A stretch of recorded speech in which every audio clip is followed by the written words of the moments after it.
The cacophony of hurried footsteps mingled with the heart-wrenching cries of the wounded, resonated all around. Make way, make way. The injured are coming. A voice jolted Zhang Feng from his unconscious state. He struggled to open his eyes, but his eyelids felt as heavy as lead, refusing to budge. And his body felt equally immobile. Faintly, Zhang Feng sensed that he was lying on a stretcher, jostling up and down with its movement. Simultaneously, waves of excruciating pain surged through his body, and he became aware that he seemed to be injured and bleeding profusely. With the loss of blood, his already frail body grew increasingly burdensome, as if a 1,000-pound weight pressed upon his chest, making each breath a laborious endeavor. Where am I? Wasn't I asleep? How'd I end up in this place? Zhang Feng's mind was clouded, utterly bewildered by his current predicament. Had some unforeseen calamity befallen him while he slumbered? Abruptly, the stretcher came to a halt, and several hands hoisted him up with a clatter, transferring him to a bed. The surrounding din of footsteps and conversations echoed within the ward, and just as Zhang Feng began to feel anxious, a pair of hands descended upon him. Soon, a warm sensation emanated from the doctor's palms, coursing through Zhang Feng's entire being, slightly alleviating his pain. Before he could ponder the nature of this treatment, the doctor suddenly ceased his ministrations, rising to declare, "There is no time left. There are no vital signs. Clear the bed for the next patient. The enemy has launched a surprise attack, and we have numerous casualties, not squander any time." What? How can I be beyond saving? I am perfectly aware. Zhang Feng's heart raced at this revelation. He strained to speak, but his body refused to obey his commands. At that moment, Zhang Feng felt as though he were imprisoned within his own body, passively experiencing everything around him, incapable of exerting any influence. I just landed a job. I have yet to embark on my beautiful life. How can I perish so soon? Zhang Feng cried out inwardly, desperately attempting to open his eyes, yet to no avail. Before long, he felt himself being roughly lifted and carried outside. That instant, a pallid man with cold, penetrating eyes approached. He possessed serpent-like golden pupils, accentuated by purple eyeshadow, rendering his gaze all the more enigmatic. Lord Orochimaru. The ninja carrying Zhang Feng immediately halted and respectfully addressed him. Orochimaru paused, turning his gaze toward them. "Is this an injured individual?" he inquired coolly, his eyes fixating on Zhang Feng. "Yes, Lord Orochimaru," the ninja replied. "However, his injuries are too severe. He has already perished. We're preparing to take him for processing." Orochimaru stepped closer, scrutinizing Zhang Feng intently. Suddenly, his eyes narrowed, a hint of regret lacing his tone. "A member of the Uchiha clan. What a pity. You may proceed." The ninja respectfully acknowledged and was about to carry Zhang Feng away when Orochimaru's voice resonated once more, low and commanding. "Life is so fragile, fleeting in an instant. Whether one is a wielder of 1,000 hands or a member of the Uchiha clan, death is inescapable." He chuckled softly, his gaze turning even more sinister. All must eventually meet their demise, be it early or late. The ninjas carrying Zhang Feng exchanged glances, unsure of the deeper meaning behind Orochimaru's words, yet too wary to voice their thoughts. At that moment, Zhang Feng, listening to their conversation, was utterly stunned. "Orochimaru? The Uchiha clan? I have traversed worlds." Realizing he had crossed into the realm of Naruto, a surge of inexplicable joy welled up within Zhang Feng. He had fantasized countless times about such a scenario, never imagining it would manifest in his own life. However, the next moment, he grasped the dire nature of his situation. "Am I really going to die right after my arrival?" Zhang Feng lamented internally, drowning in despair over the perceived injustice of fate. Feeling himself being carried farther away, he cried out in his heart, "Orochimaru, take me for your experiments. Even being a test subject is better than dying." Of course, at that moment, Orochimaru had not yet succumbed to madness to drag fellow villagers into his experiments, leaving Zhang Feng's hopes unfulfilled. As the ninjas continued to retreat, despair enveloped Zhang Feng, but just then, a wave of intense dizziness struck him. He sensed his consciousness swiftly traversing through the unknown, as if he had crossed the barriers of time and space, arriving in an entirely new domain. In the next instant, a brilliant light pierced his eyes. Upon opening them, he found himself in a completely unfamiliar space, surrounded by darkness. The only source of illumination was a vast sphere of light suspended in midair, radiating a gentle glow. How does this resemble the realm of the Master God so closely? Before Zhang Feng could scrutinize his surroundings, a torrent of information surged into his mind. He stood there, dazed, as the influx of information left him momentarily disoriented. Yet the next second, a smile broke across his lips, uncontrollable. The golden finger has finally arrived. Zhang Feng had not been mistaken. This indeed was the realm of the Master God, and he now stood as its sole master. He glanced down at the nearly translucent wound on his abdomen. Within the Master God space, one's condition is preserved at the moment of entry, though his injuries would persist upon exiting. Healing such minor wounds would be a trivial matter for the Master God's capabilities. Approaching the glowing sphere, Zhang Feng commanded, "Heal my wounds." A beam of light descended, enveloping him. As the light dissipated, he eagerly looked toward his abdomen. In the next moment, his eyes widened in disbelief. The gaping wound remained, and he could even see his insides writhing. At that moment, a mechanical voice echoed, "Insufficient reward points. Healing failed." A sense of foreboding surged within Zhang Feng. He swiftly waved his hand, conjuring a virtual screen. His gaze fixed upon the screen, meticulously examining the various options presented. Exchange, recruit, reincarnators, publish tasks, world coordinates. Each function beckoned to him with compelling allure. However, as his gaze shifted to the most prominent position above, Zhang Feng felt a sudden weight in his heart. There, starkly emblazoned, were the words, "Reward points." 0. Zhang Feng accessed the exchange interface, which was meticulously categorized into bloodlines, items, and miscellaneous goods. Yet, without exception, every option he opened was devoid of content, not a single redeemable item to be found. Is this a blank version of a divine space? Zhang Feng exclaimed in disbelief. If he could not heal his injuries here, he would inevitably face death upon leaving, and he could not endure a lifetime in this place. With trembling hands, Zhang Feng clicked on his last hope, recruiting a reincarnator. However, when he beheld the displayed content, his eyes suddenly sparkled with hope. Remaining recruitment opportunities for reincarnators. 1. There is still one chance to recruit. This means I still have a glimmer of salvation. Zhang Feng murmured excitedly, his voice tinged with a slight tremor.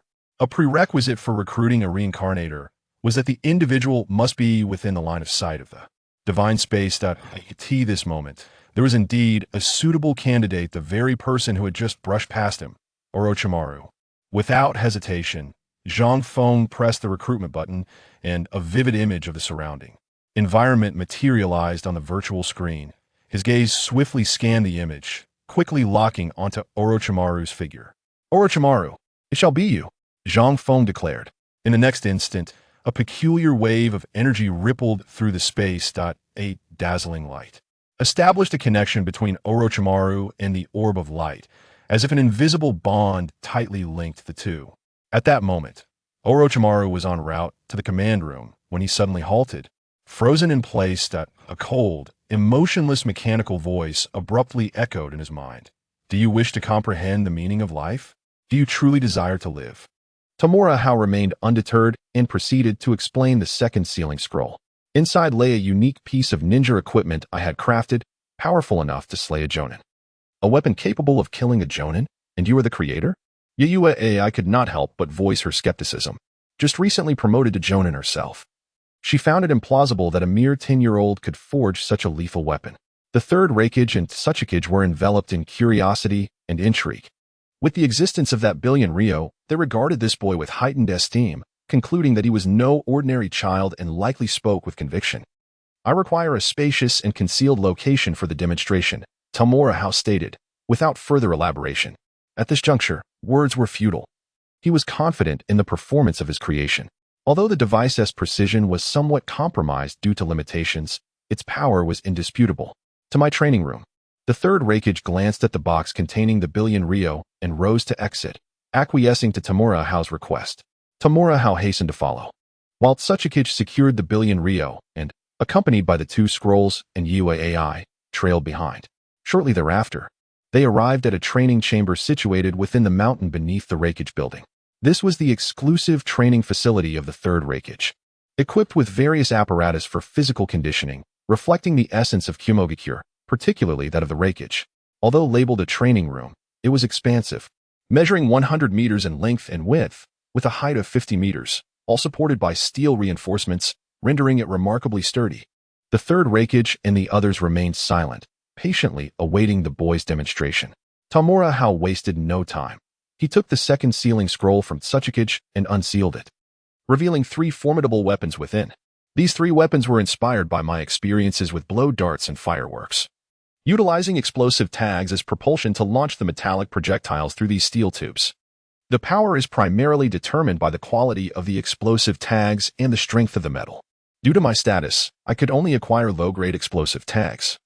So each projectile contains merely the most basic explosive tags, resulting in moderate power. Each bullet is wrapped with 10 explosive tags. I have named this weapon the Fire God Rifle, intended for ultra-long-range precision shooting. Tamura first picked up the smallest rifle along with a bullet to introduce it to the 3. Then inserted the thumb-sized bullet into the rifle's chamber and rotated the bolt to secure it. Raising the 2-meter-long sniper rifle, he aimed at the opposite wall, hesitating momentarily. This rifle was a makeshift replica inspired by a World War II film he had seen in his past life, where the Soviet forces employed similar weapons against tanks. Its structure was remarkably simple, essentially a steel pipe. The kinetic energy required to penetrate tank armor hinted at the tremendous recoil it would produce. Moreover, the bullet he had crafted was made using 10 explosive tags. Despite being of the lowest grade, their cumulative power was undeniably significant. Even if he could withstand the recoil, he anticipated potential injury, not to mention the risk of a catastrophic barrel explosion. The utilization of this flame god gun necessitates a robust physique, which I fear I lack. Tamura turned his gaze towards the 3 third-generation Reikage, ultimately resting his eyes on the muscular Night Moon AI. How does one wield this? Night Moon AI did not decline. Instead, he stepped forward to take hold of the flame god gun, a glimmer of excitement illuminating his expression. Though impulsive by nature, he was not devoid of intellect. He had comprehended the essence of the young one's explanation, which, although seemingly simple, contained profound reasoning. It was about harnessing the explosive force of the detonating tags to propel the metallic projectile, undoubtedly yielding formidable results. By channeling chakra into the weapon, he could activate the detonating tag within the bullet. Be cautious. Although I crafted it, I have yet to test it properly. The materials of the gun are not of the highest quality, so take care not to cause an explosion, Tamura succinctly explained, and then decisively retreated, positioning himself behind the sturdy earth platform. The earth platform glanced at the boy who had taken refuge behind him, using him as a shield, and shook his head in bemusement, yet did not dwell on it, instead focusing intently on Night Moon AI, who was now raising the iron tube. The third-generation Reikage watched with keen interest, eager to grasp the underlying principles, though uncertain about the actual power it would yield.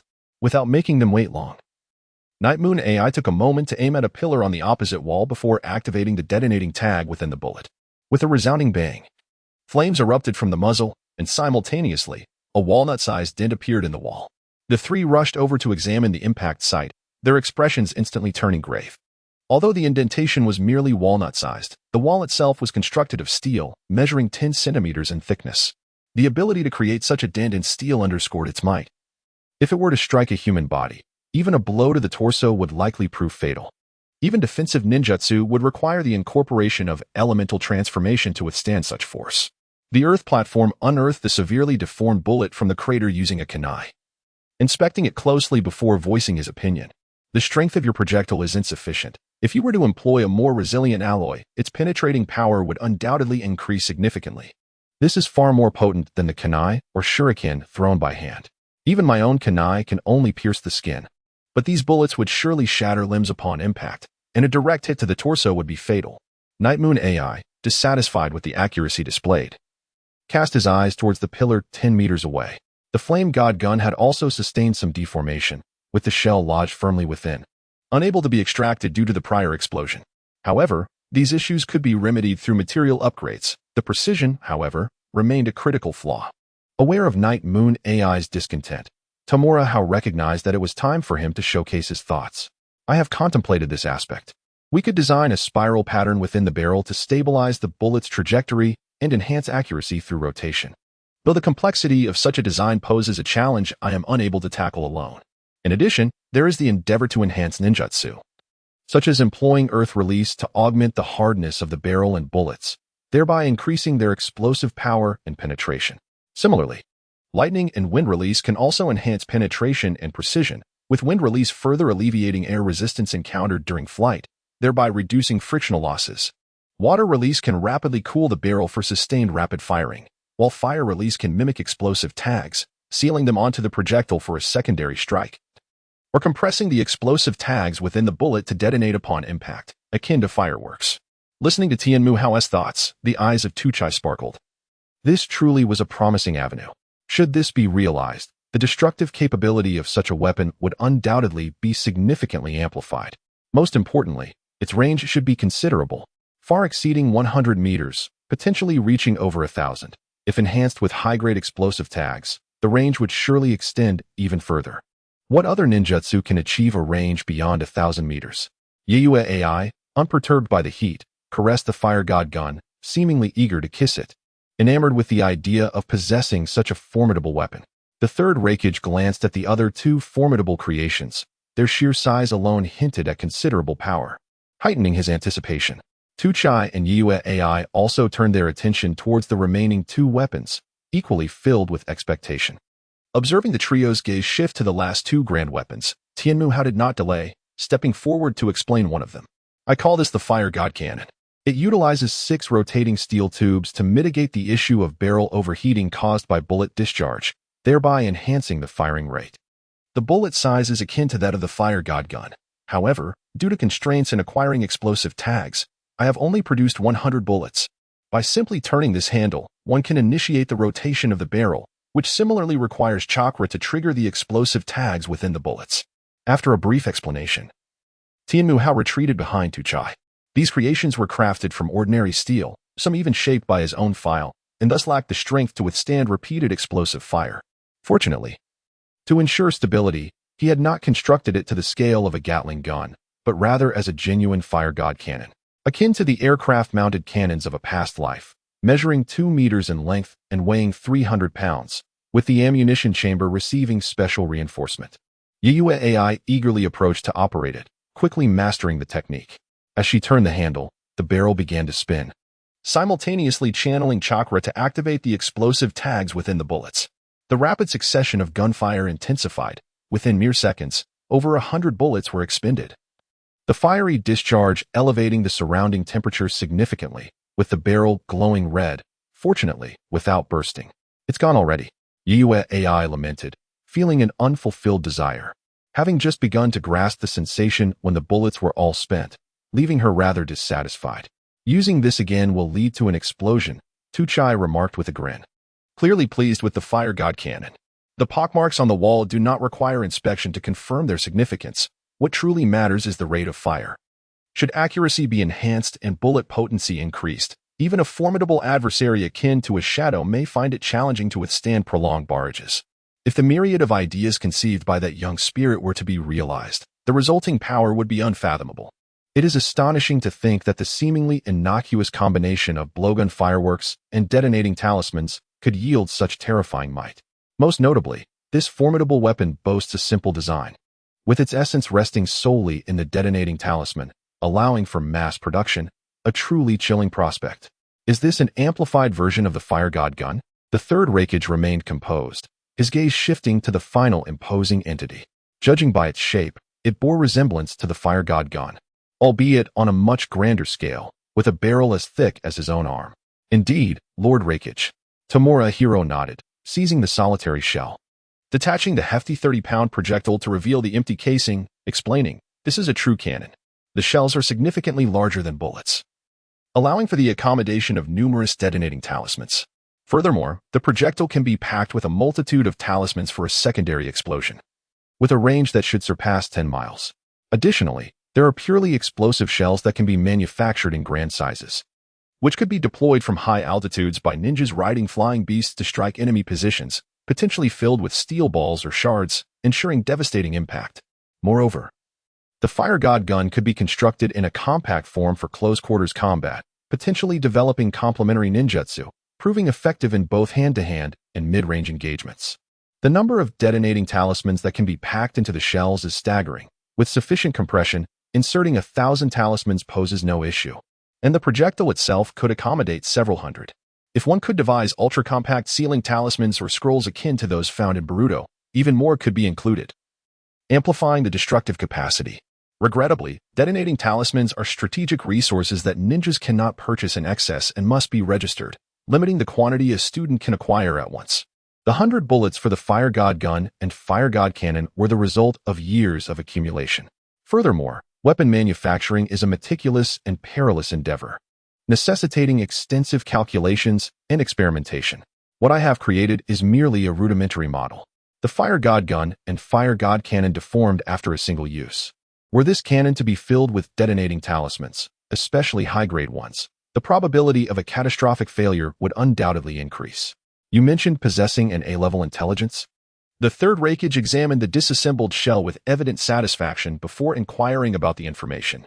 The sum of 1 billion Ryo, combined with these 3 formidable weapons, would certainly earn my approval for you to become my disciple. However, I can only disclose that intelligence once you accept me as your disciple. His eyes glimmered as Tamura Hiro articulated his condition, serving as a form of assurance. Trying to outsmart me, are you? The third Raikage chuckled, unfazed by this maneuver. Before asking, and how did you come by that 1 billion Ryo? Although the specific information about this young rascal remains elusive, it is evident that he does not belong to any of the ninja clans within the village. Furthermore, it is highly improbable that any clan could produce a sum of 1 billion Ryo in cash all at once. This matter can only be addressed once Lord Raikage gives his consent. With a flicker of his gaze, Tamura Hiro remained silent, knowing it was essential to establish the master-disciple relationship first. You little rascal! The third Raikage exclaimed, ruffling the boy's white hair with a hearty laugh. I have accepted you as my disciple. Now can we speak? While he did not place much importance on this, his curiosity was piqued. Student pays respects to the teacher. Tamura Hiro exclaimed joyfully, promptly bowing in reverence, feeling a sense of relief wash over him. As long as he became a disciple of the Raikage, he would likely avoid being thrust onto the battlefield as mere cannon fodder. Moreover, he would gain access to the Raikage's legacy, such as the lightning release armor and hell stab. Most importantly, he would be able to access higher-tier resources to facilitate his own cultivation. In this world, lineage is of paramount importance. To become a formidable warrior, one must possess an excellent bloodline. Without it, one could easily be hindered by the attributes and quantity of chakra. To ascend to the pinnacle of strength, one must inherit secret techniques or belong to the Tsutsuki clan. Unfortunately, Tamura Hiro lacked both, and with no special abilities. He had to rely on his ingenuity to create opportunities for himself. Thus, he devoted his efforts to developing firearms and artillery, as a means to demonstrate his worth and circumvent his inherent limitations. Calming his thoughts, Tamura Hiro cautiously inquired, Teacher, have you read the biography of Kaito-bin? His CHNIN exam did not go well. Before the third Raikage could respond, Jujutsu AI interjected, her expression one of astonishment. Tamura Hiro's demeanor shifted to one of intrigue, while Tsukadai cast a curious glance at Jujutsu AI. Sensing their scrutiny, Jujutsu AI quickly lowered her head. Kaito? That surname seems to have some recognition in Konoha. The third Raikage mused, glancing at his son before contemplating further. He had some recollection of the prominent figures and clans within the ninja world, recalling that there was indeed a Kaito clan in Konoha. Is that bloodline not something of great renown? What is it? Tamura Hiro pressed on. But the third Raikage furrowed his brow, admitting he had not heard of it. Have you not encountered the lament of female ninjas? The ninja world is filled with such splendor. The carefree little rogue, the chronicles of Kazekage, the tale of the white-clad CHNIN, the story of Sarutobi's gatekeeper? Have you not read the chronicles of the Honorable Hokage? Tamura Hiro rattled off a multitude of titles, yet the third Raikage remained perplexed, his confusion deepening. Meanwhile, Tsukadai and Jujutsu AI's expressions were markedly animated, casting uncertain looks at the young boy. Seeing the third Raikage's continued bewilderment, Tamura Hiro felt an increasing sense of assurance. It's for the best that you haven't encountered them. Those are my novels, quite popular and lucrative, and that 1 billion Ryo is indeed my earnings, he concluded, clarifying that his wealth was acquired through entirely legitimate means. Since arriving in this world, he had been ruminating on how to grow stronger. Realizing the absence of any extraordinary talents or familial legacy, one understands that enhancement can only be achieved through external means. The most potent of these external resources is, undoubtedly, monetary power. However, earning a livelihood in a world like that of Naruto, where even terrorists yearn for peace, proves to be quite a challenge. It was only upon recalling the illustrious works of the future hero Jiraiya that a path to financial gain emerged. For the past several years, he has been diligently writing, utilizing his youthful guise to frequent various bathhouses and entertainment districts, gathering inspiration to craft those provocative literary masterpieces that reflect the unique characteristics of the Naruto universe. Indeed, they have proven to be quite lucrative. Novels? The third Raikage appeared somewhat bewildered. Is writing novels truly that profitable? He turned to his assistant, Tsukadai, who responded with a peculiar expression, recalling the considerable sum of private funds spent on those numerous provocative tomes. If he were indeed one of those authors, producing 10 billion ryo would not be a challenge. Little did he realize that all those authors were but a single individual, a mere 10-year-old child. It dawned on him that those provocative works had begun circulating 5 years prior, implying that this young genius had already attained such profound insights at the tender age of 5. A prodigy indeed, despite his curiosity regarding Tsukadai's strange demeanor. The third Raikage refrained from probing further, redirecting his focus to the intelligence report. What was that intelligence? Taking a deep breath, Tamura Hiro declared earnestly, I am a spy dispatched by Shimura Danzo to Kumogakure, compelled to procure intelligence from the village. My parents have long passed, and I am on the cusp of becoming a ninja of Kumogakure for life. Indeed, he was initially from Konoha, having exhibited precociousness and, at the age of 3, refined chakra, which caught the attention of Shimura Danzo, who took him for training. At 5, he was placed in Kumogakure, assuming the identity of an elderly man's adopted grandson. The true grandson had been taken by Danzo's agents, and the elderly man had been covertly bribed to act as a spy, passing away a year prior. Revealing this layer of identity was primarily to avoid future complications. Some matters, when disclosed beforehand, carry a different significance than when revealed after the fact. Preemptive disclosure signifies a declaration of allegiance, while post-fact revelation can be perceived as mere explanation or even evasion, an unconvincing stance. He wished to avoid exposure that might attract scrutiny, leading to the torment of the top 10 tortures of Kumogakure, followed by Genjutsu or memory probing. Such outcomes would be dire. Being a spy is perilous. I aspire to be a good person. Upon uttering these words, the atmosphere grew tense, and the third Raikage and his companions adopted serious expressions. Though Tamura Hiro's heart raced, he maintained eye contact with the third Raikage, asserting his stance. Tsukadai and Yatsuki AI remained silent, patiently awaiting the Raikage's decision. You shall indeed be a member of Kumogakure for life, my disciple. Ultimately, the third Raikage smiled. Although the child's identity held some complications, they were manageable. Moreover, the boy had been forthright, offering 10 billion ryo and presenting 3 formidable weapons, demonstrating his sincerity abundantly. Most importantly, he values the intellect of this young prodigy, who is currently capable of devising such formidable weapons of destruction. It is conceivable that in the future, he may conceive even more advanced and powerful armaments, the worth of which is beyond imagination. If he were truly to become a spy, he could only wish for more like him. The third Raikage chuckled, and Tamura Hiro immediately felt a wave of relief wash over him. His legs felt somewhat unsteady, and his back was drenched in cold sweat. The pressure had been immense just moments ago. T-Dai and Yayue AI also exhaled in relief, as they held a certain admiration for this young genius, particularly for those grand literary works. It would be a great pity if the supply of his creativity were to cease abruptly. Lord Raikage, we might be able to leverage his identity in reverse, transmitting beneficial intelligence to Shimura Danzo, T-Dai proposed thoughtfully. Being a strategist type of ninja, he primarily provided insights and suggestions to the Raikage, and he believed this child's espionage identity could be utilized. You shall take responsibility for this matter. The third Raikage nodded in agreement, affirming the proposal. For as long as it serves the village's interests, nothing is beyond exploitation. Take him for an examination to ascertain whether Shimura Danzo has left any means upon him. He is a ruthless character. Furthermore, all that has transpired must remain confidential. No one must speak of it. It is a matter of utmost secrecy for the village.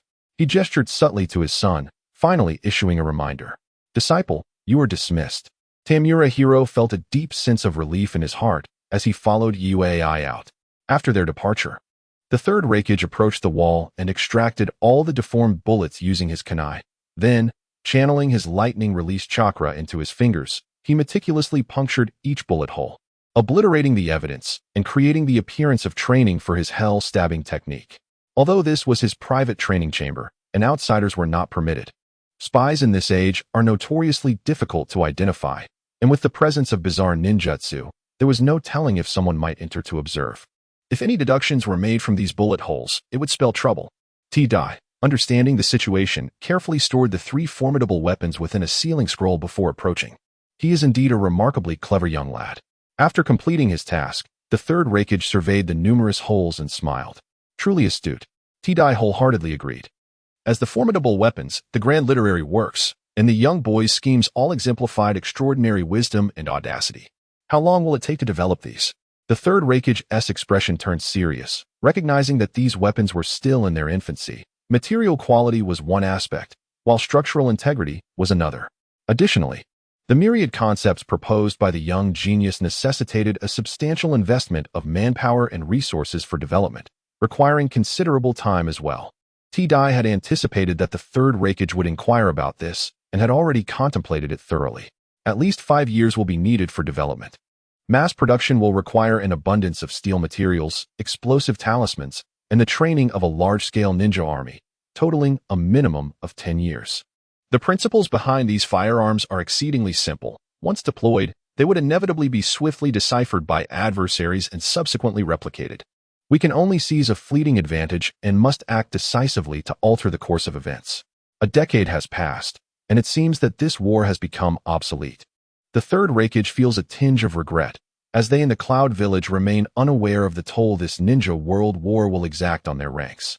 The last great ninja war had inflicted heavy losses upon them, particularly due to the betrayal of Kinkaku and Jinkaku, which severely depleted their strength.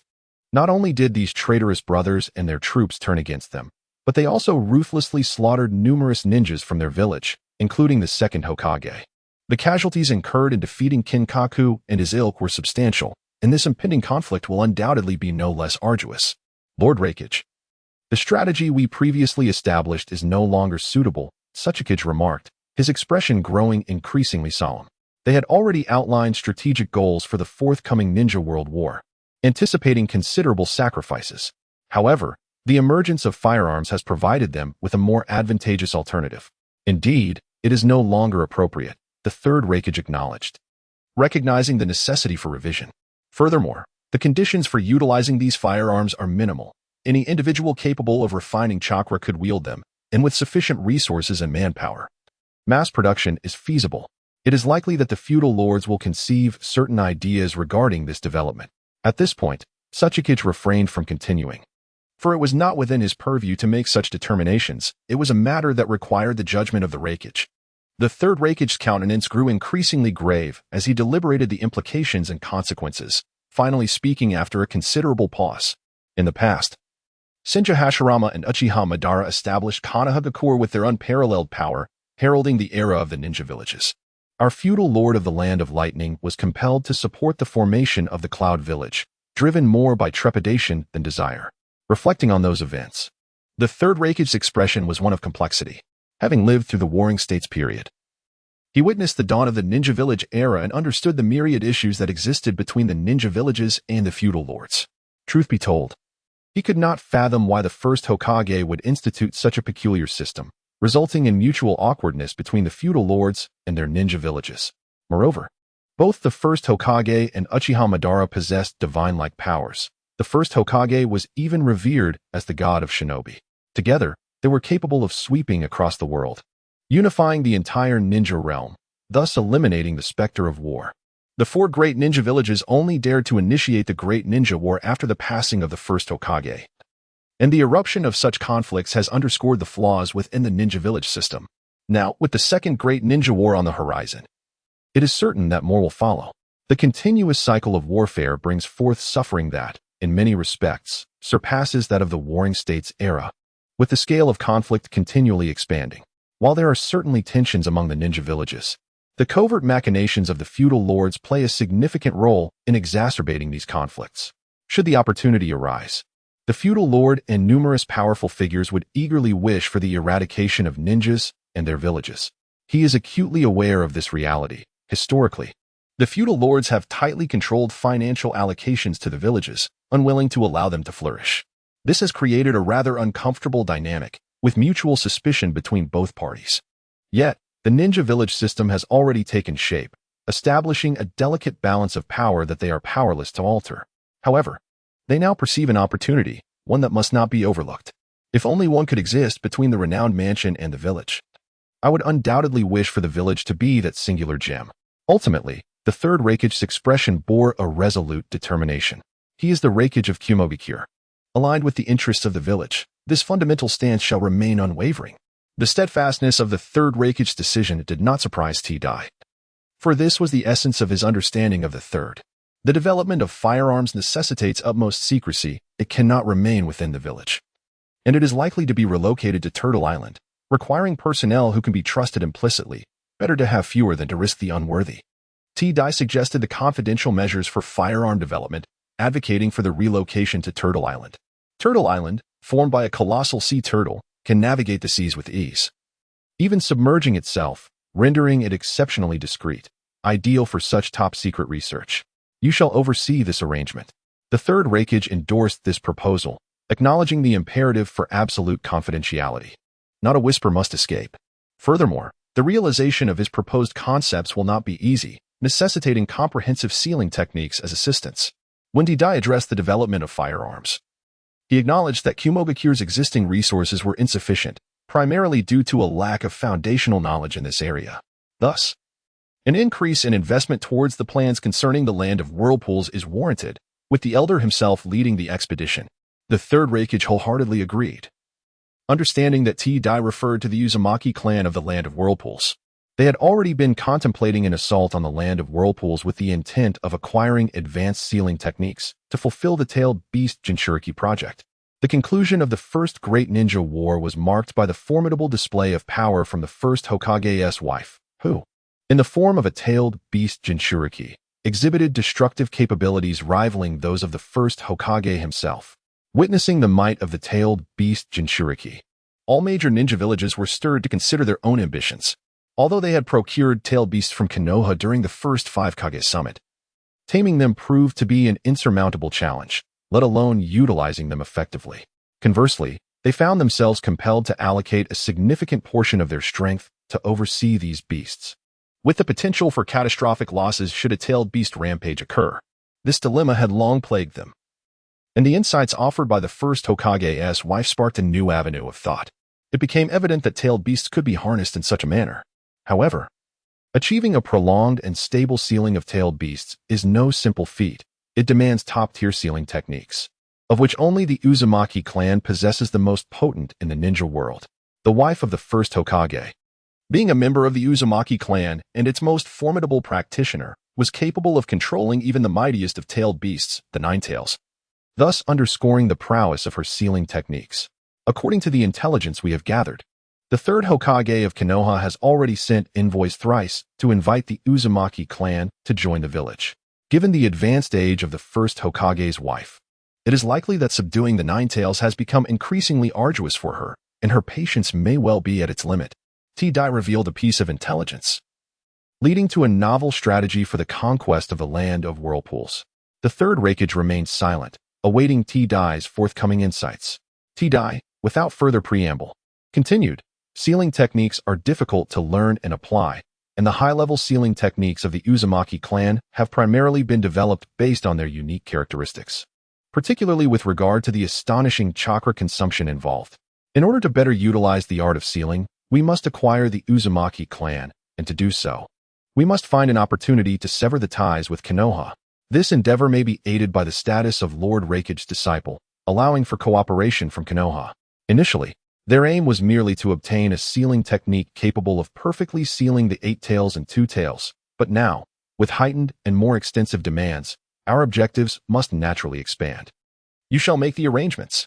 The third Rakige understood and entrusted this matter to T-Dai. Though young, T-Dai possesses remarkable intelligence and is his trusted confidant, making him the most suitable for such tasks. Do you believe there is a connection between these firearms and Shimura Danzo or Konoha? A sudden inquiry arose. For certain matters must be approached with caution. If this is all part of Konoha's scheme, and they possess a vast array of advanced weaponry, the forthcoming war would undoubtedly spell disaster for our village, Hyomogakure. The likelihood is slim. Sarutobi Hiruzen and Shimura Danzo lack such audacity, and we can ascertain their movements by merely monitoring the flow of steel. T-Dai shook his head slightly. He had perused the intelligence reports on Konoha's upper echelons, and aside from Danzo's rather radical ideologies, the others were predominantly conservative. Furthermore, unrest brewed within Konoha itself. Then it seems we have stumbled upon a treasure. The third Raikage laughed heartily once more. Shimura Danzo is indeed a benevolent person. After being guided by Yagami AI through a meticulous inspection, Tamurako noticed AI's hesitance and chuckled. Brother Yagami, we are considered peers now. Speak freely. When will your latest work be published? Yagami AI glanced around to ensure they were alone before quietly asking. He was a devoted fan of this junior, purchasing every new release and eagerly anticipating the next one. Although his junior was prolific, releasing a volume each month, each around 100,000 words, it still left him wanting. He had finished the previous book on its release day and had been yearning for more for the past fortnight. Upon learning that AI's question pertained to this, Tamurako felt a twitch at the corner of his eye and replied helplessly, "The manuscript has already been submitted to the publishing house. It should be in the printing process, and it will be available on the 1st of next month. Your output is impressive." Yagami AI gave a thumbs up, his anticipation growing. Fortunately, it would only be a week before he could get his hands on it. Do you need to change your residence? He then inquired about another matter. Having gathered during their inspection that his junior resided in a civilian area, which was rather complex and not ideal. No, it seems Lord T-Dai has some plans. It is better for me to remain there. Tamurako shook his head slightly, understanding T-Dai's intention, which essentially suggested he act as a double agent to undermine Shimura Danzo and Konoha. He did not oppose this notion. Only by demonstrating sufficient value could he hope for greater rewards. Very well, I shall request an elder from my clan to reside nearby and keep watch over you. In the event of danger, they will immediately deploy an explosive talisman. It would be prudent to make some arrangements within your home upon noticing any disturbance. The elder will promptly come to your aid. Night Moon AI produced a stack of high-grade explosive talismans and handed them over, freshly retrieved, numbering 100. Thank you very much, senior brother. Tamurako expressed his gratitude as he accepted the bundle of explosive talismans, which he desperately needed for self-defense and secrecy. Work diligently. What Konoha can offer you, we can provide even more. With a reassuring pat on the young man's shoulder, Night Moon AI held high hopes for his junior, wishing for him to avoid making regrettable choices in the future. As for the identity of a spy, it truly mattered little. As long as one genuinely integrates into the Cloud-Hidden Village and possesses sufficient value, they would be welcomed with open arms. It is essential to understand that the Cloud-Hidden Village is immensely eager for talent. In recent years, they have made numerous efforts to acquire skilled individuals and secret techniques from outside. Those who sincerely join the village are often rewarded handsomely. I have taken note of that, and I assure you I shall not disappoint you or our master. Tamurako replied earnestly. He indeed wished to steer clear of the chaotic existence in Konoha, especially under the thumb of Shimura Danzo, which promised little future and posed significant risks to life. Reflecting on the original narrative, one cannot fathom the number of lives lost in Konoha, nor the countless clans that have been eradicated, including the two founding families. The darkness and bloodshed concealed within are simply unimaginable. In later events, Konoha faced numerous calamities, truly reflecting a community marred by adversity. Thus, while Konoha stands powerful, boasting an abundance of talented shinobi and a profound legacy, these attributes serve as both its strength and weakness, intensifying internal conflicts and rendering them increasingly intricate. A mere misstep could lead to dire consequences. Among the 5 great shinobi villages, the Cloud-Hidden Village enjoys the most favorable reputation with the fewest rogue ninjas, particularly during the tenure of the Third Raikage. As for Konoha, one need not mention the myriad pitfalls within. Since the Third Mizukage's ascension, the Mist-Hidden Village has implemented a bloody mist policy, indiscriminately slaying its own, let alone an outsider. The Sand-Hidden Village is replete with sand, lacking in resources and secret techniques, and he has no inclination towards puppetry. As for crafting a towering puppet, he regrettably lacks the capability. The Rock-Hidden Village is also notably insular, riddled with its own issues, unless one could become a disciple of the Third Suchikage. convincing that cunning old fox would be exceedingly challenging, likely necessitating a session of Jinjutsu interrogation. Thus, the cloud-hidden village emerges as the most favorable option, primarily due to the third Raikij's approachable demeanor, which, in certain respects, makes him quite agreeable and resolute. It is precisely this understanding that emboldens him to reveal his identity as a spy. After exchanging a few words with Night Moon AI, Tamura had departed from the Raikij's building and returned to his own quarters. He swiftly retrieved the explosive talismans and fine threads to arrange defenses within his room, ensuring that even the walls, ceiling, and floor were not overlooked, thereby preventing any silent intruder from taking his life. The first hurdle has been successfully navigated. With a sigh, Tamura shed his garments and stepped into the bathroom for a refreshing shower. Despite his outward composure, he was inwardly engulfed by a tempest of anxiety. His undergarments soaked with perspiration. This was a gamble, and should he falter, his demise would be inevitable. Even though the odds appeared favorable, the risk was palpable, and the weight of the pressure was beyond the comprehension of ordinary souls. Fortunately, he emerged triumphant, having navigated the initial and most pivotal challenge. As long as he remained loyal to the hidden cloud village, upheld the will of lightning, and relinquished the will of fire imparted by Shimura Danzo while demonstrating greater value, he would likely secure his future. How are you faring now? From the depths of the bedside drawer, Tamura retrieved a photograph. His gaze fixated on the golden-haired girl within, a myriad of emotions coursing through him. The opportunity that had allowed him to undertake a covert mission in the hidden cloud village and escape the clutches of Shimura Danzo was significantly influenced by his machinations surrounding this girl. 5 years had elapsed, and he wondered how she fared. Yet, considering her exceptional abilities, it was certain she had thrived under Danzo's command. After a brief reverie, Tamura returned the photograph to its concealed resting place. The primary reason for preserving this image was to mislead certain individuals, ensuring that Danzo believed his ties remained intact, thereby preventing that old schemer from sending someone to eliminate him. Additionally, he could leverage this connection for future schemes, as Danzo possessed numerous valuable assets. What had he felt previously?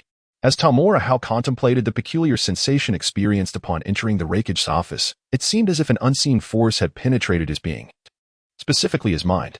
Initially, he suspected it to be some form of illusionary reconnaissance, given the significance of the Raikij's office.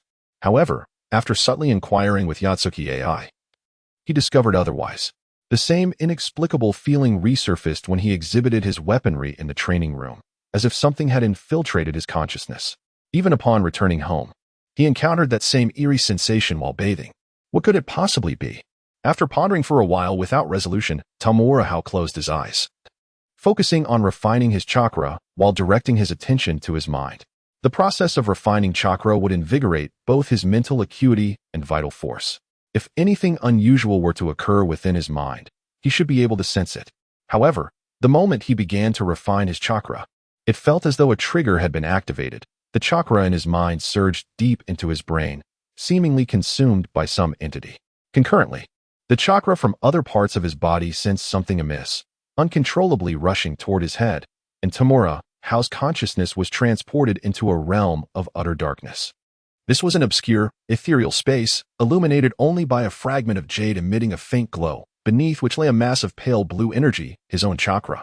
At that moment, the light from the jade fragment swept across the chakra, separating it into luminous points, ultimately forming 4 nebulous figures, which the jade fragment subsequently extinguished. 6 Paths Sage, Kagaya Otsutsuki, Ishiki Otsutsuki. Upon witnessing the 4 ethereal figures, Tamura felt a heavy weight settle in his heart. Among them, 3 were recognizable, albeit spectral. He discerned that they represented the Sage of 6 Paths and Kagaya Otsutsuki, particularly marked by the horns adorning their heads. The last apparition, however, eluded his identification. Appearing most indistinct and nebulous, yet it too bore horns and was the final one to be separated, likely belonging to the Otsutsuki clan as well. Was this a manifestation of a spiritual imprint? With a burgeoning hypothesis, Tamura surmised it must indeed be a form of imprint. The chakra of the ninja world originated with Kagaya Otsutsuki, who subsequently gave birth to the Sage of 6 Paths, who in turn disseminated his chakra. It would not be surprising for the imprints of 2 individuals to exist within this chakra. In fact, during the 4th Great Ninja War, the Sage of 6 Paths could manifest through the prowess of Uchiha Bido, appearing within the spiritual realms of Naruto Uzumaki and Sasuke Uchiha. The existence of Otsutsuki imprints within the chakra of the ninja world is likewise plausible, according to the lore of Boruto. The primordial tintails required the sacrifice of an Otsutsuki to metamorphose into the god tree and yield chakra fruit. Initially, Kaguya was to be the sacrificial offering, yet she, unwilling to accept her fate, ambushed Otsutsuki Ishiki. Although Ishiki managed to escape, he was left with only half of his form, while the other half may have been offered by Kaguya to facilitate the tintail's transformation into the god tree. The quality of the chakra fruit is determined by the Otsutsuki sacrificed and the life force of the planet, with higher levels of both resulting in superior chakra fruit. This explains the formidable power of Kaguya's tintails and its possession of multiple bloodline abilities. As for the fourth spectral figure, it likely represents a more advanced Otsutsuki, possibly even the source of chakra itself. The presence of Otsutsuki Ishiki suggests this may be the version from Boruto. Tamura pondered, realizing that this world of Naruto might indeed feature Otsutsuki Ishiki, as well as the organization concocted by them. The previous incarnation of Naruto contained numerous contradictions, particularly concerning its timeline, which was fraught with inconsistencies. The conflicts between the Naruto of Naruto Uzumaki's era and the subsequent Boruto series are even more pronounced, with many aspects having been altered, including Kaguya's characterization. It now appeared that this world adhered more closely to Boruto's narrative, at least with the existence of Otsutsuki Ishiki, rendering the world all the more intricate. Regaining his composure, Tamura shifted his focus to the shard of jade. Was this a golden finger? He had been in search of his own unique golden finger, for his traversal into this realm must have been no mere coincidence. It certainly could not have been achieved solely through the guise of an ordinary individual, implying some underlying reason. Regrettably, after a decade, he had yielded no fruits of his labor, his talents proving rather mundane. If he were to adhere to conventional training, he would likely only achieve the rank of a chunin, akin to Irika. Yet now, the presence of this shard of jade within his mind, or rather, his consciousness, seemed decidedly abnormal. Was this the very object that facilitated his translocation? It appeared he too possessed a golden finger, though he had previously failed to discover the correct means to unlock it, until today when it finally revealed itself, granting him his coveted golden finger. The object that enabled one to traverse into this world is undoubtedly extraordinary. Gradually, consciousness approached to make contact, and soon a brief message entered the mind, revealing the object's purpose. It alters fate by seizing the power of destiny, allowing for a temporary enhancement of perception at the cost of this power. An auxiliary form of empowerment, perhaps? It seems less impressive than the neighboring deep blue. Reflecting inwardly, Tamura realized this was indeed a supportive tool, primarily aimed at enhancing understanding. The increase in perception is undoubtedly beneficial. For instance, certain intricate ninjutsu techniques require a substantial level of comprehension for mastery. The refinement and perfection of these techniques also demand insight. Take, for example, the water release, water dragon bullet technique, which involves 44 hand seals. Even at a speed of 4 seals per second, it would take 11 seconds, a perilously lengthy duration. However, the number of seals can be reduced. For instance, the ancient practitioner can perform the same technique with only 6 seals, while the second Hokage, Senju Tobarama, requires merely 3. Such simplification of hand seals necessitates exceptional talent. Furthermore, Uchiha Itachi's one-handed sealing technique undoubtedly requires a prodigious gift as well. Moreover, when it comes to the development of ninjutsu, aspiring to create techniques akin to Hatake Kakashi's lightning blade demands considerable aptitude. Of course, the most crucial factor remains the requisite chakra quantity, which presently constitutes a personal shortcoming. It remains uncertain whether that particular mentor possesses a solution to this predicament. Thus, this enhancement of understanding proves quite advantageous, serving as an excellent aid in cultivation. The alteration of fate, could it be part of the narrative? Reflecting on the earlier awakening of the empowering object, Tamura pondered. It was after delivering 1 billion ryo and firearms to the third Raikage that a transformation occurred, followed by a persistent sensation that lingered, a manifestation of the seized power of destiny. It was evident that the third Raikage and his associates had undergone a shift in their plans due to this scheme. The ramifications of the third Raikage transformation would undoubtedly be monumental, potentially influencing the forthcoming Second Shinobi World War. It is no wonder so much power of destiny was acquired. When discussing fate, it certainly pertains to the original storyline's destiny. It seems prudent to devise methods to alter the narrative more significantly, with a particular focus on the Hidden Leaf Village, as the plot predominantly unfolds there. However, at this juncture, one is still too weak and must continue to develop cautiously within the land of lightning before seeking opportunities to stir events in the Leaf Village to amass more power of destiny. With a strategy forming in his mind, Tamura turned his attention to the obsidian void surrounding him. Is this akin to the spiritual realm where Naruto and Sasuke met the Sage of Six Paths? This must indeed be the mental domain, he surmised, as he gazed at the purified mass of chakra. From recent observations, it appeared that this shard possessed a self-protective capability, actively eliminating external marks within the chakra. Naturally, this process requires the expenditure of destiny power. What differences might this purified chakra exhibit? Contemplating this, Tamura focused his intent, extracting his consciousness from his mind and attempting to refine the chakra. As anticipated, it proved fruitless. Had even the chakra seed from his bloodline been drawn out and purified? After a brief moment of contemplation, I opened my eyes and discovered that I had not acquired any chakra. It was evident that the chakra seed within me had been eradicated. In the ninja world, chakra originates from the Sage of Six Paths, disseminated through generations via bloodlines, evolving into the ninja chakra we recognize today. Without this innate chakra seed rooted in the bloodline, it is impossible to extract chakra. With a mere thought, I separated a sphere of chakra from my mind, allowing it to merge within my body. Utilizing this as a foundation for extraction proved effective. Moreover, this chakra was profoundly different from before. My control had significantly improved. I extended 4 strands of chakra before me, and I comprehended the key to enhancing the purified chakra. While the power may not have escalated, the control, or rather, the affinity with my own being, had increased remarkably. Previously, I could only manipulate 2 strands of chakra to extend a meter, yet now I could manage 4 strands, extending them to 2 meters. This, however, was not my limit. I sensed that targeted training would yield even further enhancement. The manipulation of chakra strands is an advanced technique, far surpassing the basic skills of climbing trees or walking on water, which took me considerable time to master. After 5 years, I had only managed to condense 2 strands.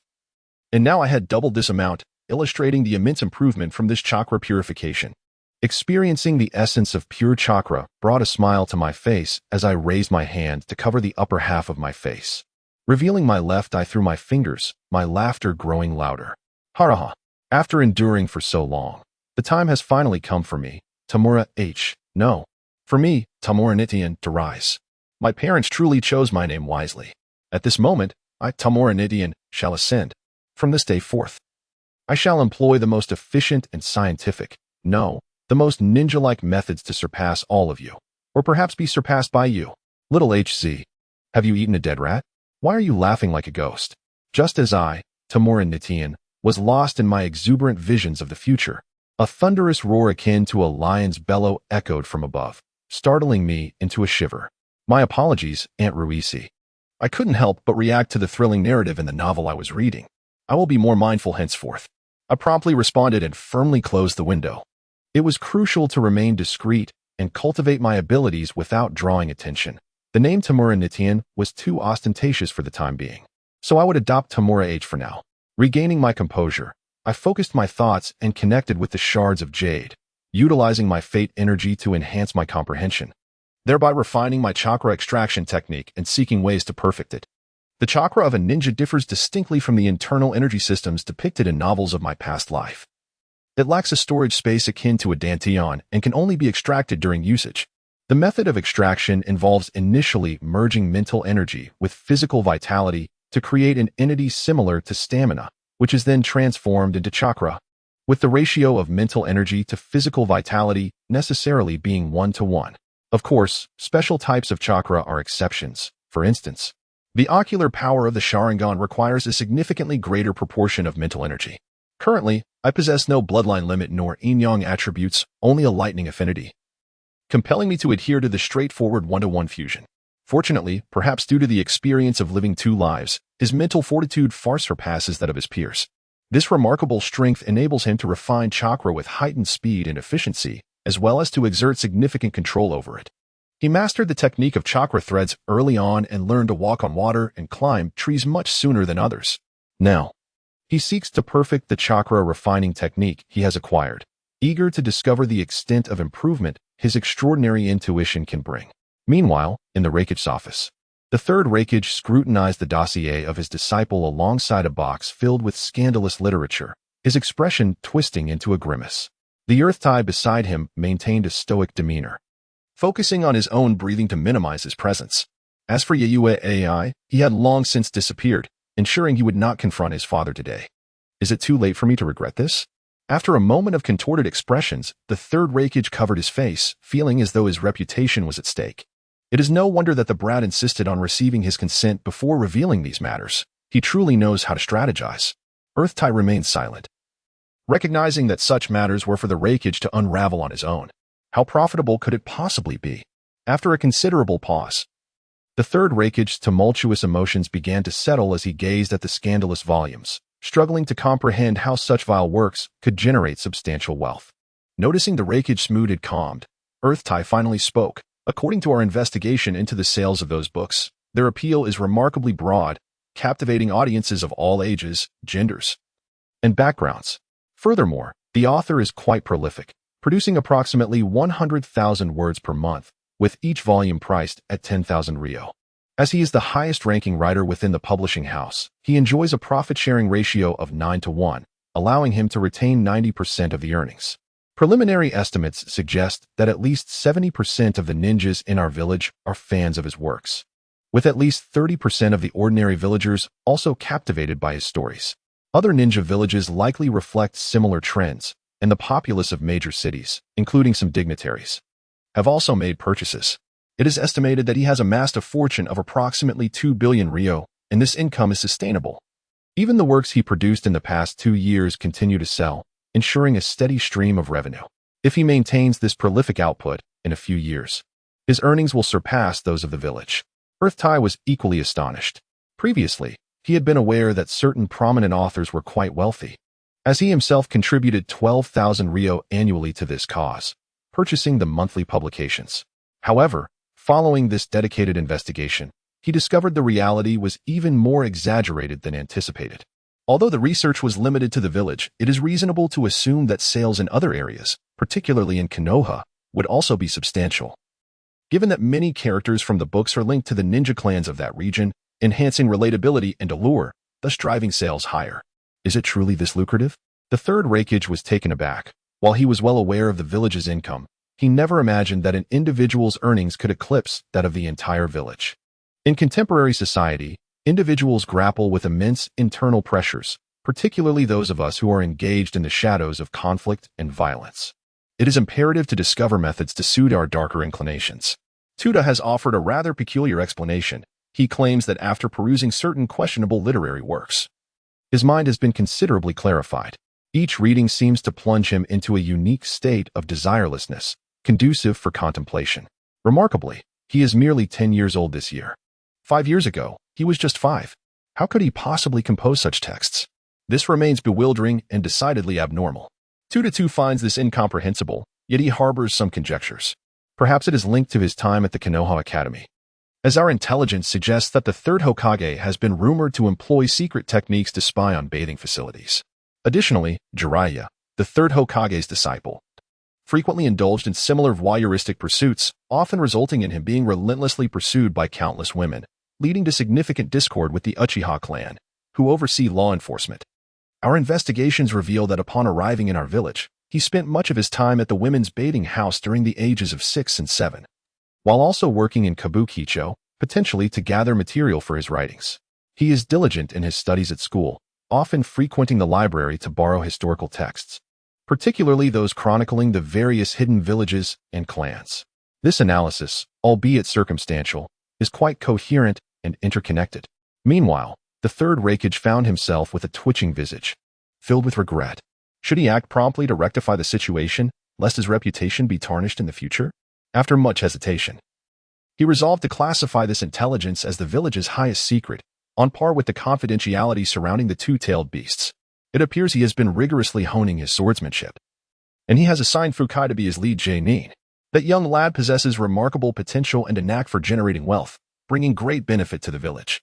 For the sake of the village, personal reputation holds little significance. This reflects the resolve and caliber expected of a leader. Naturally, discretion is paramount, as it allows for a harmonious resolution.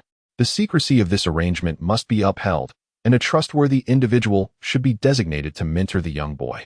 His own nephew fits the bill perfectly. The nephew is an exemplary ninja, excelling in ninjutsu, lineage, capability, and moral integrity, having even been considered a candidate for the Eight Tails Jinchuriki. Moreover, Fukai is proficient in swordsmanship, making him well-suited to instruct the boy, at least in the foundational aspects. This way, the Reikage can avoid direct involvement, thereby maintaining anonymity.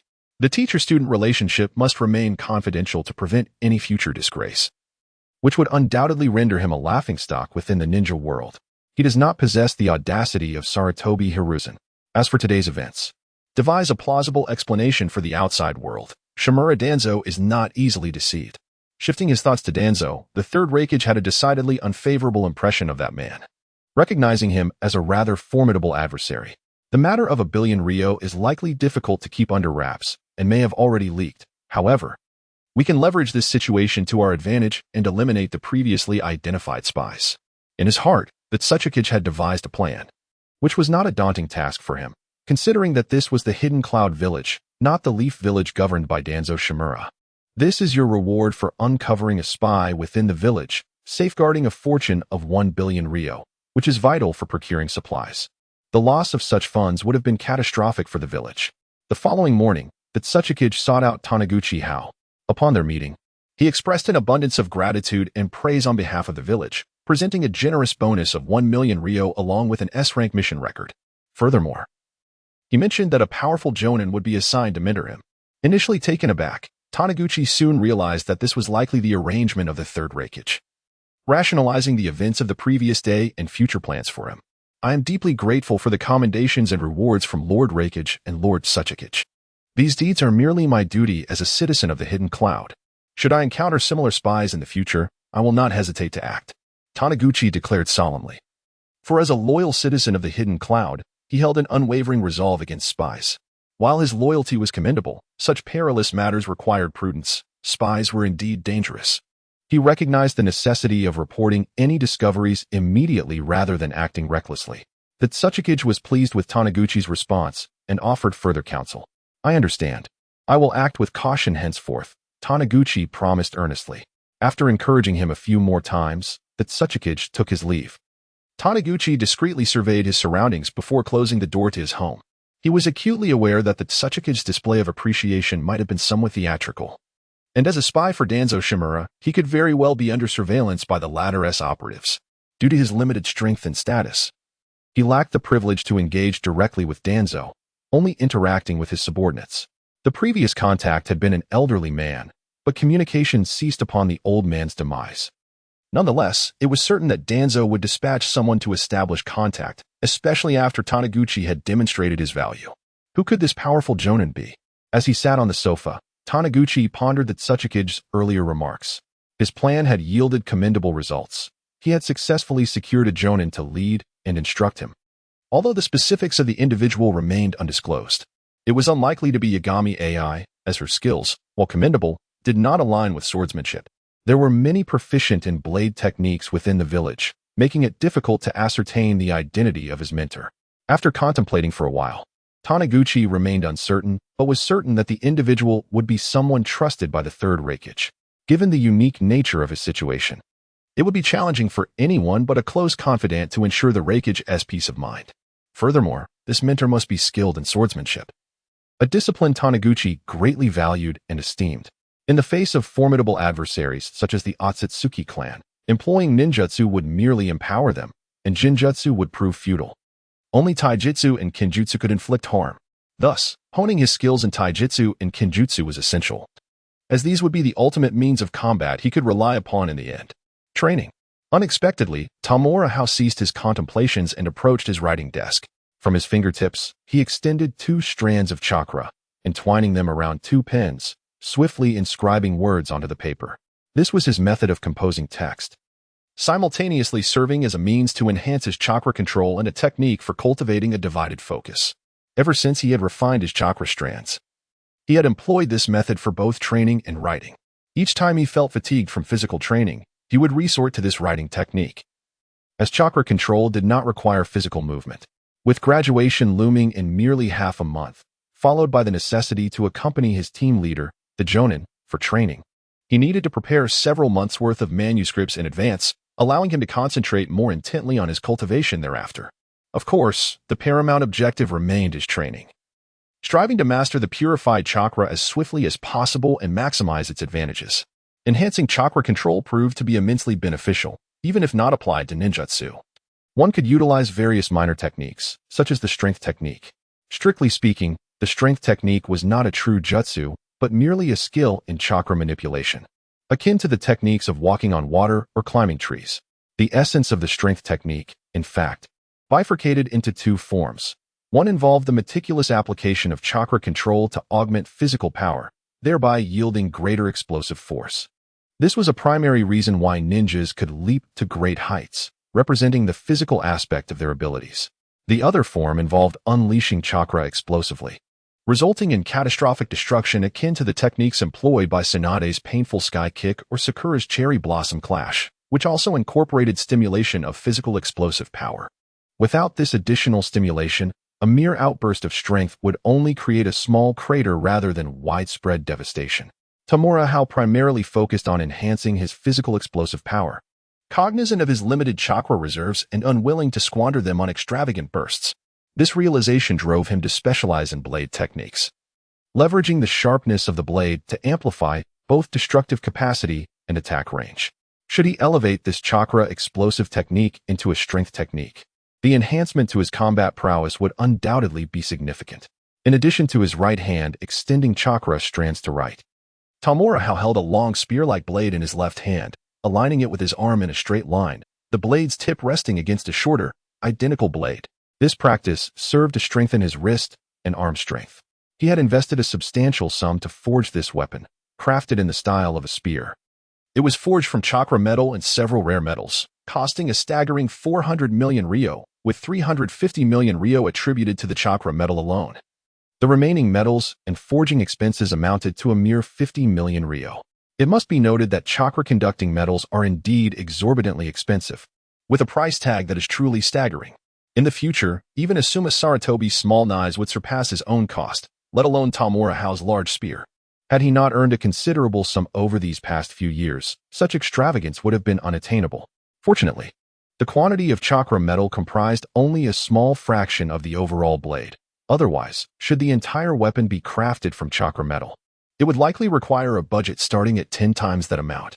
These two spears boasted a blade length of 1.2 meters, a handle of 40 centimeters, and an overall length of 1.6 meters, surpassing Tamura Hao's current height by an additional 10 centimeters.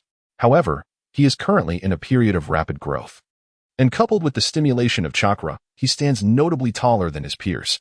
It is estimated that he will eventually reach a height of at least 1.8 meters, making the use of such a large sword quite fitting. The shorter spear, while relatively diminutive, boasts a blade measuring 90 centimeters and a handle measuring 30 centimeters, culminating in a total length of 1.2 meters and weighing 5 kilograms, whereas the larger spear weighs 10 kilograms. This is the weapon he has prepared for himself, aptly named Big Meow Little Meow. Although its weight is somewhat substantial, it is manageable given his current physical condition. In the world of Naruto, ninjas, often mockingly referred to as fragile by internet users from previous lives, actually possess formidable physical attributes and explosive power. The term fragile is relative, particularly in comparison to the offensive capabilities of ninjutsu. For instance, the weight that Lee carries year-round is certainly not light. Moreover, Zabuza, wielding his massive sword, can execute silent assassinations using the body flicker technique, which undoubtedly requires considerable strength. The weight of the swords used by the likes of Kisame and Kabuto is also quite significant, and even the large sword utilized by the Root Ninja during his confrontations with the young Uchiha Shursui is of considerable heft. Thus, the strength of ninjas should not be underestimated, especially when enhanced by chakra, which amplifies their explosive capabilities.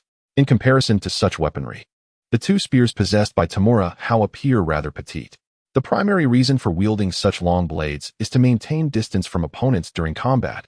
This way, even if they employ concealed ninjutsu, he can afford himself a greater reaction time and distance. After all, his chakra reserves dictate that he cannot become a master of ranged attacks and must instead tread the path of a warrior, necessitating vigilance against the methods of ninjas.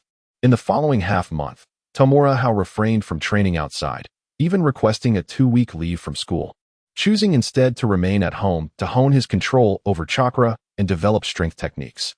This fortnight passed swiftly, and upon utilizing the transformation technique to deliver his manuscript to the publishing house for scheduled printing and sales, he returned home to prepare for the day's battle. He first donned the inner armor crafted at a cost of 100 million ryo, composed of a specialized metallic mesh, complemented by arm and leg guards. The chest and back were also protected by armor plates, and shoulder guards adorned his shoulders. According to his employer, this armor is not only lightweight, totaling less than 10 pounds, but also possesses remarkable hardness and resilience, sufficient to withstand C-rank ninjutsu attacks. Its formidable elasticity can also mitigate impact to a certain degree.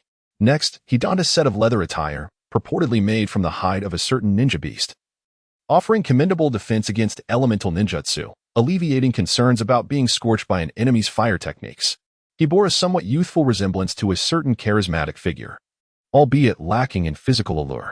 After admiring his reflection in the mirror, Tamura Hao felt content with his current appearance, particularly pleased with his leather boots. He found the traditional ninja sandals, which exposed the toes, rather uncomfortable for kicking surely. It would be painful if one were to accidentally stub a toe or suffer an ingrown nail.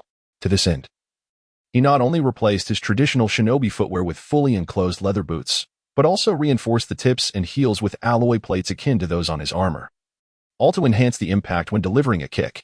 After flexing his limbs, Tamura Hero felt particularly satisfied, subsequently retrieving the twin blades displayed on the rack and sealing them within the gauntlets on his arms, each adorned with a distinctive character.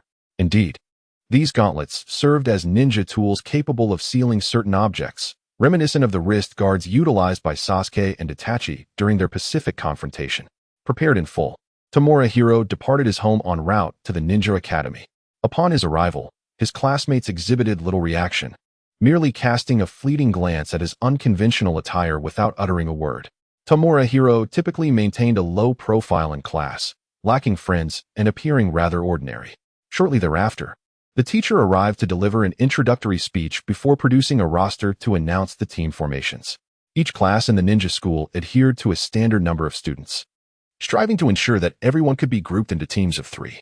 Unfortunately, last year, 2 students had been expelled due to jealousy. One had blinded the other, who was subsequently forced to leave, unable to pursue a career as a ninja. Such is the precocious nature of the world. This meant that one individual would be left without a team, with options to either join an existing team, be paired with a lone instructor, or combine with an underrepresented team from another class.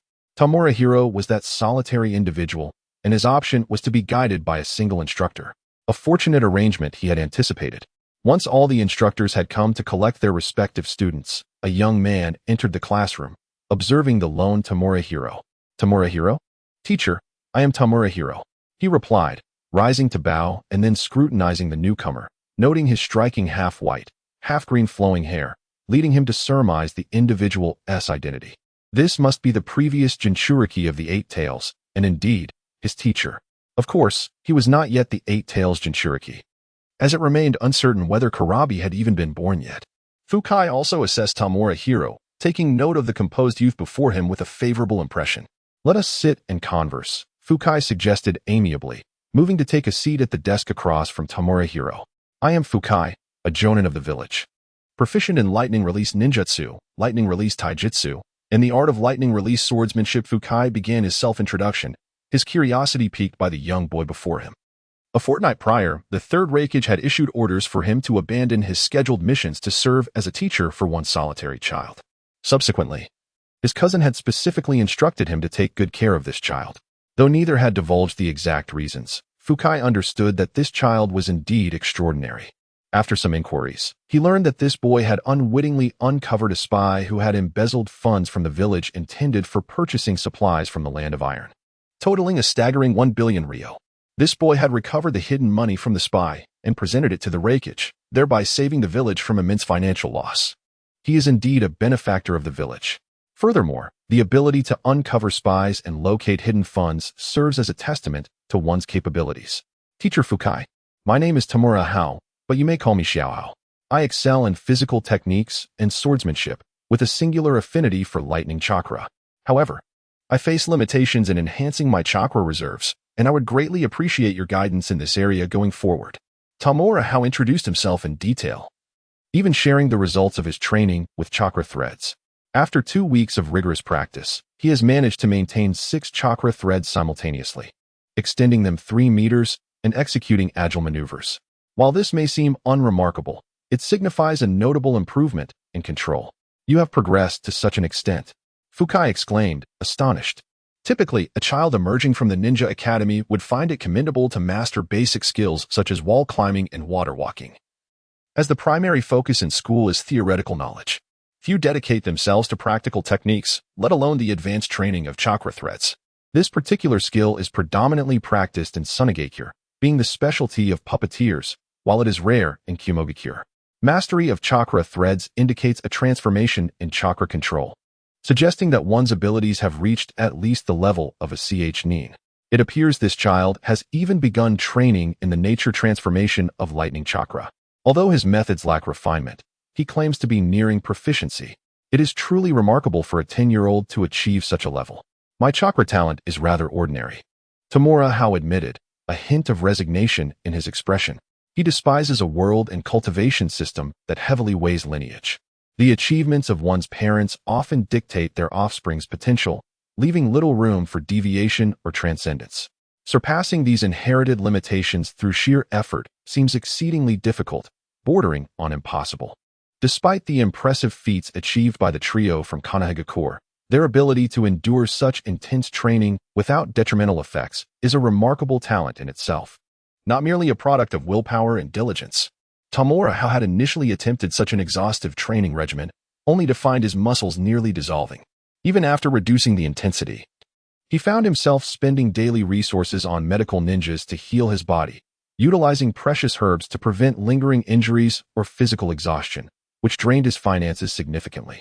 It is difficult to fathom the physical potential and recovery capabilities of those three. He even suspects they might be related to the Senju clan, possessing some of the Sage of the Six Paths traits. Thus, he has focused on honing his chakra control over the past few years, yielding substantial results. Your approach is indeed sound. Enhancing chakra reserves is heavily influenced by innate talent, and forcing excessive refinement can be detrimental to one's health. Currently, there are no better solutions available, so prioritizing the improvement of chakra control is the most prudent path, Fukai affirmed, recognizing the wisdom in his student's choice. Acknowledging the challenges of enhancing chakra reserves, especially given the limited resources within the village. Although it has been rumored that the village covertly conducts experiments involving the consumption of the flesh and blood of the Eight Tails, the results appear to be rather lackluster, as no instances akin to the emergence of the likes of Kin and Jin have reoccurred. After a brief exchange, Fukai led Tamura to a training ground within the village. For a ninja, mere verbal understanding is superficial. True comprehension of a ninja requires engaging in combat. Use your most formidable techniques to attack me. Drawing his ninja blade from his back, Fukai gestured for Tamura to unleash his full might, hoping to ascertain the limits of the young boy's strength for the purpose of instructing him thereafter. Tamura wasted no words, activating the sealing technique on his arm guards. 2 elongated blades materialized in his grasp. Such blades, Fukai thought, slightly taken aback by the sight of the exceptionally long swords, which are quite rare even among the warriors of the Iron Country. While resembling both ninja and katana in form, these blades were significantly longer, with the longer one measuring approximately 1.6 meters and the shorter one about 1.2 meters. It is worth noting that the standard length for ninja blades is usually under 1 meter to facilitate agile strikes. However, these 2 swords exceeded that length, with long handles designed for a 2-handed grip, allowing for powerful slashes. Additionally, the blades were straighter than typical ninja or katana, with a sharper angle at the tip, conducive for thrusting. At the end of each handle, chains were connected to the arm guards at the elbow, enabling the utilization of the entire arm's strength to enhance the power of the strikes, while simultaneously alleviating pressure on the wrists, akin to wielding the swords with both hands. Upon observing the form of the 2 swords, Fukai began to contemplate suitable offensive strategies. Fukai-sensei, I shall commence. With blades in hand, Tamura decisively expended his destiny power to enhance his perception, thereby augmenting his control over various aspects of combat. The elevation of his awareness not only served in training but proved to be remarkably effective in battle, akin to entering a sage-like state of desirelessness, becoming more rational and perceptive. After half a month of honing his skills, he employed the strength technique to his legs and propelled himself forward with tremendous force. Monstrous slash. With his left hand wielding the great cat blade in a horizontal cut, he simultaneously reinforced the strike with the little cat blade pressing against the back of the former. The strength technique was also applied to his arms. Quite swift.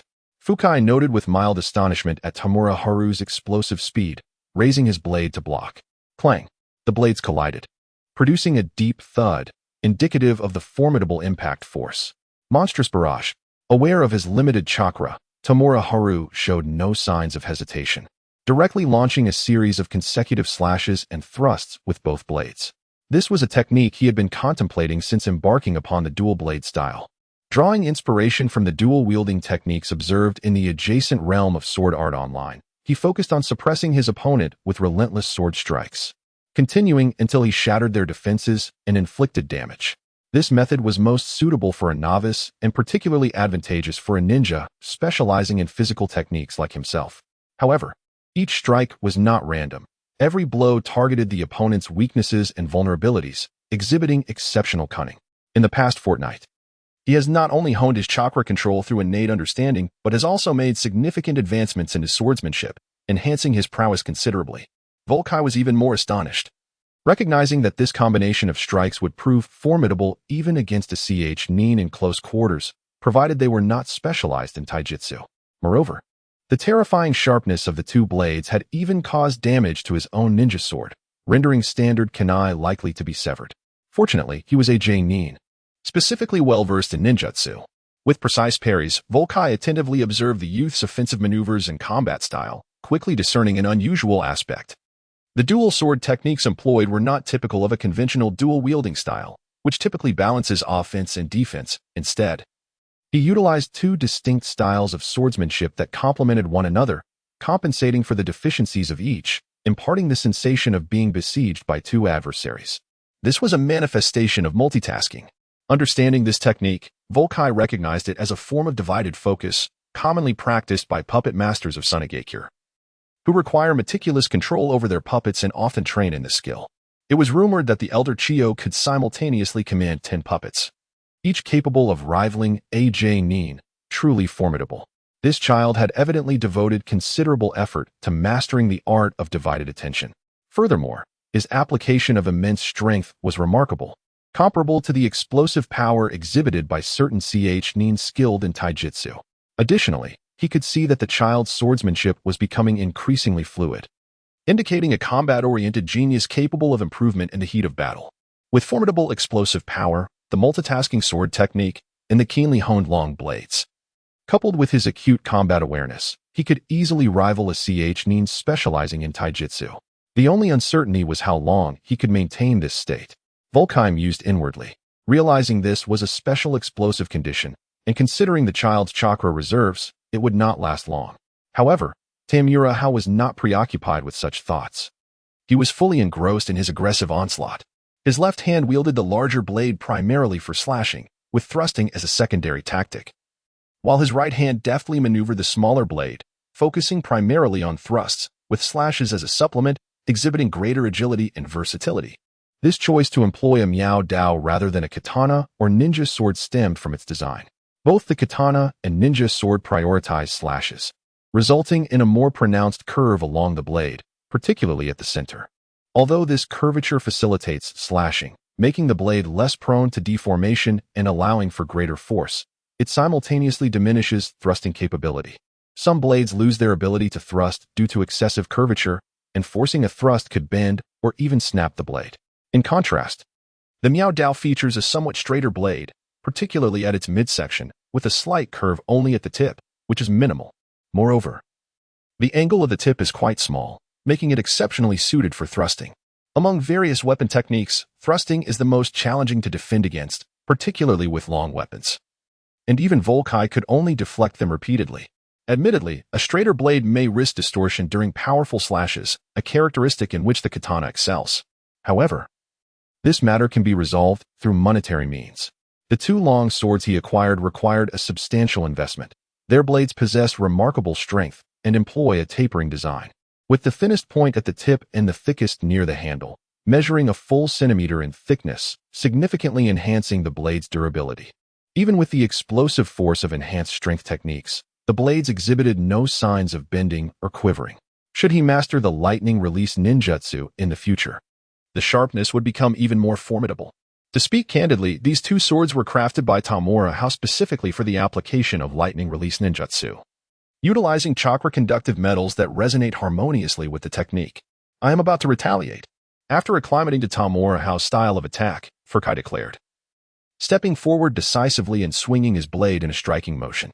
His swordsmanship possessed no ostentation, embodying a singular quality, speed. So rapid was his strike that Tamura Hao merely glimpsed a flash of light before the blade was upon him.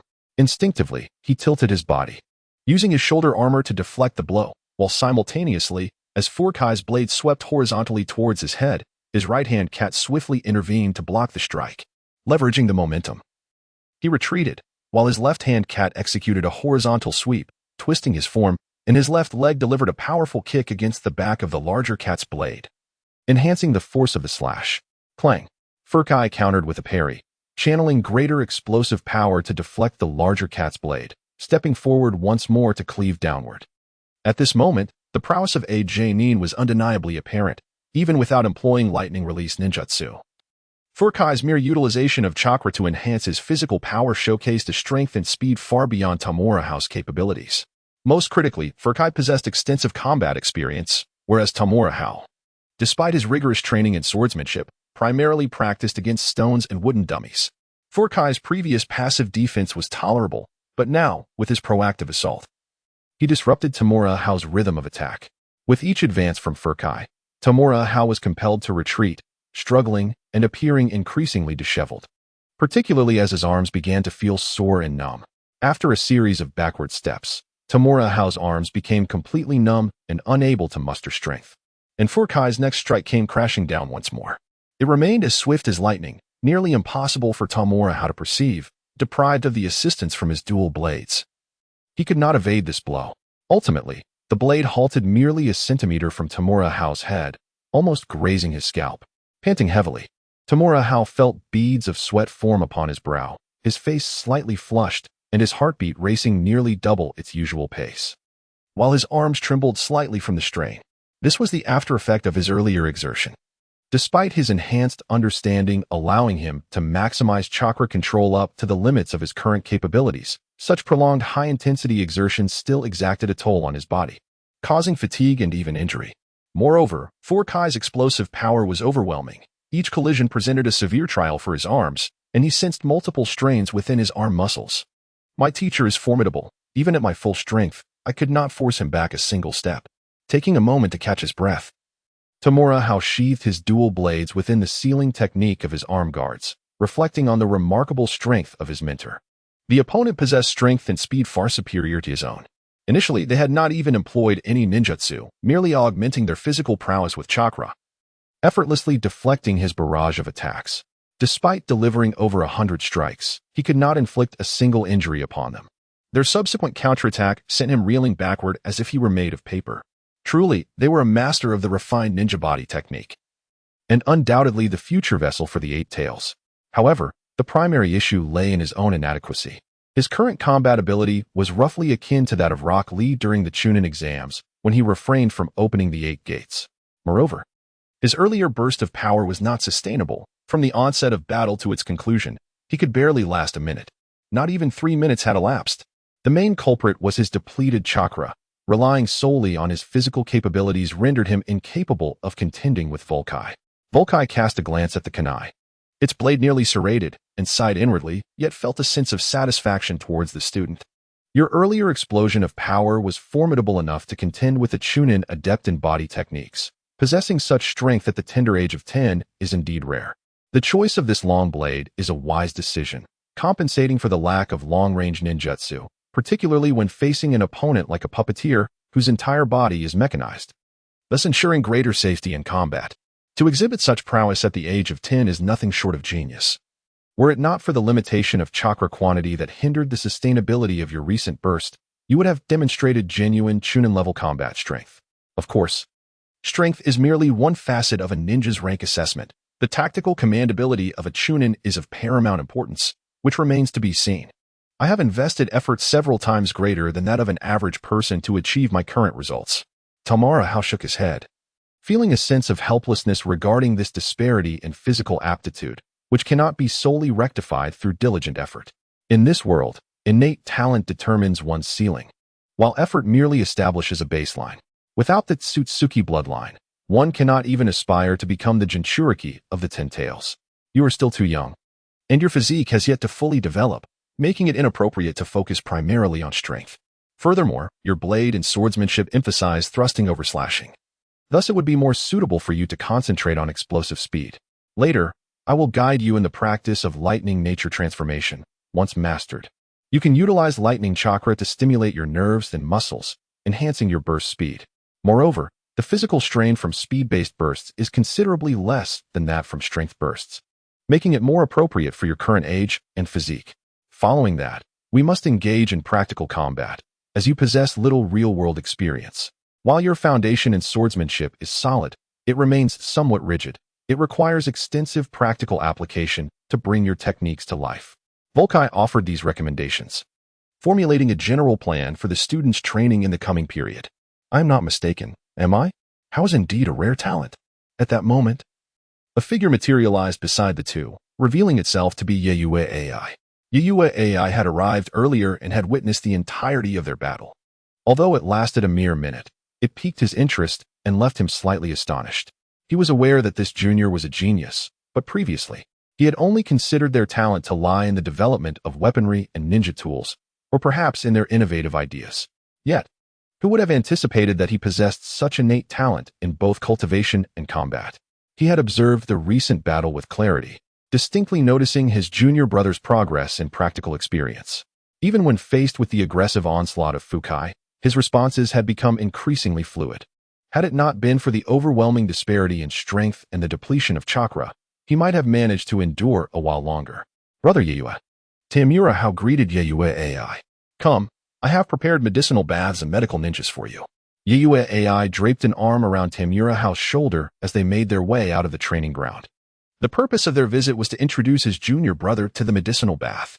Fukai also quickened his pace to join them, eager to converse further with this student regarding his future cultivation, particularly concerning his aspirations for the path ahead. Isn't this medicinal bath a closely guarded secret of the Yeyue clan? Upon reaching the 3 large barrels filled with medicinal liquid, Fukai was taken aback. He had previously experienced the Yeyue clan's body-refining medicinal bath, which proved highly effective for physical training and could even mend hidden injuries. However, he had only indulged in it fewer than 10 times, primarily due to its exorbitant cost. 1 barrel alone would amount to 1,000,000 ryo. Even though their family possessed considerable wealth, they could not afford many of these baths. Most importantly, this was a secret formula of the Yeyue clan, further refined by the second generation through the gathering of various treasured medicinal recipes from the clans of the Cloud-Hidden Village, making it invaluable, a clandestine heritage of both the Yeyue clan and the Reikage lineage. It seemed highly unusual that Yeyue AI would bring that child to partake in such a luxurious experience. This is far superior to the medicinal baths you once enjoyed. It is specifically designed for refining the hand blade, and my father's hell piercer was cultivated using this very bath over the years, Yeyue AI declared with pride. This medicinal bath represents perfection. The previous whole body refining version was merely a simplified variant. However, this type is prohibitively expensive. Each of these 3 barrels costs 10,000,000 ryo. In the past, we could only use smaller quantities for refining our palms, thereby practicing the hand blade techniques passed down in our Yeyue clan. The core secret technique of the Yeyue clan involves rigorous training to hone a family heirloom hand blade, sharp as lightning, capable of executing the Thunder Devastation, Chio dance, which can break through any defense. Because of this, although Thunder Devastation, Chio dance is classified as a C-rank ninjutsu, its power rivals that of S-rank ninjutsu, capable of penetrating even the defenses of tailed beasts. My father has even developed the more powerful Hell Piercer based on this foundation, having successfully subdued the rampaging 8 tails and 2 tails multiple times. Now, he extravagantly employed tenfold the amount of medicinal bath, sufficient for a full body refinement. How? This is an unparalleled secret medicine of our Yeyue clan. 1 barrel alone costs 10,000,000 ryo, totaling 30 million for 3 barrels. The medicinal potency can sustain itself within the body for a month, allowing for 1 bath per month. Can you endure it? Turning his gaze towards Tamura Hao, who was eagerly observing the 3 barrels of medicinal liquid, Yue AI dangled the prospect of future benefits before this young junior brother. While this junior brother excelled in various other aspects, his ability to generate income was truly remarkable. The current income is already astonishing, and a significant increase in the future is merely a matter of time, surpassing the overall income of the village. After conferring with my father, this audacious idea took shape. With the assistance of my junior disciple's financial prowess, we aim to maximize the strength of the 3 of us, at the very least enhancing our physical capabilities. Previously, our Night Moon clan had limited financial resources, and we could only utilize precious medicinal baths to refine our signature family handblade. However, we can now take it a step further and refine our entire bodies. Once our physiques are honed to their utmost potential, the deployment of ninjutsu will yield unimaginable power. Rest assured, I will handle it. Tamura Hao responded without a hint of hesitation. For him, any problem that could be resolved with money was no problem at all. Excellent. Excellent. Excellent. From now on, our cultivation will depend on you. Should anything arise, feel free to reach out to me. And as long as it does not contravene my principles, I will assist you. Night Moon AI laughed exuberantly. With the assurance of this junior disciple, he felt secure in his future cultivation endeavors. The foundation of ninjutsu lies in physical prowess. The stronger the body, the greater the power of ninjutsu, making the enhancement of physical capabilities paramount. However, human bodies have their limits. Simple training yields limited results. Only by complementing it with such high-grade secret medicines can one achieve maximum enhancement, potentially even transcending the limits of physical aptitude. Brother, do not hesitate to inform me of such favorable opportunities in the future. I shall do my utmost to meet any financial requests, Tamura Hao expressed cheerfully. Although he recognized that Night Moon AI harbored intentions of utilizing his wealth to aid in his own cultivation, he remained unconcerned. A perfect team should have its affluent members contributing financially, its strong members providing strength, and its resourceful members sharing resources. The fact that Night Moon AI could present such a family secret medicine was commendable, as these items cannot simply be purchased with money. Beside them, Furkai felt increasingly puzzled, sensing that there were significant matters of which he was unaware. You all seem to be having quite the enjoyable conversation. At that moment, a robust figure entered, revealing the 3rd Reikage. Teacher, Father, Lord Reikage. The trio greeted promptly, though Tamura Hao's address of teacher caused the 3rd Reikage's eyelids to twitch involuntarily. This disciple was perilously reckless. With a single misstep, his illustrious reputation could be shattered. Suppressing the urge to expel this disciple, the 3rd Reikage said sternly, "Strip down. I shall assist you in shattering your bones." Seeing Tamura Hao's astonishment, Night Moon AI elucidated.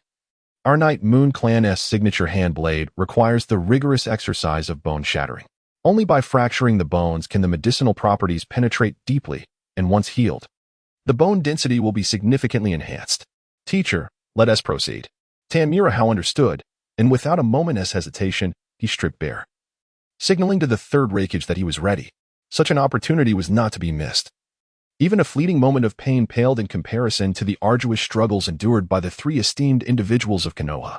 The 3rd Reikage spoke little, swiftly raising his hand to strike at Tamura Hao, causing cracks to form in the boy's bones, even expertly fracturing his spinal vertebrae. He then lifted the convulsing youth, who was grimacing in pain, and placed him into a medicinal bath. Although this was a rigorous exercise meant to strengthen the body, the intent was not to break the bones, but rather to create fissures that would allow the medicinal properties to penetrate within. Such precision required remarkable skill. A careless mistake could lead to severe consequences, especially concerning the spine, and currently, only the 3rd Reikage possessed the prowess for such a feat in the Hidden Cloud Village. Subsequently, he employed the same technique on his son and nephew, fracturing their bones and placing them into the bath as well. This was primarily aimed at enhancing the strength and potential of both, sparing no expense to ensure their growth. One was his own son and successor, while the other was a promising candidate for the 8 Tails Jinchuriki, destined to become a pillar of the village. Naturally, the stronger their potential and abilities, the better. Isn't it necessary to fracture the skull for better absorption of the medicinal properties? Tamura Hao inquired, recovering from the pain. Such physical refinement ought to be as perfect as possible, leaving no vulnerabilities. The skull itself has existing fissures. There's no need to strike it. The third Raikage replied with a roll of his eyes. He dared not inflict harm on the head. Fracturing the spinal vertebrae without damaging the spinal cord was already the limit of his capabilities, and the bones of the skull truly required no intervention. The skull had its own cracks, and the jawbone was connected to the teeth, allowing for absorption through the latter, thus avoiding any floss. Shall we not have a full barrel? Money is no object. I earn more than just from writing novels. The entertainment complex in the village is my creation, and it has now been almost entirely perfected. I should be able to garner a net income of around 100 million each month from it. Tamura Hao expressed confidence in his financial prowess. He understood that he could not solely rely on the literary sector. That avenue had its limits and would eventually saturate. Furthermore, with imitators emerging, relying on that for income was not a sustainable plan. Thus, 3 years prior, he had discreetly recruited individuals into the culinary entertainment industry using the profits earned from his novels. The Little Lamb Hot Pot City, is that yours? Night Moon AI and Fukai, nearby, were astonished. They were well aware of that entertainment complex, which had been carved out from a small hill in the village. Initially, it was merely a Little Lamb Hot Pot, which quickly gained immense popularity throughout the village, and they frequented it often.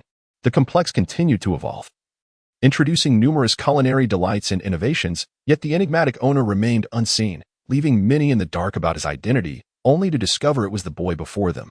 Wasn't he just 7 years old 3 years ago? The third Raikage was equally surprised, having gathered quite a bit of information about that entertainment complex. Can you truly secure that 100 million? He scoffed, having heard from Tukatai about the complex's situation, due to the owner's prolonged absence. The management team had begun to harbor certain thoughts. With the presence of the esteemed teacher, I am willing to submit 50% of my income as tax to the Raikage Tower. Moreover, I aspire to promote the Entertainment City project globally, particularly by establishing branches in other ninja villages, with the support of the third Hokage and the village. Tamura Hao chuckled, having anticipated that those individuals would harbor ulterior motives, which is why he refrained from revealing his true self. Initially, he had practiced transformation techniques to alter his appearance and attract attention, leaving behind a general development plan to avoid exposing his identity, lest he be consumed by those individuals. However, the situation has changed. Now he stands behind the third Raikage, the formidable leader of the Cloud Village, and has little to fear. Should those individuals dare to entertain any schemes, they must reckon with whether their resolve is greater than the third's formidable hell stab. Naturally, it is essential to delineate interests. Only through shared benefits can stability be achieved. With the backing of the third Hokage and the Cloud Village, the Entertainment City project can expand throughout the Land of Lightning and even the entire world, reaping profits from across the globe. You've calculated well, young lad. Submit a report to the Earth platform afterward. The third Raikage chuckled, acknowledging the matter with a smile before shaking his head in contentment. However, this medicinal bath is only effective before one reaches adulthood, once the body has fully developed. Its effects diminish significantly. Moreover, my current physical condition cannot be enhanced by such external means anymore. Additionally, some materials are limited and cannot be acquired merely with wealth. At this stage, supplying the three of you with resources for training is already the limit. Although this family secret medicinal bath boasts remarkable efficacy, it too has its boundaries. Furthermore, he had undergone a refinement of his body when he cultivated the Black Lightning, which is why he could forge the lightning armor into the strongest shield. In terms of physical prowess, he stands unrivaled in the current ninja world. Even the legendary god of ninjas, when considering mere physical capabilities, does not compare to him. While the first Hokage's strength lay in his extraordinary chakra, the medicinal bath requires 3 hours for absorption. Afterward, medical ninjutsu will be employed to swiftly mend any bone fractures, allowing you to walk shortly thereafter. With that, the third Raikage turned to leave, for he was quite busy and had no time to waste. Who might you be? Esteemed master? Once the third Raikage departed, Fukai inquired softly. Upon hearing Tamura Hao mention earning money through writing novels, he had deduced the identity of the student. Being somewhat of a bibliophile himself, he was well aware of the phenomenal sales of those bestsellers. Yet, he was uncertain which master among them this student represented. As for the identity of the Entertainment City owner, while it surprised him, he found little to say. All of them. Tamura Hao did not hold back, responding candidly. Since Iyua AI had brought Fukai along to partake in this precious medicinal bath, it indicated that he was one of their own, warranting no secrecy. Particularly since this individual was also his guiding teacher, they would be spending considerable time together, making it impossible to conceal certain matters. It was better to reveal them now. All of them. Fukai pondered, perplexed, for it seemed none of the 9 masters bore the name All. Ha! Hiss. On the other side. Yui burst into laughter, only to be seized by a sharp pain in his bones, grimacing as he did so, yet his face remained contorted with mirth. Fukai glanced over, puzzled by why his cousin was laughing. He was aware that this cousin was also a devoted fan of the same esteemed figures, and neither of them had the right to mock the other in this regard. I wrote all those books, Tamura Hiro explained with a hint of resignation. Although the content of those works was somewhat embarrassing, they were all boys, and there was no need for pretense. All of them. Hiss. Fukai was momentarily taken aback, then astonished, and the movement exacerbated his bone pain, causing him to gasp in discomfort, his expression twisting. How did you manage that? After a while, he regained his composure, still bewildered and astonished. The student is barely 10 years old. Perhaps it is due to my unique perspective, Tamura Hiro replied. The future Itachi Uchiha possessed the mindset of a Hokage, and so did Tamura in his own way.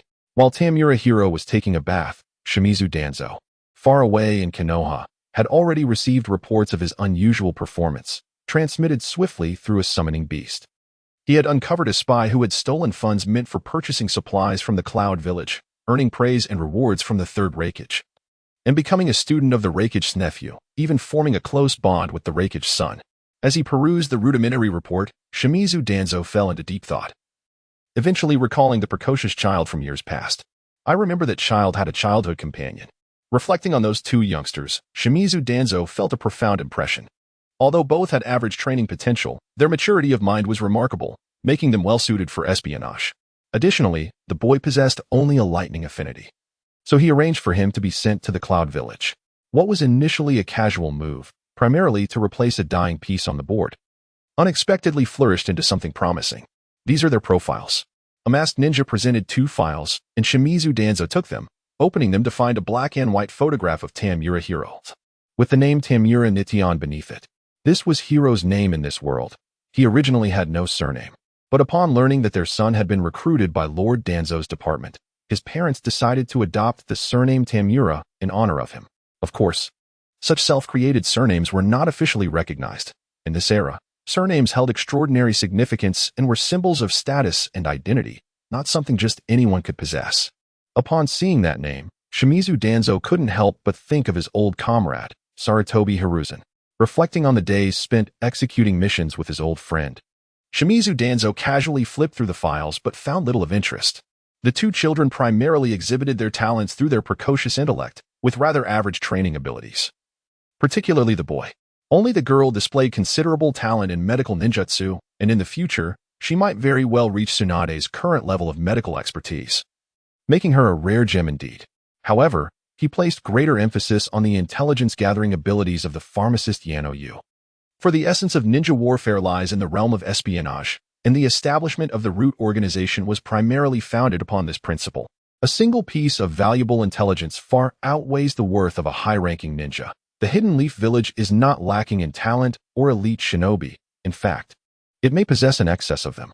Elevate his rank to B level, commanded Shimura Danzo after perusing the files of that young lad. Originally merely a pawn of the lowest tier, that piece had autonomously increased its worth, thus its rank must be elevated accordingly. Yes, responded the masked ninja beside him, subsequently stowing away the 2 documents. He ordered those stationed there to contact the lad, instructing him to investigate the Cloud Village's forthcoming strategies regarding the war and the progress of their utilization of tailed beasts. After a moment of contemplation, Shimura Danzo issued his command. He had long discerned that the major ninja villages were primed for conflict, with the Second Great Ninja War on the verge of commencing. Yet the point of initiation remained uncertain. The Cloud Village is a staunchly martial-oriented ninja village, its upper echelons predominantly consisting of hardline proponents of war, advocating for external plunder. Over the years, they have seized numerous secret techniques and talents.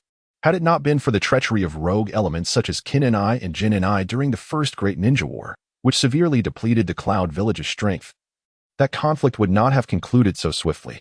Thus, ascertaining the intentions of the Cloud Village is of paramount importance. The sooner they gain insight, the better prepared they can be. Following that, the matter of tailed beasts arises. He had witnessed firsthand the terror of the Ninetales. The destructive potential of its tailed beast bomb is cataclysmic, and once unleashed on the battlefield, it poses an annihilating threat to any side involved. Meanwhile, as Shimura Danzo's orders were set in motion, on the other side, Tamura Hao, after the medicinal effects of the herbal bath permeated his body, was lifted from the tub to receive treatment from a medical ninja, hastening the repair of his fractured bones. Is this human? He mused as he gingerly sat up, examining the broken tooth in his hand, which he had discovered at the bottom of the tub. One of the primary materials was the bone of the Kagaya clan. Indeed, nodded Yue AI, the main ingredients of that secret medicine are quite rare. This time, it incorporates the bones of a high-ranking ninja from the Kagaya clan. Throughout the entire ninja world, the bones of the Kagaya clan are renowned for their exceptional hardness, surpassing the limits of ordinary bone. Which is why the medicinal concoction derived from their bones proves so beneficial for bone enhancement. Humans are also great medicine. Tamura Hao reflected, not repulsed by the notion. After all, humans are but one of myriad living beings. If the body parts of other animals can be used in medicine, it stands to reason that human components may also be utilized, particularly in a world where bloodline limits and lineage inheritance exist. The efficacy of such medicinal applications surpasses that of beasts and ninja animals significantly. Perhaps only the materials from the 3 great sacred lands that possess sage techniques could compare. If necessary, he would not mind a serving of bone ash mixed with rice. In this world, where even terrorists find despair, only by becoming powerful can one attain dignity and seize control of their own fate. The weak are even lesser than dogs. These are my insights regarding lightning attributes and several practical lightning-based ninjutsu techniques. You may peruse them over the next few days, and I shall elucidate any uncertainties you have when we next meet. Fukai retrieved a meticulously prepared scroll and handed it over. Having previously reviewed the student's records and knowing that he possessed only a singular lightning attribute, thus, he had prepared this note. This is for you. It contains insights on the lightning torture technique and the advanced lightning torture technique, Chio Dance. The battlefield of a ninja is ever-changing, and there are moments when one cannot draw their blade in time, so honing one's skills is always prudent. Yuyue AI also produced a scroll he had prepared beforehand, which not only detailed his experiences in lightning release and body refinement, but also included the lightning torture technique and the Chio Dance, both of which are executed using a hand blade.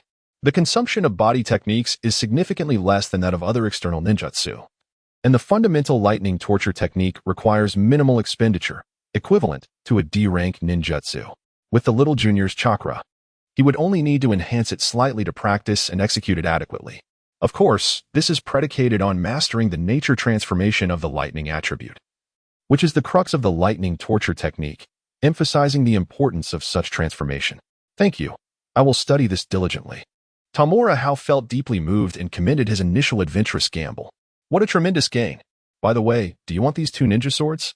I was the first to have them forged, but their design does not align well with my swordsmanship philosophy, so I subsequently commissioned a new set. Tamura Hao unsealed a set of ninja swords from within an armor piece using a sealing technique. These swords were standard ninja blades from the hidden cloud village, measuring 1 meter in length, perfectly suited for Yue AI and Fukai. He had initially commissioned their creation, but since their design was not suitable for thrusting and was primarily for slashing, he had sealed them away after a period of use and opted to have a new set forged in the style of a Fukai, who specialized in swordsmanship. Picked up one of the ninja blades and swung it, subsequently channeling chakra into it, causing the blade to gleam with a dazzling electric light. A fine sword. Experiencing the smooth flow of chakra within the blade made Fukai's eyes sparkle. This sword was far superior to the one he had previously used. The conductive metal had clearly absorbed more chakra, and the balance of the blade was ideal for delivering force, revealing it to be a work of a master craftsman. It is indeed a rare treasure. Yue AI took up the other ninja sword and swung it, injecting his own lightning attribute chakra into it, intrigued by its potential. Though he primarily practiced the family's inherited hand blade, which was formidable in its own right, hand-to-hand combat always had its limitations. A fine sword would undoubtedly enhance his capabilities. The blade, though lightweight at under 4 pounds, aligned perfectly with his swift, explosive combat style, making it an ideal choice. This is truly precious. After appraising the sword for a while, Fukai sheathed it and returned it to Tamura Hao. Were it merely an ordinary ninja sword, even one of the quality he had previously possessed, he would gladly accept it. However, this sword is no ordinary piece. Its value is undoubtedly in the hundreds of millions. and such a costly gift is one he cannot accept. Tamura did not hesitate to speak, urging, "Teacher, please accept this. I previously damaged your ninja blade, and this serves as compensation. Furthermore, as we are bound to venture out of the village for missions, possessing a fine weapon will better ensure your protection should we encounter peril. Therefore, let this be a temporary loan from a student. When you no longer require it, you may return it to me." Seeing Fukai remain resolute, Tamura altered his approach, framing it as a mere borrowing. "Please accept it. We are likely to face significant dangers ahead, and war is on the horizon." Night Moon AI offered a gentle persuasion, which caused Fukai to waver. Ultimately accepting the ninja blade, he discerned the underlying meaning in Night Moon AI's words, indicating that considerable peril loomed in the future, likely tied to the student, thus making the enhancement of his strength imperative. "I shall ensure the safety of my student. Anyone who wishes to harm you must first step over my lifeless body." This solemn promise resonated with Fukai. Although he still harbored numerous doubts about the student, the evident regard displayed by Night Moon AI and Lord Rakage underscored the student's significance, which could not be overlooked. Yet, as these words registered, Tamura felt a shiver, recalling the formidable curse from the neighboring Dolaw, one that rivaled the path of the Taoist. In this world, methods of resurrection do exist, such as the Rinnegan. Should unfortunate circumstances befall him in the future, would his teacher utter, "Revive my disciple"? "I shall also make use of this blade temporarily. Do not hesitate to ask should you need it in the future." Leaving aside the musings of one individual, Night Moon AI accepted the ninja blade and generously made a promise to Tamura. He felt quite content with this arrangement, for the favor of the fourth Rakage would prove invaluable, far surpassing that of a mere ninja blade. After engaging in conversation with Night Moon AI for a while, and once his physical condition improved, Tamura gingerly made his way back home, leaning on his cane. The fracture in his bones was not easily healed, particularly as he awaited the medicinal effects to deeply integrate with the bone structure. He was currently under the influence of medical ninjutsu, which facilitated only preliminary healing, rendering his strength far inferior to what it had been, necessitating cautious steps. Upon returning home, Tamura reclined on his bed and unfurled the scrolls from Night Moon AI and Fukai, eager to peruse their insights on the nature transformation and form alteration of lightning chakra, precisely what he required. The original Naruto series illustrated the training of wind attribute nature transformation but offered no guidance on the lightning attribute's transformation process. The Ninja Academy and library lacked specific methodologies, leaving him to navigate through fragments of information in various texts, a process that proved inefficient and left him still at the threshold of understanding. Now, armed with insights from two proficient practitioners of lightning release, both possessing the wisdom of secret techniques from their lineage, he felt as though opportunity had presented itself at the perfect moment. The nature transformation of lightning was currently the only path that could swiftly elevate his strength, and he even contemplated whether he could develop a version of future Kakashi Hitaki's Chidori or the Chidori system of Sasuke Uchiha. Even if the limitations of chakra volume prevented him from utilizing the full version, a scaled-down variant would suffice. At this moment, the effectiveness of the Golden Finger's enlightenment becomes apparent, enabling him to cultivate in this aspect with remarkable efficiency. However, before Tamura could delve into the nature transformation of the lightning attribute, an unexpected visitor arrived at his door. "Esteemed ninja, here is the ramen you ordered." A middle-aged man stood outside, holding a large bowl of sealed ramen, while his other hand subtly executed several hand signs. Upon observing these gestures, Tamura realized they were a signal from Shimura Danzo. No, it was a message from Lord Danzo himself. "Come in," Tamura said nonchalantly, glancing outside before stepping aside to invite the middle-aged man in, accepting the ramen from his hands. The man said little, stepping into the room, however. When his foot touched the carpet, Tamura sensed something unusual. Shadow clone, perhaps? How cautious. The man's foot did not depress the carpet, as if it bore no weight at all, indicating he either possessed a ninjutsu that enabled him to float or was not flesh and blood. The latter seemed far more likely. "Lord Danzo has commanded that you exert every effort to investigate the schemes and strategies of the Cloud Village regarding the impending war, especially concerning the Fire Nation's strategic conspiracies. Additionally, you must probe into the Cloud Village's progress in utilizing tailed beasts. This task is imperative." The middle-aged man delivered the orders succinctly. "I require the sword of the Thunder God wielded by the second Hokage." Tamura responded without hesitation, articulating his own demands. The transformation of the lightning attribute is not easily mastered, Even the likes of Yakumo AI and Fukuai took over 5 years to succeed.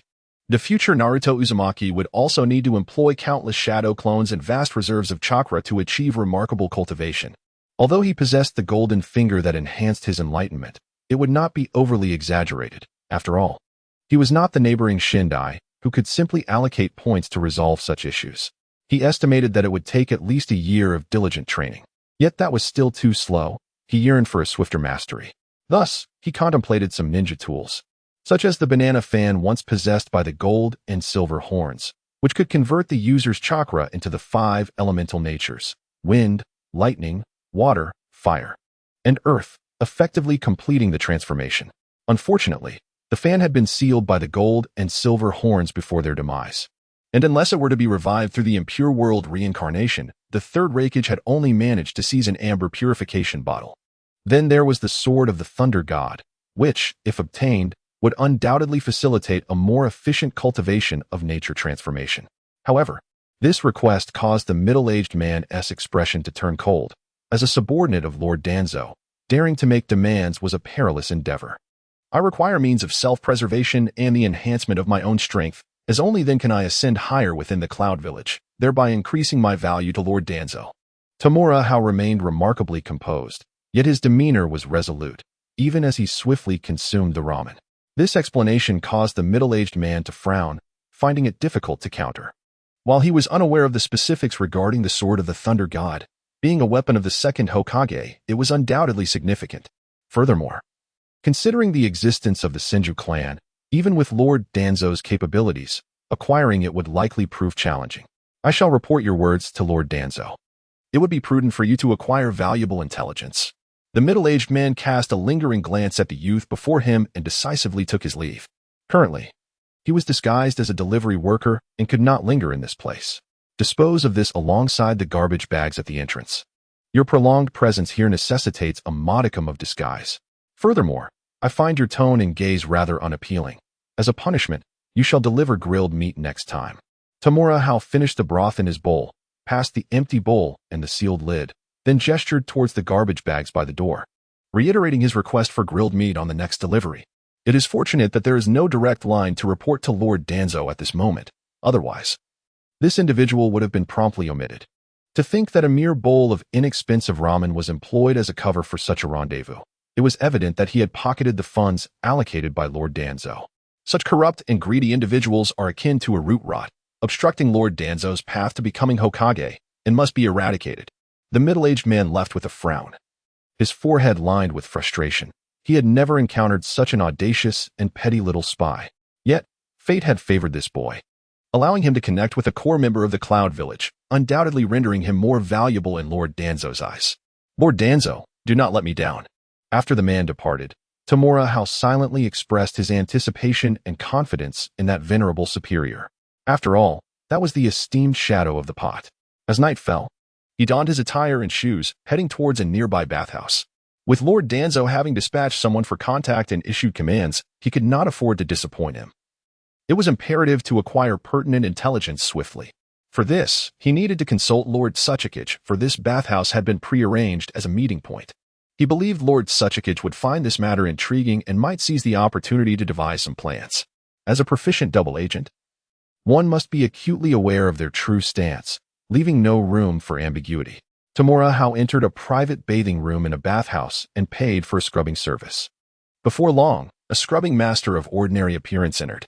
Tamura Hao naturally emerged from the water and lay on the wooden platform, relishing the scrubbing service. Has Danzo's people approached you? Inquired the disguised figure of Tsukadai in a hushed tone. This had been their prior arrangement. Tamura Hao's presence here signaled movements from Danzo's side. Due to the delicacy of their situation, they could not meet openly, relying instead on discretion to avoid detection by the opposing spies. Tsukadai sought intelligence regarding the village's war strategies and the utilization of the tailed beasts, while I proposed acquiring the Sword of Raijin. Tamura Hao succinctly stated that such matters required no superfluous dialogue, fully confident that Tsukadai would grasp the gravity of the situation. Indeed, Tsukadai fell into contemplation. He was not taken aback by Shimura Danzo's intentions. In fact, he had anticipated them. As even he was curious about Konoha's plans for the impending conflict, an interest shared among the 5 great ninja villages. Given your current identity and the status of Fukai, you cannot delve too deeply into these matters. I will provide you with some superficial information that will suffice for Danzo's analysis. After a moment of reflection, Tsukadai shared scattered information accessible to Tamura Hao in his present capacity. Upon concluding, Tsukadai offered a suggestion. You may relay the village's war plans to them, while withholding information regarding the tailed beasts and your strategies concerning the land of whirlpools as a bargaining chip for the Sword of Raijin. However, as I understand, the effective use of the Sword of Raijin necessitates an immense amount of chakra, which may not be of significant benefit to you. Tamura Hao had heard of the Sword of Raijin. The second Hokage wielded it in conjunction with the Flying Thunder God technique, making it lethal for any ninja. It was said that during the past, Qin and Jin were able to withstand its power only because of their tailed beast cloaks. Otherwise, they would have been slain by the second Hokage long ago. I intend to use the Sword of Raijin to aid my training in lightning nature transformation, rather than for combat. Moreover, after my training, I will return the sword to the village in hopes of utilizing it as a foundation to create large-scale ninja tools, thereby allowing others to benefit from enhancing their lightning nature training. This should be a considerable achievement, wouldn't it? Tamura Hao had further reflections. Though the sword's light blade form was formidable, it required a substantial amount of chakra to sustain its power. Without sufficient chakra, the sword's formidable capabilities could not be realized, as evidenced in the original storyline where it was shattered. What he lacked was precisely chakra. Thus the Sword of Raijin would serve primarily as a training aid, while in combat, he had his companions to rely on. Given this, retaining the Sword of Raijin would be futile. It would be wiser to surrender it to the village in exchange for other resources. Tsukadai paused, then began to contemplate, ultimately agreeing with this proposition. He then recalled the Six Paths ninja tools sealed by Qin and Jin before their demise, which supposedly included a fan capable of converting 5 elemental natures.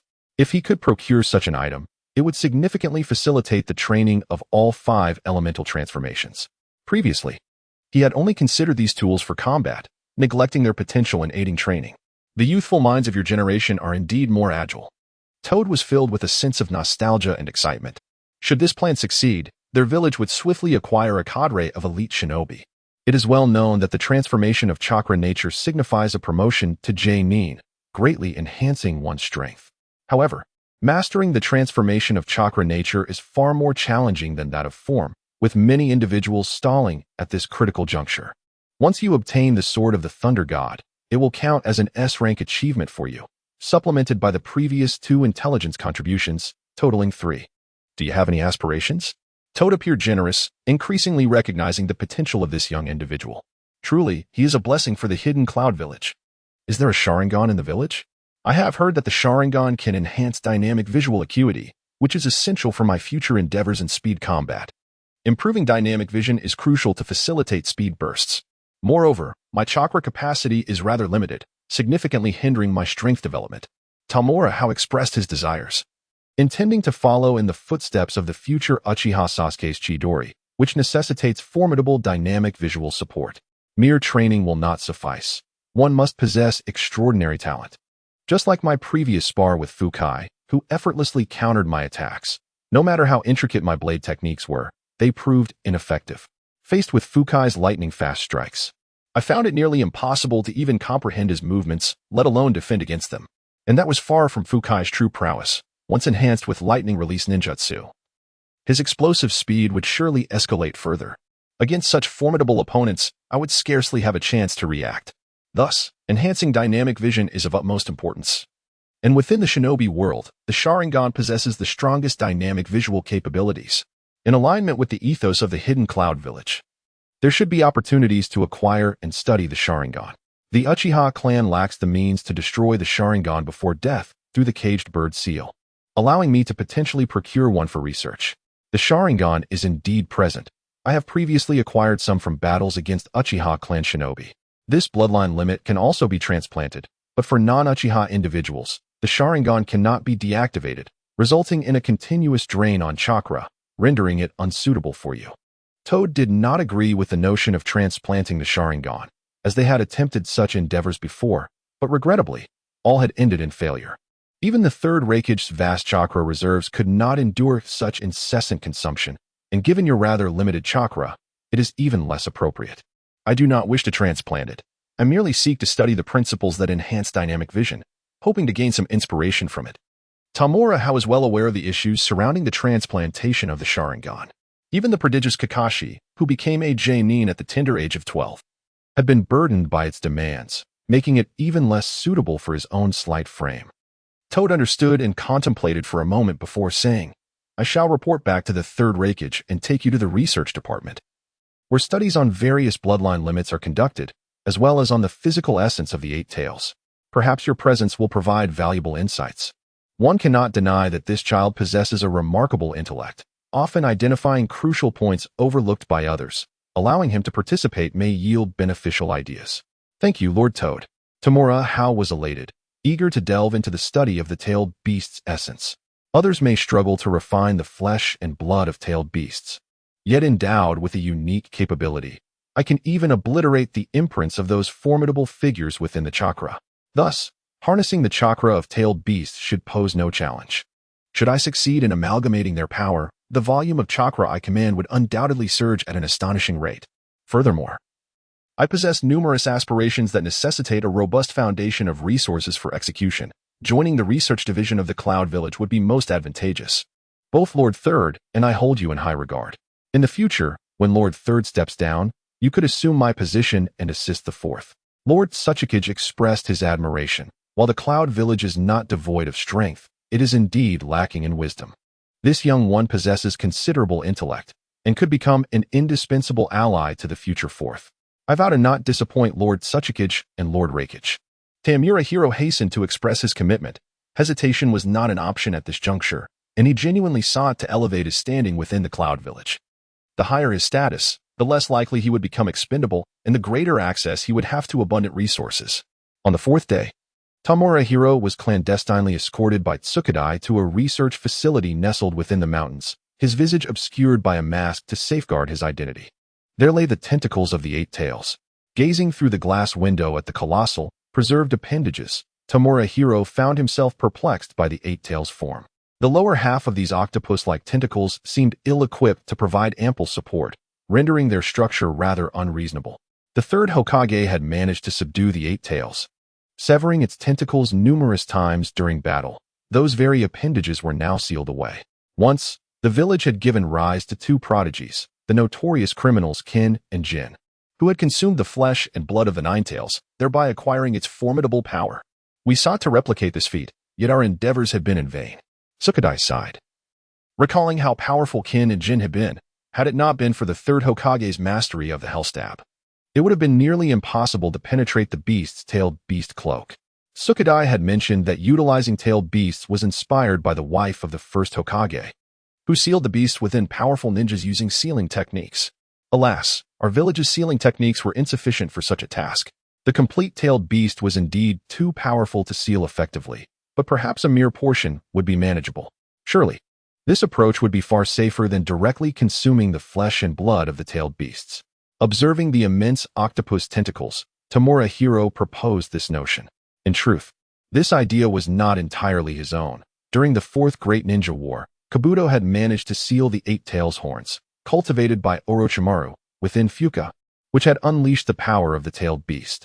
Following that, there was the pseudo-Nine Tails Jinchuriki from the Temple of Fire, who became a Jinchuriki solely by harnessing collected Nine Tails chakra, proving the viability of this concept. Slap. How did we not think of this sooner? After a moment of surprise, Tsukadai promptly slapped himself, excitement coursing through him. Indeed, while the complete tailed beast was challenging to seal and bear, the mere flesh and blood of the tailed beast should pose no such difficulty. This token will grant you unrestricted access within the research facility. He retrieved a token and handed it to Tamura, then hurried off, eager to report this development to the third Reikage. Should this idea come to fruition, the hidden Cloud Village would surely prosper. Please provide me with a portion of the Eight Tails flesh. Tamura expressed his keen interest in the tailed beast's blood to the Umbu ninja stationed at the entrance of the room containing the preserved Eight Tails tentacles. Having witnessed Tsukadai's regard for this individual, the Umbu ninja refrained from further comment, opening the door to retrieve a pre-sliced specimen of the tentacle's flesh and presenting it to Tamura. Is this the chakra of the tailed beast? As he observed the crimson chakra emanating from the flesh contained within a sealing jar, Tamura Hiro comprehended that this was indeed the chakra of the Eight Tails. Where is the storage location for the Sharingan? After sealing the jar within the scroll he had brought, Tamura Hiro inquired about the whereabouts of the Sharingan storage. Follow me. The Umbu ninja formed hand seals, creating a shadow clone to indicate that Tamura Hiro should follow, leading him to the laboratory dedicated to researching the Sharingan. The researchers responsible for that area recognized the individual brought in by the shadowy faction, and with the hand from Raikage in hand, they did not engage in further discussion. Is there a need to discard the Sharingan? Upon perusing the laboratory's reports on the Sharingan, Tamura suggested the disposal of the ocular artifacts. He understood that the essence of the Sharingan lies in its ocular power, while the anatomical structure of the eye is merely secondary. Furthermore, the research on the eye's structure had already been comprehended by the Hidden Cloud Village, yielding limited benefits. Indeed, upon hearing Tamura's suggestion to discard the Sharingan, the person in charge exhaled in relief and retrieved several vials from a nearby preservation cabinet, each containing a dissected Sharingan. Please provide me with a quiet room. Tamura stated as he accepted the vials, expressing his desire to conduct some experiments. The supervisor said little more and led Tamura to an adjacent lounge. I hope for success, he whispered as he grasped the Sharingan, channeling chakra to envelop it while performing the chakra absorption technique. This technique is not particularly rare. Many ninjutsu possess the ability to absorb an opponent's chakra, especially earth and water styles. For instance, in the future, the Sound Ninja group will include Nidame Bakahatsu's Earth Style, Earth Prison, while Kisame Hashigaki can directly absorb an opponent's chakra. Of course, Tamura's version of the chakra absorption technique is not highly advanced, having been acquired previously from Tsukadai. Moreover, its primary focus is on absorption, with a notably poor refinement ability, lacking water and earth attributes to enhance its efficacy. Under the influence of the chakra absorption technique, the already damaged Sharingan could not withstand the strain and shattered, its ocular power enveloped and absorbed by Tamura's chakra, which soon gained a tint of crimson amidst its pale blue essence. However, this was merely a simple amalgamation rather than a fusion and refinement. As the level of the Sharingan's ocular power far exceeded Tamura's chakra, this illustrates the limitation of the chakra absorption technique. It cannot absorb chakra of a higher quality than its own. Nonetheless, this sufficed. Tamura never intended to refine the ocular power of the Sharingan solely through his own strength. Such a notion was unrealistic. In this regard, he must rely on external assistance. Taking a deep breath, he decisively pressed the crimson chakra against his forehead, guiding it into the mental realm of his golden finger using his own chakra. Indeed, the ocular power of the Sharingan was immediately detected by the golden finger, instinctively perceiving it as an invading entity to be suppressed and dismantled. Soon, four spectral imprints were extracted, identical to the previous quartet, with the last extracted imprint appearing the most indistinct and ethereal. After observing the 4 spectral apparitions, Tamura proceeded to pulverize the 6 Paths Sage's Tsutsuki style and the 4th spectral imprint using the power of Shattered Jade, subsequently presenting the fragmented essence of the imprint before the apparition of Kagaya Tsutsuki. As anticipated, the Kagaya apparition instinctively initiated its absorption, particularly consuming the fragments of the Tsutsuki style and the 6 Paths Sage's imprint at the swiftest rate, followed by the final imprint. The deepest and highest ranking seal is concealed within the depths, and the ethereal shadow of Kagaya struggles to devour and refine it. Fortunately, it has been shattered into fragments, transforming into the most fundamental sustenance devoid of any resistance. As the ethereal shadow consumes the 3 seals, it materializes slightly. And then Tamura instinctively channels the power of his Sharingan, which also seeks to absorb it, resulting in a faint glimmer of blood at his brow. His previous conjecture proves correct. The awakening and enhancement of Kagaya Otsutsuki's will and power can indeed be facilitated through chakra, especially when derived from the potent bloodline descendants left behind by the Sage of 6 Paths, observing the flicker of bloodlight at the center of the ethereal shadow's brow. Tamura confirms a prior hypothesis. This notion arises from the resurrection of Kagaya Otsutsuki during the 4th Great Ninja War and the emergence of the Sage of 6 Paths. Both retained their will within chakra, hence Kagaya's assertion about reclaiming her chakra rather than merely harvesting it. This substantiates that it is indeed her chakra, far more intricate than a mere source. Thus, it is exceedingly challenging for anyone in the shinobi world to resist Kagaya. A far greater pressure than that posed by Otsutsuki Ishiki and his ilk, emanating from a suppression rooted in the depths of bloodlines and the very essence of chakra. Unless one ascends to the level of the Sage of Six Paths. This is precisely what Tamura House seeks, which is why he chooses the ethereal shadow of Kagaya Otsutsuki. Moreover, it is significant that Kagaya is the only female among the four, seemingly possessing an element of naivety, making it more feasible to manipulate her should this ethereal shadow gain sentience in the future. He fervently hopes that his plan to become Kagaya's Jinchuriki will succeed. Reflecting on his envisioned plan, Tamura Hao is filled with anticipation.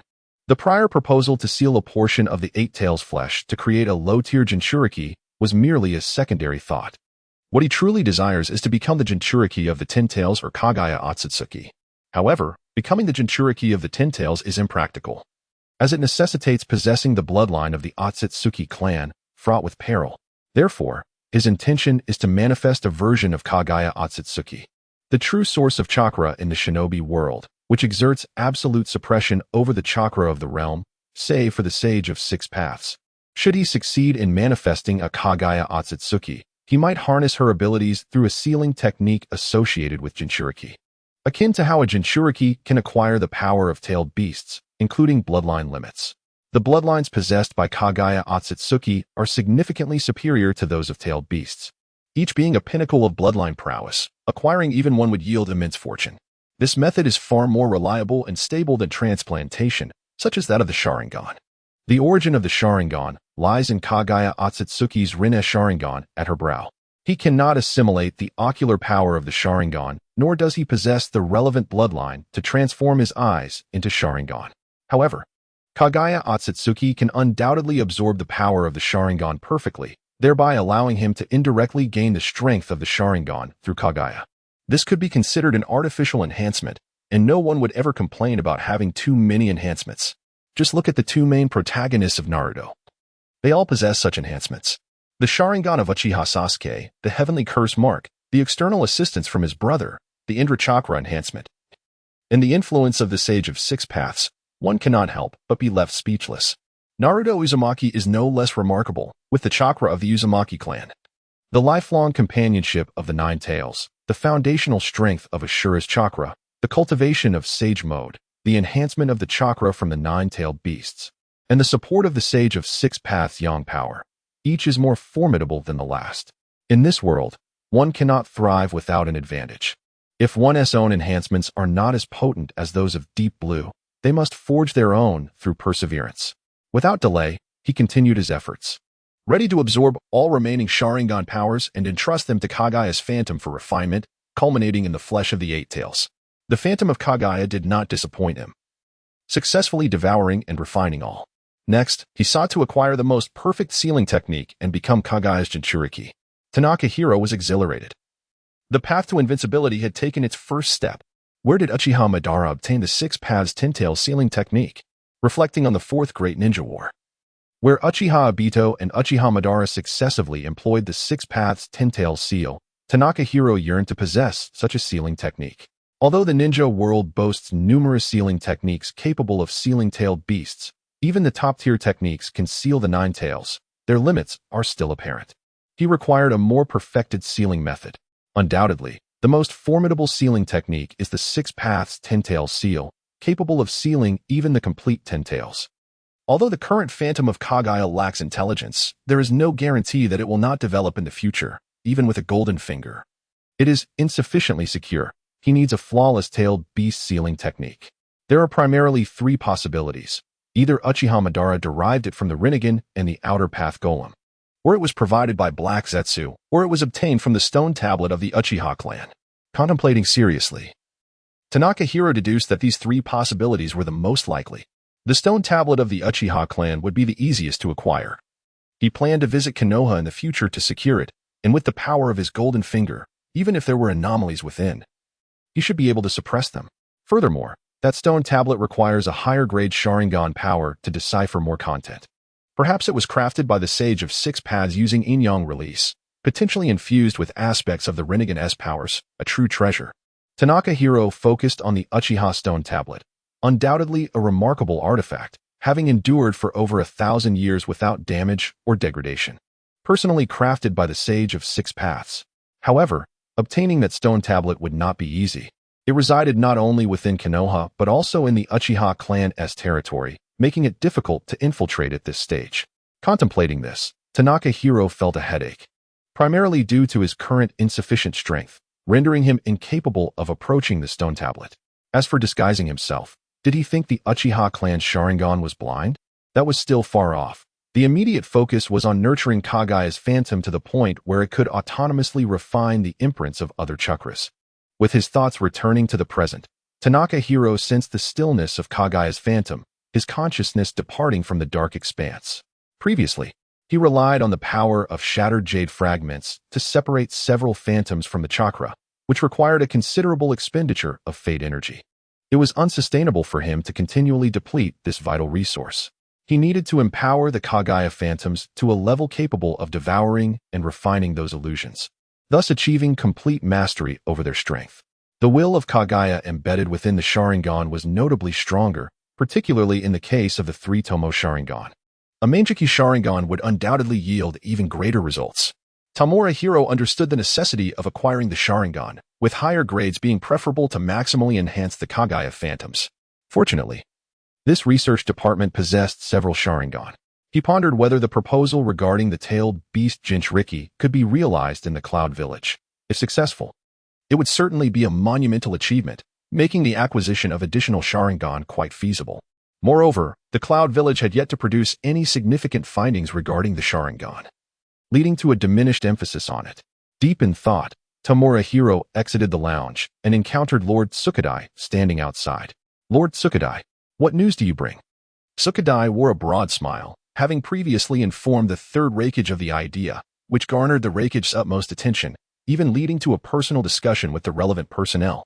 Of course, Sukadai was merely a shadow clone, while his true self was accompanying the third Raikage in deliberating modifications to the tailed beast Jinchuriki plan. I attempted to absorb and refine the ocular power of the Sharingan, but the difficulty is substantial. I require more ocular power. Tamura Hiro directly articulated his needs, sensing from Sukadai's smile that the earlier suggestion had proven promising, marking a significant achievement. I have accomplished something remarkable. Requesting a few Sharingan should not be unreasonable, right? It seemed there had indeed been some progress. Sukadai's smile deepened, marveling at the agility of youth. They had long been researching the formidable bloodline limit of the Sharingan, even covertly eliminating Uchiha ninjas departing from Konoha to procure their Sharingan. Regrettably, despite the passage of years, no significant results had emerged, making it surprising that this young man could discover a breakthrough. However, I have some ideas and speculations, and I require the strength of the Senju clan. Tamura Hiro did not shy away from this truth and expressed his need for the Senju clan's assistance. Please wait for me outside. Sukadai glanced at the researchers in the laboratory, signaling Tamura Hiro to step out first, as he needed to negotiate with the researchers present. If they failed to produce valuable results, he would petition the Raikage to terminate this research project and reassign the personnel to other endeavors. As for the Sharingan that had yielded no findings, they would naturally be awarded to the young man as he deserved it. If any results were achieved, it would be even better. Of course, the existing Sharingan here were merely of the three-tomo variety, far inferior in value to the legendary Sharingan of Uchiha Madara, which undoubtedly belonged to a higher echelon. In comparison, the current Sharingan available here held little worth. Although transplantation is feasible, it holds little significance for those formidable individuals who surpass the strength of a Jonin. While it proves beneficial for Jonin and lower-ranked ninjas, the exorbitant cost renders it utterly impractical, a veritable hindrance. The efficiency of the Tsuchikage is commendable. After engaging in profound discussions with the head of this laboratory and determining the likelihood of achieving meaningful results and viable solutions was minimal, he dispensed with the shadow clone and transmitted his memories back to his original body to report to the third Raikage.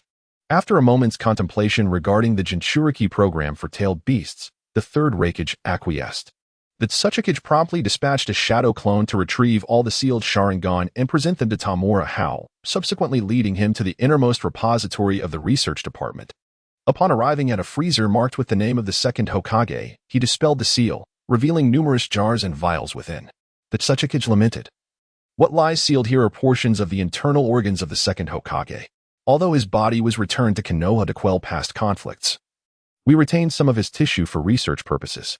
While its value pales in comparison to that of the first Hokage, he remains a formidable member of the Senju clan. Second only to the first Hokage. Even after 2 decades, immersed in nutrient solution, these tissues retain remarkable vitality. Regrettably, we have yet to derive any significant results from this research project, which was shelved years ago due to funding issues. Tamura Hao gazed at the body tissues suspended within the nutrient solution, visibly excited, particularly by the sight of a complete heart. This belonged to the second Hokage. Senju Tobirama. Its worth, though not as high as that of Senju Hashirama's, is still considerable. Without a hint of hesitation, Tamura Hao retrieved a sealing scroll to enclose all the jars and vials within. These would serve as excellent nourishment for enhancing Kagaya's projection. The Tsuchikage offered no objections, as this was also sanctioned by the third Reikage. Moreover, these items had been stored here for an extensive period, and their continued presence served little purpose. Jin Jiao and Yin Jiao. Are they the 2 most notorious criminals who murdered the second Hokage? His gaze drifted across the various freezers until he soon discovered 2 marked with their names, prompting a surge of ideas. Indeed, they are. After the third Hokage defeated them, their corpses were brought back for research to uncover the secret of how they gained the power of the Nine Tails by consuming its flesh and blood, as well as to retrieve the sealed 6 Paths ninja tools, though this endeavor ultimately proved fruitless. As the Tsuchikage spoke, he approached and unsealed the 2 freezers, revealing jars and vials within. The contents primarily consisted of the 2 men's remains, alongside numerous internal organs, with even their blood extracted and sealed separately. We must preserve the blood. Perhaps future advancements will allow us to recover the sealed 6 Paths ninja tools through it. You may take the rest for your studies. The Tsuchikage stated generously. While the corpses of these 2 men are indeed valuable, the Reikage has already confirmed the feasibility of the Jinchuriki program, significantly diminishing the worth of their remains. Compared to directly consuming the flesh and blood of tailed beasts, the method of partition sealing appears far more reliable. Moreover, the project concerning the consumption of tailed beast flesh has been halted by Lord Reikage due to the excessive sacrifices involved and the improbability of success.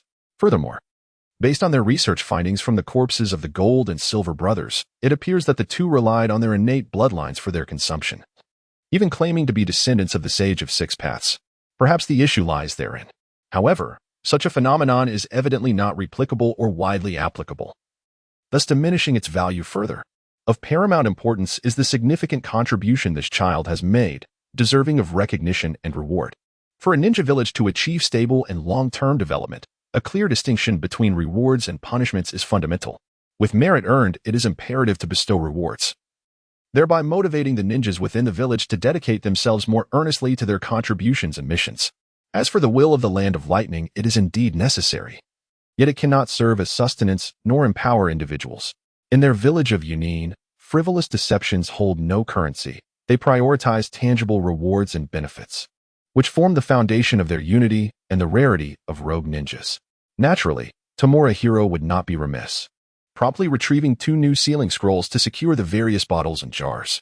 A cursory glance at the other refrigerators yielded nothing of interest. Do not rashly attempt experiments, particularly on oneself, admonished Sukadai gravely, as human experimentation is perilous. I value my life too much, chuckled Tamura Hiro, fully aware that he would not conduct experiments on his own body. These items were merely nourishment for Kagaya's projection. Sukadai-sama, do we currently possess any relatively mature sealing techniques for tailed beasts? He inquired, although he earnestly wished for the 6-path sealing of the 10 tails. He understood that such an aspiration was not feasible in the immediate future, nor did he know when he might have the opportunity to strategize in Konoha. At this stage, it was essential to establish a sealing technique to contain Kagaya's projection. Remaining indefinitely within the mental realm was not an option. Are you contemplating utilizing those items with the mindset of a tailed beast Jinchuriki? Sukadai realized, recognizing it as a commendable approach. However, human tissue is inherently different from tailed beasts, and while the idea is promising, its execution would be arduous. The concept is sound, but the difficulty remains high. As for the sealing techniques, please be patient. Once we secure the Uzumaki clan, there will undoubtedly be higher-level sealing techniques available, even specialized ones for sealing tailed beasts. The strategy to confront the Uzumaki clan has long been devised, merely awaiting the acknowledgement of Shimura Danzo to officially commence cooperation with Konoha. This time, Yunin Village would deploy all its resources, with even the third Hokage participating, ensuring substantial gains. Are we to begin the campaign against the Uzumaki clan? Tamura inquired, his expression turning serious. The power of sealing techniques is formidable. Even the Nine Tails can be sealed, and the Uzumaki clan surely possesses numerous potent methods. Engaging them directly would undoubtedly entail significant losses. Sealing techniques are indeed fearsome, particularly those of the Uzumaki clan, especially the dead demon-consuming seal.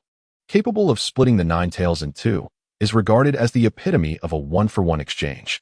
We have considered this and will not confront the Uzumaki clan directly. Our primary focus will be on the other three villages. The Earth Shadow is acutely aware of the terrifying nature of sealing techniques, fortunately. Their true objective this time is to subdue the Whirlpool clan, and thus they will not recklessly attack those who oppose them. Your task is of great significance. Shimura Danzo's people are not easily deceived, so ensure you do not leave any traces behind. With a note of caution, the Earth Shadow remains vigilant towards Danzo. As the intelligence gathered over the years suggests that he is a ruthless character, willing to employ any means to achieve his ends. He is exceedingly difficult to deal with and not easily swayed. I will be cautious, Tamura replied earnestly, fully aware that the shadow of the pod is no easy adversary. To this end, he resolved to employ self-hypnosis as a means of disguise. A technique far more sophisticated than mere acting. Hypnosis is a ninjutsu of the same caliber as the fundamental three-body technique, often regarded as an illusionary art, yielding impressive results, especially when combined with certain substances. He had long practiced hypnosis, primarily to recall memories of his past life, which enabled him to bring forth those grand works of literature. Thus, he possesses considerable insight into hypnosis. Once he is under, he will become a loyal subordinate to Lord Danzo. Moreover, he had initially forged a bond within the roots. And by deepening that connection appropriately, coupled with obtaining the script from Kabuto, he believed that Lord Danzo would undoubtedly place greater trust in him. I wish to gather information regarding the Senju and Uchiha clans. Tamura sought to delve deeper into these two prominent families. Although he had watched Naruto, this was, after all, a real world, and he needed to gain a thorough understanding. Interactions with the Senju and Uchiha clans would be inevitable, especially regarding the research on the Sharingan Sage Body and the Rinnegan. We have considerable records on those two clans. After the rise of the first Hokage and Uchiha Madara, we secretly ambushed their clansmen during their outings, particularly during the First Shinobi World War following the death of the first Hokage, where we conducted research and interrogations. The Earth Shadow did not refuse, recognizing that allowing this child to peruse the records might reveal some unique insights. Additionally, I wish to participate in the conflict in the land of Whirlpool. He finally made the request to join the battle, as his Kagaya shadow required a greater infusion of Otsutsuki bloodlines and chakra. The Whirlpool clan, as a significant branch of the Sage of Six Paths, would undoubtedly be of immense benefit to his Kagaya shadow. Not to mention, other ninja villages would also engage in the fight, such as the Mist Village, which possesses the Kagaya clan. Of course, he would not naively rush to the front lines. A supporting role would suffice, allowing him to gather spoils from the battlefield. As for his own lack of strength, he currently possesses financial means, carrying with him 1,000 high-quality explosive tags. Who would dare to provoke him? The Earth Shadow paused, contemplating, recalling Fuka's assessment of this child's combat prowess, before finally nodding in agreement. Enduring the trials of war would be beneficial. Once there, he would have Fuka keep an eye on him. It would be manageable. The two continued their discussion for a while longer before the Earth Shadow took Tamura and departed, hastening towards the Reikage. Upon returning home, Tamura swiftly extracted the residual chakra from the corpses using the chakra absorption technique, separating and grinding the imprints to supply Kagaya's phantom for its further solidification. Unexpectedly, after consuming the chakra from the corpses of the Golden Horn and Silver Horn, he experienced an unforeseen boon, the ability to perceive good and evil, reminiscent of the power possessed by the Nine Tails. As he sensed the intentions of those in adjacent homes, he recalled how Uzumaki Naruto had acquired the ability to discern morality after attaining the chakra mode of the Nine Tails. Both Golden Horn and Silver Horn were imbued with the chakra of the Nine Tails, having even devoured its flesh and blood. Thus, traces of the Nine Tails chakra naturally lingered in their remains. It seemed they had gained this ability by consuming that particular chakra. Tamura pondered the necessary connection between chakra and Kagaya's phantom for perception, yet he was uncertain of the required distance. After some contemplation, he stepped outside to stroll nearby, greeting acquaintances along the way. His sensing range was approximately 10 meters. He could only vaguely perceive the existence of consciousness waves from unfamiliar individuals, while those who harbored moral awareness towards him elicited a strong response. After a brief circuit, Tamura had a clearer understanding of this newfound ability. Firstly, his own chakra needed to connect with Kagaya's phantom to manifest this capacity, essentially borrowing the strength of Kagaya's essence. This validated his previous hypothesis that it was indeed possible to acquire the abilities of Otsutsuki Kagaya through such means. Furthermore, the sensing range of around 10 meters might be due to the insufficient amount of Ninetales chakra acquired from the corpses. Lastly, he discerned the nature of the perception. It was only applicable to those wearing forehead protectors, suggesting that this ability was fundamentally rooted in chakra. Ordinary people, devoid of chakra, could not utilize it for sensing. Additionally, the moral perception displayed by others was contingent upon their outward identities. After recently employing the transformation technique, he noted that the moral emotions of those he had sensed earlier had shifted. Once he acquired the sealing technique, he would seek an opportunity to report to his teachers, subsequently transforming into the third Hokage or Yagami AI to unveil all the spies within the village. Anyone harboring ill intentions certainly posed a threat. Only by eradicating them or controlling and monitoring their movements could the hidden cloud village be rendered more pristine and harmonious. This would undoubtedly constitute a significant achievement, and he would use this opportunity to strategize the collection of Ninetales chakra for his consumption, enhancing this ability further. Soon, an idea formed. Tamura resolved to inform the third Raikage of this capability, thereby eliminating the spies within the village, especially those affiliated with Danzo in this vicinity. Such unsavory characters could never hope to rival him. Tamura, they must be exposed and eradicated, ensuring he stood as Danzo's sole eye within the hidden cloud village. He intended to impress upon the Raikage the importance of this ability, seeking a means to secure a supply of Ninetales chakra for consumption to amplify his powers. At the very least, he aspired to extend his sensing distance to 100 meters, allowing for the early detection of enemies and the ability to respond accordingly. Currently, a range of merely 10 meters was far too limited, leaving him vulnerable to numerous ninjutsu that could threaten his life. As Tamura continued to stroll and delve into his perception of good and evil, an unexpected surge of dispersed, yet potent malevolence entered his realm of awareness. Turning to investigate, he beheld 4 individuals, the foremost of whom was none other than Yue AI. Yue AI, having also spotted Tamura, halted his steps and greeted him with a smile. Brother AI. Tamura nodded in acknowledgement, allowing his gaze to fall upon the 3 individuals flanking Yue AI, 2 young women and a young man, all in their teens. The source of the intense malevolence emanated from the young man. It was evident that this malevolence was not directed solely at Tamura, but rather seemed to encompass everyone, specifically targeting the village of Yunin. The 2 young women exhibited no overt malevolence, nor did they exhibit any discernible kindness. One appeared gentle and mild, while the other exuded an air of aloofness and pride. As Tamura scrutinized the trio, they too assessed him, speculating about his identity. The familiarity with which Yue AI addressed him indicated that their age difference suggested they were not classmates, but rather individuals of notable standing. These 3 were emissaries from Sunagakure, one named Rasha, another called Kururo, and the last, Yakura. Upon noticing Tamura's gaze, Yue AI offered a brief introduction. They are guests from Sunagakure. Tamura comprehended the situation, realizing they had likely come in connection with the impending assault on the Uzumaki clan. As Tsuchikage had previously mentioned that there were inter-village communications regarding this matter, his attention then shifted to the young woman adorned in a backless outfit, prompting him to inquire enthusiastically, "Is this the usual attire for Miss Yukura? It is truly remarkable that one can maintain such flawless skin in the harsh sunlight of the Land of Wind. Might you share the skincare products you use? In our Land of Lightning, situated in the highlands, we experience intense sunlight as well, and many suffer from sunburn. Products that offer sun protection would be greatly beneficial." Tamura humbly sought her advice, noting that nearly half the populace of Yunin possessed darker skin tones, primarily due to sun exposure. Much like the Qinghai Tibet plateau of his previous life, the high altitude, thin air, intense ultraviolet rays, insufficient oxygen, and dry, frigid air could all harm the skin, particularly the damaging effects of ultraviolet radiation. Should there exist a skincare product capable of effectively preventing sun damage while maintaining a supple and fair complexion, it would undoubtedly be in high demand, especially among beauty-conscious young women. The The determination and purchasing power of women in pursuit of beauty should never be underestimated, as this had sustained a significant portion of the commercial ecosystem in his past life. Furthermore, this young woman was reputed to possess the most exquisite back among the Hokage, captivating countless admirers online merely with her silhouette. Tamura pondered whether she harbored any secrets to her radiant appearance.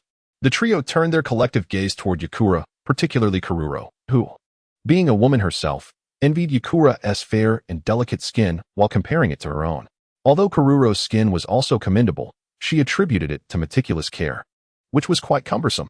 She felt uncomfortable dressing as lightly as Yakura, instead opting for a heavier wrap.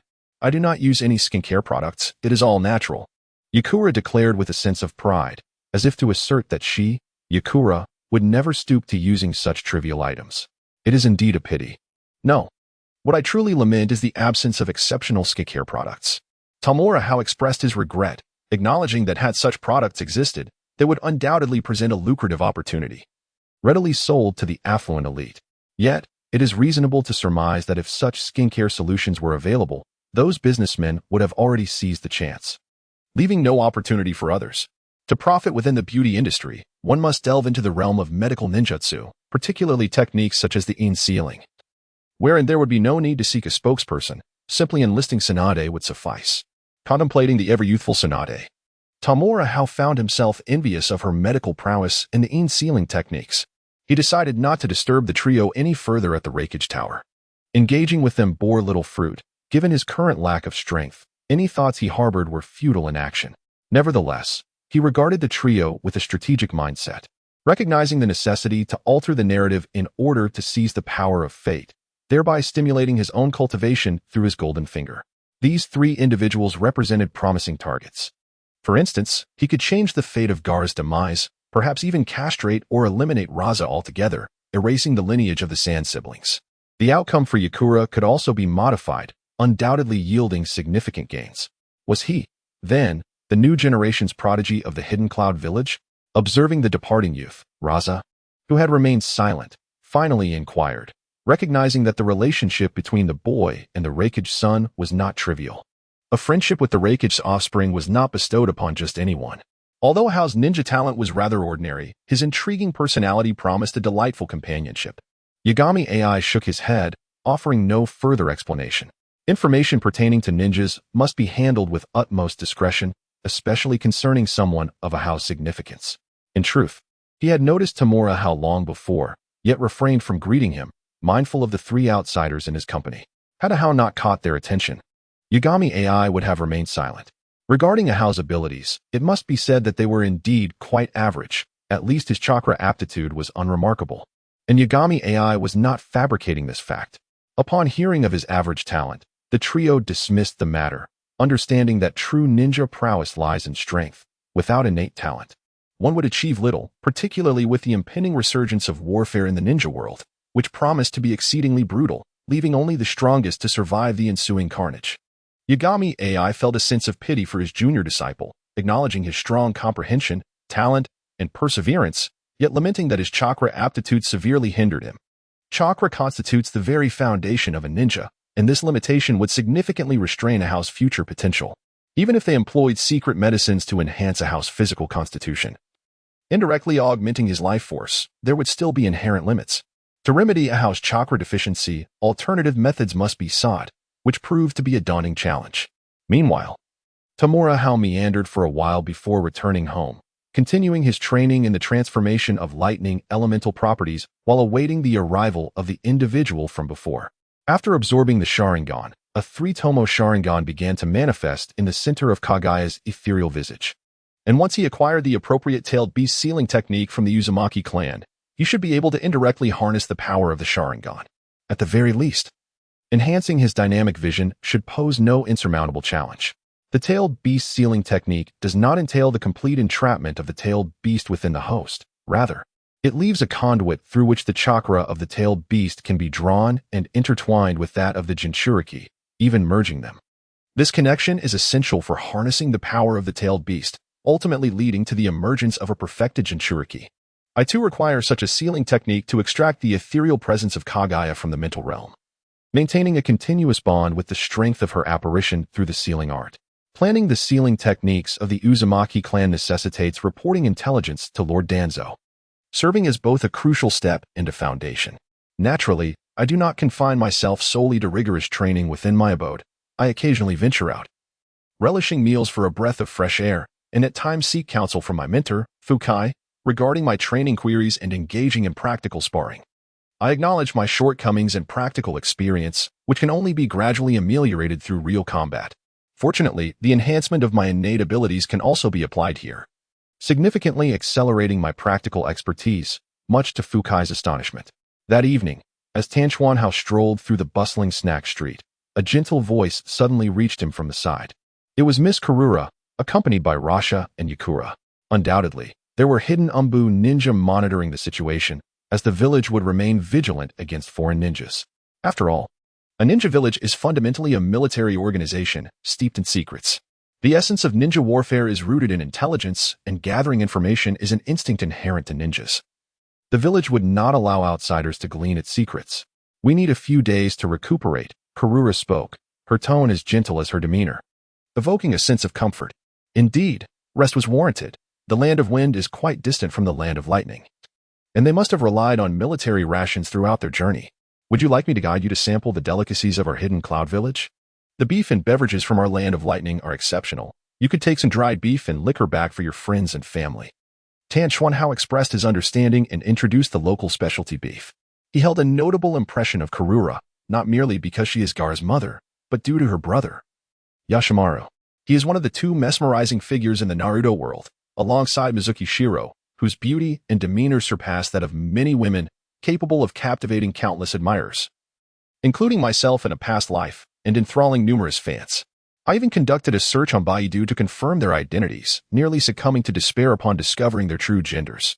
We indeed have such intentions, Karura replied, her eyes crescent-shaped with delight, as she indeed harbored thoughts of bringing back specialties from the land of lightning and the hidden cloud village.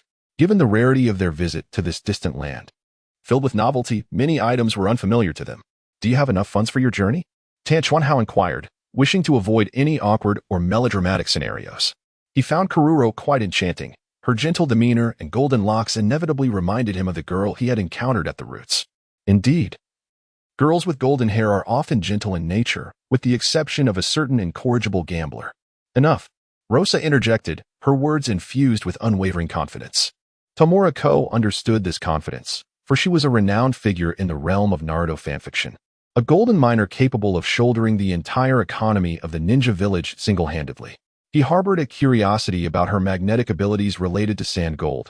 They were indeed extravagant. That is splendid. As the saying goes, one pays for quality. The more expensive items are generally of superior quality. Come, I shall escort you to the finest hot pot establishment in our village of Kumogakure. He beckoned to the three companions before leading them toward his own culinary entertainment center.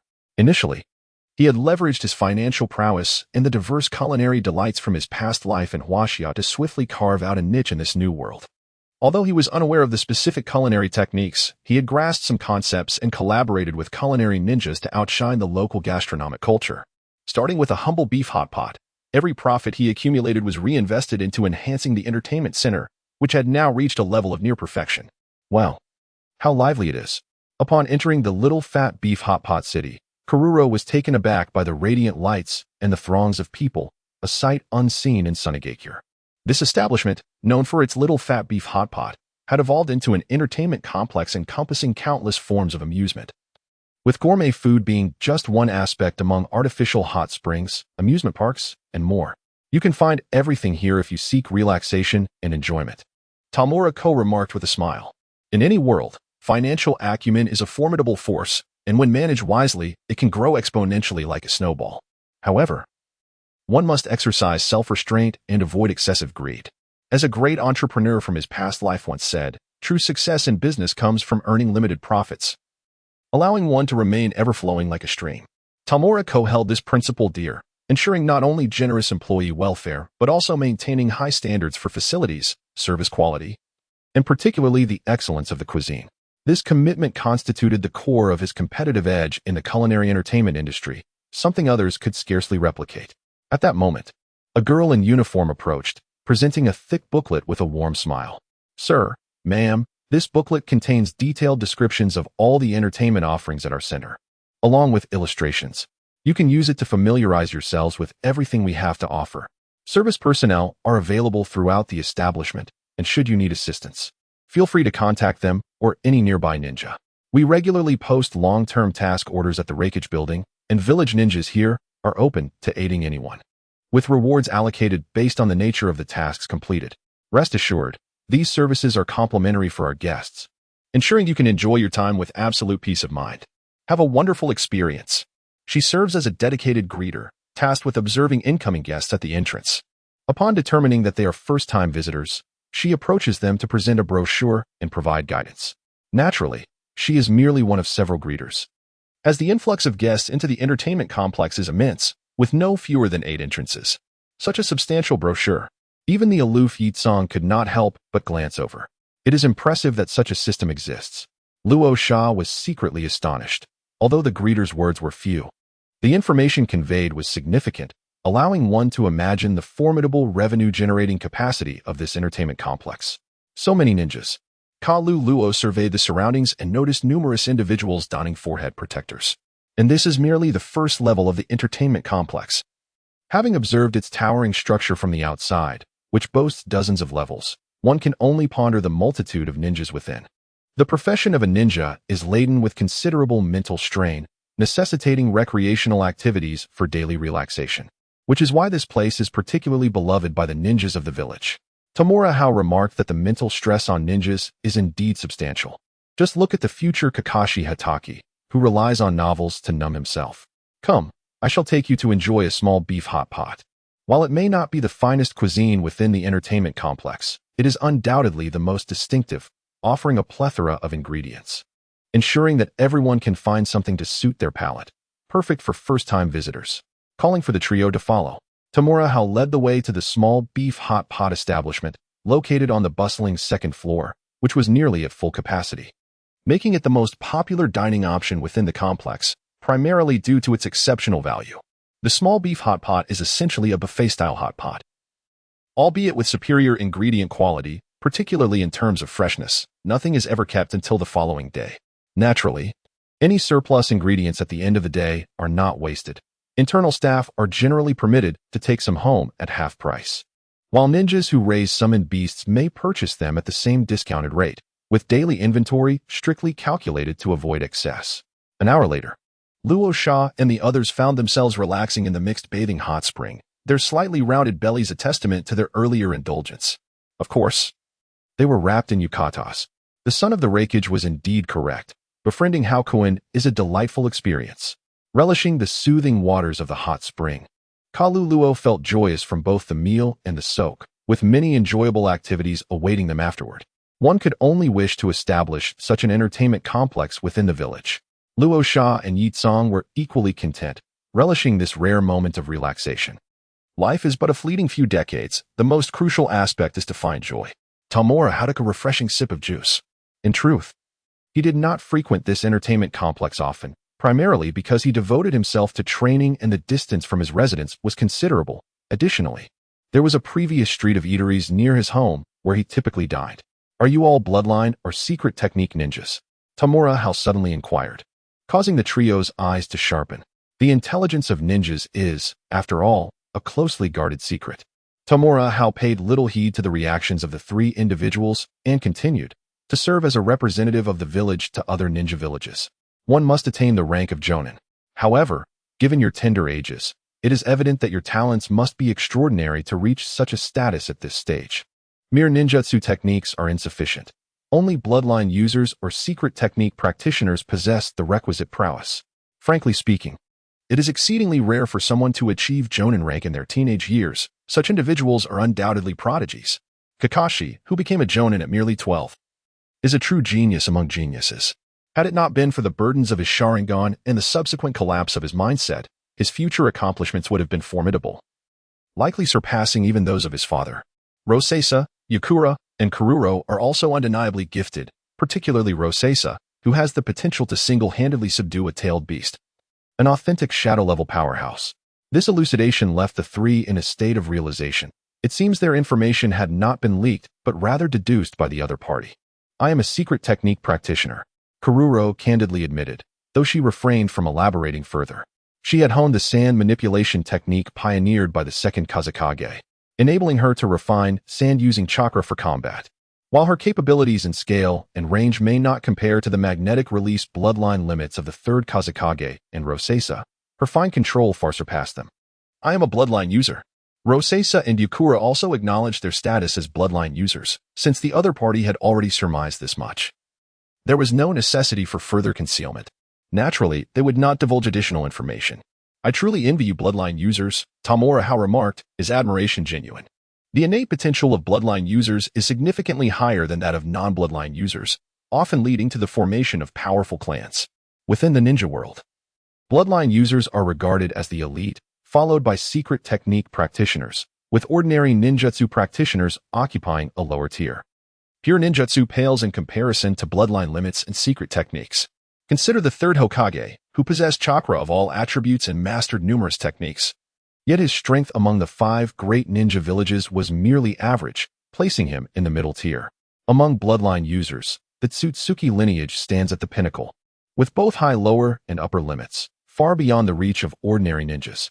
As for someone like myself, lacking in any remarkable abilities, I can only look up in admiration. The prospect of surpassing them seems daunting, and even now, I find myself lacking clarity. The envy was evident to the 3, prompting them to recall the words of the Raikage Sun, indicating that this individual's ninja talents might indeed be rather ordinary. You must be the strategist type of ninja, Rosesa suddenly inquired, having not thought much of it at the time, but upon reflection, she sensed something amiss. Primarily due to the Raikage Sun's attitude towards this person and their amiable demeanor in return. This individual's identity is undoubtedly complex, far from mere amusement. The Raikage Sun is no ordinary figure. He would not form friendships with just anyone, especially not with such familiarity. Indeed, Tamura Hao replied, casting his gaze towards the individual, whose animosity towards Kumogakure remained palpable, even intensifying after entering the entertainment district. Was it a mixture of wariness and jealousy towards Kumogakure? With your keen insight and intellect, how much information can you glean from us? Luo Shao wished to gauge the intellect of this individual. Should it prove extraordinary, he might ascend to a position akin to an advisor within Yunin village, potentially becoming a rival in the future. Indeed, he had discerned a fair amount of intelligence. Yet what benefit would there be in articulating it? Tian village Hao pondered, perhaps this could be leveraged to acquire that which he desired. What benefits do you seek? Yi Tsang inquired, intrigued by the conversation. Wisdom, after all, is a form of power. Yet, it remained uncertain how much wisdom this young lad possessed. Recently, I had been practicing the technique of chakra threads to enhance my control over chakra, yet due to the absence of effective training methods, my efficiency had been rather low. As I spoke, Tian village Hao extended a chakra thread from the tip of his fingers, lacking a definitive method to cultivate chakra threads. He had relied solely on scant records, exploring through trial and error, and gradually refining his technique through writing. This was a rather clumsy approach, devoid of finesse, resulting in inefficiency. Previously, the exercise was merely to develop chakra control, and the lack of technique bore little consequence. However, the combination of chakra threads and explosive tags could yield formidable combat strategies, necessitating careful planning. Having encountered these 3 individuals, and with one of them initiating conversation, it was only natural to seize the opportunity. However, as for the training techniques for chakra threads, Luo Shao was somewhat taken aback. If it pertained to puppet techniques, he would not divulge such secrets, nor could he practice them himself. Yet, when it came to chakra thread training techniques, he had something to share. Although he was not proficient in this area, Jelu Luo possessed the knowledge, and it was indeed a method to enhance chakra control, common among many in Shine Village, thus not considered a secret. Moreover, he found this individual quite intriguing. Being esteemed by the son of Raikage undoubtedly indicated a person of significance, regardless of their youth. If he could glean some insight from them, it would represent a form of learning and progress, providing a foundation for future endeavors. I desire secret techniques, though I doubt you would grant them, Tian village Hao remarked, raising his hands in a gesture of understanding. The training techniques for chakra threads were akin to treading water or climbing trees, merely elevated in complexity, not classified as secret ninjutsu. If he truly sought the bounty, he could acquire it, but such a pursuit seemed unnecessary, as it was merely a fleeting whim. If your assertions are reasonable and sufficiently profound, I shall provide you with the training techniques for chakra threads. The three exchanged glances, ultimately leading Luo Sha to voice his agreement. Tian Village House smiled, surveying the trio before stating, then I shall share. First, Miss Jelu Luo, you must be practicing the sand manipulation technique. Your footsteps are considerably heavier than Miss Yi Tsong's, leading me to surmise that you carry a significant amount of sand, likely forming a protective layer upon your skin. This is evident as your chest remained completely still when you entered the water wrapped in a bathrobe, and you exhibited no movement while walking or dining. Additionally, during our previous hot pot meal, while the three of us perspired to varying degrees, you, Miss Jelu Luo, did not shed a single drop of sweat, which is quite unusual. Even now, as we soak in the hot springs, our faces bear a hint of rosy hue, a result of the dilation of blood vessels and accelerated blood flow, yet your cheeks remain remarkably fair. Furthermore, judging by your previous movements while serving food and your posture while walking, sitting, and reclining, it appears your physical prowess is rather average. Your gaze lacks the sharpness and depth typically associated with a trained individual, and you do not instinctively meet others' eyes, suggesting a probable absence of experience in illusion techniques. However, possessing the manipulation of sand technique puts you at an advantage in close combat, unless one possesses explosive physical techniques capable of striking beyond your reaction limits. Engaging you could be rather perilous. A thrust-based lightning release technique might suffice, and if one were to wield a gravity-based earth release technique, it could significantly suppress your sand manipulation abilities. Next, regarding your personality, I perceive kindness, gentleness, thoughtfulness, and an approachable demeanor. Beyond these traits, I also detect a strength that, when combined, reveals a softness exteriorly but fortitude internally. You are undoubtedly destined to be a wonderful mother and wife in the future. The information regarding the sand manipulation technique has been reviewed. It was developed by the second Kazekage through research on Shikaku, and is not a bloodline limit, but rather a straightforward technique, weaker in destructive power than magnetic release. In the future, it seems that Karura will likely refine sand to adhere to Gaara, providing him with protection. Thus, the information on Karura could offer insights into the future Gaara. Listening to the words of the youth, Karura instinctively glanced at her chest. Wrapped in her yukata, even pressing it slightly, noting its firmness, she has indeed developed a habit of allowing sand to cling to her skin, forming a defensive layer that remains even while she sleeps. What astonished her more, however, was the thorough analysis of her strength and tactics. How could he discern so much in such a short span of time? Tamura Hiro shifted his gaze towards Yukura, appraising her before stating, although your skin is exquisite. Your muscle tone and habitual postures while walking, sitting, and reclining indicate that you have certainly dedicated considerable effort to physical training, proving your diligence and practice. However, you are not exceptionally strong, which is typical for women, suggesting that your physical training aims to supplement your primary offensive capabilities and guard against close encounters. It is evident that you seem somewhat unaccustomed to soaking in the hot springs, as I sensed a faint chakra response upon your entry into the water. This chakra does not appear to be purely foundational. I can detect the essence of wind and fire elements within it. You likely possess a bloodline limit formed from the fusion of these two attributes, which, according to my knowledge of Tsunagekyure's intelligence, should be known as scorch release. To counter such a bloodline limit, a mere water release technique would be insufficient, unless on a grand scale. Pairing it with sealing techniques would yield even better results. Moreover, it seems you have not practiced illusion techniques, marking you as a standard ninja type focused primarily on ninjutsu with supplementary taijutsu. In terms of personality, you appear to embody a cool exterior with a warm interior, though this warmth likely reveals itself only to those close to you. Your theoretical performance in the Ninja Academy is commendable, and coupled with your understanding of the narrative from the previous Hokage's era, you are capable of analyzing numerous issues adeptly. Yitsong's expression took on a more serious demeanor, as she was taken aback by how quickly her counterpart had discerned so much about her, even deducing her bloodline limit and conducting a targeted analysis. Ultimately, it was her Shah who captured Tamura Hiro's attention. This golden miner was not only a pivotal character but also the wealthiest among the Hokage, second only to the future Konin. Our Shah's countenance grew grave, increasing his regard for the youth before him, even stirring a hint of murderous intent within him. Tamura Hiro sensed the heightened malice but chose to disregard it for the moment. After a brief contemplation, he spoke. Your footsteps are heavier than Karuro's, indicating that a layer of sand is likely covering your skin, sand that is not ordinary but significantly denser. I have heard that the third Kazekage possesses magnetic release. with chakra that holds immense magnetic power capable of manipulating iron sand in battle. Your bloodline limit must also pertain to magnetic release. This technique is far superior in combat efficacy compared to sand manipulation, and the third Kazekage is reputed to be the strongest throughout history. You too shall likely follow suit. High-density magnetic materials can amplify your magnetic release's potency, yet they can also present a disadvantage when confronted with earth release techniques that enhance gravity.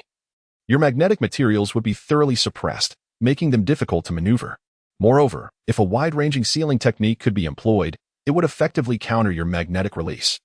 In terms of personality, I perceive a blend of coldness, responsibility, and ambition, or perhaps a more noble aspiration, coupled with the unique significance of magnetic release to Sunagakure. Your ambitions must align with the position of the fourth Kazekage. Furthermore, among the three of you, you seem to be the leader of this mission.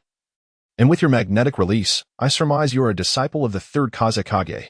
Other prodigious youths would not qualify for an audience with Lord Raikage. Lastly, considering the multiple glances exchanged between you and Kururo during our earlier meal, it is evident that you share a romantic connection, judging by Kururo's bashful demeanor. It seems your relationship is relatively new. Upon finishing his observations, Tomohiro paid no heed to the trio's expressions, instead sipping his juice.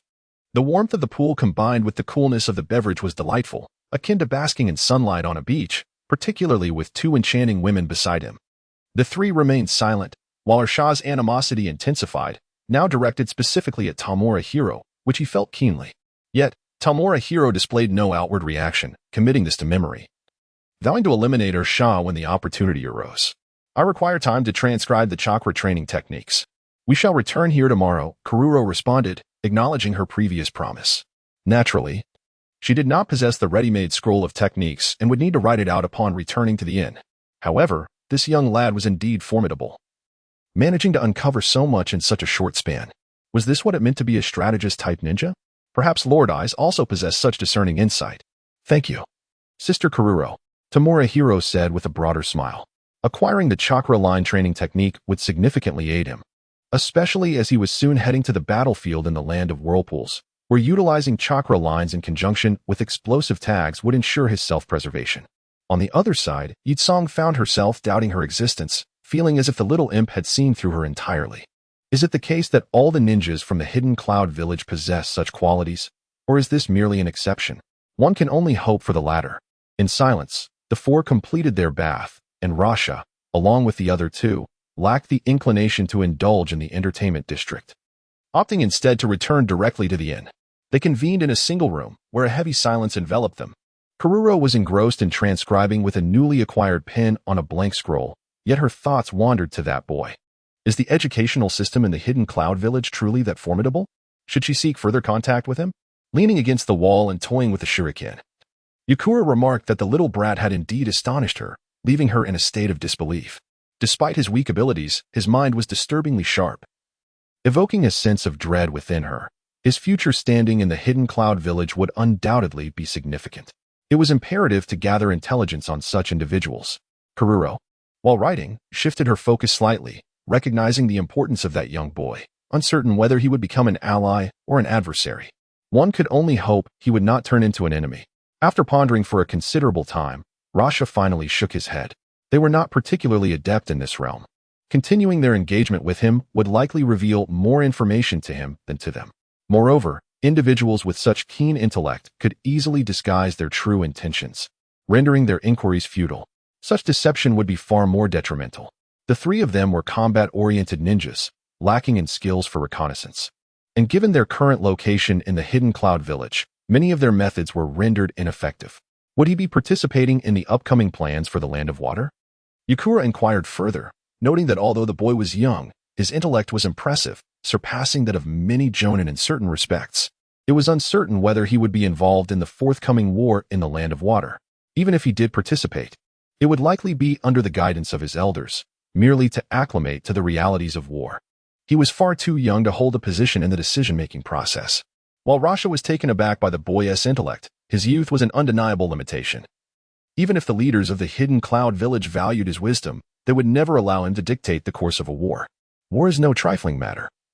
And even now, they lacked the requisite qualifications. Their active diplomacy from Sunagakure was exceedingly passive. With a sudden sigh, Rasha understood that their proactive approach and planning for the war in the Land of Water would only lead them into a reactive stance. Yet, they had little choice. They desperately needed a means to seal and harness the power of the One-Tail. The One-Tail not only possessed formidable magnetic abilities, which were amplified in a desert environment, but also had chakra with properties for sealing and unsealing, rendering conventional sealing techniques ineffective and short-lived. This led to frequent rampages by the One-Tail, causing immense damage to the village. Even the third Hokage's magnetic techniques struggled to contain the One-Tail. Although his sand-gold magnetic abilities could mix and suppress the magnetic sand of the One-Tail to some extent, his own youth and insufficient strength fell short of adequately restraining it. While there was now a Jinchuriki for the One-Tail, it remained an imperfect solution. Particularly, Sunagakure possessed only one One-Tail, whereas the Rock, Cloud, and Mist villages each boasted two-tailed beasts, and although Konoha had only 9 tails, it was the most powerful of them all. In this regard, they are at a significant disadvantage in Shine Village. He has yet to encounter a tailed beast orb capable of cataclysmic destruction. Could it be that a tailed beast is incapable of utilizing the orb? If that were the case, it would place them in a rather passive position. The future wars of the ninja world will undoubtedly be dominated by the Jinchuriki of the tailed beasts, whose orbs are nothing short of apocalyptic, rendering ordinary ninjas powerless in comparison. Mastery over the power of the tailed beasts is imperative, and sealing techniques are the key to achieving this. Meanwhile, in the Raikage office, the third Raikage scrutinizes the intelligence report presented by the Yambu, his forehead creased with frustration. That reckless boy is far too casual in his undertakings. He has been interacting with foreign ninjas within the village and even engaged in trade. Had it been anyone else, they would have been apprehended by now. What has he done this time? Across the room, the Tsuchikage, engrossed in his work, lifts his gaze. What mischief has that young lad been up to now? Take a look at this. The third Raikage tosses the report towards him, though a smile lingers on his face, indicating that he is not genuinely angry. Rasha, the fourth Kazekage. After perusing the report, the Tsuchikage ponders for a moment before breaking into a smile, feeling a sense of relief. In such a brief encounter, he has managed to gather and analyze so much intelligence. He is indeed more adept in this regard than I had anticipated. This child is more suited to be his disciple and could seamlessly take over my role in supporting the fourth Hokage in the future. Tamura was oblivious to the events transpiring within the Raikage's office. He returned home and indulged in a restful slumber. The following day, he arrived at the entertainment district as promised, but instead of encountering Karuro, he met with Yukura. Only Yukura had come. Rasha and Karuro were absent. Where are Miss Karuro and Rasha? Did they not accompany you? Tamura inquired. Accepting the scroll Yukura handed him. They have gone to procure some items to bring back. Yukura replied, her discerning gaze scrutinizing the young boy before her. Is there something you wish to ask, Miss Yukura? Tamura remarked, sensing that she had something on her mind.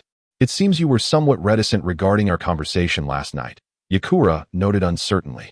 It was merely an intuition, yet she had perceived a glimmer of pity in his eyes, pity directed towards her. That gaze left her feeling quite uncomfortable. You could discern that? Tamura was taken aback. He indeed held some reservations, but had not anticipated they would be noticed. Could this woman, with such keen perception, truly be led astray? It seems you are contemplating something quite inappropriate, Yukura retorted, her irritation growing. It was evident that this boy was concealing something. Allow me to offer you a piece of advice. Do not draw too much attention to yourself. Once you reach a certain level, you cannot rely solely on a ninja's mindset. She subtly hinted, prompting Tamura to turn away, prepared to depart before she could speak further. He considered this remark a precursor. Should the opportunity arise, he would seek to recruit her as a valuable asset. However, it was essential that she formed connections first, ensuring he could hold her securely in his grasp, an approach often employed by Lord Danzo. And as his most capable subordinate, Tamura was eager to inherit such tactics. He recalled that in the original storyline, Yukura had a disciple. What was his name again? And there was also Karuro's brother, Sesshomaru. Both would serve as excellent ties and leverage. Hey, kid, let us engage in a spar, Yukura suddenly suggested. Although Rasha had dismissed the idea of gathering intelligence on the boy, a sparring match was still feasible to gauge his true capabilities. You remarked last night that my taijutsu was lacking. Your taijutsu should be commendable. Let us compare skills. She was aware that most ninjas from the Cloud Village excelled in physical combat, particularly in taijutsu, demonstrating formidable prowess in close-quarters combat. While this boy's ninja talent might be average, his muscular build indicated he had likely trained diligently in taijutsu. As for taijutsu, that will be no issue. Tamura Hao agreed, turning to accept the challenge. He too wished to witness the unique taijutsu style of the Sand Village. Furthermore, Yakura was a quintessential ninjutsu-focused ninja, having honed her taijutsu primarily to complement her ninjutsu combat, ensuring she would not lose her effectiveness in close encounters with adversaries. Hence, her physical prowess was not particularly formidable, at least not on par with specialized taijutsu practitioners like Fukai Yuein. Now we have the makings of an exciting match. Let it be a contest of taijutsu. Yakura expressed her confidence, having devoted considerable effort to her physical training. Follow me.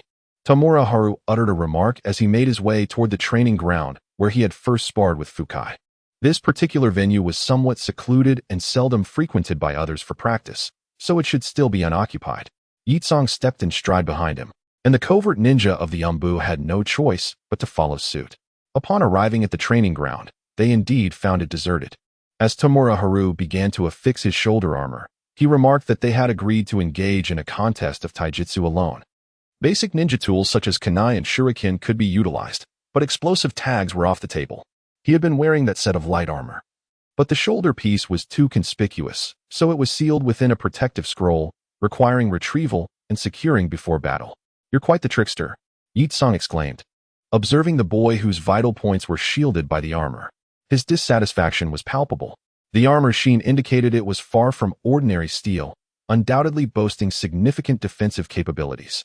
Not to mention those two exceptionally long ninja blades. How shameless.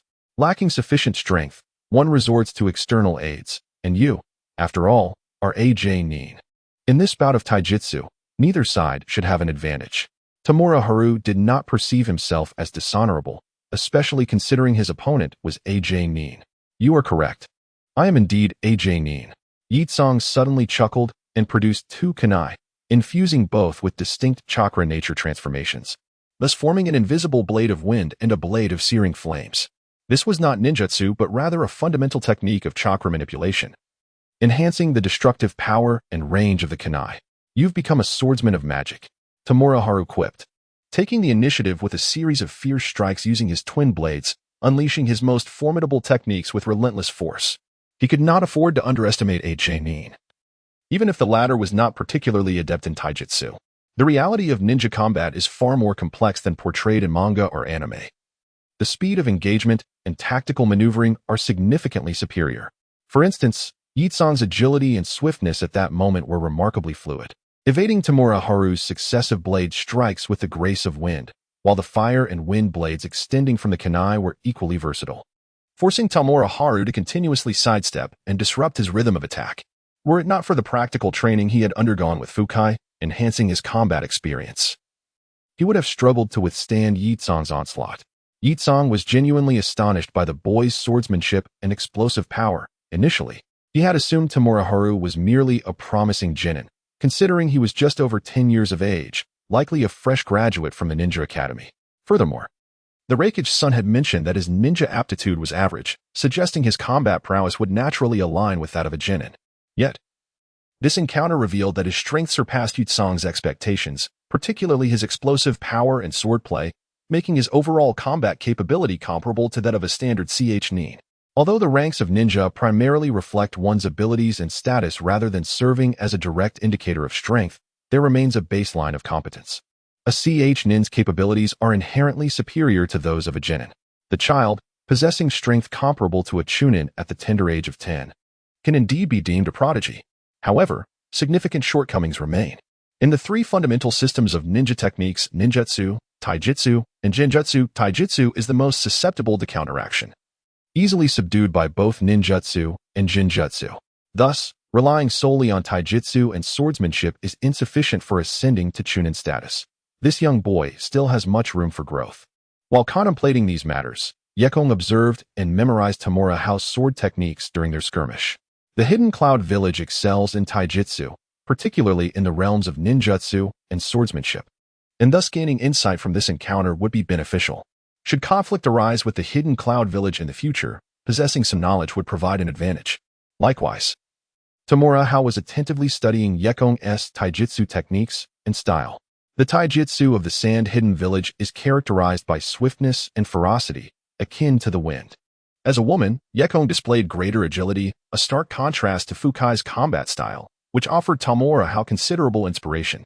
After 2 minutes of engagement, Tamura Hao sensed his chakra dwindling and prepared to withdraw from the fray. The essence of a ninja lies in chakra. Without its enhancement, physical explosiveness diminishes significantly, resulting in a decline in combat effectiveness. However, as he sought to retreat, Yekon was unwilling to relent, a triumphant smile curling at the corners of her lips. A draw was not her desire. After all, she was a jonin, and equaling a mere child in combat was hardly flattering. Faced with Yekon's relentless assault, Tamura Hao could only continue to employ his brute strength techniques to bolster his defenses, scarcely finding the opportunity to speak. Ultimately, there was no suspense or possibility of a miraculous comeback. He was decisively brought to the ground, with Yekon atop him, the blade of a kunai poised at his throat. "You have lost." The smile on her lips intensified. Though the battle was brief, it was quite exhilarating, and indeed, the swordsmanship of the hidden cloud village was extraordinary. "No. It's a draw," Tamura Hao insisted, his expression peculiar, yet resolute in his claim of a tie. Yekon, perplexed, questioned his audacity to declare a draw while being pinned beneath her. Tamura Hao remained silent, merely gazing up at her. It must be said that viewing a woman from below has its advantages, at least visually enhancing her stature. As for being subdued by a woman, while it is undeniably shameful, such a position was not entirely unacceptable.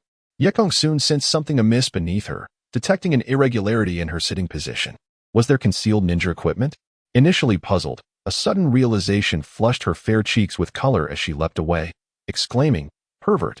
Shameless! I told you it was a draw." Tamura Hao rose, feeling somewhat helpless about his body's reaction. After all, being in the throes of adolescence, compounded by the stimulation of chakra leading to early maturity and years of material gathering and creation, rendered him vulnerable to such instinctual responses. "Little lecher!" Yekon exclaimed. Her face flushed, before utilizing the body flicker technique to depart, utterly mortified. Hidden in the shadows, the dark ninja observed with a mix of envy and resentment, wishing fervently to take their place. Setting aside the embarrassment felt by Yetzong, on the other side, Tamura Hao lingered in the training grounds for 3 hours before finally returning home. This body, brimming with youthful vigor, coupled with years of dedication to creation and training, made it impossible to quell his fiery spirit in a short span. He certainly did not wish to return home only to be branded as a pervert. Upon arriving home, he immediately took a cold shower and then perused the scroll of chakra thread training techniques, finding it immensely rewarding. The strength and resilience of the chakra threads honed through these techniques would see a significant enhancement, becoming more difficult to sever, and the force with which they could be wielded would be greatly amplified. He could even, akin to Spider-Man, utilize the chakra threads to connect with surrounding objects for rapid movement, evading attacks, or pulling others closer. Tamura Hao felt quite satisfied with this acquisition, deeming it worth the risk of attracting the attention of Rasha. Although he had previously developed chakra threads and enhanced his agility through writing, their strength had been notably lacking and easily severable. Now, with the chakra thread training techniques from Sunagakure, this shortcoming could finally be addressed. Why had that individual not yet arrived? Lord Danzo was waiting for my intelligence report, and if his delay led Lord Danzo to question my efficiency, it would be disastrous. Indeed, it was necessary to find an opportunity to bypass that intermediary and establish a direct line to Lord Danzo. With increasing anticipation for the war in the land of whirlpools, Tamura Hao thought of the person connecting him, feeling quite displeased. With such an efficiency, when would Lord Danzo ever become Hokage? Fortunately, he was not kept waiting for long. The delivery man arrived again. Tamura Hao welcomed him inside, guiding him to the sofa and opening the container, revealing a generous serving of sauced grilled meat, which was far superior to the ramen from their last encounter. I have uncovered 2 pieces of valuable intelligence, one pertaining to the war and another concerning the tailed beasts. While enjoying the grilled meat, Tamura Hao retrieved 2 scrolls he had prepared earlier, handing one over. The middle-aged man glanced at the scroll pressed down by Tamura Hao but said nothing further. He picked up the one pushed toward him, quickly reviewing its contents, his expression growing increasingly grave. The primary target was indeed Konoha. After examining the information, the middle-aged man's demeanor darkened. Although the details were fragmented and imprecise, they could be pieced together to deduce the strategic objectives of Kumogakure. Notably, they seemed particularly interested in the Byakugan of the Hyuga clan, potentially seeking to seize it on the battlefield. The Sword of the Thunder God is a top-tier ninja tool. To obtain your intelligence, a fair exchange is required. His gaze fell upon the scroll containing the intelligence pressed down by the youth. And the middle-aged man spoke with a hint of implication. The value of this intelligence is undoubtedly higher than what you have previously encountered. Tamura Hao continued to savor the grilled meat, casually responding while affixing an explosive tag to the scroll, signaling that it was not to be taken lightly. Observing the youth's actions, the middle-aged man felt a wave of frustration, never having encountered such an audacious subordinate. One who bore no resemblance to those nurtured from the ground up. Ultimately, he retrieved a vial of blood he had prepared long in advance, using it as a medium to perform a summoning technique, thereby calling forth a ferocious hound that clutched an object in its mouth, the very thunder goddess sword that Tamura Hao desired. Without further ado, he placed the sword upon the coffee table and cautiously unrolled the intelligence scroll that the youth had pressed down, carefully removing the explosive talisman before inspecting its contents. His expression darkening immediately, Tamura Hao took hold of the thunder goddess sword, channeling chakra into it, and he gazed with satisfaction at the lightning blade that coalesced. Albeit merely an inch long, yet it sufficed to validate its authenticity. With the assistance of this ninja tool, coupled with the boon of his golden finger, he was certain he could swiftly master the transformation of lightning nature, significantly enhancing his own prowess. Indeed, Lord Danzo would not disappoint him. Acquiring the relic of the second Hokage was a testament to his status as the founding leader of the ninja world. Pondering further, he hastily devoured the box of grilled meat, wiping his mouth with a napkin before stating earnestly, "Please convey to Lord Danzo that I shall bring him sufficient value and request that he refrain from dispatching Yeno-yu on perilous missions. It is essential to deepen necessary bonds, thus fostering greater trust and assurance in me, Tamura. I shall report your words to Lord Danzo." The middle-aged man cast a surprised glance at the youth before him, unaware of Yeno-yu's existence, yet sensing the potential for a valuable connection. As an operative in the field, one needed a bond to dedicate oneself wholeheartedly to Lord Danzo's service. Having spoken, he turned to depart with haste, eager to relay the intelligence to Lord Danzo. "Take this rubbish away. You've lingered too long and must disguise yourself," he added. "Moreover, your tone and gaze remain unchanged, which I find quite displeasing. As a punishment, next time, bring grilled meat for the ninja beasts. Otherwise, I cannot guarantee I won't overlook some critical intelligence." Tamura Hao voiced his discontent with the other's commanding tone and demeanor, asserting, "Only Lord Danzo is my superior." Additionally, he remarked that the grilled meat he had just consumed was merely ordinary pork, lacking in flavor. It was well known that the Land of Lightning was famed for its beef, which, while costly abroad, remained reasonably priced in the Land of Lightning, particularly in Kimobikure. To have been served cheap pork was a blatant disregard for his status. This individual had undoubtedly siphoned funds allocated by Lord Danzo, and as his most loyal underling, Tamura would ensure that all of it, with interest, would be returned. In this world, only Tamura had the right to consume the funds distributed by Lord Danzo. Even his inheritance, there could be no other. He needed to find an opportunity to establish a direct line of communication with Lord Danzo, or even face him directly, to minimize the risk of exposure. Otherwise, should this individual betray Lord Danzo, it would undoubtedly result in significant losses for him. As an esteemed operative of the Root organization, he cannot afford to fall victim to such trivialities. "You little rascal, don't go too far." The middle-aged man could no longer contain himself. It was one thing to discard trash, but to desire the coveted roasted meat of the tailed beast was utterly outrageous. 2 servings. Tamura Hao stated expressionlessly, doubling the order. The man's anger intensified. 3 servings. "You insufferable brat." Ultimately, he relented, gritting his teeth as he crammed the empty meat box into a trash bag and departed. Were they truly preparing to take action against the Uzumaki clan? In an underground base of the Hidden Leaf Village, Shimura Danzo scrutinized the newly acquired intelligence with an unusually grave expression.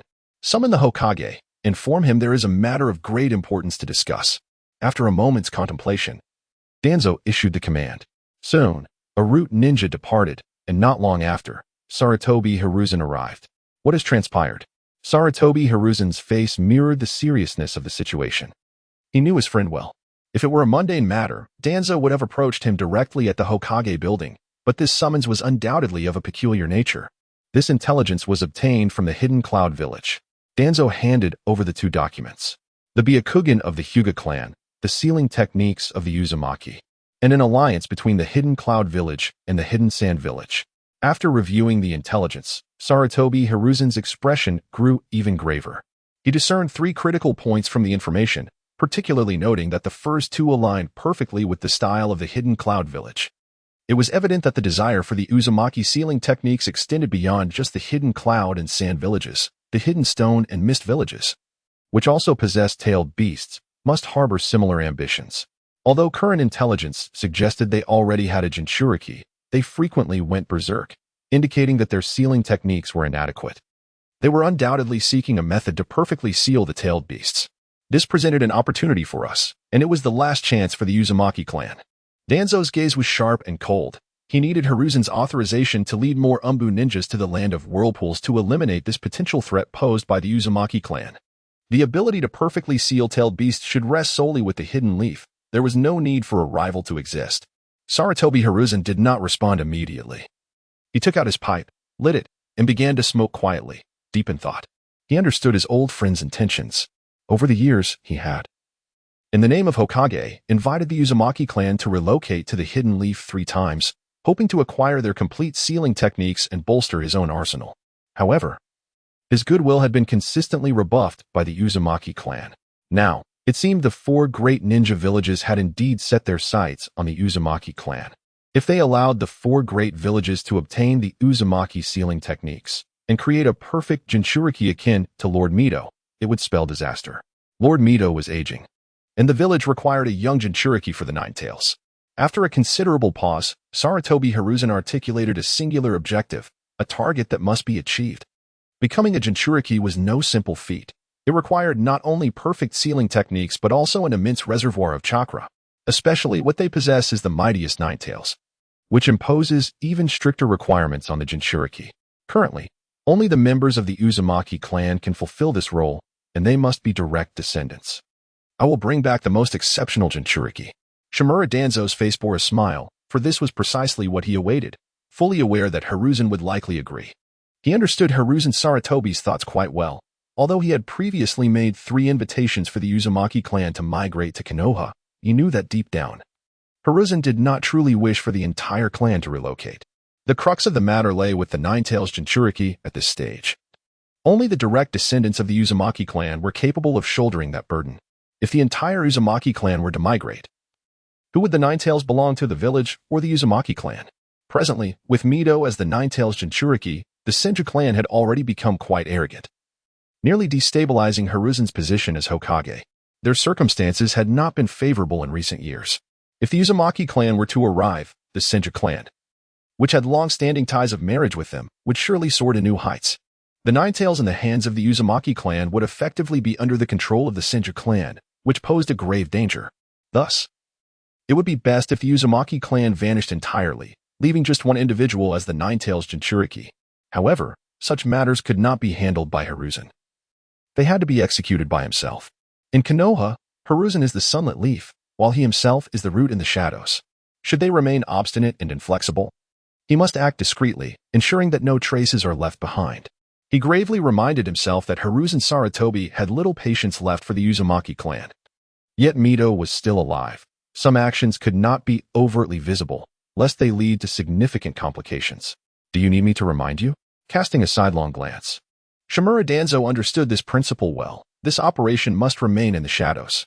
Hiruzen Sarutobi paid no heed to Danzo's attitude, knowing that his friend was simply of that temperament, likely still brooding over past events. They had been partners for decades, even sharing a long-standing alliance during the Warring States period, often engaging in collaborative combat. The wind techniques of the Shimura clan perfectly complemented the fierce flames of the Sarutobi clan, significantly amplifying their power. Danzo and Hiruzen had grown up together, sharing a bond akin to brothers. Did you swap the sword of Raijin left by our teacher a few days ago in relation to this intelligence? He inquired about another matter, recalling that several days prior, Danzo had unexpectedly visited the Hokage building to peruse their teacher's materials and relics, leading him to discover that the sword of Raijin had been replaced. At that moment, he found it perplexing that his friend would engage in such actions, leaving him utterly bewildered. Now, suddenly acquiring such significant intelligence, especially from Kumogakure, led him to ponder. That is not your concern. Glancing at his friend, Danzo certainly would not divulge the truth. as that information served as his current trump card. Although he was quite displeased with that young brat's audacity, he could understand. Perhaps only such a disposition could thrive in Kumogakure, where caution was not the prevailing ethos.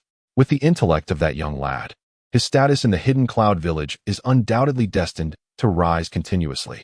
If he can resolve the issues surrounding his chakra aptitude, he may very well ascend to the upper echelons of the village.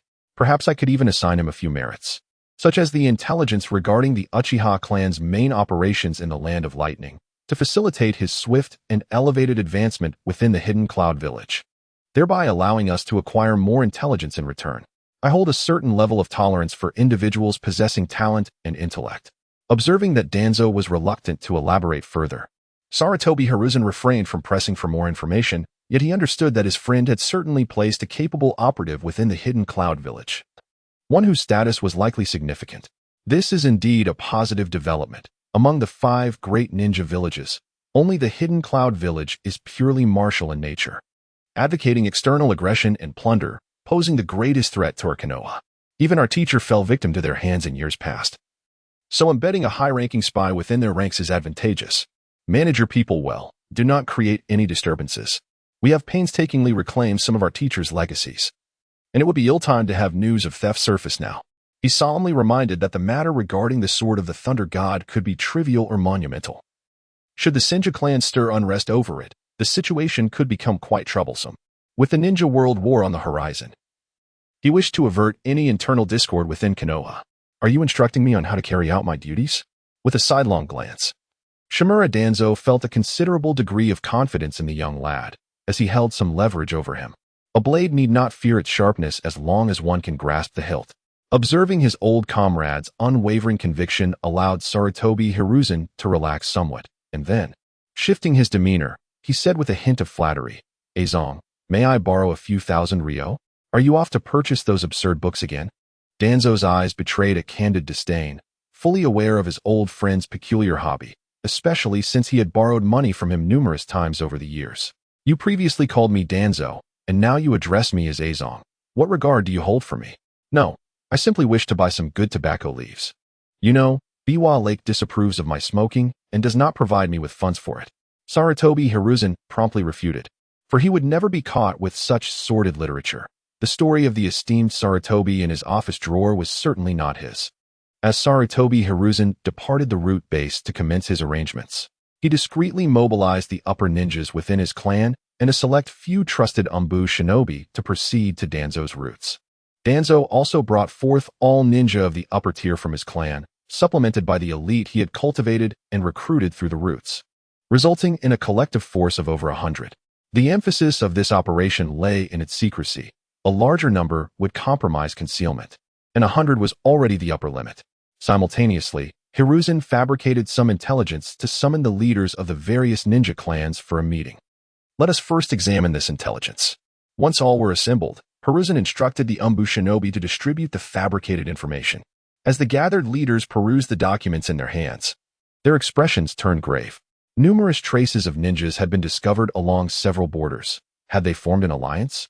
The leader of the Senju clan placed down the intelligence report and cast a grave look towards Sarutobi Hiruzen. The possibility cannot be dismissed. Sarutobi's expression mirrored the seriousness of the situation. Although some information may be fabricated, much of it is undeniably true. The 4 great ninja villages had long been prepared for the onset of war, with Konoha poised to be the primary target, reminiscent of the last Shinobi World War. In response to Sarutobi's remarks, a profound silence enveloped the room. War was an abomination they all detested, for it inevitably leads to loss of life. Even if the majority of casualties were to be the common folk, their clan would still suffer significant losses. Yet, the enemy had already mobilized, and they had no choice but to respond. They must absolutely prevent the flames of war from encroaching upon the land of fire. The enemy must be halted beyond its borders, for failing to do so would be untenable in the eyes of the daimyo. Noticing the silence, Sarutobi Hiruzen set forth stringent directives for the forthcoming military strategy, emphasizing that they must not allow the enemy to breach their defenses. The gathered leaders voiced no dissent. They were powerless to argue, for this was the very essence of the ninja village system, established when the concept of one village equating to one nation was formed, an immutable truth. Next, they proceeded to allocate combat assignments. It was imperative to dispatch elite troops to the front lines with utmost haste to seize advantageous terrain and establish a defensive line, thwarting any attempts by the enemy to penetrate the land of fire, while simultaneously buying time for their own ninja forces to arrive at the front. The battlegrounds against the Earth Country would likely unfold in the Rain and Grass Countries, where the Senju clan's earth and water-based techniques would thrive. Sarutobi turned his gaze to the leader of the Senju clan, who nodded in agreement. Despite facing a formidable ninja village, the Senju had little to fear in such terrain, especially with the formidable presence of their matriarch. Sarutobi then addressed the Uchiha clan leader, stating, "Next, we must focus on the direction of the Cloud Village.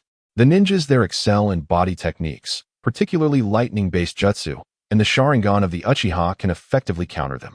The Uchiha leader nodded in acknowledgement, affirming that it was indeed appropriate for them to confront the adept cloud ninjas. Turning to the leader of the Hyuga clan, Sarutobi continued, "Furthermore, we must prepare for the battlefield against the Mist Village, whose favored method of attack lies in assassination concealed by their mist techniques. The Byakugan of the Hyuga clan is perfectly suited to counter such tactics. Additionally, for the sake of war, Hyuga ninjas will need to be allocated to various other fronts for support." The Hyuga leader nodded, accepting this responsibility.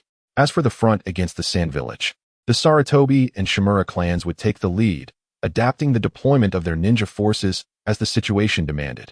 Sarutobi Hiruzen, representing both the Sarutobi and Shimura clans, committed to the Sand Village front, acknowledging that as Hokage, he must lead by example. If he were to withhold manpower, the other clans would undoubtedly resent it.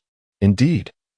Upon hearing Sarutobi finally call upon the Sarutobi clan to engage in battle, the expressions of the clan leaders softened. There was a genuine fear that the Sarutobi clan might remain passive, which would be utterly disheartening and detrimental to their collective resolve. After the leaders of the various ninja clans convened a council to discuss several matters, they set about preparing supplies. The following day, the elite members of the clan departed for the borders, initiating the establishment of defensive lines. As the war had not officially commenced, their primary objective was to seize strategic terrains, establish fortifications, and eliminate infiltrators from the enemy, thus minimizing danger. This was the principal reason why the major ninja clans readily agreed, especially since a larger contingent from their villages would follow, rather than sending them to confront the great ninja villages individually. Although they could not launch preemptive strikes, mere defense was considerably more manageable. This significant movement from Konoha had aroused the vigilance of the entire ninja world, leaving the 4 great ninja villages perplexed. What was Konoha up to? In the meeting hall of the Tsuchikige's office in Iwagakure, the attendees expressed their confusion. While they had dispatched troops to approach the Land of Fire to constrain Konoha and prepare for an assault on the Land of Whirlpool, the operation had yet to commence. "Perhaps our plans regarding the Uzumaki clan have been exposed," pondered Inoki, harboring some suspicions. However, if that were the case, Konoha should focus its military strength against us in the Land of Whirlpool. After all, Konoha and the Whirlpool village have been allies for many years, and the first Hokage's wife hailed from the Uzumaki clan. Zetsu, however, found Inoki's speculation incomprehensible and disagreed with it. Dismissing the fool, Inoki surveyed the assembly and spoke gravely. "This war in the Land of Whirlpool may hold unforeseen variables. Konoha could either become our adversary or our ally. The specifics will require adaptability." He then cast a glance at the middle-aged man seated to his left, a trusted confidant and the commander for the war in the Land of Whirlpool. "Yes, Lord Tsuchikage, I understand," replied Zetsu, rising promptly with a smile gracing his face. The others in attendance also began to respond cheerfully, realizing the surprising implications. "It seems our formidable Hokage is facing considerable challenges in Konoha." Formidable? The current 3rd Hokages of the 5 great ninja villages are the strongest in history. Sarutobi Hiruzen is merely regarded as the strongest with some exaggeration. It was no wonder they dispatched the Senju clan to our region. Indeed, we are quite distant from the Land of Whirlpool, and even if the Senju wished to assist, they would arrive too late. The group chuckled, their expressions laced with mockery. "Truly, what a commendable Hokage. Zetsu, you should accompany them just in case." Inoki maintained his composure, contemplating before looking at Zetsu. Although he held little regard for Zetsu's intellect, his strength was undeniable. Despite the imperfect sealing of the tailed beasts, Zetsu had adeptly harnessed their power, even merging with the chakra of the 4-tailed beast to create his own lava release. If Inoki did not utilize dust release, he would find it challenging to contend with Zetsu, who could easily be considered the second strongest in the village. With Zetsu stationed there, Inoki felt a sense of reassurance. Though Zetsu still harbored doubts, he nodded in acquiescence to Inoki's orders. While he did not share Inoki's ideology, his love for the village remained steadfast, and this operation in the land of Whirlpool was indeed significant to him.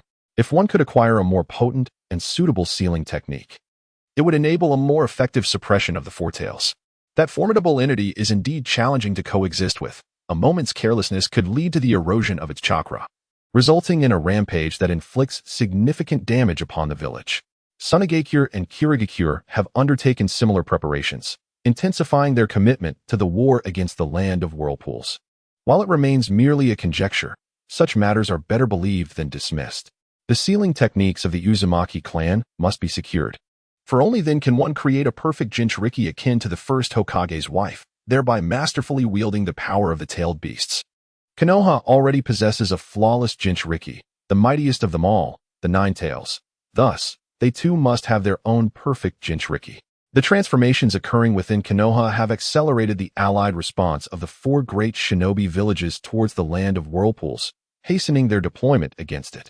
The focus of this battle lies in swift resolution. Upon obtaining the Uzumaki clan's sealing techniques, they must retreat immediately, avoiding any large-scale confrontation with Konoha. Now is not the opportune moment. Confrontation with Konoha must wait until a perfect Jinchuriki is attained.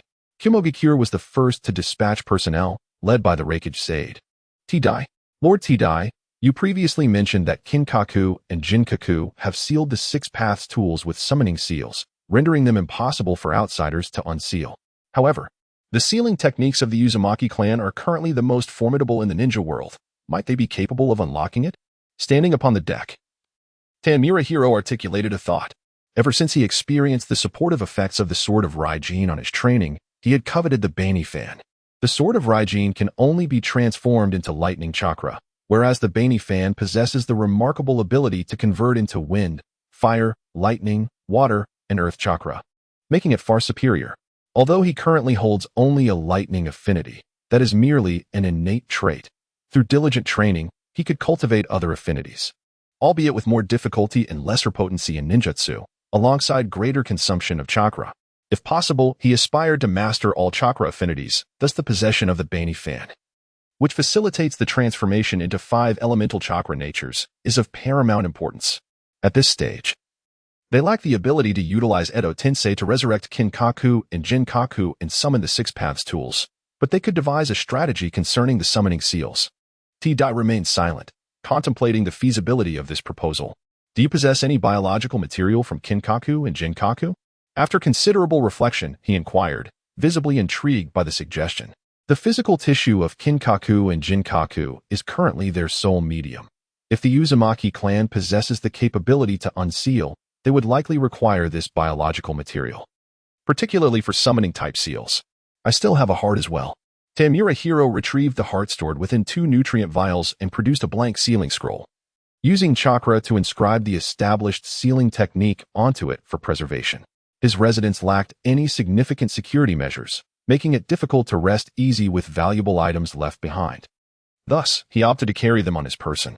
Fortunately, several plates within his armor were inscribed with sealing techniques, allowing for the storage of various items, such as the 1,000 high-quality explosive tags he had procured at great expense prior to this venture.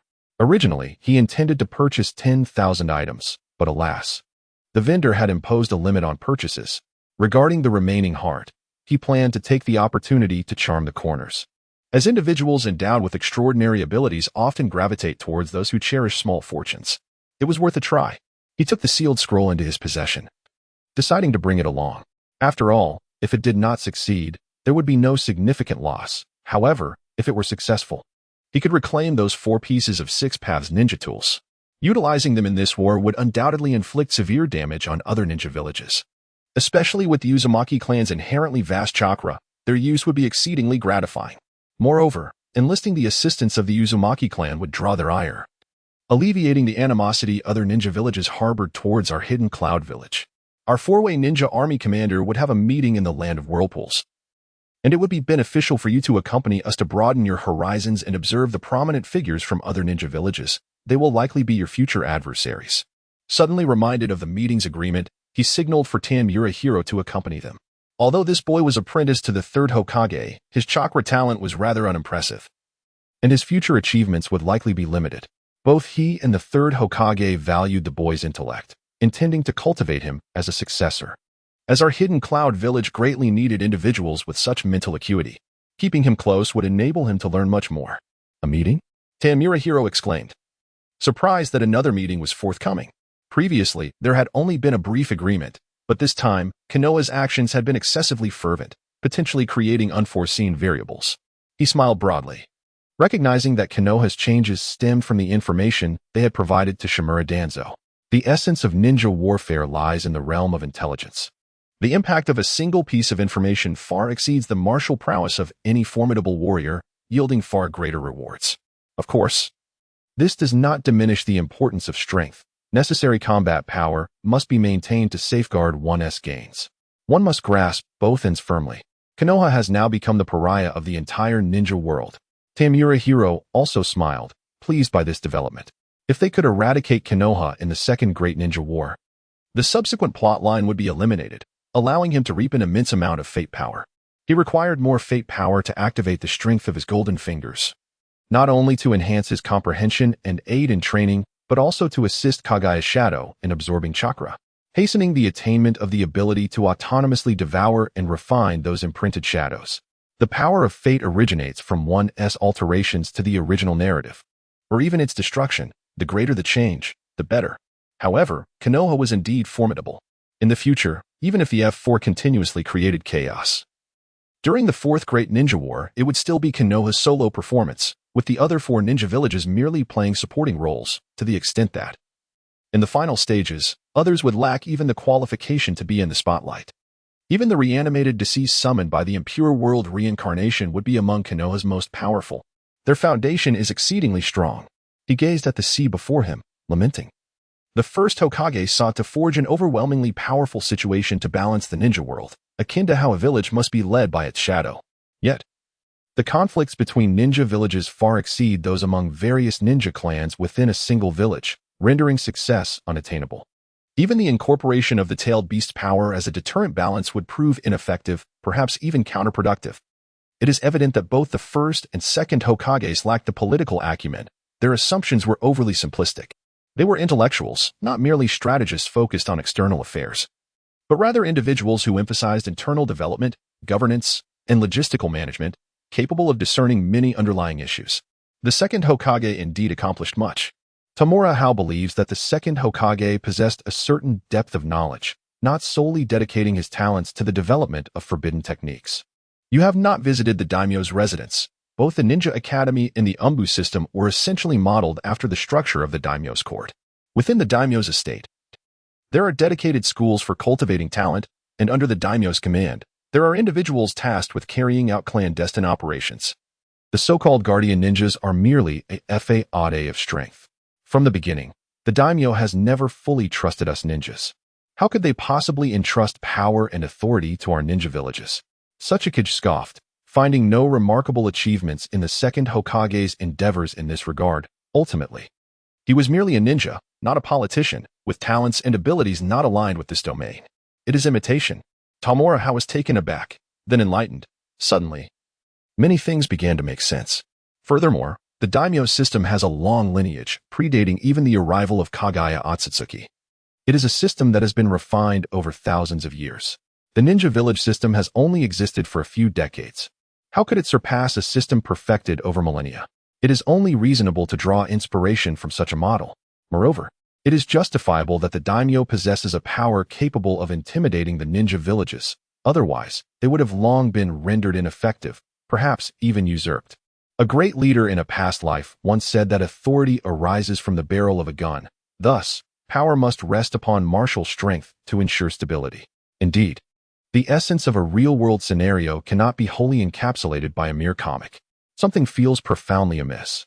In the background, the enigmatic student Flakai, wielding a ninja blade, observed his own apprentice, who seemed increasingly mysterious, even acquiring the corpses of the Golden and Silver brothers, coupled with numerous peculiar behaviors that could not simply be attributed to wealth. Some secrets must remain unspoken. Beside him, Yue AI shook his head. Matters concerning firearms were absolutely not to be divulged. Each additional person privy to such knowledge increased the risk of exposure. Moreover, regarding the previous plan for the separation of tailed beast Jinchuriki, although that junior brother merely provided rudimentary ideas, the actual implementation faced numerous formidable challenges. Yet, the most daunting aspect lies in the inspiration itself. As articulated in the profound works of his junior brother, true genius is often composed of 99% inspiration and 1% perspiration, underscoring the significance of creative thought. In such a brief period, this has already brought substantial benefits to the village, and the future promises even more. They are fortunate to have such talent, and in fact, both he and his cousin Fukai have accompanied him as bodyguards for the junior brother. Upon hearing his cousin's remarks, Fukai refrained from inquiring further. As a ninja, excessive curiosity was unwarranted. He simply needed to fulfill his duties. Thus, they sailed swiftly in silence, and by the following day, they arrived at a suitable coastline in the land of the whirlpools. Thousands of cloud ninjas disembarked, bringing various supplies ashore to establish encampments in preparation for the impending conflict. Meanwhile, Tianshan Hao, along with 3 yellow-skinned jonin, donned the attire of the Konoha Anbu and took a detour towards the village of Yuzushiogakure. Earlier, a letter of greeting had been sent to the elder of the Uzumaki clan, so someone awaited them at the village entrance to escort Tianshan directly to the elder.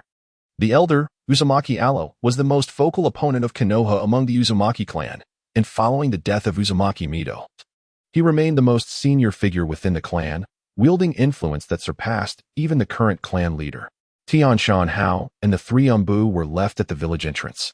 As this was a sensitive time, and Yuzushiogakure had closed its gates to all outsiders, particularly ninjas, Tianshan did not find this treatment inappropriate.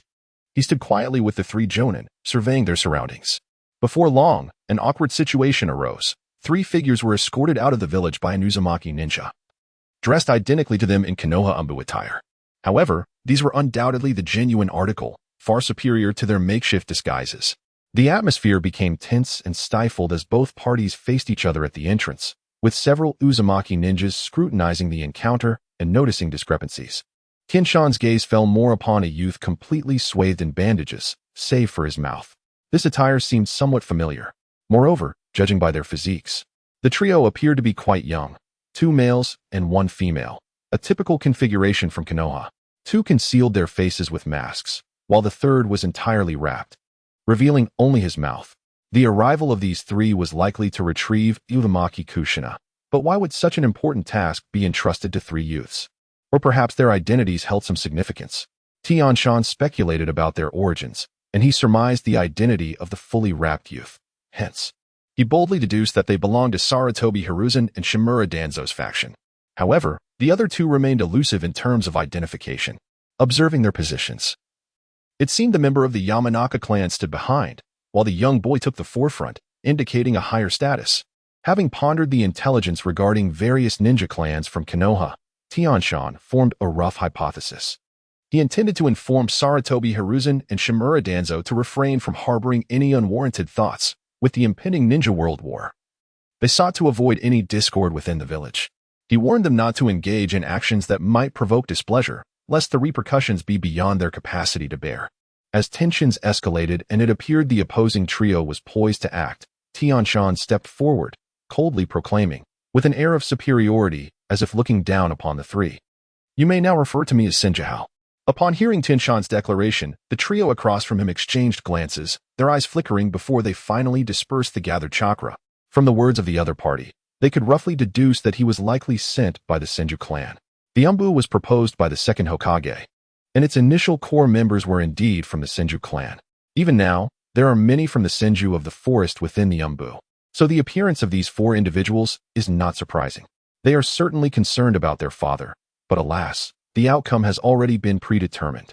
Tamura Hao pretended to scrutinize them carefully, and then seemed to recognize the leading youth, sneering, "So it is you. He actually sent you to the land of waves. Is he not afraid of you dying here and becoming a white-haired man, sending a black-haired one?" Although he could not yet ascertain the other's identity, the figure suggested he was likely a young man, indicating a status of some significance. Otherwise, he would not have the qualifications to represent Konoha in the land of waves. This provided an opportunity for some verbal deception. Seeing his identity exposed, Sarutobi Shinoju sighed and said, "Your Senju of the forest harbors too deep a misunderstanding of my father. The second Hokage entrusted the position of Hokage to my father with his own considerations. You should not defy his will. If it were merely a misunderstanding, how could the elite of our clan be dispatched to the battlefield in the land of Earth at this time? The distance to the land of waves is far too great for timely support." Tamura House sneered, indicating that he was now a member of the Senju of the forest, and inwardly acknowledged that he was indeed correct. That previous statement was merely a test to lure out information about the other's identity. And it turned out he was indeed the son of the Hokage, a fitting representative for the land of waves. The three Umbu from the land of clouds stood in formation, their expressions fierce, kunai and ninja blades in hand, ready for combat. Your misunderstanding of the Hokage is profound. No matter what the Hokage does, you will misconstrue it. A young girl could not help but interject, visibly displeased with Tamura's words. It is you who have misjudged Sarutobi Hiruzen. The Sarutobi Hiruzen of 20 years ago is not the same as the one now. The poison of power is the most dreadful toxin in the world, capable of corroding anyone's will. The will of fire within Sarutobi Hiruzen has become distorted. Under his leadership, Konoha will only continue to weaken, ultimately losing its supremacy over the other ninja villages. Tamura continued to sneer, increasingly engrossed in the situation. He mused inwardly about the identity of the young girl, who had cast numerous glances at Sarutobi Shinoju, her gaze revealing an unusual connection. Perhaps they were lovers? Or could she be the future mother of Sarutobi Konohamaru? Who was the mother of Sarutobi Konohamaru? Reflecting on the Naruto series he had watched in his previous life, he found little recollection, remembering only one individual who was Sarutobi Hiruzen's trusted aide, a high-ranking member of the Umbu, but nothing more. Even the name Sarutobi Shinoju was information he had gleaned from the Earth platform, where he had learned about the key figures of the 5 great ninja villages. Naturally, the son of the Hokage was of paramount importance. It is you who are corrupted, Sarutobi Shinoju resolutely denied, feeling quite dissatisfied with the manner in which this person called his father by name, while also speculating about the other's identity. Undoubtedly, this must be a member of the Senju clan, and their status is certainly not low. However, none of the figures that briefly flashed through my mind seemed to match.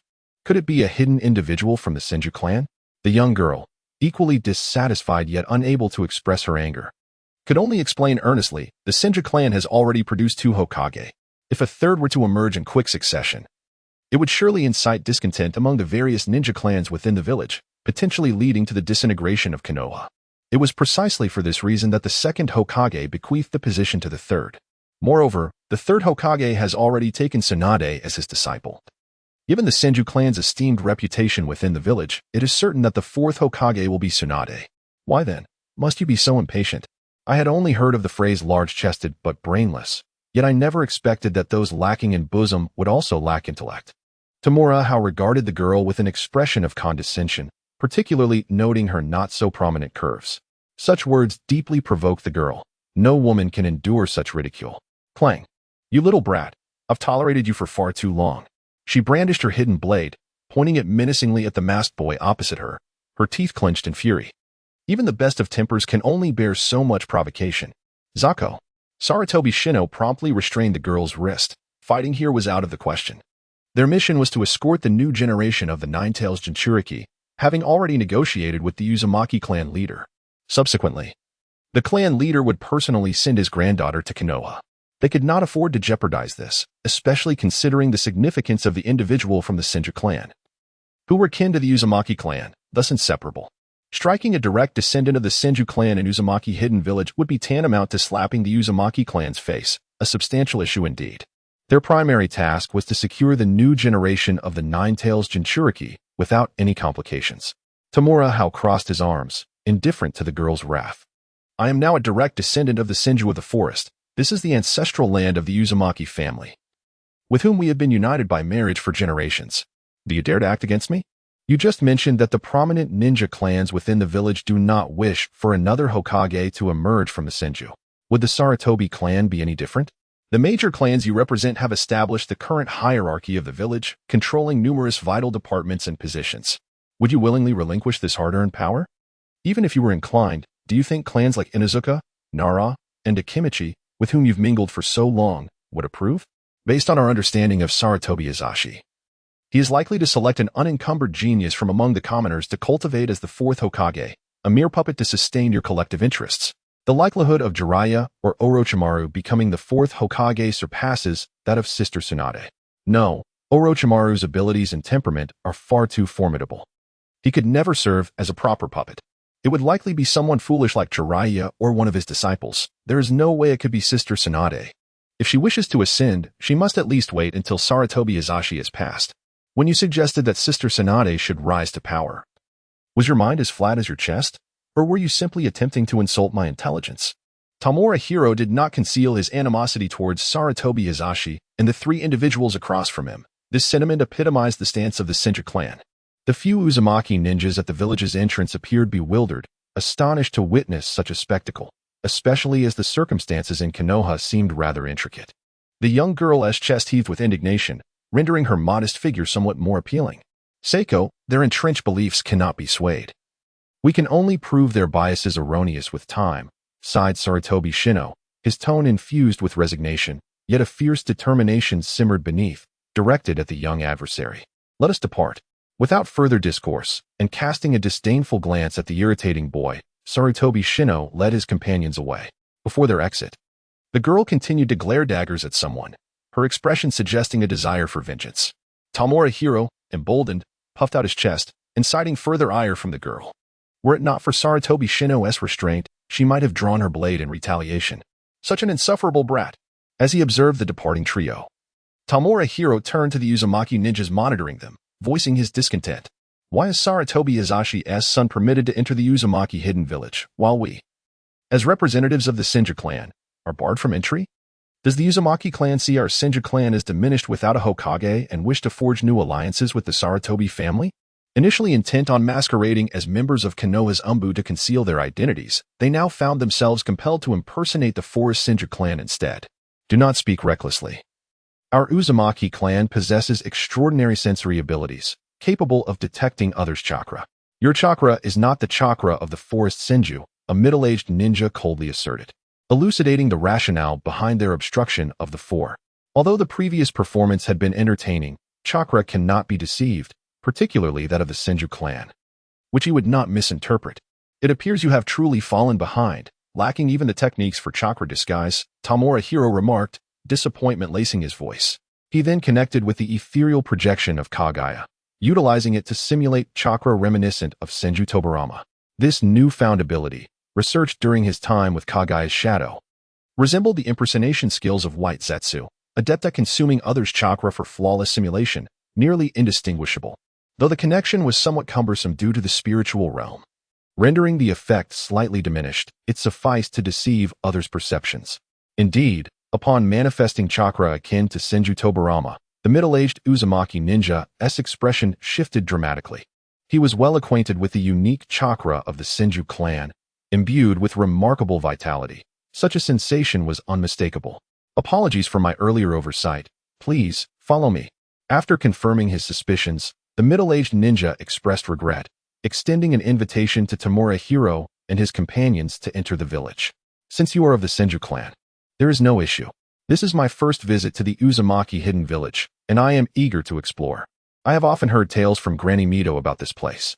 As Tamura Hiro strolled towards the village, he skillfully proclaimed himself to be a junior of the esteemed Uzumaki Minato.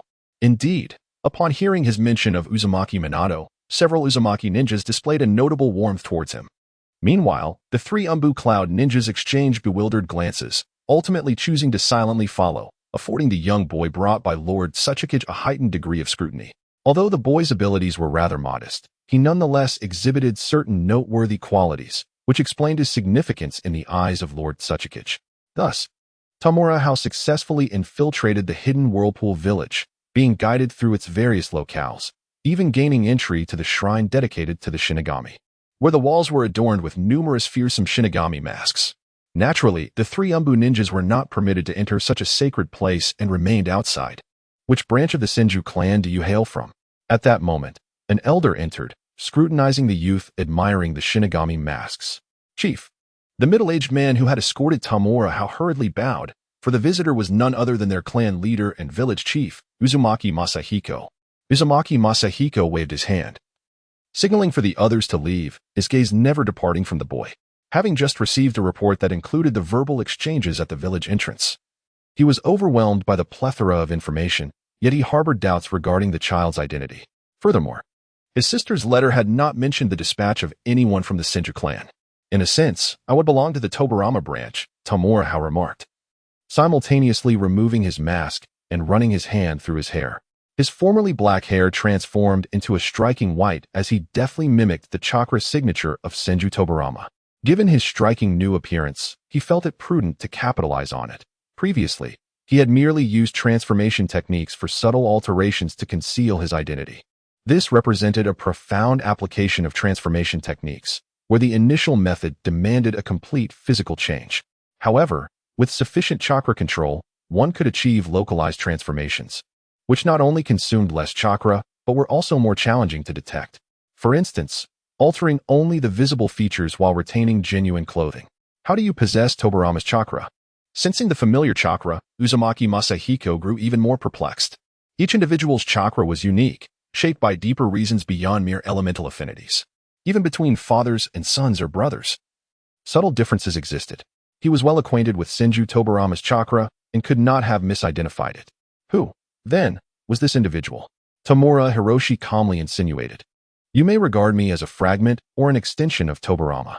In his earlier years, he conducted numerous studies, including cellular replication experiments, with the aim of recreating Hashirama and his new entity, thereby securing the Senju's dominance and preventing its decline due to a lack of formidable guardians.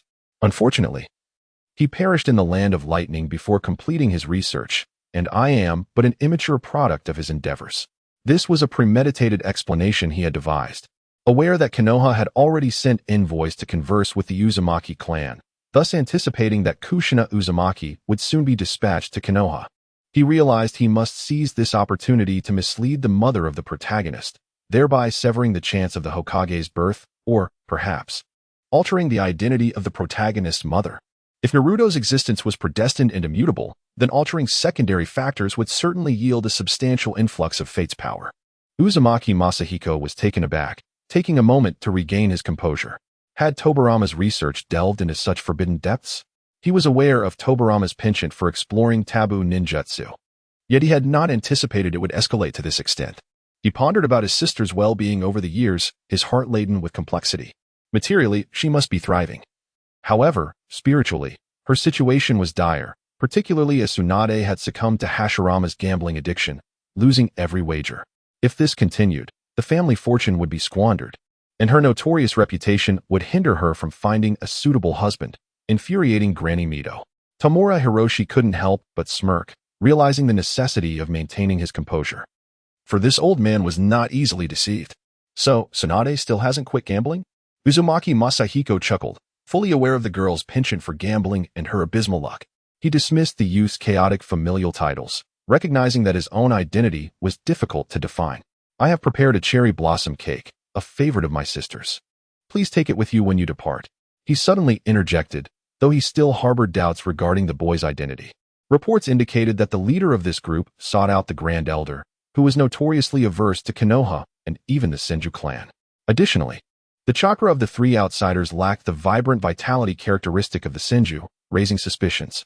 However, his probing was glaringly obvious to Tamura Hiroshi, whose ability to perceive the sentiments of others was keen.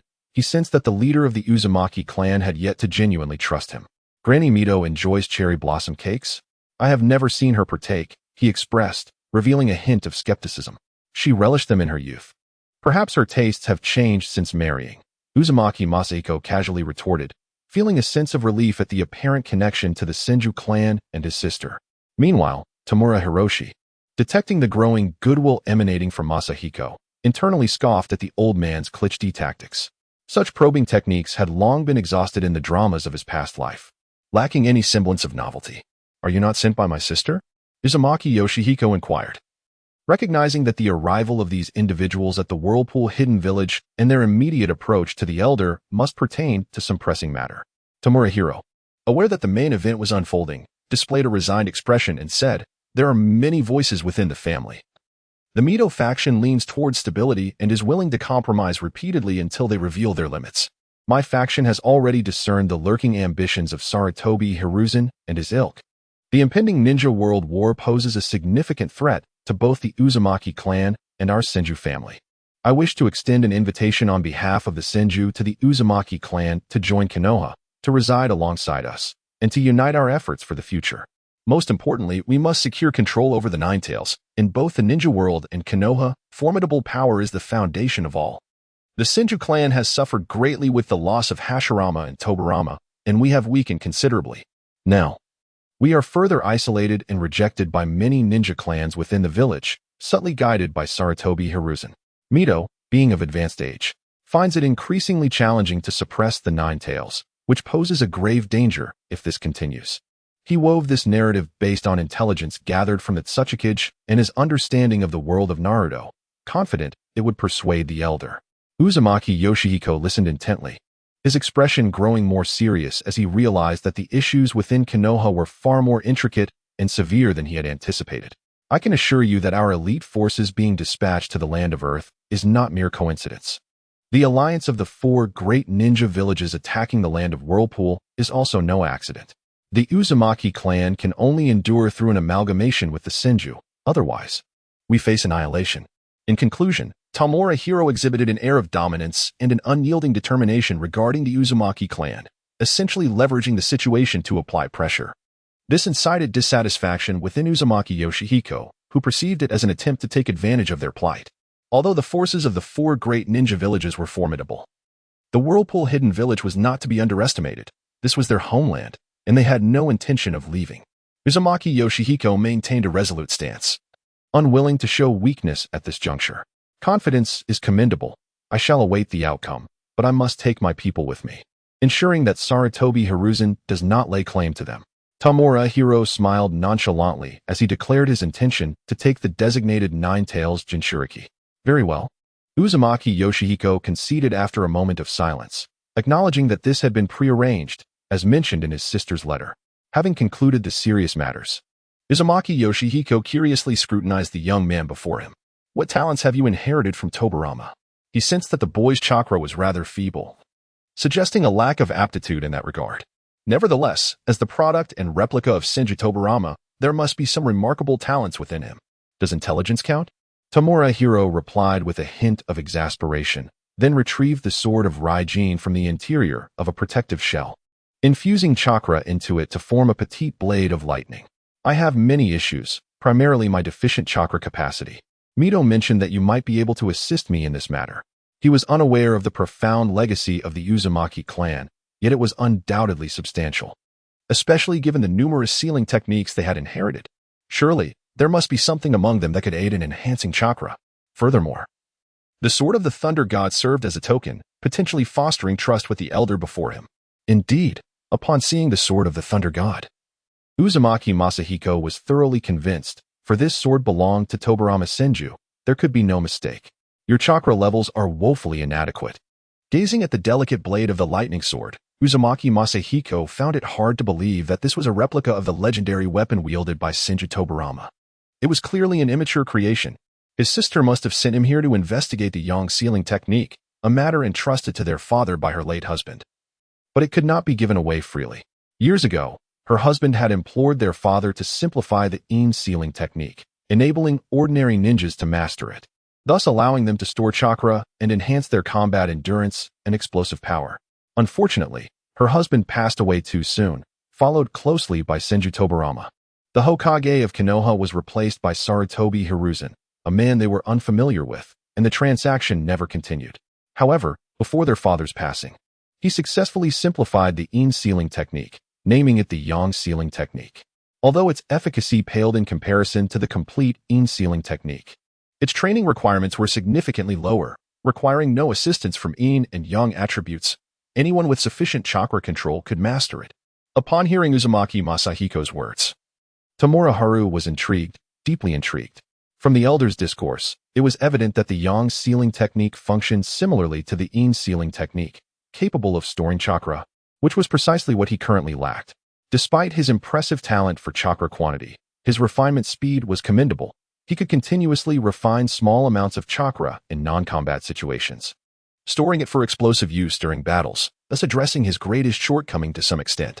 Moreover, judging by the elder's demeanor, the yang sealing technique seemed suitable for someone with his chakra levels. However, acquiring this yang sealing technique would evidently require offering something of interest to the elder. What could he possibly provide that would pique the elder's curiosity? With a conflicted expression, Tamura Haru finally steeled himself and declared, "I can offer you the training methods for the Uzumaki clan's sage techniques. While not as formidable as Hashirama's, they can certainly enhance one's power severalfold. In return, I need you to temporarily entrust me with all the records and resources of the Uzumaki Hidden Village. We will make complete copies of the texts. The situation regarding the war in the Land of the Whirlpools is far more dire than you can imagine. The chances of the Uzumaki Hidden Village enduring are less than 1 in 10. If you temporarily relinquish those to us, we will ensure their use in the swift reconstruction of the Uzumaki clan." Uzumaki Masahiko fell silent, contemplating for a long while before finally speaking. "Do you know how to write the word shameless? In my lifetime, I have never encountered such a brazen individual. Your tactics surpass mere deceit. With Mitoba-chan around, do you fear I would abscond with your clan's legacy? Were it not for the long-standing bond of marriage between our clans, do you think I would risk coming here?" Tamura Haru, undeterred, shot him an exasperated glance and invoked the name of Uzumaki Mito. "Since my identity as a direct descendant of the Senju clan has been firmly established, it is only natural to make the most of it." This statement plunged Uzumaki Masahiko into deep contemplation. Although the boy's words were quite shameless, with an elder sister in the Senju clan, it was unlikely that he would dare to deceive them. Was there more to the battle in the Land of Waves? He decided to inquire, sensing that the boy's words held deeper meaning. Adopting a serious and solemn expression, Tamura Hiro boldly declared, "Uchiha Madara is not dead.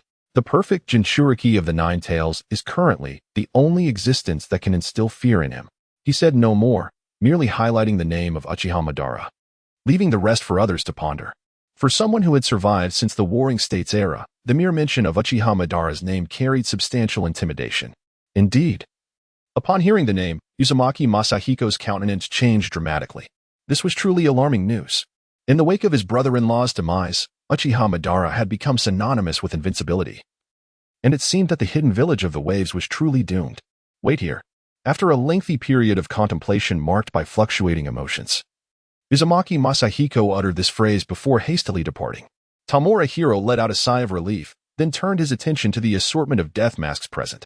After a moment's thought, he retrieved a sealing scroll from his backpack and began to package all the death masks together for safekeeping. He had prepared many blank sealing scrolls, originally intended for collecting corpses on the battlefield, but they were equally effective for sealing other items. Regrettably, the sealing techniques inscribed on his armor were not sufficiently advanced to allow for the stacking of sealing scrolls. Otherwise, he would have been an endless arsenal. Before long, Uzumaki Masahiko returned, carrying 2 enormous sealing scrolls. Looking at the empty racks, he couldn't help but twitch slightly. "Hurry up and get lost." With a fluctuating expression, he tossed the 2 massive sealing scrolls to the youth, indicating for him to leave at once. "Seeing you annoys me. Is this really the person you've chosen? He doesn't seem very bright," Tamura Hiro remarked, shouldering the 2 large sealing scrolls while surveying the large girl behind Uzumaki Masahiko. The girl's eyes were red, filled with reluctance. "You're the real fool." Angered by the white-haired boy's comment, the large girl glared at him furiously, clearly not the brightest. Tamura Hiro sighed, stepping forward under Uzumaki Masahiko's watchful gaze, and swiftly struck the large girl with a precise chop to her neck, rendering her unconscious as he hoisted her onto his shoulder. Casual yet deliberate, he transformed his hair into a sleek black pompadour using a transformation technique. "I've taken her away. I hope to see you in Konoha. Otherwise, this girl and Granny Mito will surely be heartbroken for a long time." Waving his hand dismissively, Tamura Hiro exited with efficiency, leaving Uzumaki Masahiko with a furrowed brow and visible veins in his forehead. "Let us hope they can endure," Uzumaki Masahiko finally sighed, feeling a profound sense of anxiety within.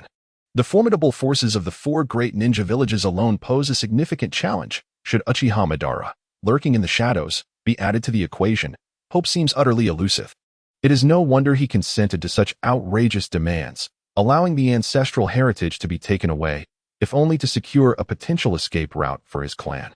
Meanwhile, the 3 Yunin Umbu, who had been lurking outside, found themselves utterly perplexed upon witnessing Tamura Hao emerge, burdened with 2 large scrolls and accompanied by a young girl. "Let us go," he said succinctly, striding forward, leaving the Umbu no choice but to hasten after him. While Tamura Hao was reveling in his abundant gains, that Tsuchikage found himself face to face with the esteemed elder of the Uzumaki clan. Young one, to which clan do you belong? Uzumaki Allo scrutinized the youth before him, deducing that he was unlikely to be a representative of Konoha, for otherwise, he would seek an audience with the clan leader. Not with this old man who harbored a deep-seated aversion to Konoha. I am a subordinate to the Reikage of Kumogakure, he replied. And I present to you the operational plan devised by our 4 great ninja villages for the joint assault on the Uzumaki hidden village. I kindly request your perusal of this document. With a humble demeanor, Tsuchikage extended a pre-prepared scroll. The 4 great ninja villages had long maintained covert communications concerning sealing techniques against the Uzumaki clan. Although they had not formed an alliance, they had established a non-interference agreement. The potential gains from the Uzumaki clan would depend solely on their respective strategies, leading to the creation of a rudimentary collaborative battle plan, now encapsulated within the scroll. Uzumaki Allo, taken aback by these revelations, accepted the scroll and unfurled it, his expression darkening instantly. Are you threatening me? He glared at the young man before him, interpreting the proposal as an intimidation tactic. Do not presume that the Uzumaki clan fears your 4 great ninja villages. This is not a threat, but a sincere invitation for the Uzumaki clan to join our Kumogakure, Tsuchikage asserted earnestly, genuinely wishing for the Uzumaki to become part of their village. The success of their tailed beast Jinchuriki project and the development of weaponry required the assistance of the Uzumaki clan, essential for their rapid advancement. Uzumaki Allo scrutinized Tsuchikage for a considerable moment, his demeanor gradually softening. Then his gaze returned to the scroll in hand. It appears that your Kumogakure may not be our optimal choice. Having regained his composure, he sought to ascertain the depth of sincerity from this youth and his village. While the joint operational plan unveiled by the 4 great ninja villages demonstrated a commendable level of goodwill, it remained insufficient. After all, Kumogakure sought the Uzumaki clan, not merely a sealing technique. Such negotiations are not out of the question, he remarked, but a greater display of sincerity is required. Tsuchikage replied calmly. There is no need for you to test me, esteemed elder. If Konoha were truly willing to accept the Uzumaki clan, you would not have rejected the 3rd Hokage's invitation thrice. Should the Uzumaki clan move to Konoha, many would undoubtedly find themselves restless, including the 3rd Hokage himself. The younger generation speculates that the 3rd Hokage yearns for a new generation of Jinchuriki to inherit the mantle from the aging 1st Hokage's wife, preferably one without any familial ties, thereby facilitating his control. Over the years, the Senju clan has wielded considerable influence in Konoha due to the presence of the 1st Hokage's wife, which has posed significant challenges for the 3rd Hokage. The impending ninja world war is poised to bring calamity upon the Senju clan once the 1st Hokage's wife passes away. The clan is destined to face extinction amidst the conflict. All 4 major ninja villages share a tacit understanding against the emergence of another Senju Hashirama. The Senju, possessing the original Nine-Tails Jinchuriki, cannot accommodate any further threats, let alone the Uzumaki clan. We have received intelligence indicating that over 100 ninjas have clandestinely departed from Konoha, heading towards the land of whirlpools, and judging by their travel speed, they are all elite jonin. Perhaps you might ponder whether these Konoha ninjas are en route to rescue the hidden whirlpool village or to annihilate the clan entirely. Moreover, Konoha recently discovered that ninjas from our 4 great villages have been active along the borders, preemptively dispatching elite forces from various clans to serve as vanguards. The Senju clan is positioned in the Land of Earth, the farthest from the Land of Whirlpools, making timely reinforcements difficult, unless one assumes this is mere coincidence. In truth, the current predicament of the Uzumaki clan should have been anticipated by you when you learned of the 1st Hokage's wife's ascension to the role of Nine-Tails Jinchuriki. Uzumaki Allo's expression darkened further, particularly at the mention of annihilation, which weighed heavily on his heart. How many of our clansmen can your hidden cloud village accommodate? After much contemplation, Uzumaki Allo ultimately conceded. The current situation is clear. With no path to Konoha, the only option is to turn to the 4 great ninja villages. And at this stage, only the hidden cloud has extended an invitation. At least it provides a glimmer of hope. The youth from the hidden cloud village spoke truthfully. Upon learning that Mito had sealed the Nine-Tails within herself for the sake of Konoha, he sensed impending doom and even personally scolded his niece for it. This was indeed courting disaster for the Uzumaki clan.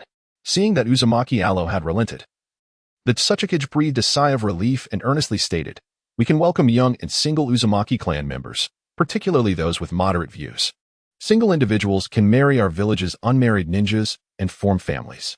We sincerely wish for the Uzumaki clan to thrive within our village and integrate into our community." The Hidden Cloud Village is the only one among the 5 great ninja villages that has consistently sought to recruit talent from outside. We will offer the Uzumaki clan corresponding benefits and ensure equal treatment. Additionally, some of our developmental plans urgently require the talents of the Uzumaki clan. Their future status within the village will undoubtedly be significant, even potentially ascending to higher echelons. Furthermore, we guarantee that Uzumaki clansmen will not be sent to the front lines for battle. We have alternative arrangements for you that will ensure safety. It is unrealistic to expect the entire Uzumaki clan to accept this. Adults will have their individual perspectives, and some may even harbor animosity toward the Hidden Cloud Village.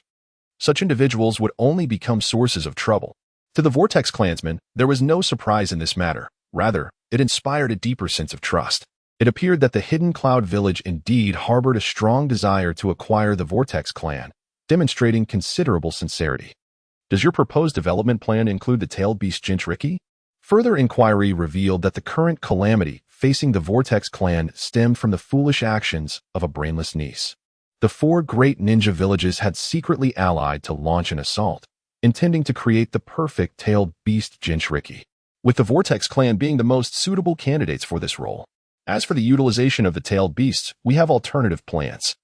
There is no need for the Vortex clan members to become sacrifices, which would be a misfortune rather than a blessing for you.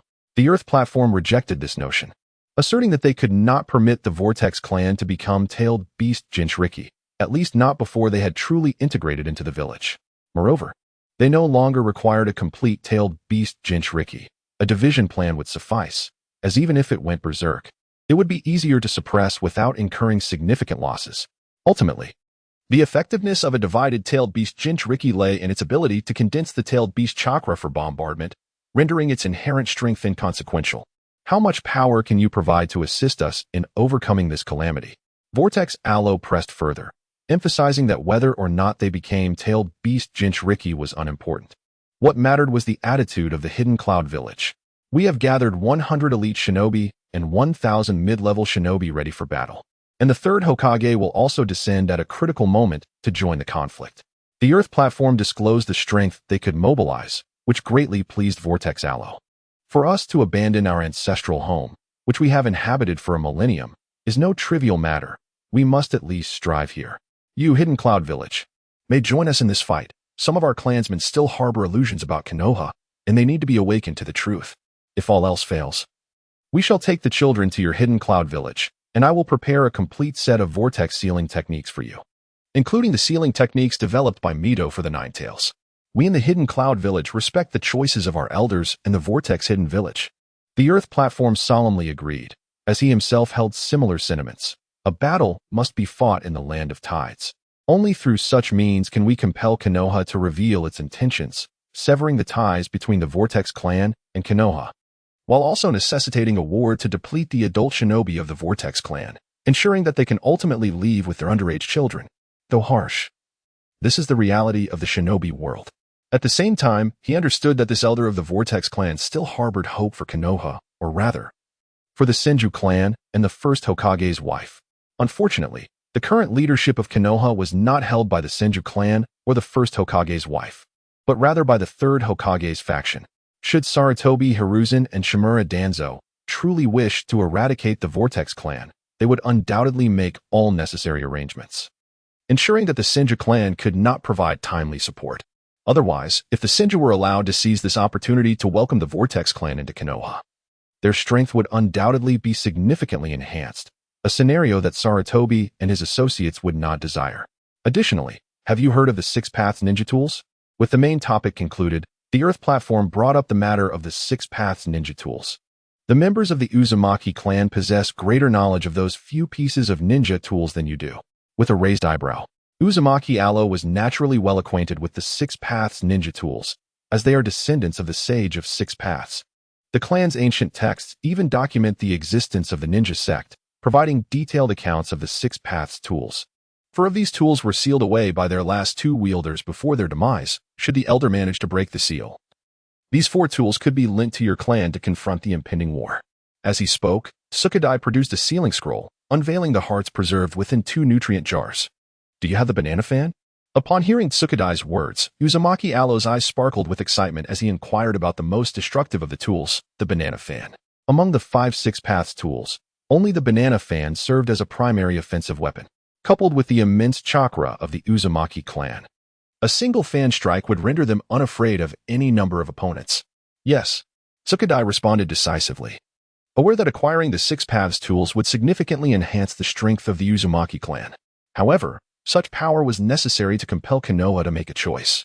They also needed to leverage the Uzumaki clan to annihilate the elite forces of several major ninja villages, thus ensuring that Yunin village could navigate the ensuing war with greater ease.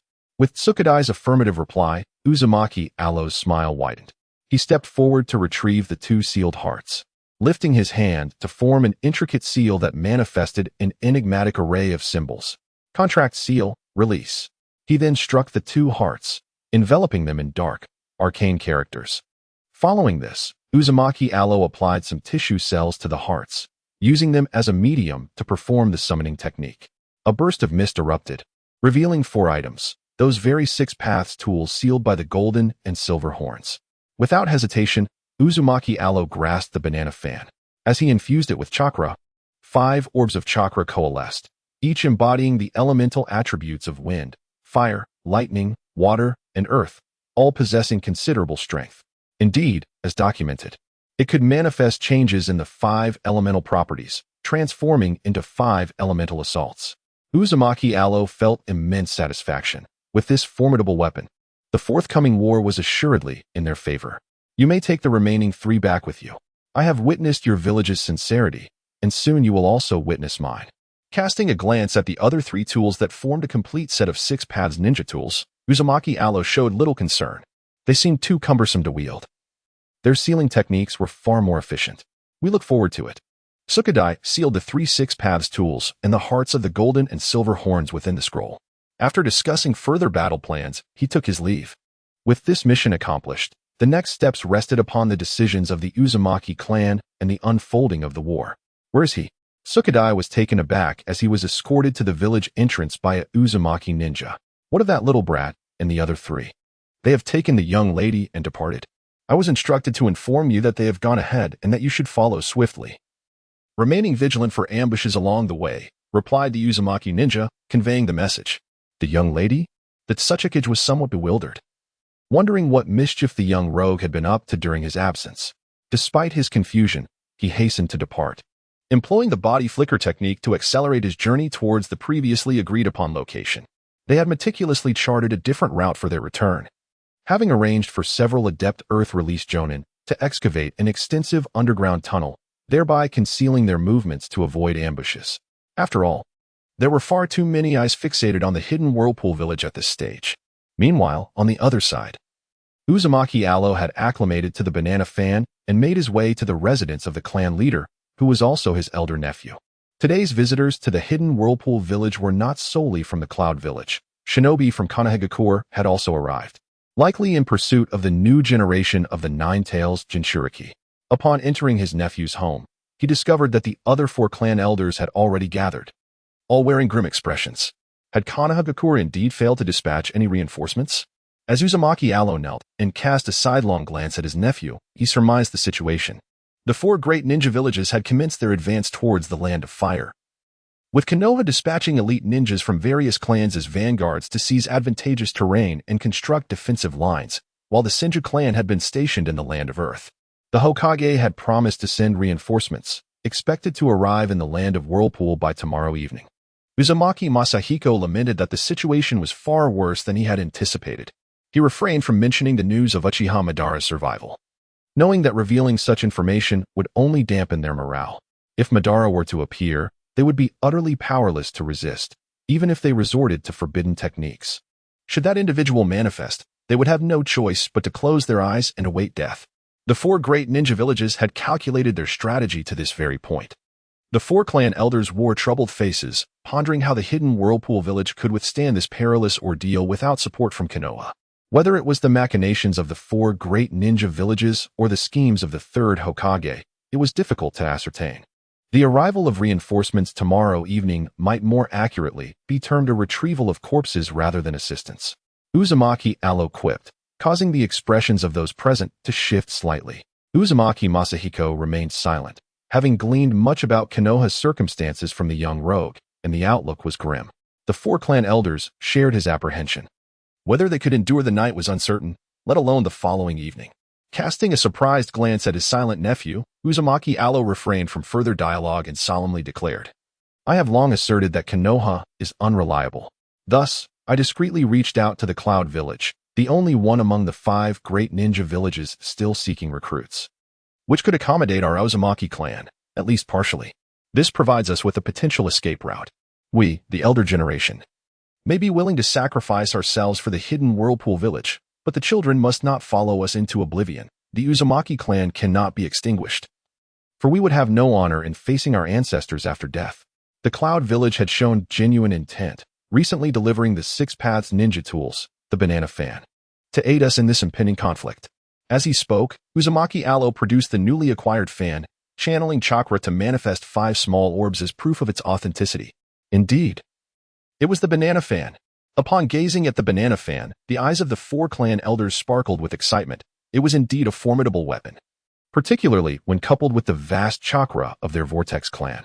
While it might not pose a significant threat to the most elite of foes, it would surely wreak havoc among ordinary ninjas. The coalition of ninja villages had been a source of great concern for them, primarily due to their overwhelming numbers. They were less apprehensive about the elite warriors among them, as a one-for-one exchange using forbidden sealing techniques was a viable strategy.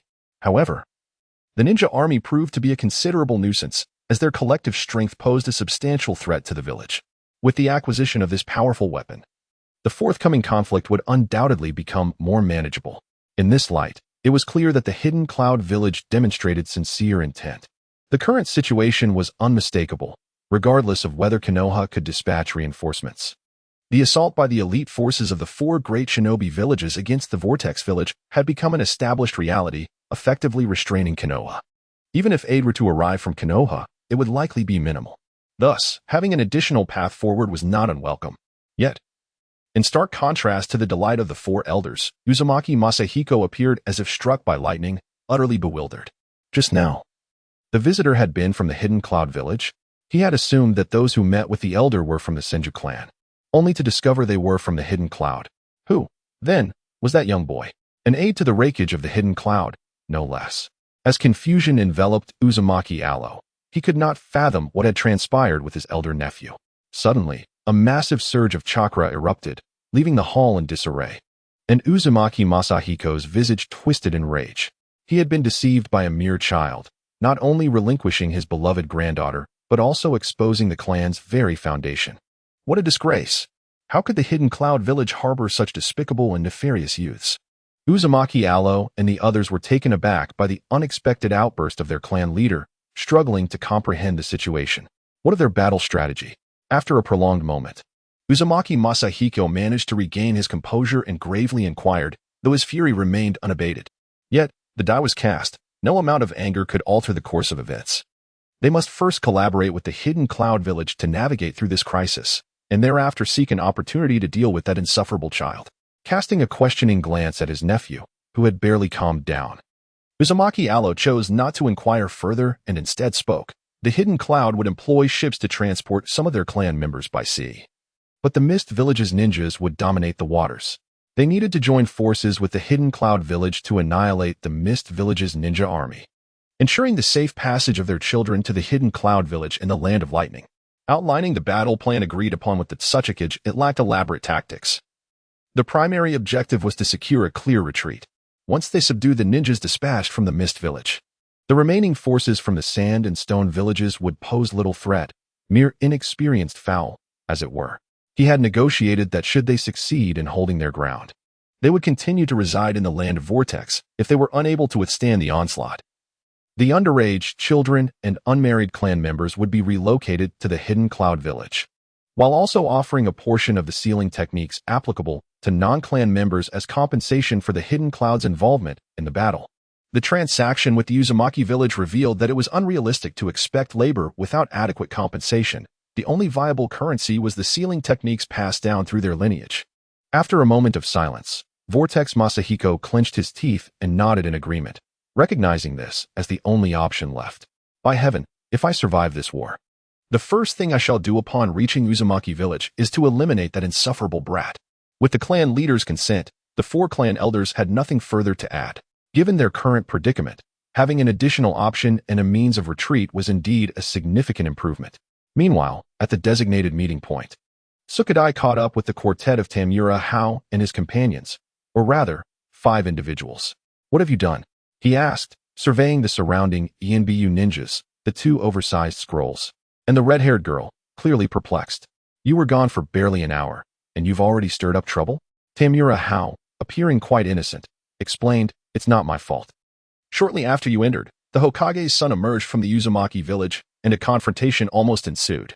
I had to impersonate a member of the Senju clan to engage in verbal sparring with them. Subsequently, I wandered into the Uzumaki village, encountered the clan leader, and exchanged a few words with him. He entrusted me with this girl, along with all the legacies and treasures of the Uzumaki clan. By the way, this girl is destined to be the Jinchuriki of the 9 Tails. He reflected internally. Indeed, Master Ru was correct. Sincerity has never retained true hearts. Only schemes can win the affections of others. In this day and age, playing the honest card leads only to ruin, often resulting in one losing everything. Even their very essence. Only through cunning can one attain it all.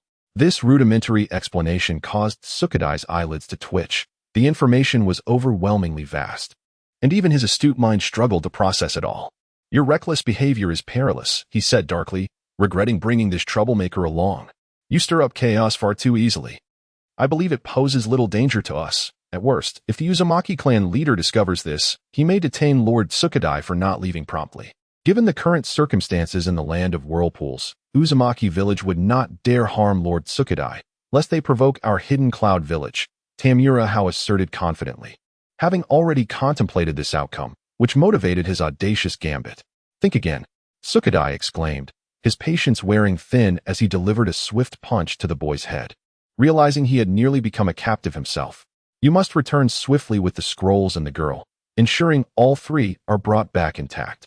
This is of utmost importance to the village and must be accomplished. With a glare directed at the pained youth, Sukadai issued orders to the ENBU ninjas. Those he had brought along were his most trusted, possessing formidable strength, and with the hidden passage available, a safe return should pose no significant challenge. Understood, the group affirmed, with 3 of them shouldering the scrolls and the girl before entering the tunnel, while a Doton ninja followed behind to collapse the tunnel, preventing any pursuit. After a series of twists and turns, Tamura Hao and Sukadai veered onto a side path, trailed by the 3 Ambu ninjas, who had changed out of their Konoha attire. Having traversed a distance, they finally reached the ground, accelerating towards the designated location. Just as they were nearing their destination, the ground commander halted, casting a stern glare at a certain youth, and subsequently instructed his 3 subordinates. Keep a close watch on this brat. Ensure he does not cause any trouble. Yes. The trio replied resolutely, though inwardly they harbored no ill will towards Tamura Haru, even feeling a sense of admiration and gratitude. The previous haul was likely sufficient to be recorded as a collective S-rank mission, a most gratifying outcome that they would gladly welcome. If necessary, they were willing to endure a bit of hardship for Lord Suchikage. Noticing Tamura Haru's discontent at being singled out, the youth chose to remain silent, merely jotting the incident down in his notebook. The 5 slowed their pace and soon arrived at the agreed-upon spot, a secluded grove. The representatives from the other 3 factions were already present, all gazing intently at the approaching Suchikage and his entourage. Is there truly no one left in the Hidden Cloud village? All that arrives are mere children, mocked the leader of the Hidden Mist faction, Hozuki Kageyuki, his tone dripping with disdain. Indeed, they appeared far too young and unreliable. Chiyo, representing the Sand Village, nodded in agreement, feeling dissatisfaction towards the tardiness of the Hidden Cloud representatives. If they had been peers, it might have been acceptable, but instead, they were accompanied by a mere child, likely just a toddler. It seemed the Hidden Cloud had yet to recover from the chaos of past internal strife. Perhaps they ought to withdraw from the ongoing war in the land of whirlpools entirely. The representative from the stone village, Nishi Shirnin, chimed in, applying pressure alongside the other two factions towards Tsuchikige's group. Meanwhile, the trio of Raza, standing behind Chiyo, observed the youth behind Tsuchikige. Although his hair color and style had changed, his physique was unmistakable, particularly the light armor he wore. Yakura glared fiercely, inwardly cursing the young rogue. In response to the three factions targeting them, Tamura Haru remained silent, quietly committing their faces to memory, contemplating any opportunity to eliminate them. I, Tamura, have never held grudges. Grievances are addressed swiftly. It seemed there was no need for further discussion. Everyone would rely on their own abilities tonight. Tsukikige, resolute, snorted coldly and turned away. He had arrived half an hour early as per their agreement, yet still found himself targeted. Clearly, prior to their arrival, the three factions had conspired, intent on excluding the Hidden Cloud Village. Very well, if you do not wish for the Hidden Cloud Village to participate, do not blame us for being impolite. Tamura Haru and his companions said little more, following Tsukikige swiftly away. Before leaving, Tamura Haru cast a glance at Raza, who stood behind Chiyo. The malice directed at him was markedly stronger than before. The three factions, witnessing Tsukikige's decisive departure, felt no surprise. The Hidden Cloud Village had always maintained such a defiant stance. Indeed, far too young. Chiyo chuckled lightly, dismissing the matter. Now that their three factions were united, the Hidden Cloud's anger would prove futile, especially since they would be taking action tonight. The Hidden Cloud had no time left to reorganize. Initially, she was somewhat reluctant to unite with the Wagakure and Kirigakure against Kumogakure. However, the intelligence brought back by her Shah compelled her to reconsider, particularly due to her Shah's high regard for Kumogakure, which posed the greatest threat to Sunagakure. Thus, seizing this opportunity to strike became appealing, if circumstances permitted. She would not hesitate to annihilate the ninja forces dispatched by Kumogakure. The 5 members of Tsuchikige proceeded without pause, returning directly to the ninja encampment. Tsuchikige regarded the 2 large scrolls and the furious girl glaring at a certain individual, his brow furrowed in concern. Although the meddling of that young rascal had yielded significant benefits, it had also introduced numerous uncertainties into their plans. Do not fret, Lord Tsuchikige.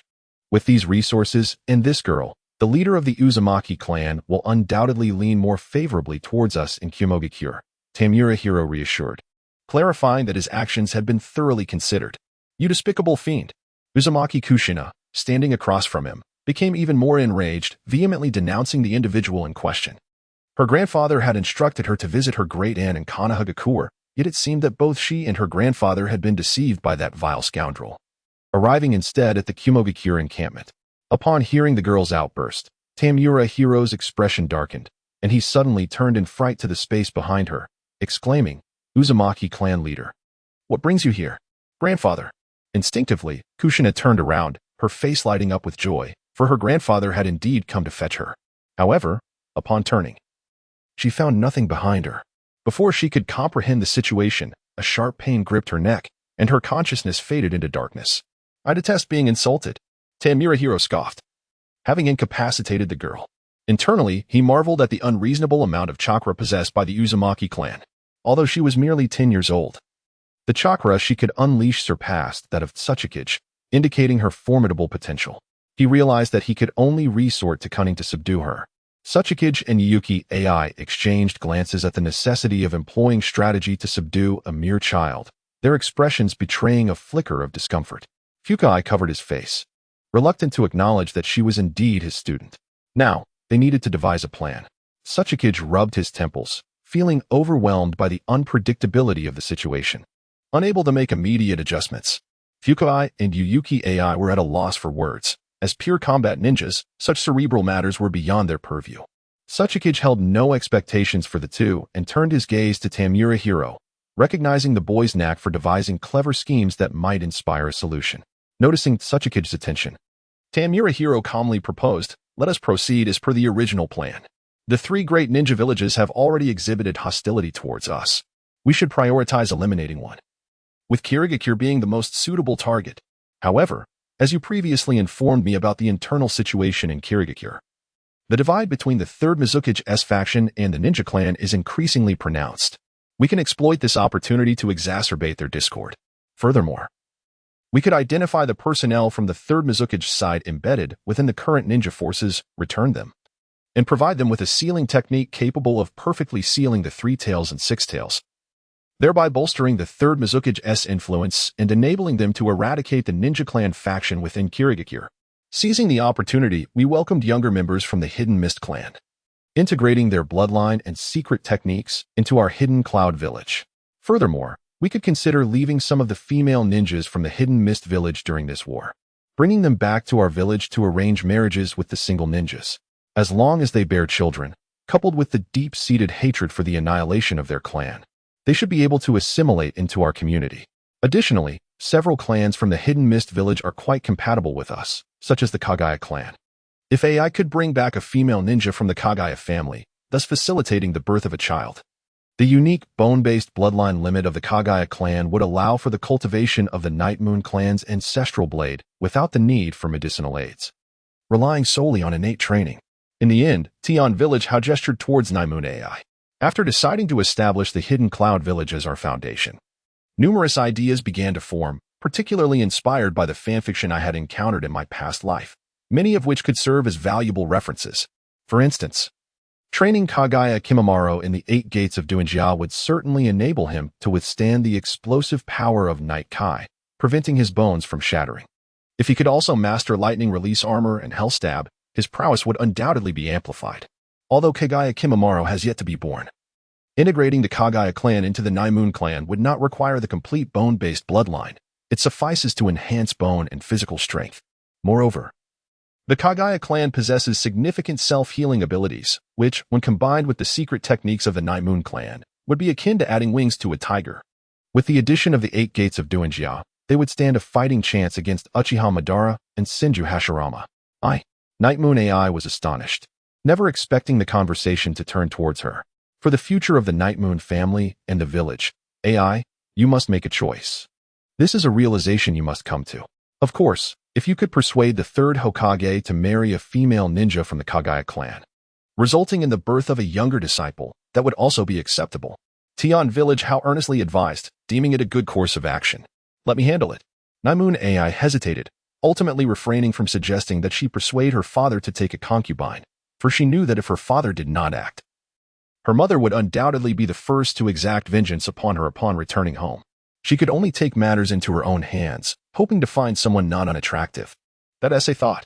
Rolling his eyes at a certain youth, Tachai acknowledged this line of reasoning, simply capturing the female ninjas from the Hidden Mist village, even if they were married and bore children, would not necessarily lead them to pledge allegiance to the Hidden Cloud village. The will of a ninja is not easily swayed. However, if the third Mizukage were to eliminate the rival clans within the village, it would effectively sever the ties those individuals have with the Hidden Mist. Coupled with the bonds of marriage and children, there is a considerable likelihood they would gravitate towards loyalty to the village. This matter requires further contemplation and refinement, and a decisive resolution must await the arrival of the third Mizukage. Are you not concerned that the Uzumaki clan leader will seek retribution against you afterward? Tachai glanced at the girl who had been knocked unconscious, envisioning the fury of the Uzumaki clan leader, who would likely wish to tear this child apart. The die has been cast. What more can he do? Moreover, if he wishes to seek trouble with me, he must first survive this ordeal. I have great confidence in Konoha. Tamura how remained indifferent, particularly upon confirming that the youth accompanying Sarutobi Shino to the Hidden Whirlpool village was likely the oil girl Shurhei. This only solidified his belief that Sarutobi Hizashi and Lord Danzo harbored no intentions of allowing the Uzumaki clan to survive. It was reasonable for the future oil girl Torian to be regarded as a trump card by Shimura Danzo. He was indeed a formidable strategic asset. Those nanovenomous insects were exceedingly covert and lethal, almost impossible to detect. Once deployed, especially amidst the chaos of war, it would be challenging to notice and respond, making it nearly impossible for the Uzumaki clan to leave behind intact bodies. The dynamics in Konoha were unpredictable, leaving one to wonder how much power Sarutobi Hizashi and Shimura Danzo would mobilize. Sukadai anticipated this, recognizing the overlapping objectives between them and the third Hokage's faction.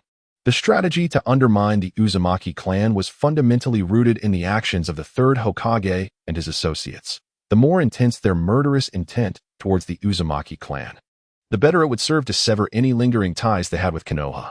Once they awaited the passing of the first Hokage's wife, The Uzumaki clan would be entirely theirs to claim, belonging to the Hidden Cloud Village. Reflecting on his earlier encounter with Sarutobi Shino and the profound menace he exuded, Tamura Hao remarked, "And then there's the Hokage's son, Sarutobi Shino. I recall you mentioning, Lord Tsukadai, that the third Hokage's taijutsu primarily relies on the summoning beast, the Monkey King Enma. That Hokage's son must have also entered into a summoning contract with the Monkey Clan. If we were to capture him, we could undoubtedly extract numerous secret jutsu from Konoha, even forbidden techniques from the Sealing Scroll, particularly the Sarutobi clan's powerful fire techniques. We could then manipulate him to summon the Monkey King Enma, allowing the third Hokage to suppress him, subsequently enlisting the aid of the Uzumaki clan's strongmen to seal the summoning contract and prevent the Monkey King from fleeing.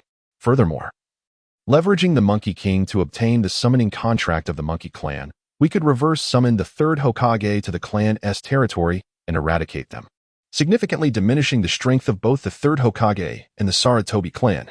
It seems that the third Hokage's Enma possesses an indestructible form, which holds great research potential. The remains post-examination should also be of medicinal value." The three present could not help but feel a shiver at these words. They were indeed quite sinister.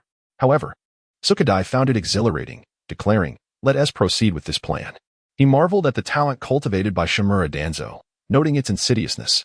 As night fell, an elderly man with white hair stood atop a small hill, gazing towards the distant lights of the hidden whirlpool village.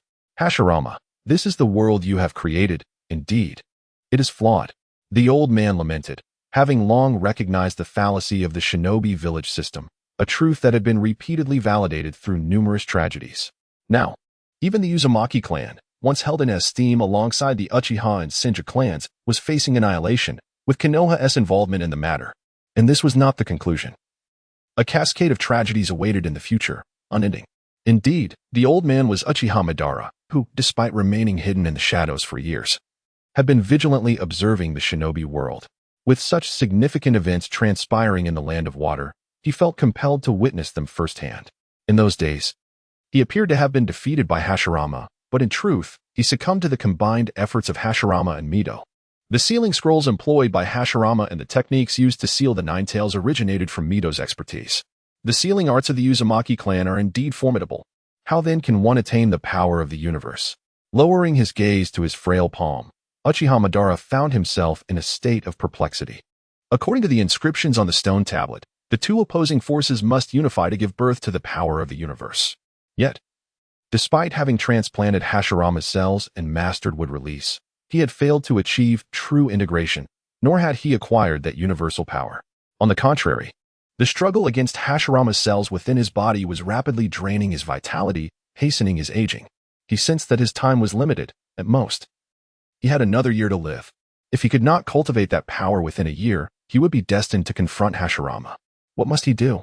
Uchiha Madara was engulfed in confusion, uncertain of how to merge the two powers and obtain the universal force.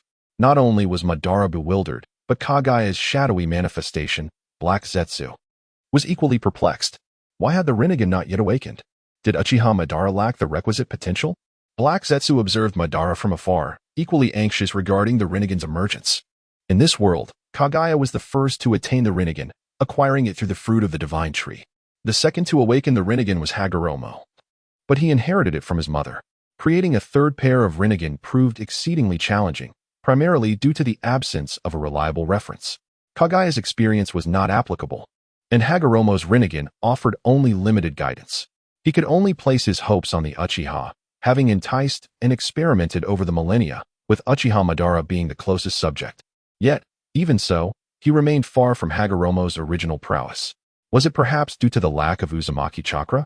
His gaze drifted towards the distant Uzumaki village.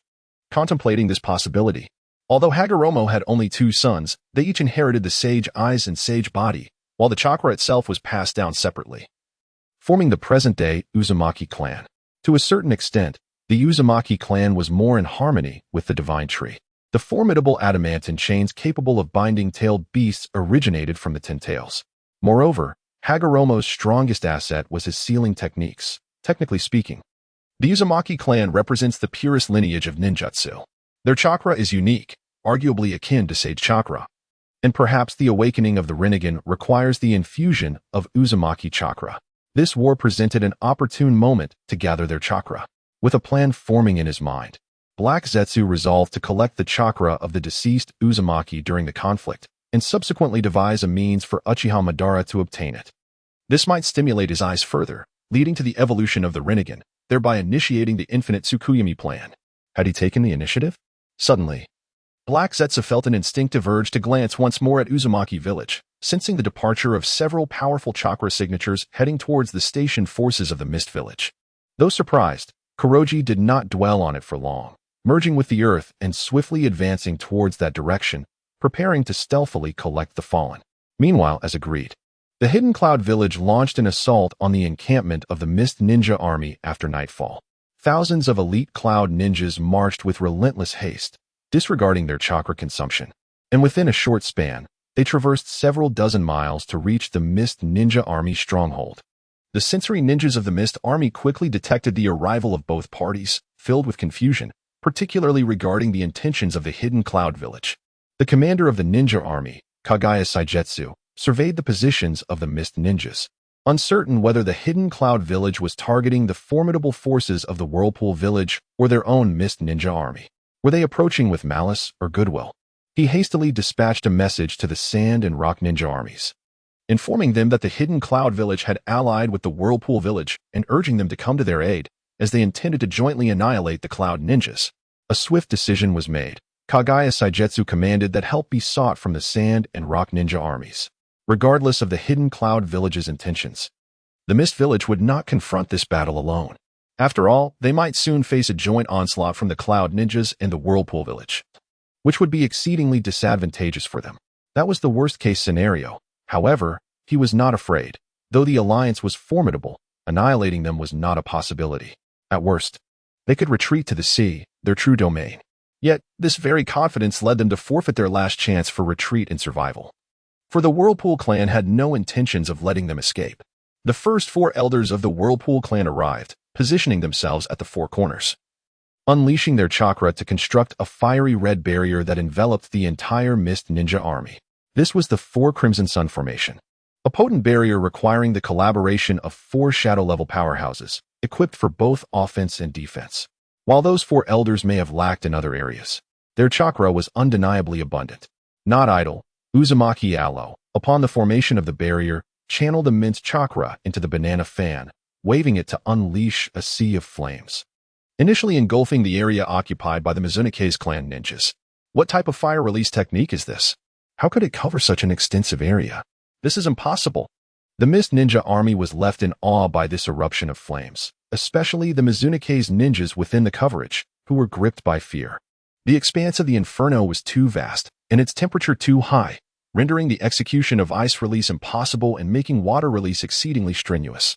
Even if they attempted to use water release, they would only be scorched and evaporated into scalding steam, inflicting severe damage upon themselves. But the spectacle did not end there.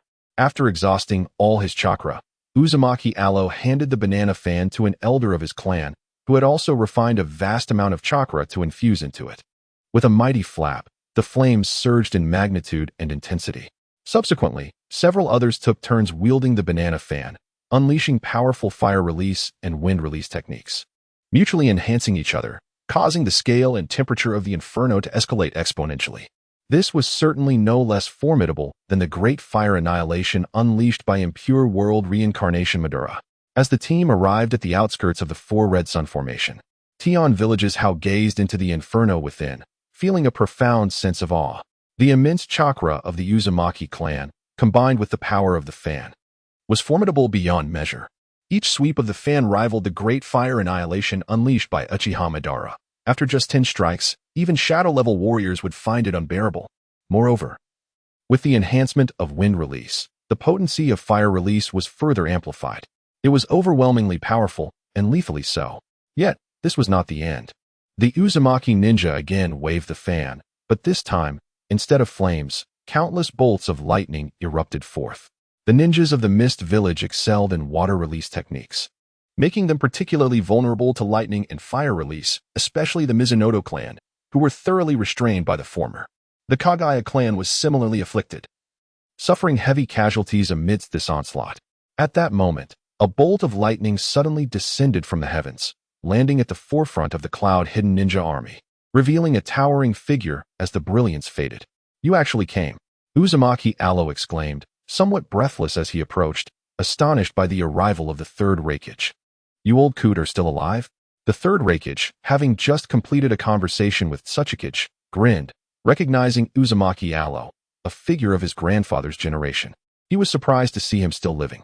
The Uzumaki clan truly was a lineage of longevity. Surely, outlasting him would be no challenge. "Let us see if you can endure tonight." The third Raikage scoffed, doubting that the Uzumaki clan could withstand the war that night, even with the fans' assistance.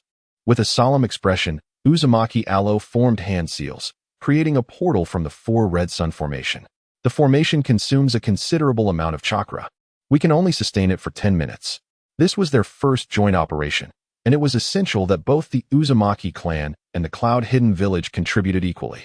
Tsuchikage, with an inscrutable expression, moved toward Uzumaki Allo as the forthcoming plans required the assistance of this esteemed elder. "Maintain formation, charge with me." The third Raikage commanded the Cloud Ninjas behind him, and then, with black lightning flickering around him, he was the first to charge into the fray. Hundreds of elite ninjas followed suit, with thousands of mid-level ninjas bringing up the rear, crashing into the still-forming ranks of the Mist Ninja army. Third Raikage. The beleaguered Gado Kagaya was left dazed as he watched the third Raikage charge forward. They had already suffered significant losses from the Uzumaki clan's previous overwhelming assault, particularly the Mizunoto clan's ninjas, who had been severely battered.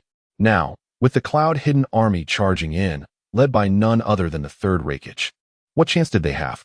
Though he possessed strength rivaling that of the Mizukage, facing the mightier third Raikage, especially one wielding the lightning element that countered him so effectively, left him with no glimmer of hope. In this moment, the true might of the third Raikage was manifest. He transformed into a streak of black lightning, rampaging through the ranks of the Mist Ninja army. Wherever the Mist Ninjas gathered, he charged with unrelenting ferocity, leaving no adversary standing in his wake. The armor of lightning. Empowered by the Black Thunder, and the Hellpiercer stand as the epitome of might, embodying the strongest shield and spear, seamlessly integrating offense and defense in an unparalleled manner.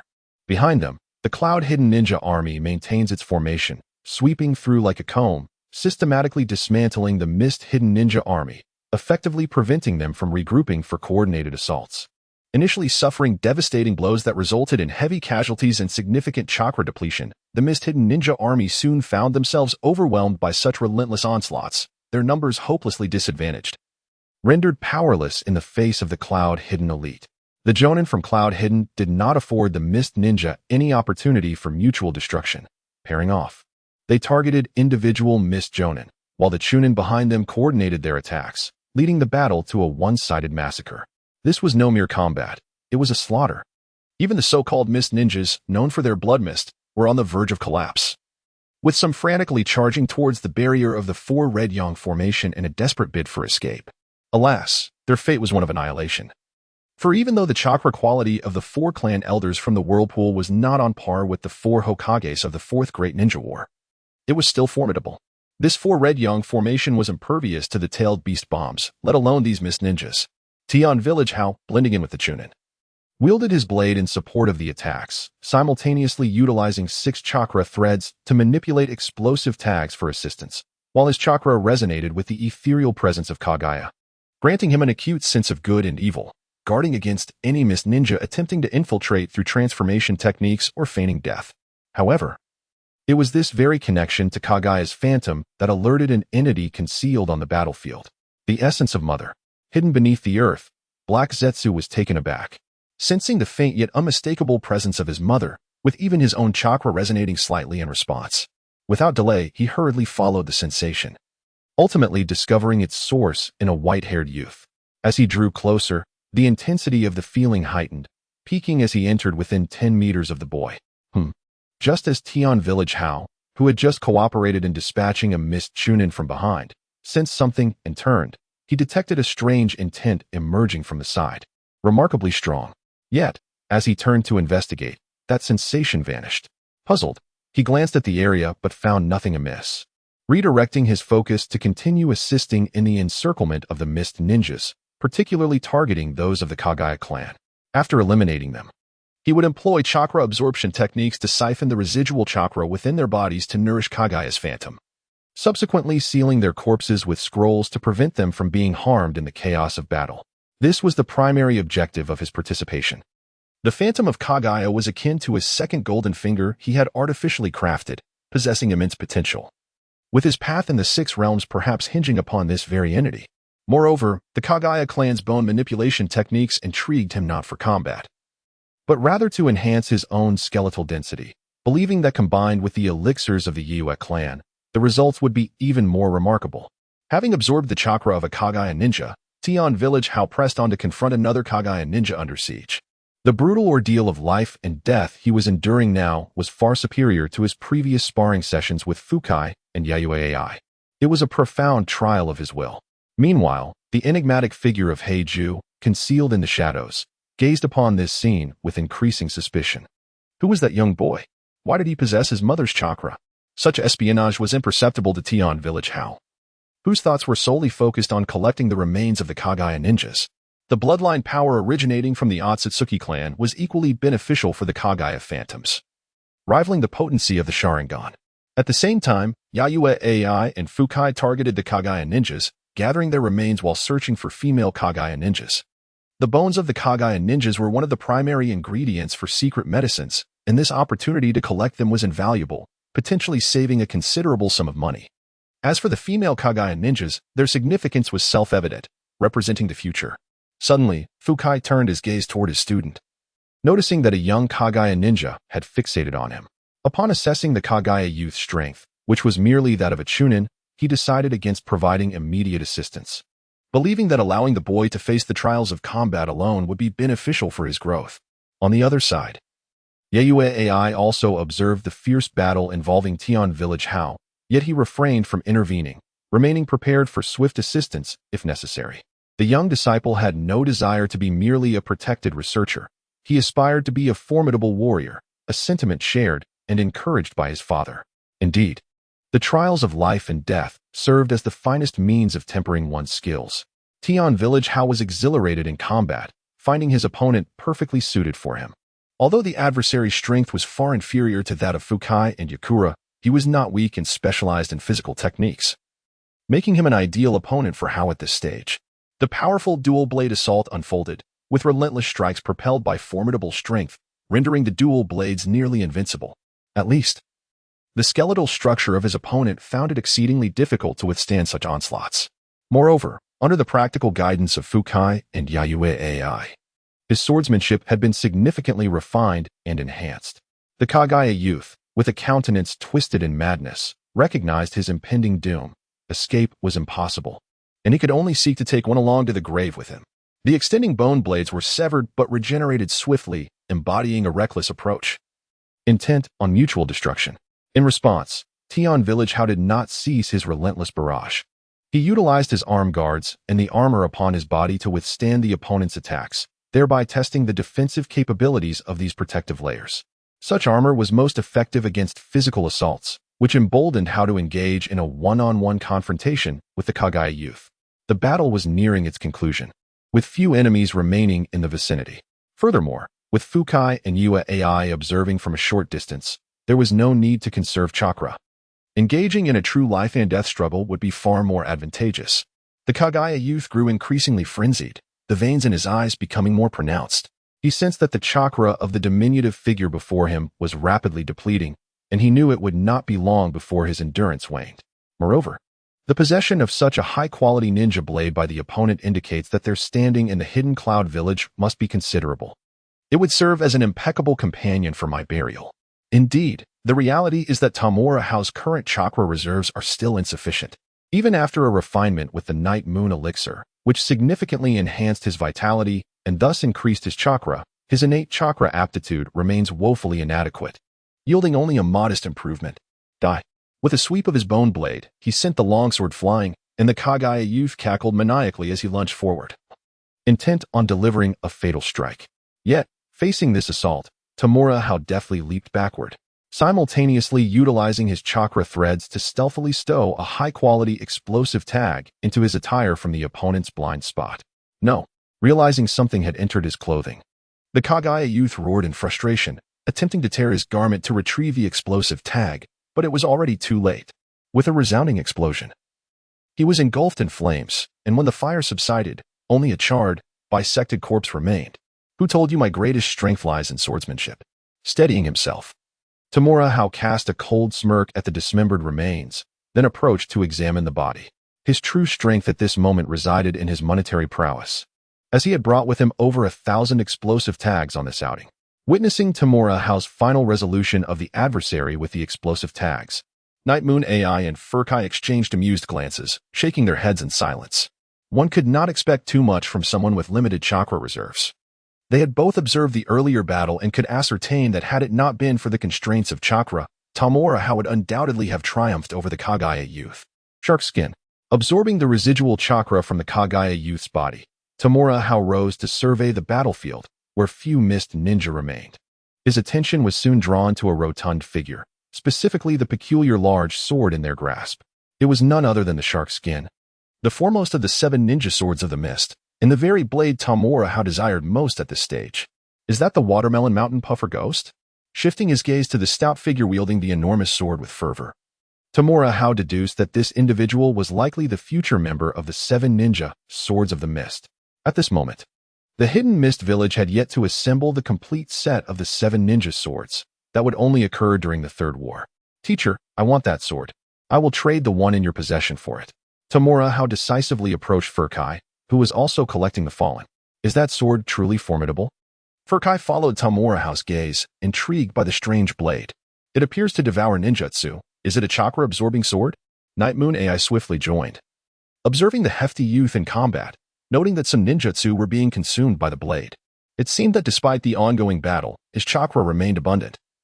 Was he absorbing the chakra from his opponent's techniques to replenish himself? Furkai grasped the underlying intent of his student. That sword is indeed well suited for you. Let us go and dispatch him. With a fierce twist of his neck, Night Moon AI crackled with electricity and charged toward the plump adversary. Be cautious here. Furkai first surveyed his surroundings, ensuring there was no imminent danger, before he cautioned Tamura Hao and divided his attention to observe. Only then did he brandish his ninja blade and charge towards the corpulent adversary. Tamura Hao, not daring to be complacent, refrained from focusing on the battle unfolding nearby. Instead, he swallowed a military food pill to restore his stamina while vigilantly monitoring his surroundings, keeping his sense of morality perceptively active. He had no desire to meet a fate akin to that of Senju Rope Tree, perishing on the battlefield. With only a fragment of chakra remaining, he understood the necessity of temperance over reckless bravado. Meanwhile, the formidable Kappa from the Watermelon Mountain, empowered by the shark skin technique, succumbed swiftly to the combined assault of Yayue AI and Furkai. In less than a minute, his arms were severed, and he was rendered unconscious. Furkai found himself intrigued by the corpulent figure's hair manipulation jutsu, as his own flowing locks provided an ideal opportunity to practice such an unconventional technique. The unexpected alliance between the Hidden Cloud Village and the Uzumaki clan caught everyone off guard. No one anticipated that, amid such a besieged scenario, the Uzumaki would choose to take the initiative. Even more shocking was the collaboration with the Hidden Cloud Village, as they launched an offensive against the Mist Hidden Ninja forces. The Third Reikage personally descended upon the battlefield, which heralded a massacre for the Mist Hidden forces. Despite the Mist Hidden's elite comprising the likes of the Kirigakure, Mizuki, and Kagaya clans, they stood little chance against the overwhelming might of the Third Reikage, who disrupted their formations. Moreover, the lightning techniques effectively countered the water techniques, particularly against the Kirigakure clan, exacerbating their dire situation. Caught in a pincer movement and outnumbered, within a mere 10 minutes, nearly 1,000 Mist Hidden ninjas lay vanquished. Various ninja forces had dispatched personnel to observe one another, and the moment the Uzumaki clan allied with the Hidden Cloud Village, they received alarming news. The commanders of the Sand Hidden Forces, Chiyo and her brother, along with the Rock Hidden Forces commander, Nishi Shirnin, promptly ordered their troops to converge, preparing to unite against the combined might of the Uzumaki clan and the Hidden Cloud Army. The current situation was precarious. They had to set aside their past grievances and ally, or face annihilation at the hands of the Uzumaki and Hidden Cloud Coalition. Particularly, the presence of the Third Reikage posed a significant threat, as none among them could match his prowess. Concealed in the shadows, Danzo Shimura furrowed his brow at the unfolding events, which deviated greatly from his expectations. The Uzumaki clan had unexpectedly allied with the hidden Cloud Village, and even the Third Reikage had intervened. What price had been paid for such an alliance? Or had they merely submitted to the hidden cloud? Speaking softly to himself, Danzo found it difficult to ascertain the truth. Regardless of whether it was the former or the latter, neither outcome was desirable for him or Konoha. The leverage to compel the Third Reikage to engage personally was scarce within the Uzumaki clan. Uncle Danzo, what should we do next? Sarutobi Shino asked, his anxiety evident in the face of the current predicament. On the issue of the Uzumaki clan, his stance mirrored that of Danzo, total annihilation. However, the current circumstances revealed that the Uzumaki clan had secretly allied with the hidden Cloud Village, even drawing the Third Reikage into the fray. That was indeed a formidable warrior. Even a confrontation with his father would yield little chance of victory. Dingy, inform the commanders of the Hidden Rock and Hidden Sand villages that I intend to encircle and eliminate the Third Reikage. Advise them not to interfere, or else I shall consider them enemies and eliminate them as well, instructed Shimura Danzo, after a moment of contemplation, to a root ninja standing behind him.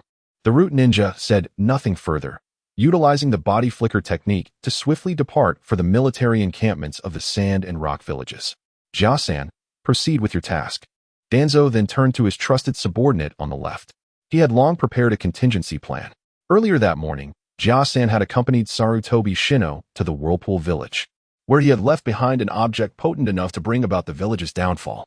Understood, Lord Danzo, Jia-san exclaimed, leaping towards the Whirlpool Village, ready to trigger the secret treasure and unleash the poisonous insects contained within. Let us set forth and confront the most formidable Reikage in history.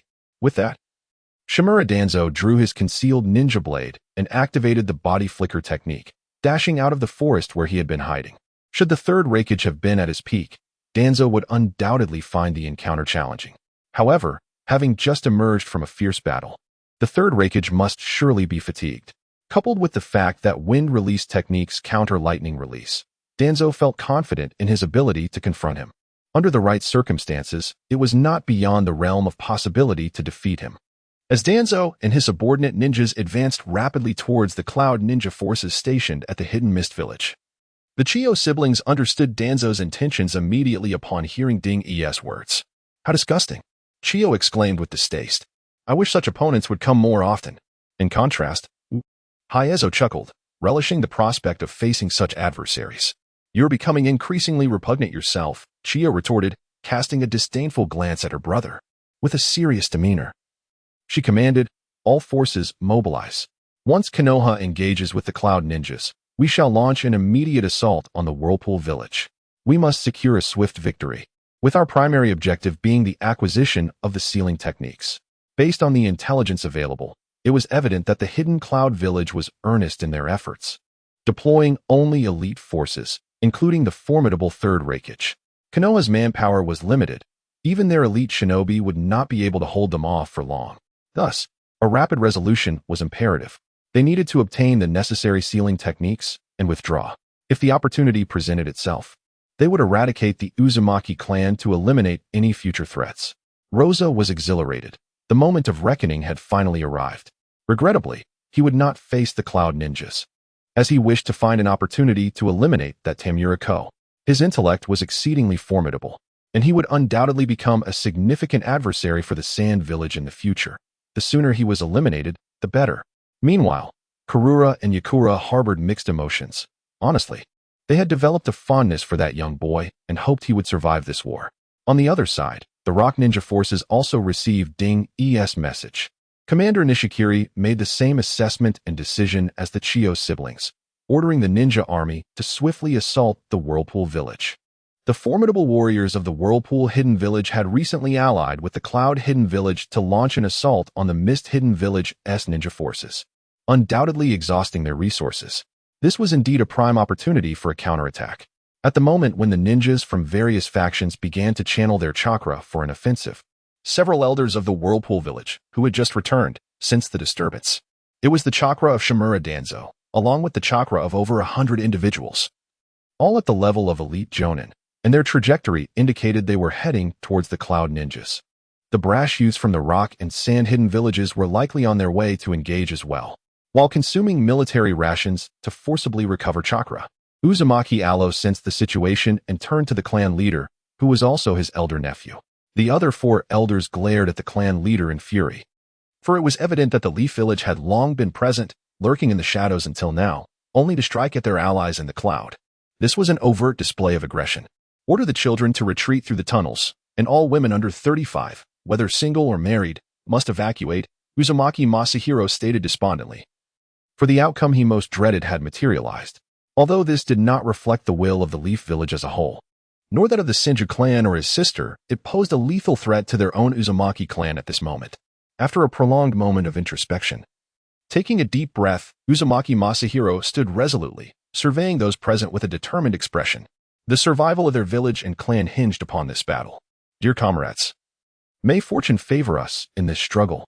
May fortune favor us, echoed Uzumaki Allo and the others, rising with expressions of unwavering resolve. This was their home, and they would not abandon it. With the younger generation having an escape route, they felt liberated to engage fiercely, ensuring that the invaders would pay a heavy price while also providing a means of retreat for their kin. Simultaneously, the Cloud Hidden Village's ninja forces, busy clearing the battlefield at the Mist Hidden Village's encampment, began to mobilize to confront the Leaf Ninjas. Despite the recent toll of battle, the number of Leaf Ninjas was not significant, making resistance feasible. Not far from the coastline, Sukadai and Uzumaki Allo's shadow clone presented a scroll to a captain of the Mist Zumbu. This individual was a member of the 3rd Mizukage Zumbu, assigned to monitor the actions of the ninja clans. He was aware of the internal dynamics within the Mist Village, recalling how the 2nd Mizukage, Yagura, had once allied with several ninja clans to seize the position of Mizukage from the current 3rd. Since the ascent of the 3rd Mizukage, relations with the ninja clans had soured, leading to the implementation of a blood mist policy aimed at suppressing their power, resulting in a relationship fraught with conflict and animosity. This was a point of leverage that could be exploited to redirect the resentment of the Mist Ninjas. Our agreement with the Mizukage has been fulfilled. This is a sealing technique suitable for the 3 Tails and 6 Tails. We hope that in the forthcoming conflict, the Mist Hidden Village can forge a lasting alliance with our Whirlpool Hidden Village and the Cloud Hidden Village, offering mutual aid, declared Uzumaki Allo's shadow clone, his demeanor amiable, devoid of the earlier animosity towards the Mist Ninjas. Sukadai stood beside him, equally congenial, as this had been meticulously orchestrated. The captain of the Umbu remained utterly bewildered. Was this the scheme of Lord Mizukage? Utilizing the Hidden Cloud Village and the Hidden Whirlpool Village to annihilate the elite shinobi within their own village, while acquiring a sealing technique capable of binding tailed beasts. Truly, one cannot help but admire Lord Mizukage. The surviving Umbu ninjas also reflected on this, comprehending that everything was indeed orchestrated by Lord Mizukage. How astute! Our Mist Village will undoubtedly forge a steadfast alliance with the Hidden Cloud and Hidden Whirlpool villages. Despite his confusion, the Umbu captain promptly responded, regardless of the circumstances. His life had been spared for a reason, and he had been entrusted with this sealing technique, which surely signified its authenticity. Moreover, he was merely a sub-captain.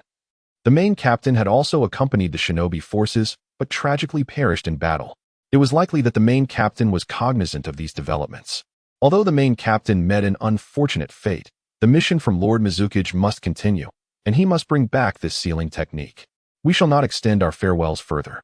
Please convey our regards to Lord Mizukage. The Earth platform beamed with a smile, pleased with the other party's enthusiastic cooperation. By leveraging this individual, they could shift the blame onto Mizukage, inciting turmoil within the Mist Village. Even if the 3rd Mizukage were to realize he had been outmaneuvered, it would hold no significance. For the sealing technique was indeed genuine. And please extend our salutations to the 3rd Raikage and the head of the Uzumaki clan. The Umbu captain replied earnestly, then instructed his subordinates to raise the sails and swiftly navigate into the sea with the aid of the wind. The 3rd Mizukage is indeed ruthless. The clone of Uzumaki Allo observed the increasingly distant vessel and murmured, casting a sidelong glance at a patch of water. The water transformation technique of the Kirigakure's Hozuki clan was remarkably covert underwater. Yet before the sensory prowess of the Uzumaki clan, it was as feeble as dust. It was precisely due to his previous leniency that he lost the position of Mizukage to the 2nd Mizukage. Having suffered once, he would not display mercy again. Only by obliterating those clans could he secure his seat as Mizukage. The Earth platform concurred, asserting that all blame lay with the 3rd Mizukage. The two conversed for a while before departing. Once they left, a head emerged from the water, one of the Hozuki ninja left behind by the earlier orders of Hozuki Kaigetsu. Sensing danger, he immediately dove into the water to conceal himself. Third, he growled in fury, then dared not linger, swiftly submerging and fleeing. He needed to return to the village post-haste to inform the clan leader, as well as the other ninja clans. Those clansmen must not have sacrificed their lives in vain. He would ensure the third paid a price for this. The third Reikage, leading a contingent of relatively unharmed ninjas, confronted the forces led by Shimura Danzo.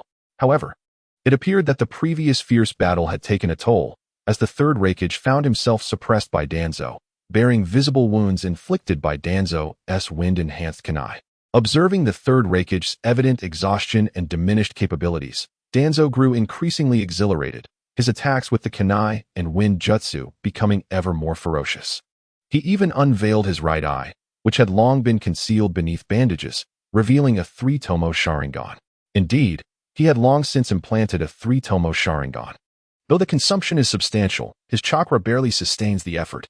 The Sharingan proves exceedingly beneficial, not only enhancing his Jinjutsu capabilities and resistance, but also significantly improving his dynamic vision, thereby elevating his wind-based sword technique. Much like the lightning release body technique, wind-based taijutsu and swordsmanship are primarily predicated on speed. However, one stimulates internal muscles and bones to enhance explosive power, while the other derives external augmentation. High-speed taijutsu and sword techniques require sufficiently robust dynamic vision for support. Otherwise, reckless execution could prove fatal. With the integration of a three-tomo Sharingan, he is now capable of unleashing his wind sword technique with full force, thereby gaining the leverage necessary to suppress the third Reikage. As for revealing the secret of the three-tomo Sharingan, eliminating the third Reikage and subsequently eradicating these cloud shinobi would ensure no one remains aware of it. Damn it! The third Reikage, once again wounded, seethes in fury, seemingly infuriated by being harmed by someone of Shimura Danzo's ilk. Reikage, tonight shall be your final night. Shimura Danzo's expression turned sinister, his heart racing with excitement. Should he slay the third Reikage, his standing within the village would undoubtedly soar to unprecedented heights, perhaps even presenting an opportunity to vie for the position of fourth Hokage. Teacher Hashirama bequeathed the Hokage title to his brother Tobarama, and he shares a brotherly bond with Hiruzen. Likewise, he too could inherit the Hokage title.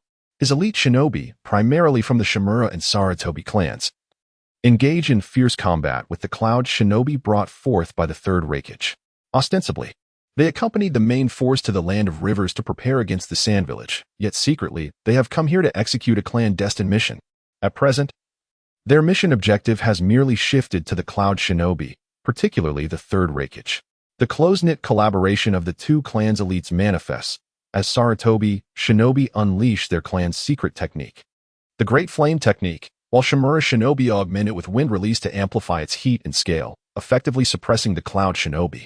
Sarutobi Shinzo employs the Great Flame technique in tandem with his childhood friend, Shimura Izumi, exhibiting formidable combat prowess. However, unbeknownst to them, they have long been targeted. In the hidden cloud village, a pair of identical twin brothers occasionally glances in their direction, their eyes adorned with special eye patches equipped with sealing techniques. The cloud shinobi had previously received orders not to engage in a full frontal clash with the leaf shinobi. Initial combat would focus on survival, buying time for subsequent reinforcements to regain their chakra. Meanwhile, the sand and rock shinobi forces, upon witnessing the confrontation between the leaf and cloud shinobi, decisively breached the borders of the Whirlpool hidden village. Despite the inherent dangers of such a direct assault, they cannot afford to squander time. If they allow the cloud shinobi to recover their chakra and send reinforcements, the battle will become exceedingly arduous. A swift resolution is imperative. Now that we are here, none shall leave. Uzumaki Masahiko glares menacingly at the invading shinobi as the four clan elders unite once more to deploy the four Scarlet Sun formation, preparing for a decisive strike. None shall survive today. The four Scarlet Sun formation cannot be maintained for long and is unsuitable for defensive maneuvers. It can only facilitate a relentless offensive. Such a vast barrier is truly befitting of the Uzumaki clan. Observing the immense formation of the four Red Yang, Chiyo could not help but marvel at the sheer abundance of chakra, which seemed almost unreasonable. Beside her, the enigmatic Achizuki remained silent.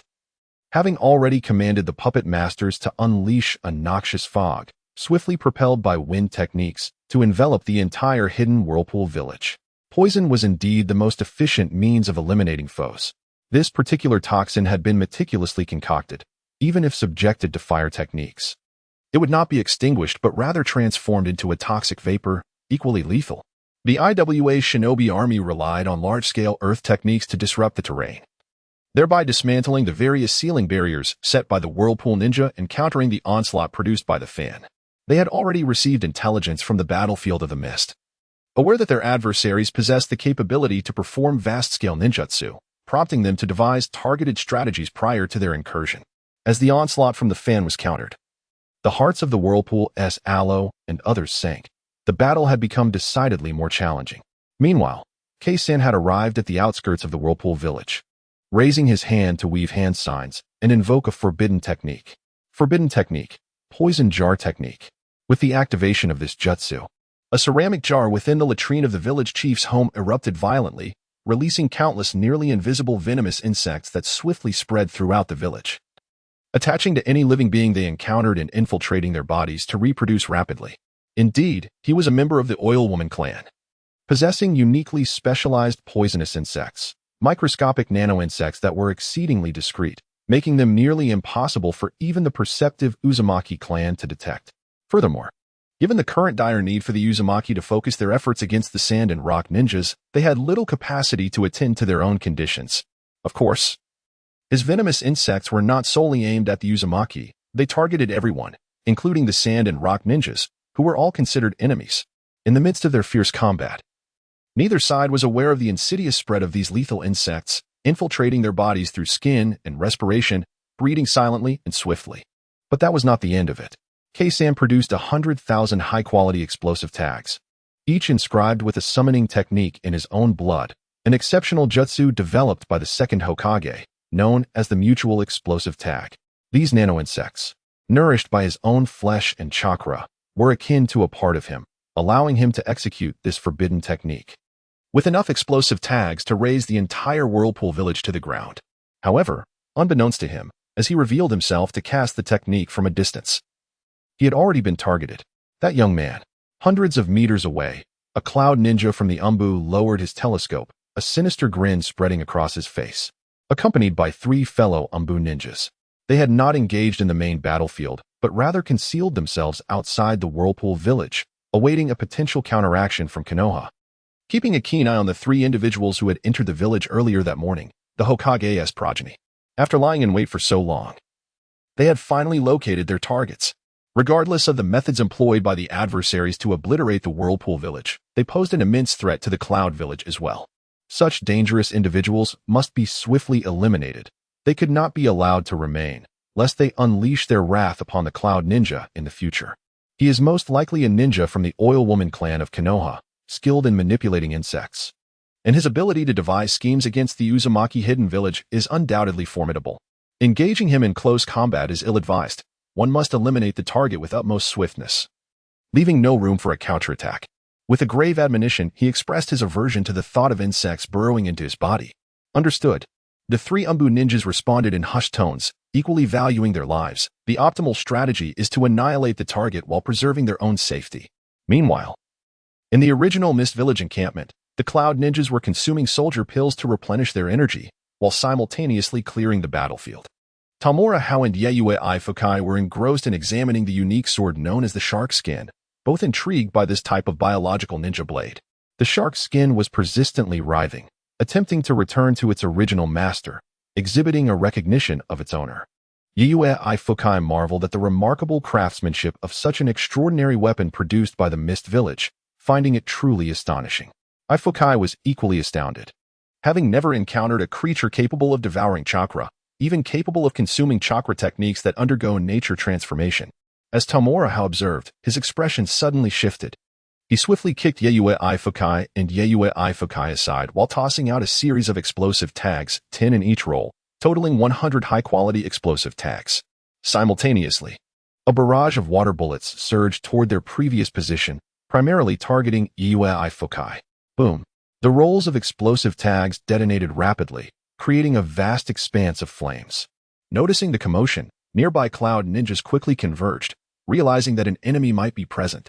As the flames dissipated, a disheveled figure emerged, none other than the leader of the Mist Ninja Army, Kirigakure's Kazuki Yagetsu. Damn it! Glaring at Yayue Ifukai, who had narrowly escaped the lethal onslaught. Kazuki Yagetsu seethed, wishing to rend that masked little man asunder. Their losses had been substantial. He had hoped to avenge his fallen comrades by slaying the third Raikage son. But at the last moment, his plans unraveled, and he was met with a barrage of explosive tags that sent him hurtling from the ground. Glaring with rage at the little man, Kazuki Yagetsu transformed into a stream of water, preparing to vanish beneath the surface. Unfortunately, the prior explosions had robbed him of his optimal opportunity for escape. A lightning-imbued ninja blade shot forth, pinning him to the ground, while the lightning chakra disrupted his water transformation technique. Following this, another 10 rolls of high-quality explosive tags detonated, leaving him no chance to react. Thus, Kazuki Yagetsu, already gravely injured from previous battles and nearly depleted of chakra, met a tragic end, his body scarcely remaining intact. Ninjas are indeed fragile. Without chakra, they become exceedingly vulnerable. Even a powerhouse like Uchiha Madara could meet his demise from a single blade. It appeared that the leader of the Mist Ninja Army was still alive. Picking up the ninja blade that had been sent flying, Ifukai recognized the identity of its owner.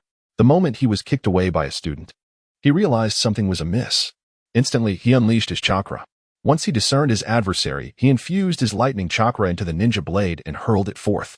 Fortunately, the blade was imbued with chakra-conducting metal, allowing it to maintain the lightning chakra even after being released, thereby disrupting the opponent's hydromancy technique. Otherwise, he would have found it exceedingly difficult to leave any trace. Brother, you saved my life. Night Moon AI, now fully aware, approached with deep gratitude, though still in shock.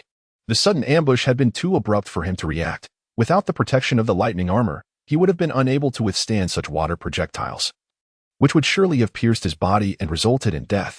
This was indeed a matter of life and death. Nodding to Night Moon AI and Fukai, Tamura House stepped into the crater left by the bombardment and began to sift through the debris, soon discovering a hole the width of his wrist. What in the world is this, a rat's nest? He mused, gazing at the opening that led deep into the earth. Tamura House found himself perplexed by the Ghost Lantern clan's hydromancy technique. He had sensed the presence of the enemy through a strong moral intuition, recognizing the palpable malevolence that was all too conspicuous. At that moment, he understood that he was facing an opponent who intended to launch a surprise attack. Thus, he had instinctively kicked Night Moon AI and Fukai away, simultaneously propelling himself out of the range of the adversary's assault and deploying explosive tags as a precaution against further ninjutsu attacks. Indeed, it was the infamous Ghost Lantern Kagyuki, the most formidable member of the Ghost Lantern clan, reputed to be a match for the Water Shadow. Taimurahao, having calmed the gathered ninjas, approached to retrieve the shattered head, confirming the identity. Previously, he had noticed the absence of the Mist-Hidden Ninja Army's leader and had initially assumed they had evaded capture through secret techniques. Little did he expect that they had been lying in wait to ambush. It was utterly reckless. Yet, it was indeed perilous, given the recent events. It was plausible that the enemy could have succeeded. The assassination of a figure comparable to a shadow would deal a devastating blow to their hidden cloud village. You're bound to gain fame from this, Taimura remarked to Hao, his pride swelling. This was not merely the defeat of a formidable foe. It had also safeguarded the son of the Raikage, thus averting a significant crisis for their village. I'm not keen on fame just yet, Taimura Hao retorted, aware that what he most needed at this stage was to lay low and develop his skills. This was precisely why he wore a mask for this expedition. Although his armor and dual blades were somewhat conspicuous, they at least concealed his youthful visage, leading others to perceive him as merely a short individual rather than a child, thus allowing him to blend in more seamlessly. In time, once his strength had grown, such matters would no longer pose an issue. How did you sense it? Taimura inquired with a smile, curious about the boy's perceptive capabilities. While their numbers had failed to detect Kagyuki's infiltration and ambush, this young man had managed to do so, which was certainly intriguing. It's a capability I acquired after deeply refining and merging the chakra of the golden and silver horns. I can perceive the intentions of others within a 10-meter range. With a particularly strong sensitivity to moral discernment, Taimura Hao revealed without reservation, seizing the opportunity to elaborate on his newfound ability. He still requires the assistance of the Cloud Village to acquire more of the Ninetales chakra to enhance this ability. Considering the time, That esteemed first Hokage's wife likely cannot hold on for many more years. When the Nine Tails is transferred, it will undoubtedly release chakra, presenting them with an opportunity. If they could even ascertain the time and location of the transfer, orchestrating a tumultuous upheaval with the Nine Tails and thereby consolidating its power would not be beyond possibility. Such a feat alone is unattainable. They must rely on the Cloud Village. Furthermore, it is imperative to devise a method to augment the strength of the Third Raikage, whose combat prowess is merely on par with the Eight Tails, rendering him vastly inferior when facing the Nine Tails. It is crucial to recognize that even half of the Nine Tails could dominate the other tailed beasts during the Fourth War. They are simply not of the same caliber. Do they possess such chakra capabilities? Night Moon AI was astounded.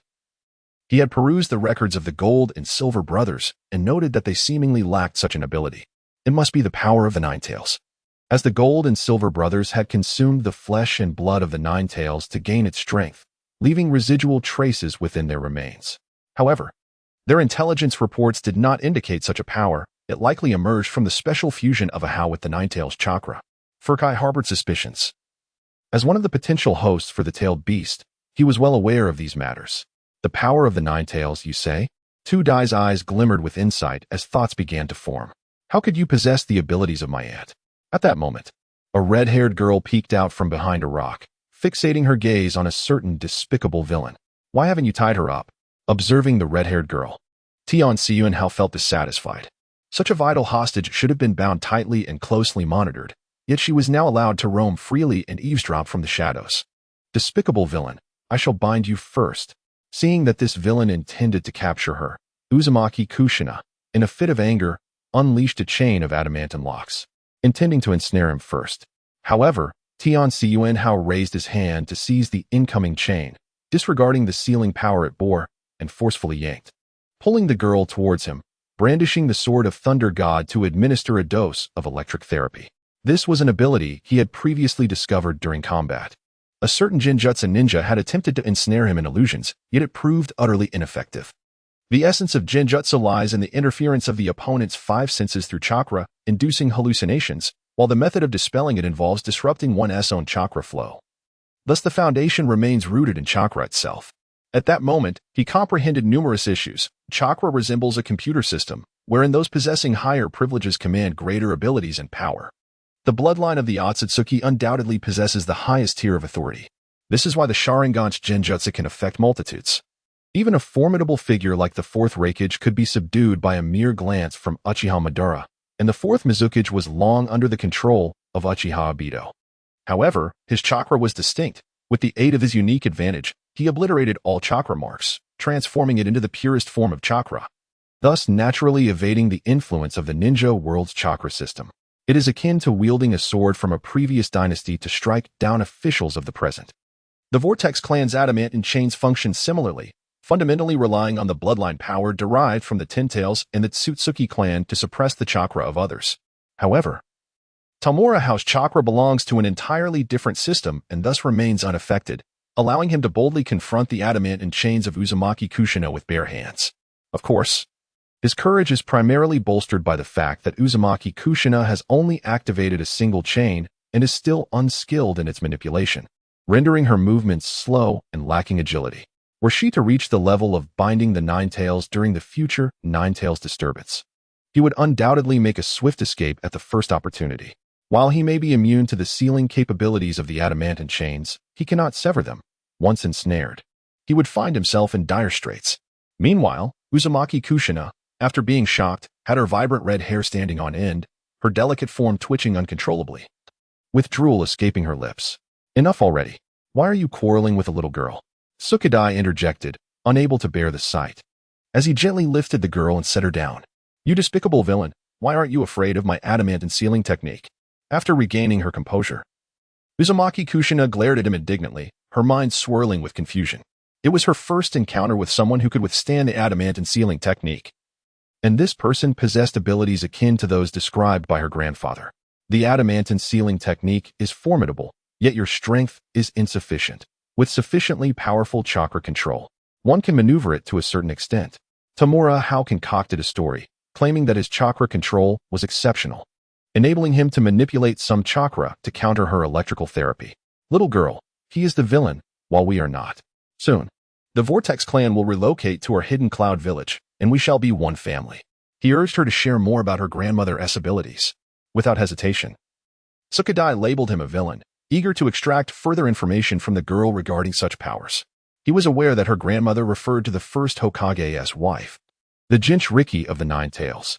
The power acquired from the corpses of the Gold and Silver brothers, along with the abilities of the first Hokage's wife, warranted significant attention. You're all villains.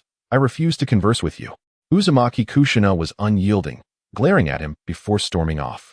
Though her freedom was restricted, she could still move within a certain range. The little girl was quite upset. Sukadai chuckled, then gestured to the three before heading toward a nearby tent. Once inside, Sukadai turned serious and addressed Tamura How. I have a task for you.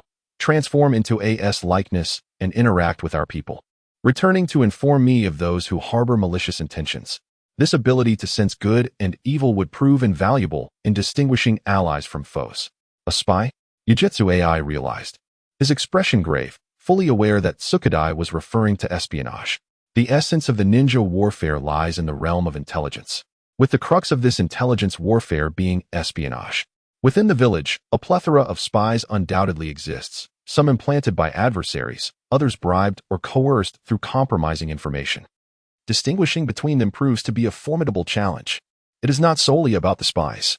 Implicitly, it was suggested that the Tsuchikage is aware of certain issues and even potential threats lurking within the village.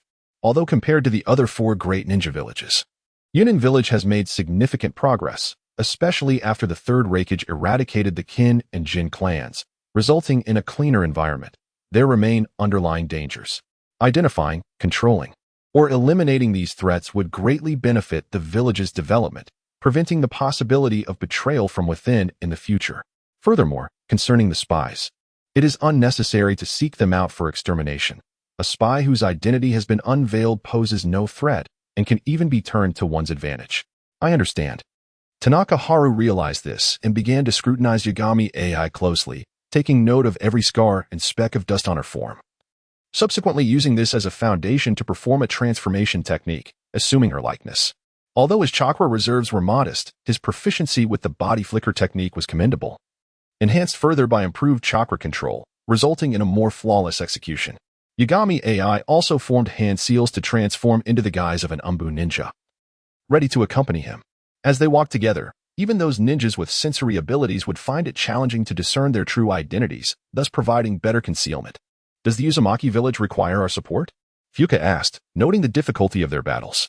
That war belongs to Uzumaki village, and their current objectives are somewhat at odds with our presence. It would not be prudent for us to intervene. The Tsuchikage shook his head, unwilling to meddle in their conflict, as the Uzumaki clan preferred to handle matters independently. Additionally, they had a task of greater importance concerning the Uzumaki clan, to safeguard the relocated members of their lineage. These individuals represented the very foundation of the Uzumaki clan's ability to wage war with confidence. Even in defeat, the clan would endure and avoid annihilation. What about my father? Yagami AI expressed her concern, knowing that Konoha was a formidable adversary. The third Hokage must be struggling at this moment, as he was not particularly skilled in the art of performance. The Tsuchikage, however, chuckled, noting that while the previous battles against the Mist Ninja forces had drained a considerable amount of chakra from the third Hokage, his profound reserves would mitigate such concerns. He could still suppress someone like Shimura Danzo, but it was essential not to appear overly aggressive. With the assistance of the Uzumaki clan, they could eliminate such figures. Otherwise, the impending ninja world war could see the four great ninja villages uniting in an assault against Yunin village. In this battle, Yunin village had already gained sufficiently. Any further displays of strength would only incite envy and caution among the other ninja villages. Yagami AI realized this and breathed a sigh of relief. Meanwhile, Tanaka Haru was fervently wishing for Danzo to become a mere figurehead. By eliminating Danzo's current capable subordinates, he would finally have his chance to shine, prompting Danzo to place greater emphasis on intelligence operations and personnel. After a silent prayer, Tamura How transformed into Yue AI, adopting the identity of the son of Raikage to offer solace to the post-war ninjas. The majority possessed benevolent intentions, with only a scant few harboring malevolence. Tamura How took note of this latter group, categorizing them roughly according to the intensity of their ill will, subsequently conveying this information to Tsukadai. From that point onward, He would not need to intervene, as Tsukadai would manage the subsequent arrangements. The conflict in the hidden Whirlpool Village swiftly escalated to a fever pitch. 2,000 elite ninjas from Sunagakure and Iwagakure clashed against the Whirlpool ninjas, who found themselves struggling immensely. Although their sealing techniques were formidable, particularly some forbidden arts, most required close proximity to execute. However, the Sand and Rock ninjas had clearly anticipated this, denying them any opportunity to engage up close and instead unleashing ranged ninjutsu, even coordinating their efforts with remarkable precision. The puppet masters of Sunagakure commanded their puppets to strike from a distance. Even if the Whirlpool ninjas managed to dismantle the puppets using forbidden techniques, it would hardly inflict any damage upon the puppeteers themselves. Meanwhile, the Iwagakure ninjas unleashed large-scale Earth-style jutsu, rendering it exceedingly difficult to counterattack. Furthermore, the ninja wielding lava release possessed even greater destructive power, making them exceedingly challenging foes. The earlier ambush against the Mist ninjas had drained a significant amount of chakra, greatly impacting their combat effectiveness. They could not afford to prolong the battle any further. The resolve on Whirlpool Aloe's face was palpable. The current battlefield situation was decidedly unfavorable for them. The Sand and Rock ninja forces had evidently acquired intelligence from their previous engagement with the Mist ninjas, preparing for the large-scale elemental assaults that could be summoned by the banana fan. Although they could theoretically exhaust their opponents by leveraging their superior chakra reserves, maintaining the Four Crimson Suns formation required substantial energy. They were now teetering on the brink of life itself, unable to sustain their efforts much longer. Once the blockade of the Four Crimson Suns formation faltered, the Sand and Rock ninjas could retreat at their leisure, recuperate, and return with even greater preparedness. Yet, this was not his foremost concern. He was far more apprehensive about the measures from Konoha. Currently, only Shimura Danzo had emerged, while the third Hokage had yet to make an appearance. Moreover, the people from Konoha had not yet directly engaged the Whirlpool Village. Once they did, it would undoubtedly be a strike of thunderous impact. Hence, the war against the Sand and Rock ninjas must be concluded swiftly, without delay. There was no choice but to resort to that forbidden technique. Second Uncle. Upon witnessing the hand seals formed by his second uncle, Whirlpool Masahiko, who was currently battling against Chiyo and her 10-man squad with the adamant chains, was taken aback. He was acutely aware of what those seals signified. It was a forbidden technique that, once invoked, would lead to one's soul being claimed by the Grim Reaper, forever barred from reincarnation, a most terrifying and taboo technique of their Whirlpool clan. Come back. At the rear, directing the battle, the West Death Ninja perceived the unusual behavior of the Whirlpool Elder and Masahiko, and promptly called for Ji to return from the remote confrontation with the lava release and adamantum blockade. The sealing techniques of the Whirlpool clan were exceedingly enigmatic, laden with numerous taboos, necessitating utmost caution. Ji, refraining from overestimating her abilities, withdrew from the range of the adamant chain's attack, leaping back to the safety of their earthen wall while keeping a vigilant watch on those elderly members of the Whirlpool clan.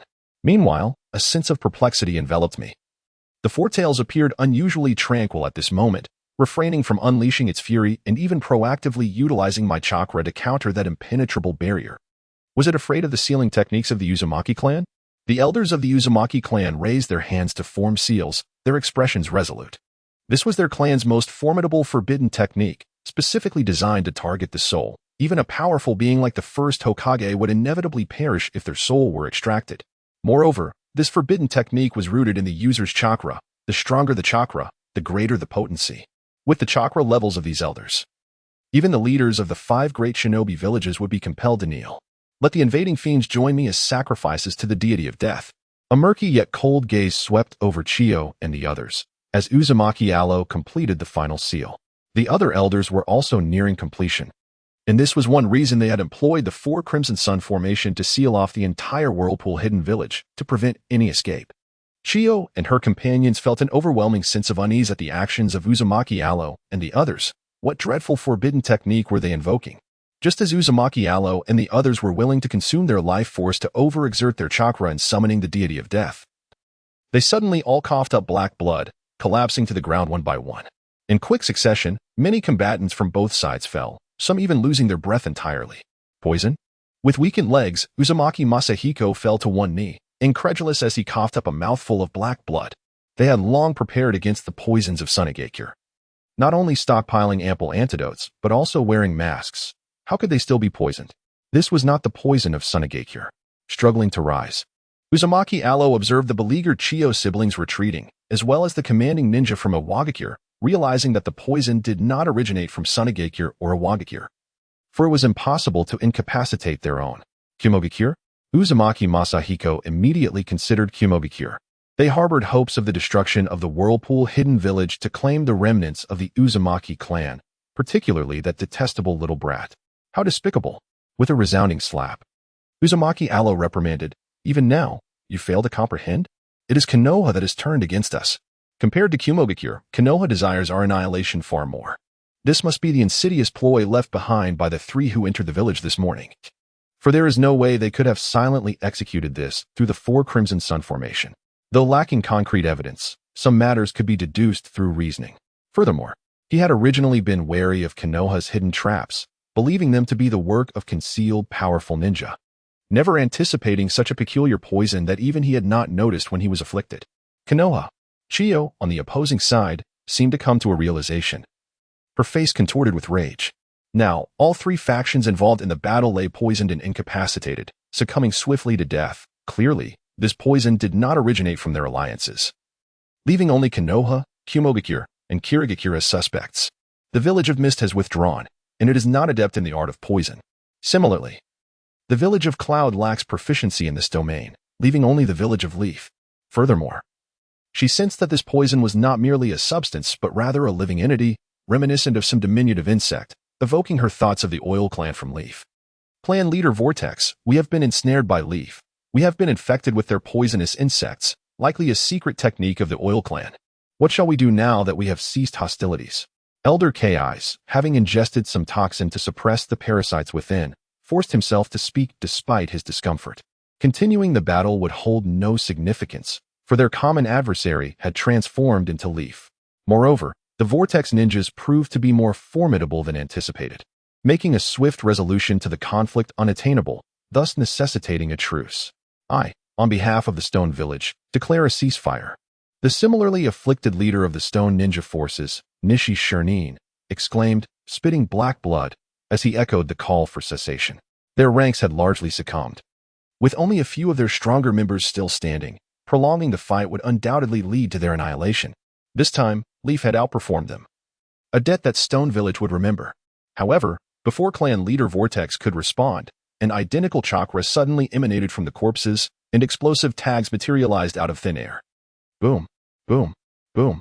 Instantly, the entire village of Vortex was engulfed in flames and thunderous blasts, with all corpses and structures obliterated. Especially under the containment of the Four Red Yang formation, the explosive force became even more concentrated, further amplified by the flames of the formation. The four elders of the Vortex clan, already at their limit, could no longer withstand the pressure, and the Four Red Yang formation shattered. A golden sphere erupted from the collapsing formation, and after traveling a distance, it disintegrated to reveal several figures. It was Raza, who had utilized gold sand to extricate Chiyo and her brother, as well as Ikura. They were the last four remaining. Karura. Raza gazed back at the fiery ruins of Vortex with a heavy heart. Karura had been on the front lines, evacuating the injured for immediate treatment. He could not rescue her due to the distance and had to prioritize his own escape. Now, she was likely in dire straits. Elder Kai's. We must leave at once and return to the village. Yakura, continue to maintain the blazing fireball. You remain unpoisoned, as those insects fear fire. Although he had temporarily subdued the parasites with toxins, the substances were far from gentle. Even with the mitigative effects of the antidotes, the toll on their bodies was considerable. He and his sister had lost their combat capabilities and must urgently return to the village for medicinal aid, lest they meet certain death. Meanwhile, the stone ninjas were also suffering. Nishi Shirnin had only survived the explosion of the explosive tags through the use of earth release. Ji, do not approach me. And do not dispel your lava release or the chakra of the Four Tails. Your lava release's high temperature should be able to drive away these insects, which is why you have not been affected. I now command you in my capacity as the commander of this ninja army to return to the village at once and inform Lord Suchikage of all that has transpired here. I, Nishi Shirnin, am ashamed of betraying his trust. As the violet figure charged forward, the West Dead Man sensed the impending doom that awaited him. The peculiar venomous insect was formidable. Even with his chakra, he could barely suppress it, and he knew he could not endure much longer. Uncertainty loomed over him regarding any additional strategies from Konoha, and carrying the burden of his companion made their escape all the more arduous. With the entirety of the ninja army annihilated, he felt utterly humiliated at the thought of returning empty-handed. Go swiftly. Konoha's lethal attacks may not be exhausted yet. He commanded urgently, urging them to seize the opportunity while the enemy was preoccupied with the Cloud Ninjas. As he coughed up another mouthful of black blood, he was determined to ensure that the violet figure did not perish here, not solely due to the potential and strength of his companion, but also because he was the Jinchuriki of the Four Tails. Despite the imperfections of the sealing technique that often caused violent outbursts, he remained a vital asset to the village. I shall convey everything to Noki and ensure vengeance for all, he vowed, suppressing the turmoil within him. The violet figure leapt from the ruins of the Whirlpool Hidden Village, knowing he must return to inform Noki of the events that had transpired and seek retribution against the despicable Konoha. The bitter taste of defeat gnawed at him. This was his first command in battle, and to face such an outcome was unbearable. Watching the violet figure swiftly retreat, the West Dead Man felt a deep sense of regret. He had hoped to achieve fame through this battle, yet it had ended in such disarray. Child, the future rests upon your shoulders, he mused, harboring a flicker of hope for his son, the East Dead Man. His son possessed leadership qualities and potential that surpassed his own, destined to transcend his father's legacy. With thoughts of his son invigorating him, the West Dead Man staggered toward the outskirts of the Whirlpool Hidden Village, attempting to channel his chakra while combating the venomous insect within. Though the prospect of returning seemed grim, he refused to succumb to despair. Advance at full speed, destination, the Whirlpool Hidden Village. Commanded the Earth platform decisively upon witnessing the fierce blaze emanating from the village. Tanmuriko followed closely, wielding the great blade, Samahata, and communicating with it about the feast that awaited. Though he had yet to fully win Samahata's allegiance, he had managed to quell its resistance. Soon, they would feast upon the chakra of the fallen Whirlpool ninjas.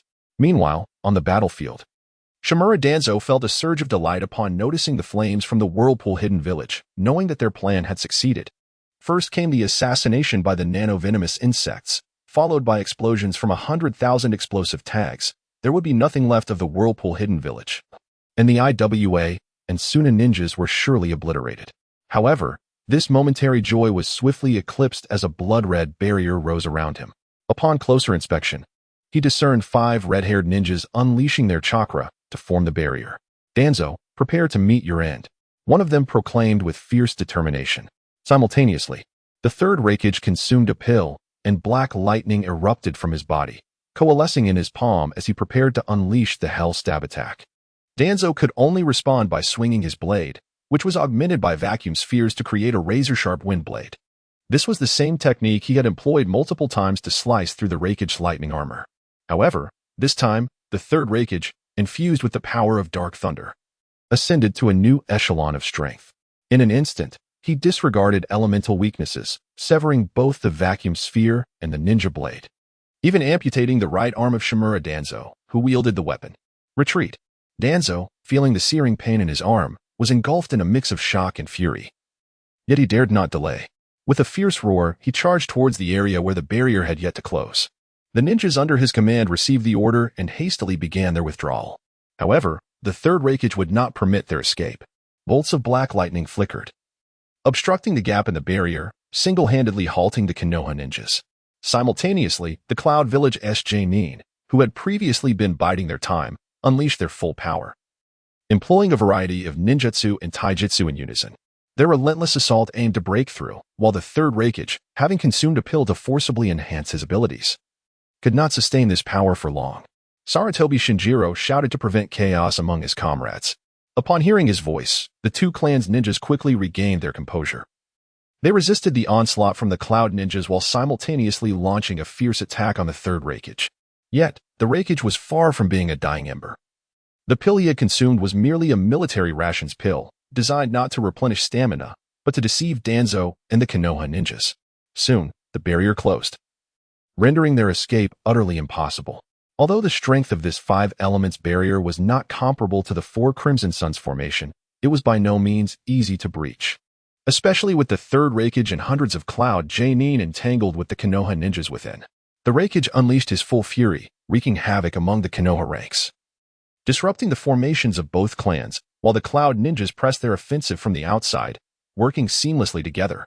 The massacre that had befallen the Mist Ninjas was about to repeat itself. They had no chance of fleeing.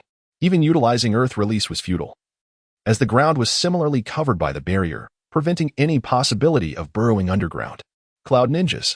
Sarutobi Shinjiro bellowed in rage, his heart heavy with despair. He understood. It was over. Everything was over. Shinjiro. Shimura Izumi, her body marked with numerous wounds, leapt forward with her combined Naginata, her expression resolute. Even if they were to perish, they would do so together.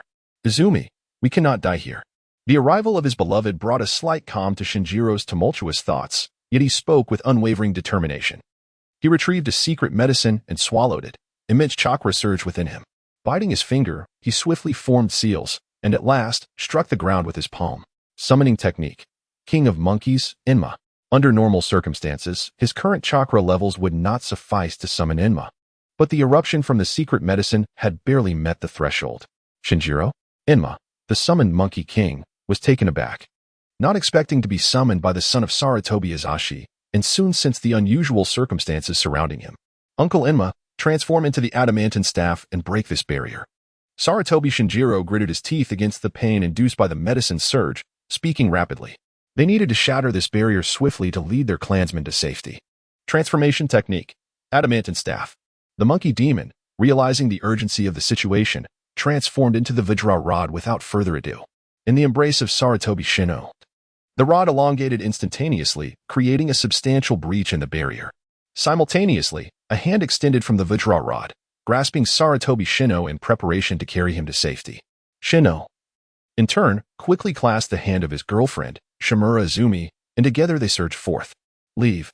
At that moment, a flash of lightning illuminated the scene as the third Raikage charged in, delivering a powerful kick that sent Sarutobi Shino flying. However, before he was propelled away, Shino managed to hurl Izumi out of the barrier's edge, where she was caught by Shimura Danzo, who had initially distanced himself, even considering abandoning them. Yet upon witnessing the Vajra rod pierce through, he recognized a glimmer of hope and swiftly returned. Shino. Izumi cried out in alarm, preparing to turn back for a rescue, only to be struck unconscious by Danzo's hand. Raikage. Vortex.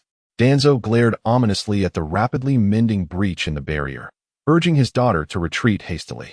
They had lost this battle, not to the Raikage or the Cloud Ninja, but to the Uzumaki clan, whose unexpected appearance had caught them off guard. Had it not been for the barrier and the Uzumaki ninja's emergence distracting him, even with the third Raikage's use of a secret drug to enhance his power, he would not have suffered the loss of an arm. He could have evaded it. Damn the Uzumaki clan. At the same time, the monkey demon, witnessing Sarutobi Shino being kicked away, promptly reverted from the Vajra rod state. He leaped forward, intent on seizing Shino and utilizing summoning techniques to bring him back, thereby sparing Hisashi the agony of losing a son. However, he was met with two pairs of Sharingan, the three Tomo eyes implanted in the sockets of two individuals. Clearly a matched pair.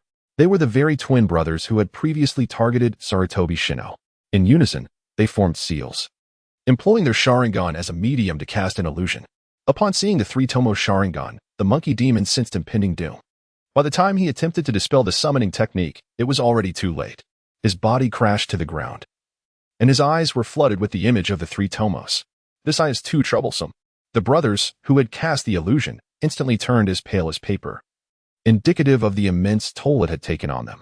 Even as elite J-Nins specializing in illusions, they could scarcely endure the strain of the Sharingan, particularly since they were separately transplanted. Otherwise, the consumption would have been even greater. Can we hold on? A swift chop rendered Sarutobi Shino unconscious, and the third Raikage approached with concern. These two were their prized possessions. They could not afford to falter. We can withstand it, Lord Raikage. They simultaneously swallowed a vial of potion, nodding in affirmation, before retrieving a larger bottle to pour into the monkey demon's mouth, assisting in maintaining control over the illusion. Let us commence the second phase of the plan. The third Raikage glanced at the approaching clone of Uzumaki Aloe, nodding to the two, signaling the initiation of the next stage of their strategy. Without hesitation, the two individuals began to exert deep control over the monkey demon using the power of the Sharingan, simultaneously probing into each other's memories. Quickly treat Lord Third's wounds. The shadow clone of the Earth platform arrived with a medical ninja, gesturing for them to step forward for healing. Although the wounds were merely superficial, Having only broken the skin and not damaged the muscle, they had already bled profusely. Moreover, the lightning armor itself was a technique that stimulated the body, causing blood loss to occur at a faster rate. Acting is truly exhausting, the third Raikage remarked as he crouched down to accept treatment. Indeed, he had just been playing a role. Despite having consumed a significant amount of chakra to swiftly eliminate the mist ninjas, his combat prowess remained unweakened. Subduing Sesshomaru Danzo was hardly a challenge, even with wind release having a certain degree of restraint over lightning release. However, given the immense gains they had acquired, a single misstep could result in a joint assault from the 4 great ninja villages, necessitating this feigned display of weakness. Following this, the Raikage would publicly condemn the insidious and despicable actions of the third Hokage of Konoha. The shadow clone of the Earth platform approached with a cheerful demeanor, stating that the performance was not yet complete. Their spoils were indeed considerable. Not only had they captured members of the Uzumaki clan, but they had also obtained the complete succession of the Uzumaki clan's sealing techniques, while annihilating nearly 1,000 shinobi from the Mist Village. Furthermore, as they had brought only elite forces, coupled with the third Raikage participation and the advantage of lightning release over water release, their casualties had been minimal.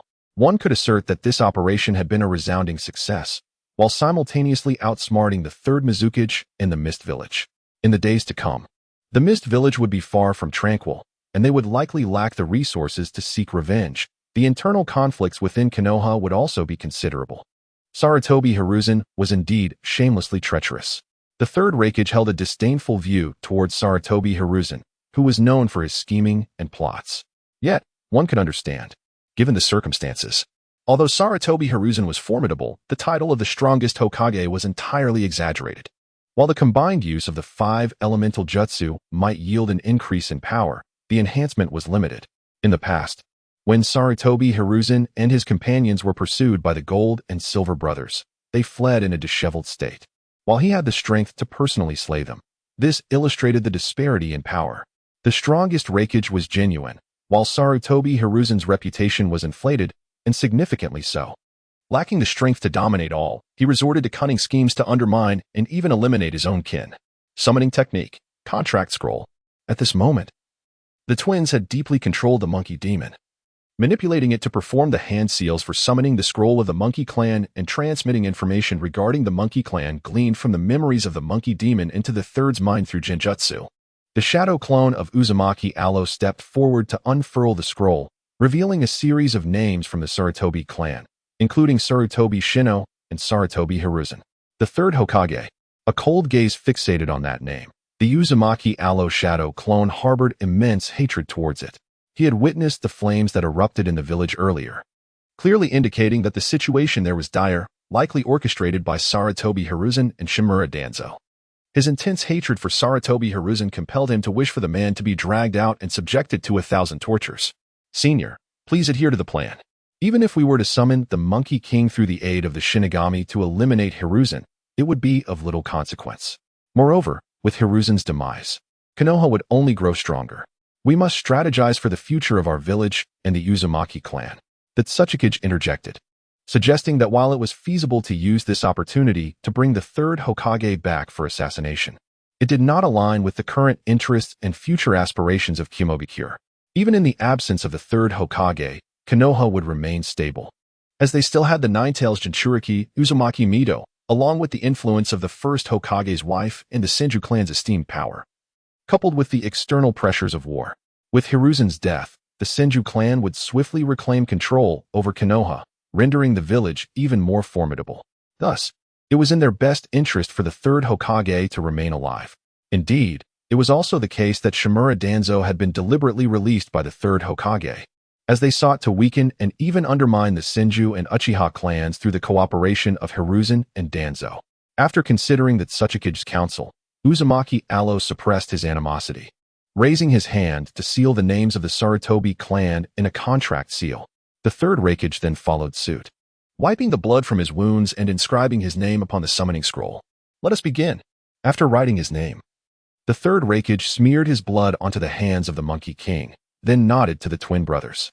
Without delay, they employed their Sharingan to manipulate the Monkey King, dispelling the summoning technique before performing the reverse summoning to bring the third Raikage forth. Such splendid materials! The third Reiki's expression twisted into a snarl as he beheld the multitude of monkeys, and he commenced a brutal slaughter. These were the summoned beasts of the Sarutobi clan, bound by generations of camaraderie, making them impossible to tame. Thus, extermination was the only recourse. Furthermore, this summoning realm was quite advantageous, providing an opportunity to cultivate their own summoned beasts. Utilizing summoned beasts from a summoning realm was far superior to those without, as reverse summoning could be executed within this domain, a vital asset in desperate times. However, performing reverse summoning was no simple feat. It required hand seals and sufficient intellect. Such summoned beasts were rare in the ninja world, found only in the legendary three great sanctuaries in the Sarutobi clan's monkey lineage. Regrettably, the monkey clan could not be subdued, only slaughtered. Perhaps they could seek a more suitable summoned beast in the future. Meanwhile, while the third Raikage engaged in swift carnage within the summoning realm, Uchiha Takamura had arrived alongside the main force at the hidden village of Whirlpool, only to be met with a scene of desolation. Grandfather, father, mother, Uzumaki Kushina, who had come along, was overwhelmed with grief upon witnessing the tragic state of her homeland. Desperate to rush in to find her family, only to be restrained by Takamura. Do not rush. There may still be dangers inside, Takamura urged, glancing towards the four Umbu ninjas reporting to the Tsuchikage, along with a young boy they had brought back. The youth lay in a pitiful state, his legs blown off and numerous wounds marring his body, his consciousness slipping into oblivion. Yet, from the remnants of his clothing, it was evident that he was the one who had accompanied Sarutobi Shino on a mission to the hidden Whirlpool village that very morning. Indeed, it was he. Tamura Hao realized that this individual was the lethal weapon prepared by Shimura Danzo for the hidden Whirlpool village. The nano-venomous insects were undeniably formidable, exceedingly difficult to guard against.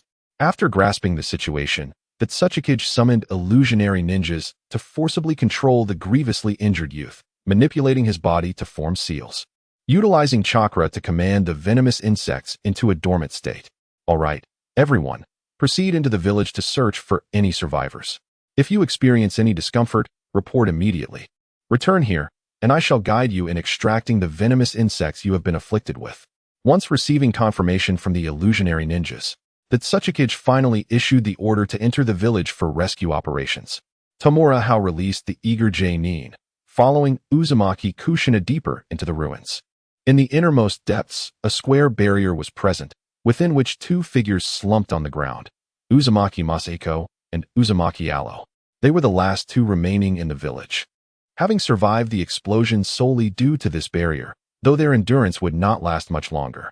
The venomous insects within them were tenacious foes, and even with their chakra and life force, they could only hold out for a brief period, their organs severely ravaged. Grandfather. Upon seeing her grandfather collapse there, Uzumaki Kushina rushed over, tears streaming down her cheeks. Kushina. Observing the arrival of his granddaughter, Uzumaki Masahiko's numbed expression softened into a smile, dissipating the barrier to allow her entry. Grandfather. Seeing the pallor of his face and the large pool of dark blood before him, Kushina was overwhelmed with sorrow. Do not weep. I am merely going to find your grandmother. With great effort, he lifted his hand to wipe away the tears on his granddaughter's face, finding joy in seeing her one last time, but that joy was fleeting. You wretched brat. His gaze turned fierce as he focused on a figure standing 100 meters away. Although his appearance had changed, the chakra remained unchanged. This was indeed that despicable, shameless little brat. Come here, you little rascal. He barked coldly, filled with intense hatred for the boy. I refuse. Tamura Hao decisively rejected the command, even retreating 10 meters. Come here this instant. Masahiko's expression twisted further with rage. He yearned to cleave the contemptible lad in two. I will not. Tamura Hao retreated another 10 meters, resolute in his decision not to approach the old man. Even from a distance, he could discern the malice emanating from him. Should he draw closer, he would undoubtedly face a merciless beating. Regrettably, he had underestimated the abilities of the Uzumaki clan. Suddenly, a binding barrier sprang from the ground, ensnaring him completely and dragging him before Uzumaki Masahiko. Faced with that fierce visage, Tamura Hao forced himself to remain calm and threatened. Old man, do not act foolishly. If you bully me now, I shall take it out on your granddaughter in the future. The bonds of kinship in the world of Hokage were quite powerful, once grasped. They could control anyone. Indeed, upon hearing the threat, Uzumaki Masahiko was infuriated, yet felt utterly powerless against the impudent youth. He realized that he could not jeopardize his granddaughter's future out of a momentary rage. The boy clearly exuded a malevolent aura and could resort to unspeakable actions. What a disgrace! Uzumaki Allo cast a disdainful glance at his eldest nephew, then turned his attention to the youth being hoisted aloft, intrigued by the spectacle. Just moments ago, his nephew had relayed the events to him, and he was astonished to learn that the elder had been outsmarted by a mere child, surrendering both his granddaughter and the family's legacy to this interloper. Truly humiliating. From this day forth, Kushina shall be your betrothed. Once she comes of age, expedite the marriage. Uzumaki Allo declared, increasingly satisfied with his decision to betroth Kushina to the young man. With the family's integration into the hidden cloud village a foregone conclusion, it was imperative to find a trustworthy individual within the village to guide them. Although young, this lad possessed remarkable wisdom and had the honor of serving alongside the Raikage in diplomatic missions to the Uzumaki hidden village. Thus holding a significant status, he was indeed the optimal choice. Uzumaki Masahiko's face darkened, yet he refrained from voicing his dissent. I refuse to wed that despicable scoundrel, protested Uzumaki Kushina, tears streaming down her face as she instinctively objected. She vowed that even if she remained single for life, she would never marry such a vile wretch. He's far too foolish. He would adversely affect the intelligence of our descendants. Tamura Haru also resolutely declined, inciting a glare of fury from the young lady. Those 2 sealing scrolls contain our clan's unique sealing techniques. They cannot be undone without the correct method, Uzumaki Allo remarked cheerfully. Despite his nephew's grievous deception, he was not foolish. The scrolls were imbued with special seals that could not be opened by outsiders. To forcefully break the seals would only result in the destruction of everything contained within. Indeed, he has left himself a contingency, Tamura Haru acknowledged, unfazed by the revelation. Well then, I shall reluctantly accept this foolish girl. Ultimately, he had to concede. Experience had proven invaluable. Curse brat. Uzumaki Masahiko seethed, his teeth clenched in frustration. Feeling utterly taken advantage of. You are the foolish one. I will never marry you, Uzumaki Kushina retorted, equally incensed. You wretched boy, remember this. Uzumaki Masahiko set the boy down and raised his hand to form the hand seals needed to undo the 2 sealing scrolls. Tamura Haru, opting not to rely solely on memory, quickly found a shard of tile and inscribed numbers upon it with a kunai, each digit corresponding to a particular seal. As the saying goes, a good memory pales in comparison to a poor pen. It was far more prudent to record it directly. The seals were merely one aspect. The cooperation of the Uzumaki clan's chakra was also essential. Otherwise, the explosive tags within could be triggered, obliterating everything. After completing the unsealing, Uzumaki Masahiko offered a final caution. He had initially prepared for contingencies, believing that even if the Uzumaki hidden village were to fall, his sister would be able to unlock the seals, thus preventing them from falling into the hands of outsiders. Little did he know, he would have to personally instruct the unsealing process, which only fueled his irritation further. Cursed brat. Rest assured, the rich heritage will be preserved within the village, as long as one contributes sufficiently and remains loyal. They will have the opportunity to cultivate their skills. Tamura Hiro had given his assurance. With his promise, both individuals felt a slight relief. Yet gazing upon the ruins of their village filled them with profound sorrow. Ultimately, the village could not be saved. Curse that Konohagakure. Witnessing the devastation of their home, Uzumaki Masahiro felt an overwhelming sense of guilt. Those 3 were permitted to enter the village by him. And who would have imagined that it would lead to such a catastrophic disaster? Saratobi Hiruzen and Shimura Danzo would not escape retribution. Uzumaki Allo was consumed by rage. He would await the 2 of them. Uzumaki Masahiro said nothing more, as the chakra sustaining him gradually dissipated. He had reached the end of his strength. Grandfather. Uzumaki Kushina wept bitterly, realizing her grandfather was nearing his end. Yet, her tears did not last long. For Tamura Hiro stepped forward and struck the young girl with a swift chop, rendering her unconscious. That wretched little brat. Seeing his granddaughter treated in such a way, Uzumaki Masahiro's eyes widened in disbelief, filled with an unwillingness to close them, though a faint smile graced his lips. This way, Kushina would suffer less heartache. We cannot allow such a situation to arise in our hidden cloud village. Night Moon AI and his companion approached, their resolve becoming ever more steadfast as they beheld the fallen elders. The tragedy of Uzumaki village must be etched into their memories. They could never allow such an occurrence to transpire in their own village. It absolutely would not. Tamura Hiro was equally resolute. The hidden cloud village was his foundation. and he would not permit it to be destroyed by outsiders. At that moment, a chorus of cries echoed as the previously evacuated Uzumaki clansmen returned. Upon witnessing their village reduced to ruins and the countless dismembered remains of their kin, they were engulfed in profound grief. In an instant, the entirety of Uzumaki village was shrouded in sorrowful wails. Alongside this sorrow was an undercurrent of hatred for Konoha. They were supposed to be allies. Yet they had been betrayed by them. The depth of their animosity was unimaginable. A once thriving village had been obliterated in the blink of an eye. Tamura Hiro reflected on the horrors of ninja warfare, especially its treachery. A moment's carelessness could lead to total devastation, much like in the future Third Great Ninja War. When the strongest team from the Mist Village invaded the Land of Fire, only to be ambushed by Might Guy, who decimated them, leaving the surviving three broken in spirit. The epicenter of all this chaos was the youth from the Aburame clan, a strategic force to be reckoned with. That would be Aburame Shurhei, who had become Danzo's underling, perhaps? He surmised he knew who it was. Aburame Torian had yet to be born, so it could only be the father. Considering the timeline, the unpredictability of ninja warfare was terrifying, ever-changing, and fraught with danger. Gazing upon the scattered limbs and severed arms, Tamura Hiro felt a lingering dread. This is primarily the reason why he meticulously wields a long blade to maintain distance in combat. He wishes to avoid close proximity to such dangerous adversaries. Our Cloud Village ninjas are somewhat lacking in cunning compared to those from other ninja villages, which occasionally places us at a disadvantage. Fukai similarly expressed his sentiments, noting that the ninjas from Cloud Village are more adept at direct confrontations and are ill-equipped to deal with such elusive tactics, rendering them quite passive in engagements. We must acquire more to compensate for our shortcomings, not merely from the Uzumaki clan. Yayua AI is acutely aware of the strengths and weaknesses of their Cloud Village. The advantages must be further cultivated, while the deficiencies must be addressed, ideally by sourcing from external realms. This endeavor concerning the Uzumaki clan is just the beginning, as they require even more. As Tamura Hao engaged in conversation with the two, he led the summoned Jainin to consume the residual chakra from the scattered corpses, particularly those of the Uzumaki ninjas. The chakra of the Uzumaki clan is not only vast, but also imbued with remarkable vitality, which the Jainin relished as it eagerly absorbed the high-quality energy. Yayua AI and Fukai gazed upon the multitude of bodies with increasing trepidation. It was indeed terrifying that the enormous Whirlpool Village, along with 2,000 sand and rock ninjas, had been silently annihilated by Konoha. In comparison to Konoha's strategy, their earlier conquest of the Mist Village's ninja forces pales in significance. Truly, they are deserving of the title of the strongest ninja village.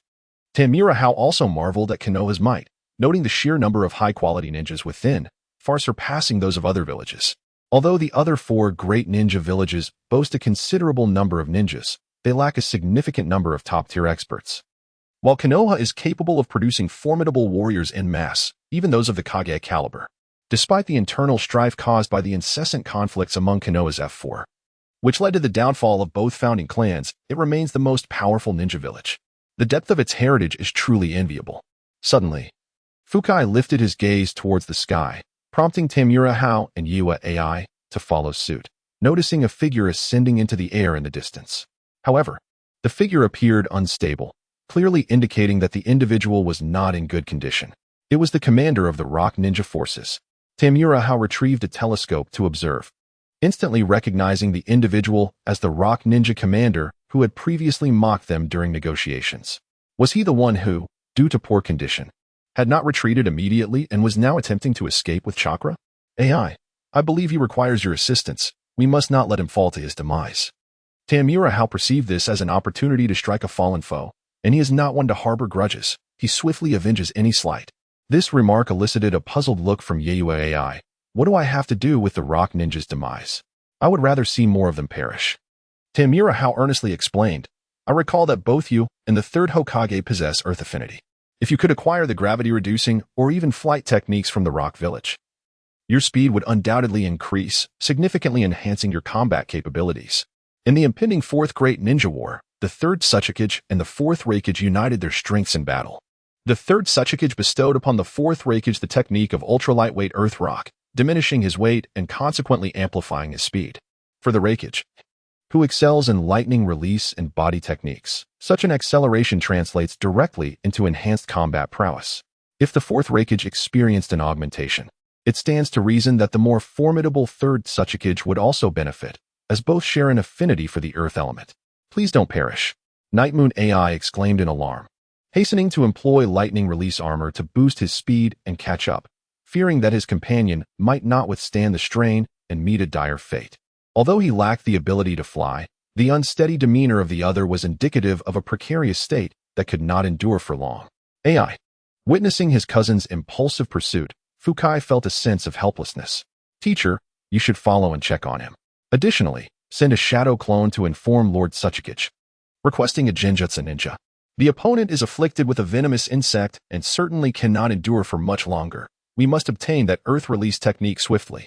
The Whirlpool Hidden Village is now under our control. I shall be safe. Tian Village How reassured Fukai, equally concerned that Night Moon AI might encounter unforeseen dangers due to his chase. Be cautious. If anything seems amiss, immediately use an explosive tag to call for help, Fukai advised. Subsequently creating a lightning clone to notify Lord Tsuchikage before pursuing his cousin. Meanwhile, Tian Village How continued to utilize the shark skin technique, which responded with increasing exuberance and size. However, shortly thereafter, he detected something amiss, swiftly maneuvering the substantial shark skin to shield himself while conjuring an explosive tag. His gaze fixed intently on a nearby building. Who goes there? Step out. If you do not reveal yourself, I shall throw this explosive tag. He sensed an unusual presence emanating from within, one that felt vaguely familiar, reminiscent of a fleeting sensation encountered on the battlefield. Initially thought to be a mere illusion, it now appeared to be quite real. Nonetheless, despite its intensity, the presence bore no malice. Otherwise, he would have already hurled the explosive tag. Before long, the entity revealed itself, yet its form left Tian Village How momentarily bewildered. A viscous substance resembling liquid tar flowed forth from the building, coalescing before him into a dark, amorphous head. Staring at the inky creature, Tian Village How was perplexed, uncertain why this being would seek him out. Could it be related to the ethereal presence of Kaguya? Suddenly recalling the specter of Kaguya within his mental realm, Tian Village How devised a plan. He guided the ethereal Kaguya to merge deeply with his chakra. Mimicking the radiance of maternal love, he crouched down to caress the face of Kurizetsu, even allowing tears to well in his eyes, as if gazing upon his own offspring. Mother! The overwhelming sensation compelled Kurizetsu to exclaim, certain of this connection, especially given the purity of the chakra within. After maintaining this state for a considerable time, Tian Village How severed the link to Kaguya's apparition, the expression of maternal affection fading alongside the connection. Mother? Are you my sister's child? Tamura How expressed a sense of bewilderment. Why do you possess my mother's chakra? Kurizetsu also scrutinized the young boy before him, perplexed as to why he bore the essence of his mother. Let us discuss this inside, he suggested. After glancing around, Tamura How released his grip on the shark skin and proceeded towards the room, with Kurizetsu following closely behind. He felt compelled to unravel the mystery surrounding the boy, which was why he chose to reveal himself. Upon entering the room and taking a seat, he regarded Kurizetsu with a contemplative demeanor and said, when I first extracted chakra, my sister was already in my mind, often appearing in my dreams, calling me child, child. Surely, she must have met you, correct? Kurizetsu pondered this, recalling a certain secret technique passed down from his mother, a unique art belonging to the Otsutsuki clan. This technique allowed for the recording of one's physical data, which could be imprinted onto a compatible vessel for the purpose of resurrection. However, securing a vessel was exceedingly challenging, imposing stringent requirements upon it. Furthermore, the boy bore no signs of a contract mark, suggesting he was not a true contract, at least not a complete one. With this realization, Kurizetsu formed a judgment. Regardless of the particulars, the fact that this boy possessed his mother's chakra indicated a bond. That feeling was unmistakable. Who are you? And who is my sister? Why does she appear within me? How is it that I can absorb the ocular power of the Sharingan and the residual chakra from the second Hokage's internals? What about the chakra of the Nine Tails and Eight Tails? And I seem particularly fond of the chakra from the Kaguya and Uzumaki clans? Tamura How inquired, his expression earnest, indicating that he had numerous pressing questions that required answers. You may call me Kurizetsu. After a moment of contemplation, Kurizetsu arrived at a name. He himself had no name, for his mother, having created him with her last vestiges of strength, was unable to bestow one upon him before she was sealed away. The name Kurizetsu corresponded to the white Zetsu army that his mother had once forged. His mother's name was Kaguya Otsutsuki, the true progenitor of chakra in the ninja world. All power within this realm emanates from her, thus she could absorb it. Regrettably, She was sealed away by the Sage of Six Paths, who seized her power. As her successor, though imperfect, your identity is preordained. You must rescue her. And in doing so, you shall gain greater strength. Since you are indeed her successor, you are one of us. At the very least. With your mother's chakra coursing through you, betrayal is inconceivable. It is possible that you are a contingency plan left by her. And only now have we found a suitable vessel for revival. This realization evoked a sense of kinship within him. For millennia, he had been solitary, hiding in the shadows and silently plotting, enduring a profound solitude. Now, to have a companion, perhaps even a brother, felt utterly exquisite. Furthermore, you ought to be considered a backup created by mother, hence you should refer to her as mother rather than sister. He corrected the term of endearment, as Korezetsu viewed him as his brother, created by their mother, and they were destined to strive together to rescue her. I refuse to call her mother. She is my sister. Tamura Hiro decisively expressed his dissent, his expression swiftly shifting to one of gravity. I need to know more about my sister. Although Black Zetsu felt a twinge of annoyance, he chose not to pursue the matter further. After organizing his thoughts, he began to understand our mother's situation. We must delve into the past, back when she first graced this world. As he spoke, he observed the youth before him. Despite the fact that this individual was chosen by their mother, Black Zetsu would not hesitate to consume him should he refuse to assist in unsealing her. Thus, revealing these confidential details posed no risk. If the boy could indeed become a true ally, prepared to aid in their mother's liberation, it would be a perfect outcome. Once Black Zetsu finished, Tamura Hiro contemplated deeply for a considerable time before producing a kunai and swiftly etching a figure onto the ground. The figure you mentioned. The Sage of Six Paths, is it him? Upon seeing the outline, Black Zetsu's eyes widened in surprise. How do you know of him? Have you seen him before? Black Zetsu's anxiety was palpable. Although the figure drawn was somewhat indistinct, the general likeness was unmistakable, particularly the unique horns that resonated with the memories passed down from their mother. Logically, that individual should have perished long ago, over a millennium past. How could this child possibly be aware of him? Could it be that their mother's legacy imparted fragments of memories to him? This person's essence permeated all chakra, and upon appearing, would likely be consumed by the sister. From your tone, it seems he may not be the Sage of Six Paths. Tamura Hiro offered a brief explanation, realizing that he must navigate this ancient entity with caution to avoid revealing any substantial truths. Upon hearing the reason, Black Zetsu sighed in relief and clarified. He is our mother's adversary, known as Otsutsuki Ishiki. He was defeated by our mother 1,000 years ago, his remains merging into the Ten Tails, catalyzing its evolution into the Divine Tree's ultimate form. His chakra existing within the realm of ninjas is not unusual. Nodding in understanding, Tamura Hiro proceeded to sketch another figure. Then this must be the Sage of Six Paths. His artistic skills were commendable. Previous works had been richly illustrated, all masterpieces he had encountered online in his past life, contributing significantly to the popularity of those grand narratives. Indeed, he is Yui, Black Zetsu affirmed, nodding in recognition. Although the image was hazy, the general likeness was accurate. He would never forget the visage of Yui, able to identify it even in ashes. You are aware of the Jinchuriki, the first Hokage's wife, correct? Tamura Hiro inquired while continuing to scrape the ground with the kunai to refine the figure. He had long contemplated this matter. Though he had not anticipated Black Zetsu's sudden visit, however, it proved fortuitous, as Black Zetsu undoubtedly possessed the information he sought. I do. Black Zetsu nodded, puzzled by the boy's unexpected statement. The elder sister has the ability to gain strength through the absorption of chakra, or rather, to restore herself. My chakra has already been consumed by her, becoming remarkably pure. Now, she requires the chakra of others, particularly the ocular powers of the Sharingan and the chakra of the Senju clan. The chakra of the Otsutsuki and Uzumaki clans would also suffice, with the chakra of tailed beasts being the most desirable. She resides within my mind, unable to directly absorb chakra. Thus, I must create a sealed space within my body to transfer her, making it as perfect as possible. Most importantly, it must be concealed, imperceptible to others, and undetectable by ocular techniques such as the Sharingan or Byakugan. Indeed, what Tamura Hao desires is the Six Paths Ten Tails sealing technique used by Uchiha Madara and Uchiha Obito. While others may be unaware, this esteemed figure should possess knowledge of it. Not only has he survived for over a millennium, but he is also a remnant of Kagaya Otsutsuki, possessing a legacy far more complex than depicted in the animations.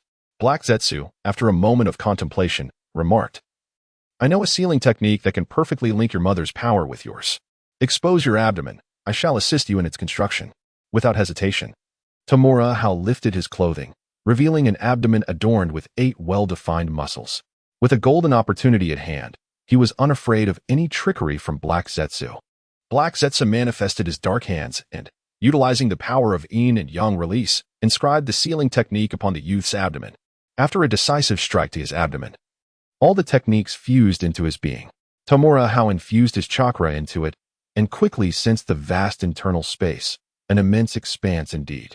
Without delay, he used his chakra as a medium to transfer the ethereal form of Kaguya into it.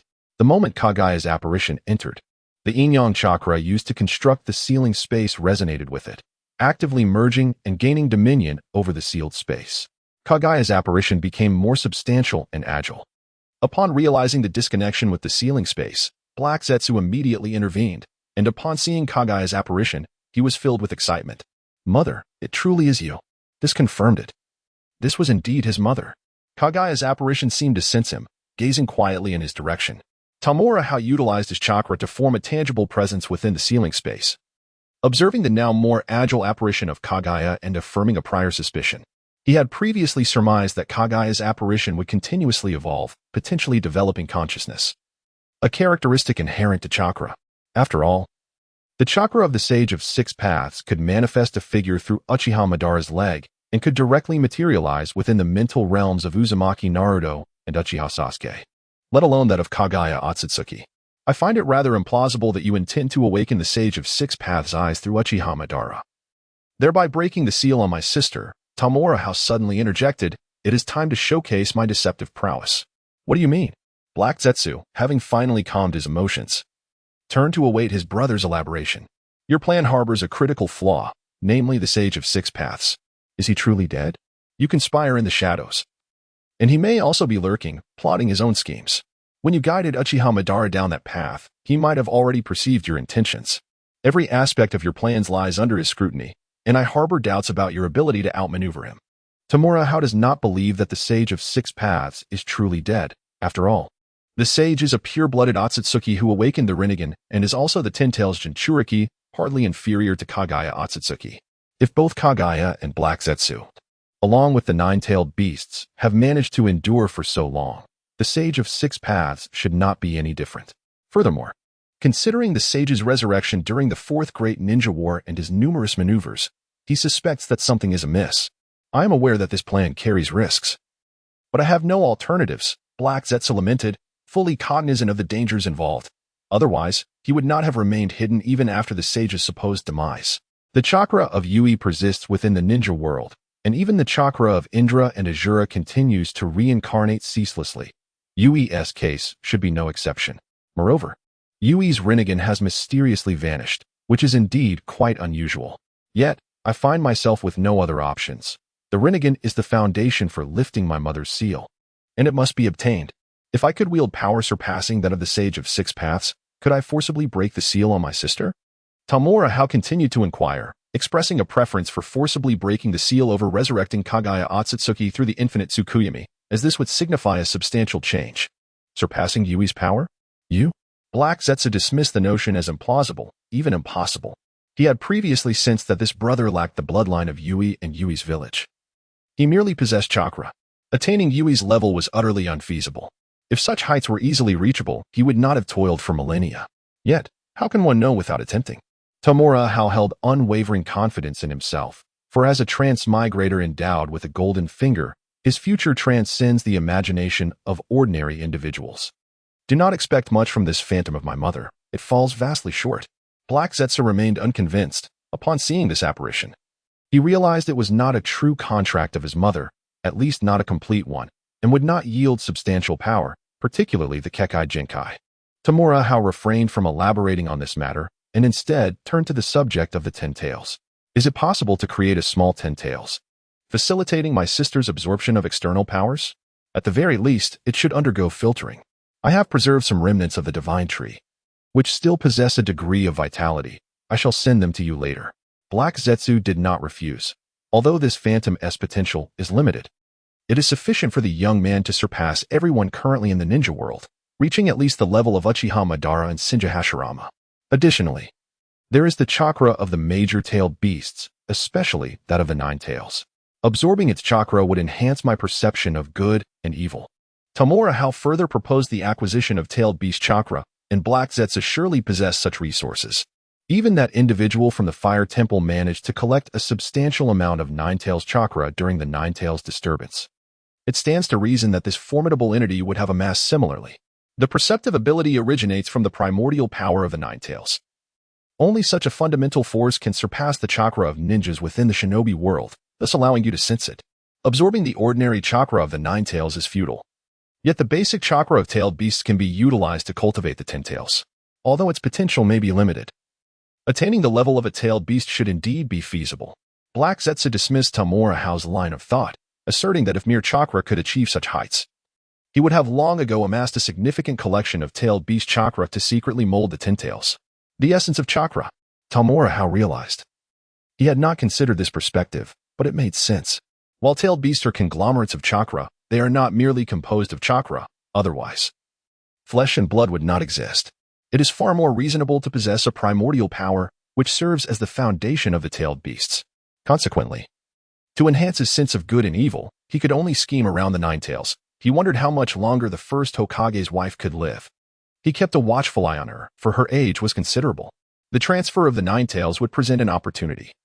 He would enlist the help of the Third Raikage and others to see some of the Nine Tails' flesh and blood. Tamura-Hao placed great importance on his ability to discern good from evil, as it would be his most reliable means of survival in the future. It would at least prevent enemies from approaching him. Can you influence the Third Raikage in the Hidden Cloud Village? Black Zetsu inquired, surprised. It seemed this brother held a significant position in the Hidden Cloud Village. I am a disciple of the Third Raikage, acquired through a sum of 1 billion ryo. And I have provided the Hidden Cloud Village with a firearms project, which would empower them to unify the shinobi world. Tamura-Hao candidly revealed the reasons behind his successful apprenticeship. Unlike others, Black Zetsu was solely focused on rescuing Kagaya Tsutsuki, showing little concern for the affairs of the shinobi world. Furthermore, with the shadow of Kagaya serving as a bridge, they were akin to allies. As long as he and the Hidden Cloud Village could support her maternal rescue plan, Black Zetsu would undoubtedly be inclined to aid the village's expansion, much like he would eventually assist the Akatsuki in their growth. 1 billion ryo? You bought it.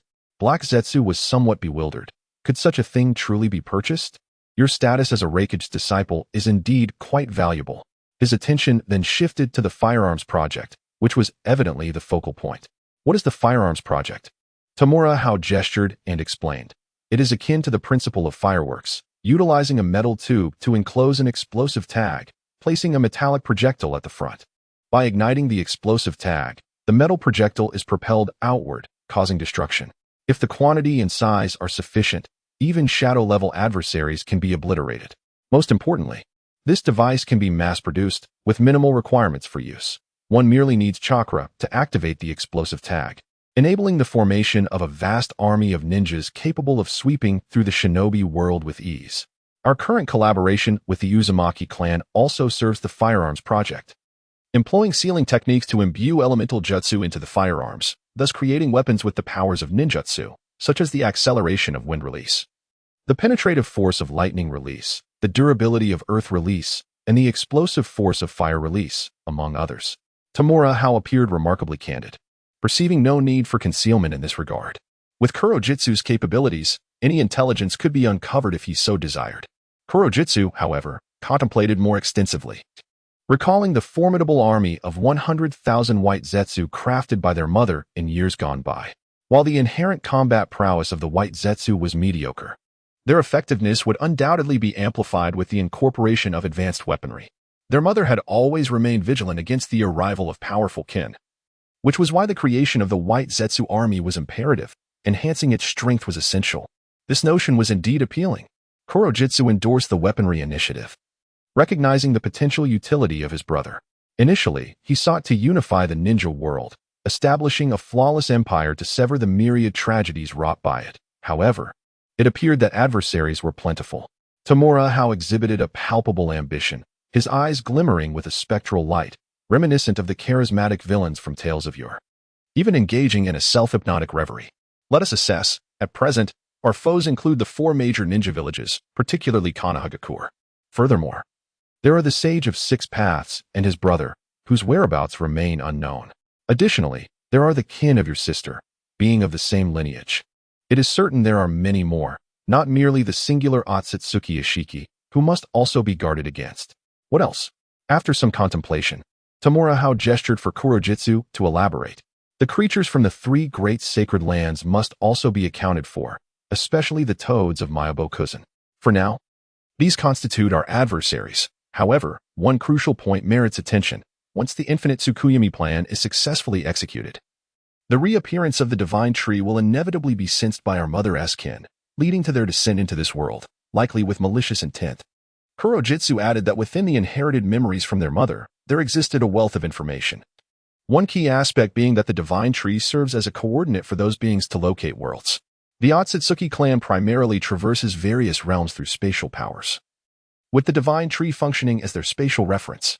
Thus, we must prepare thoroughly, acquiring strength capable of rivaling those entities to rescue their sister and ensure her safety.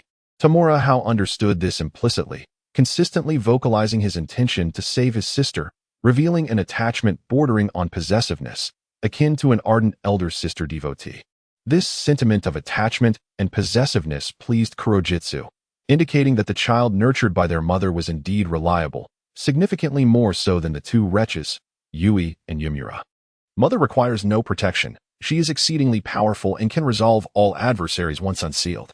Kurojitsu harbored unwavering confidence in their mother's strength, deeming it utterly invincible.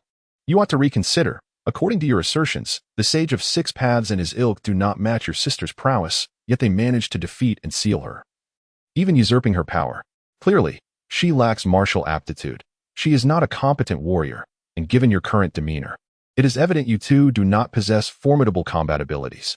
Ultimately, it falls upon me to safeguard her. Without hesitation, Tamura retorted. Their mother was indeed less adept in combat. After a moment of silence, Kurojitsu ultimately conceded the shortcoming in their mother's combat awareness. It was precisely due to this that the relatively weaker Yuhui and his companions were able to defeat and seal him back then. Tamura calmly articulated. I have grasped the situation. It is highly probable that you and your scheme have already been exposed. Even if Uchiha Madara manages to awaken the Rinnegan, it is likely orchestrated by the Sage of Six Paths behind the scenes. In the future, relying on this foundation to rescue my sister will likely lead to further calculations and seals, and she may even be killed. Alternatively, he might seek to usurp her power, reaching her level of strength, or perhaps he has already made sufficient preparations to lure her kin here, turning this place into his hunting ground. Preying upon the Otsutsuki to enhance his own strength. We must devise a covert plan, creating a dual strategy, one overt to attract the Sage of Six Paths' attention, and the other concealed for my preparations. Indeed, my plan does not necessitate your assistance. You may proceed as you see fit. Kurojitsu concurred, his strategy centered on Uchiha Madara, requiring no external aid. It was prudent for his brother to formulate a separate contingency plan if his own strategy faltered.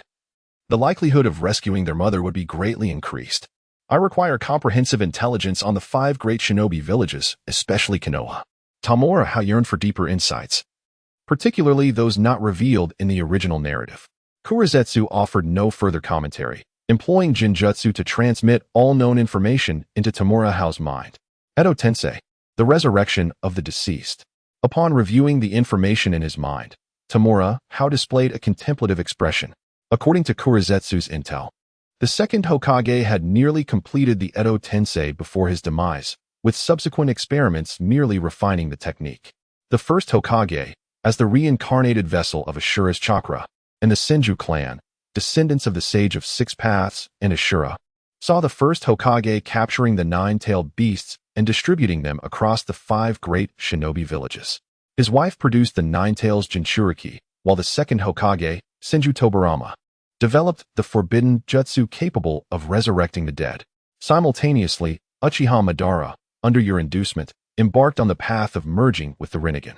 All these events converge. Is it merely coincidence? At this juncture, Tamura posed a rhetorical question, to which Kurojitsu fell into silence. It appears that in your plan, the future entails not only contending with the living of the 5 great shinobi villages but also the deceased, particularly that first Hokage. Furthermore, I have a strong inkling regarding the Sage of Six Paths' hiding place. A smile surfaced on Tamura's face. for he had long suspected it to be the fabled Pure Land of Yomi. It is well known that at the conclusion of the Fourth Great Ninja War, the Sage of Six Paths summoned the souls of the past Kage of the 5 great shinobi villages. Korezetsu's demeanor darkened, feeling increasingly unsettled. What he once believed to be a flawless plan now revealed numerous flaws. Since the Sage of Six Paths sought to be a hidden hunter, having concealed himself for millennia, it was unlikely he would reveal himself easily. It was highly probable he would accomplish his goals through his 2 sons. According to your assertions, the cyclical reincarnation struggle between those 2 individuals is now contingent upon the commencement of their next life cycle. Should it occur in close proximity, it would indicate that the Sage of Six Paths has already orchestrated his plans, merely awaiting your plunge into the fray. Particularly with respect to Indra's reincarnation. The essence of his lineage resides within the Sharingan. A mere ordinary Manjiki is insufficient, for it requires an eternal Manjiki Sharingan akin to that of Uchiha Madara, necessitating a brother of exceptional caliber. Tamura Hiro shifted the discourse to the reincarnated vessel of the next generation of Indra and Ashura's chakra, hoping to incite Black Zetsu's vigilance. If it could alter the infinite Tsukuyomi plan, that would be nothing short of perfection. Such a significant change would undoubtedly usher in a considerable influx of fateful energy. I shall keep a vigilant watch over the Uchiha clan.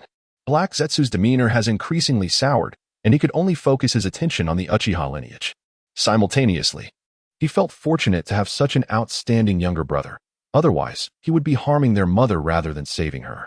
Tamura Hiro, after engaging in detailed discussions with Black Zetsu, departed with the intention of roaming with the J-Nin while continuing to absorb chakra, particularly from those of the Uzumaki clan. Black Zetsu demonstrated remarkable efficiency, delivering remnants of the God Tree into Tamura Hiro's sealing space the following day, aiding in the creation of a diminutive Ten Tails. The God Tree represents the ultimate form of the Ten Tails and can naturally revert to its earlier state. Moreover, Black Zetsu contributed the chakra of tailed beasts he had collected over a millennium. While lacking in primal power, it sufficed to guide the remnants of the God Tree to metamorphose into a small Ten Tails. Of course, this small Ten Tails, born from the remnants of the God Tree, possesses limited potential and capacity, with the utmost growth achievable being at the level of the 9-tailed beasts, incapable of evolving into a true Ten Tails, let alone the ultimate form of the God Tree. Nevertheless, for Tamura Hiro, this suffices.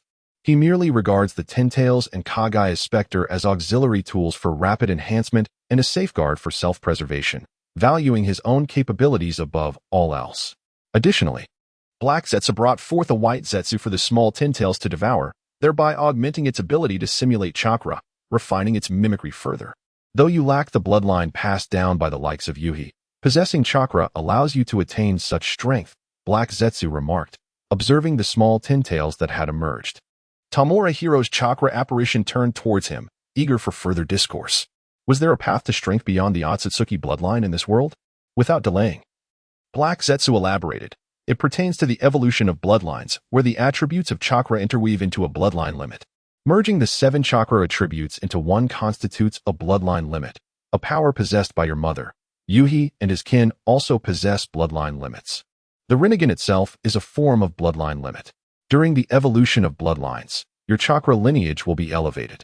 If you can cultivate a bloodline limit, your body will undergo transformation, bestowing upon you a formidable lineage that rivals that of Yuhi and his kin. This is an inheritance from your mother. An intrinsic essence of chakra, even the foundation of the Otsutsuki clan is ultimately chakra, rather than merely bloodline constitution. Everything originates from the evolution of chakra. That is the very genesis of all things.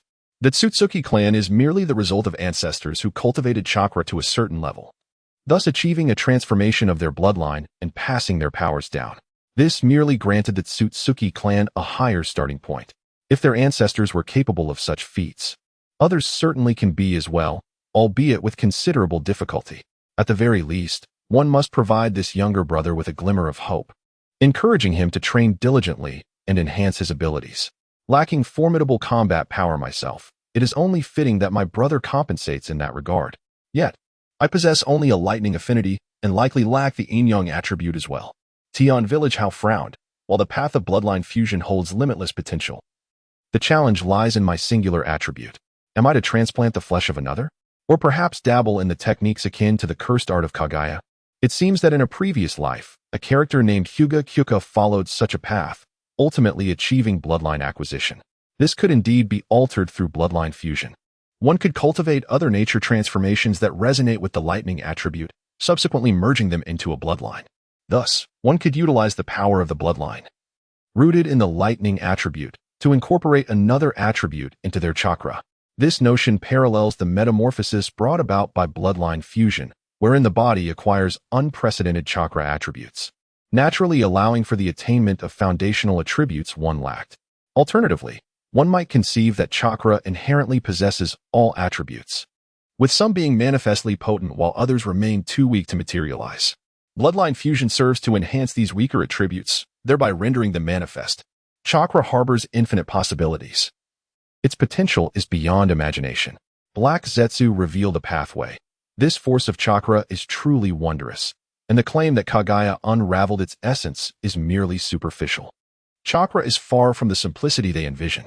Even the powers possessed by Mother long ago were far from the limits of chakra, and Kaguya and Hagoromo were significantly distant from those heights. Otherwise, their bodies would not have aged and perished as they did. For the Tsutsuki, bloodline acquisition is merely a starting point. Every legitimate Tsutsuki possesses at least one bloodline ability, and the limits achieved by Kaguya and Hagoromo are but the threshold for their clan. Is there truly such a method? Tion Village How was taken aback. He had not considered such a path before, nor was it mentioned in the original Naruto series. However, he held no doubts regarding the potential of chakra. After all, it is the very force that enabled the Tsutsuki clan to dominate the universe and devour life-bearing planets. Even the Tsutsuki, who do not actively train and merely rely on consumption to grow immensely powerful, would, if they actively pursued the mysteries of chakra, reach unfathomable heights. How does my teacher, the third Reikage, manifest that black lightning? I had previously inquired about this black lightning from Yue AI, but she was equally perplexed, stating that it was an accidental discovery by her father during his training with lightning release chakra mode, and it was not a bloodline. Hence, Yue AI did not inherit the power of that black lightning. Furthermore, in the future, Kakashi would develop a form of purple lightning, which surpassed ordinary lightning release in terms of potency. Heijue remarked, "The secrets of chakra are far more intricate than you imagine. The current research within the ninja world merely scratches the surface. The potential for transformation in its nature is boundless." In the past, Yu and Yucun cultivated the yin and yang attributes to a profound level, resulting in a more potent form of yin-yang power. The nature transformation of the 5 elemental attributes can similarly be refined to that extent, albeit with greater difficulty. Simultaneously, nature transformation is fundamentally intertwined with the fusion of bloodlines. The deeper one delves into nature transformation, the more profound the level of bloodline fusion becomes. The yin and yang attributes serve as the core foundation, holding paramount importance. If you aspire to surpass Yu and the others, it is imperative to cultivate not only the yin-yang power, but also elevate the other 5 elemental attributes to that level. As for the third Reikage's black lightning, it represents a rudimentary initiation into the mastery of lightning attributes. Though the challenge is immense, nearly insurmountable at the very least, it can provide this younger brother with a target to strive towards, fostering continuous effort that will yield some achievements, especially with the support of his mother and the small 10 tails. The forces of yin, yang, wind, lightning, earth, water, and fire echoed in Tion Xuanhao's mind, filling him with confidence. While such feats may seem daunting to others, his unique advantage lies in the enhancement of his understanding. Given sufficient time and the power of fate, he is destined for success. Furthermore, he has already made initial strides in the transformation of lightning attributes. He intended to consume the corpses of the Uzumaki clan. Their ancestral bloodline would greatly assist in elevating and refining the essence of the small 10 tails. Casting a glance at the watermelon-sized small 10 tails, Heijue offered a reminder before departing the sealed space. Tion Xuanhao did not linger, heading from his tent towards the graveyard of the Uzumaki clan. The bodies of the Uzumaki clan had been prepared and buried the previous day, as the final explosive tags had obliterated nearly all the remains, leaving only scattered limbs. Utilizing the unique sensory chakra of the Uzumaki clan, he was able to identify and gather them for burial. As for the remnants of the sand and rock ninjas, they had been collected by the cloud ninjas. A ninja's body itself is a significant source of intelligence, as many ninjutsu and secret techniques leave traces upon them, particularly those of bloodline ninjas. Such valuable materials must not be squandered. Arriving at the immense mound of graves, Tian Xuanhao placed his palm upon the earth, connecting his chakra with that of the small 10 tails. A tendril emerged from his palm, penetrating the ground and extending towards the numerous remains of the Uzumaki clan below, infiltrating and absorbing the bloodline power contained within. The bloodline is the core foundation of a ninja. All power stems from the inheritance of bloodlines, especially those descended from the Sage of Six Paths and the Otsutsuki clan, whose lineage is unparalleled. Previously, he could only absorb chakra. Now, with the small 10 tails, he could delve deeply into the absorption of bloodline power. Evidently, the small 10 tails was quite fond of the Uzumaki bloodline's power, responding with an excited wail. Kagaya's ethereal counterpart cradled the small 10 tails, absorbing and refining the essence of the core power embedded within the bloodline of the Uzumaki, particularly the intricate seals within the chakra. For her, this served as the most exquisite sustenance, a means to enhance her own being, as her spectral form solidified further and her spiritual essence intensified. The faction had been established. Observing the transformation of Kagaya's apparition and the small 10 tails, Tomohiro realized his position had been solidified. He felt no aversion to aligning himself with the likes of Black Zetsu and even Kagaya Tsutsuki. In his perspective, neither Black Zetsu nor Kagaya Tsutsuki nor the Sage of Six Paths were virtuous entities, even without delving into conspiracy. The millennia of warfare and countless tragedies wrought by ninjas were sufficient evidence of their malevolence. The Sage of Six Paths, who claimed to uphold peace and maintain tranquility and order, left him perplexed as to how that old man could utter such words with a straight face. Was he truly preserving the peace and order of the Pure Land, given that none of them were paragons of virtue?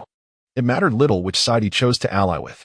Compared to the enigmatic Sage of Six Paths, who had two sons as pawns, Black Zetsu, whom he understood better and who had yet to reveal his true allies, offered a greater sense of security. Vajra lockdown. As he gazed at the golden chakra chains extending from his palm, Tomohiro smiled. Having devoured the bloodlines and chakra of numerous Uzumaki, the 10 tails had acquired newfound strength, manifesting in these chains, which exerted a formidable suppressive effect on all chakra, particularly tailed beasts.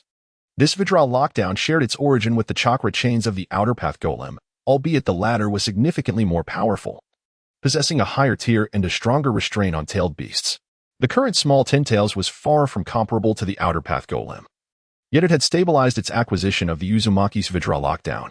Should the small 10 tails continue to evolve, this Vajra lockdown could potentially be enhanced to that of the Outer Path Golem's chakra chains. Of course, this Vajra lockdown was presently a manifestation of the 10 tails' power, not his own, and enhancing his own strength remained paramount. At this juncture, the Vajra lockdown merely afforded him a means of self-preservation, preventing him from perishing before his mission could even commence. What are you doing here? At that moment, a crisp voice rang out from behind him. Tomohiro retracted the Vajra lockdown and turned to see none other than Kushina Uzumaki. The girl's eyes were red and puffy, a clear indication of her recent tears. Yet she confronted him with a fierce little expression. Adorably fierce. The scenery here is quite lovely. I simply came to take a look. Tomohiro feigned innocence, claiming he was merely there to enjoy the view.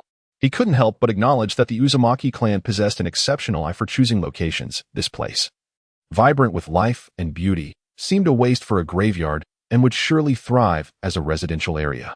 You're lying. You're definitely up to something nefarious. The girl was wholly unconvinced, even stepping forward to uncover the clandestine activities of the mysterious figure. However, as she approached, a sudden pain shot through her neck, causing her to faint once more. Why must you force my hand? Observing the girl collapsed on the ground, Tomohiro considered that she might become quite a troublesome presence in the future. Immediately, he lifted the young girl and stepped on the small hole left by the recent act of the 10 tails, flattening it. Fortunately, the hole was not large, merely the width of a finger, making it easy to conceal. Carrying the girl back to the ruins of the hidden Whirlpool village, Tomohiro entrusted her to a woman of the Uzumaki clan for safekeeping, while he ventured further inside. Though the hidden Whirlpool village lay in ruins, there were still remnants to be salvaged, and nothing should go to waste. Ahau, I've been looking for you. At that moment, Yayue AI approached, bearing a massive scroll, which he promptly handed to Tomohiro. The corpses are all contained within. The venomous creatures have already extracted everything clean, including an arm of Danzo. Previously, they had studied the properties of the shark's skin, discovering that it not only devoured others' chakra, but could also consume flesh and blood to refine chakra with remarkable efficiency. The flesh of ninjas served as a particularly nourishing sustenance for it.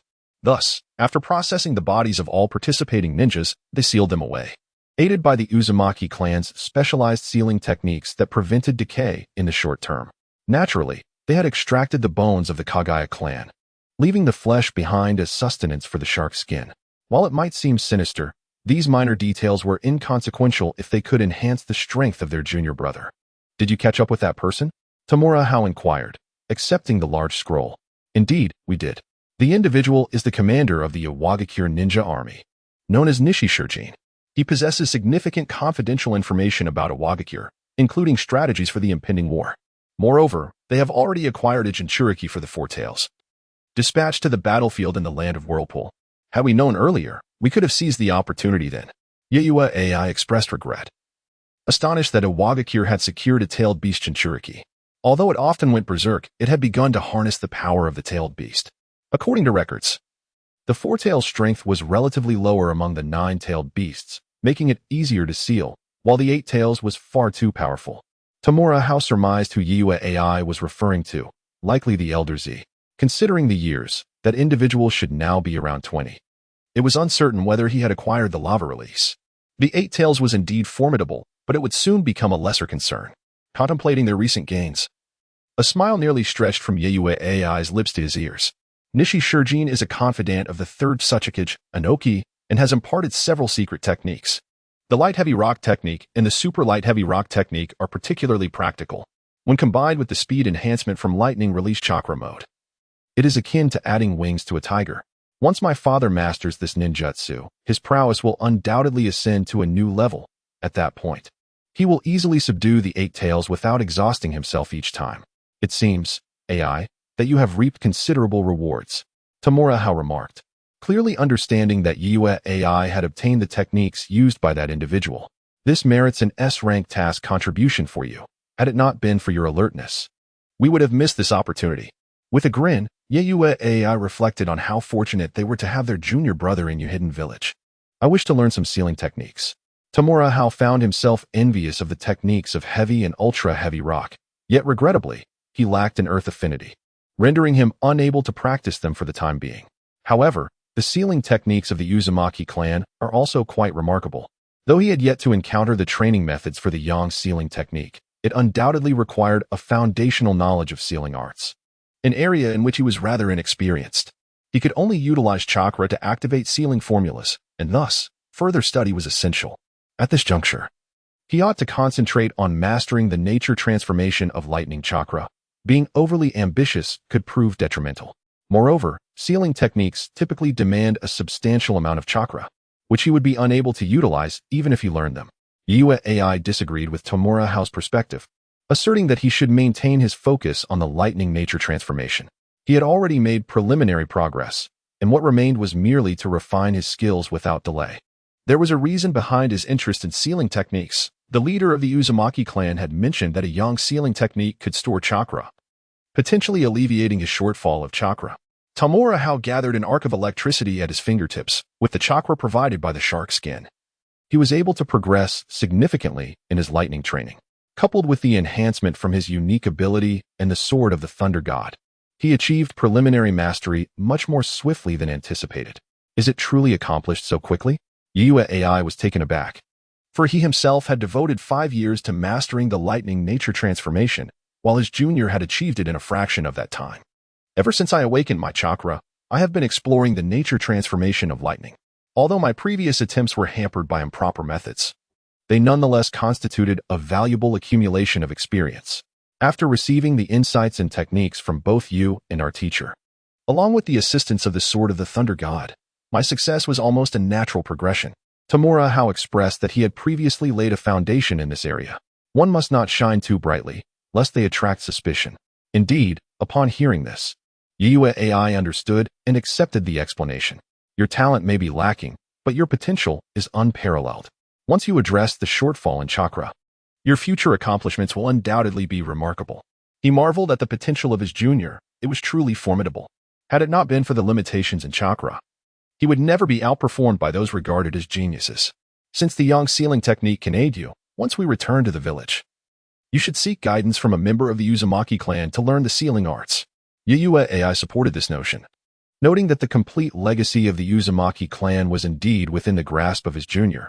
Thus, he possessed every right to study its sealing techniques. They would not hinder him in this pursuit, save for the forbidden techniques, which were far too perilous. They had no desire for their junior to resort to such dangerous arts in the future. Have there been any findings regarding the young talents from other ninja villages? Tamura Hao inquired about the intelligence on the talented ninjas of the villages. Previously, they had captured ninjas from the 4 major villages, though it remained uncertain whether any valuable information had been extracted. Speaking of talents, there should be numerous familiar names. Indeed, anyone capable of shining in the future would be deemed a genius. In the ninja world, there is no notion of gradual emergence. One's talent is often evident from a young age. We have secured the information. Yaya AI nodded thoughtfully and began to speak. There is little to say about Iwagakure. The third Tsuchikage's policies emphasize the power of the collective.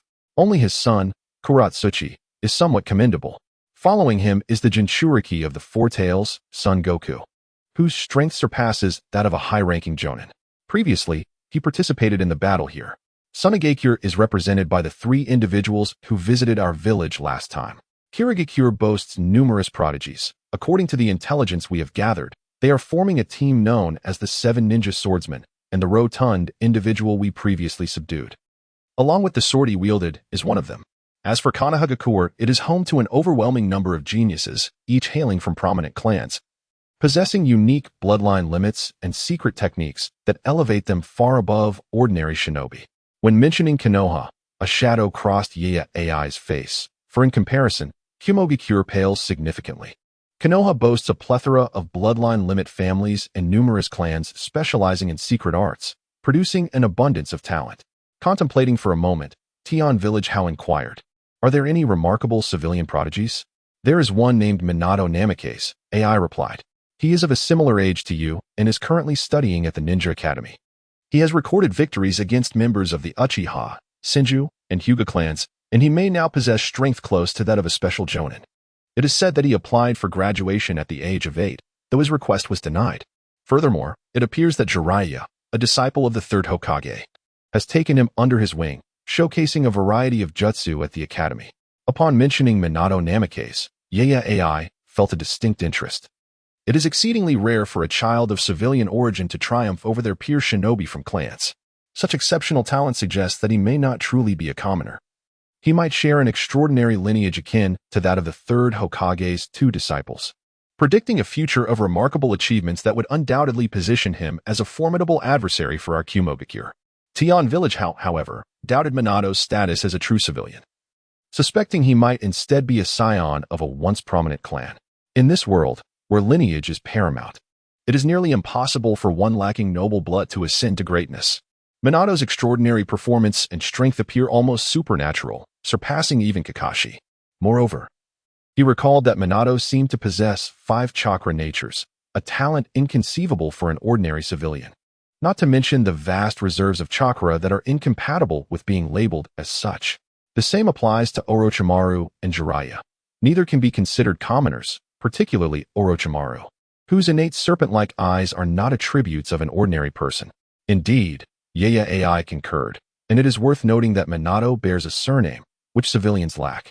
A true civilian ninja would have physical capabilities akin to Hao's, with a meager chakra reserve that is characteristic of commoners, rendering any powerful jutsu ineffective. Fortunately, Hao possesses a keen intellect, which somewhat compensates for his deficiencies in talent.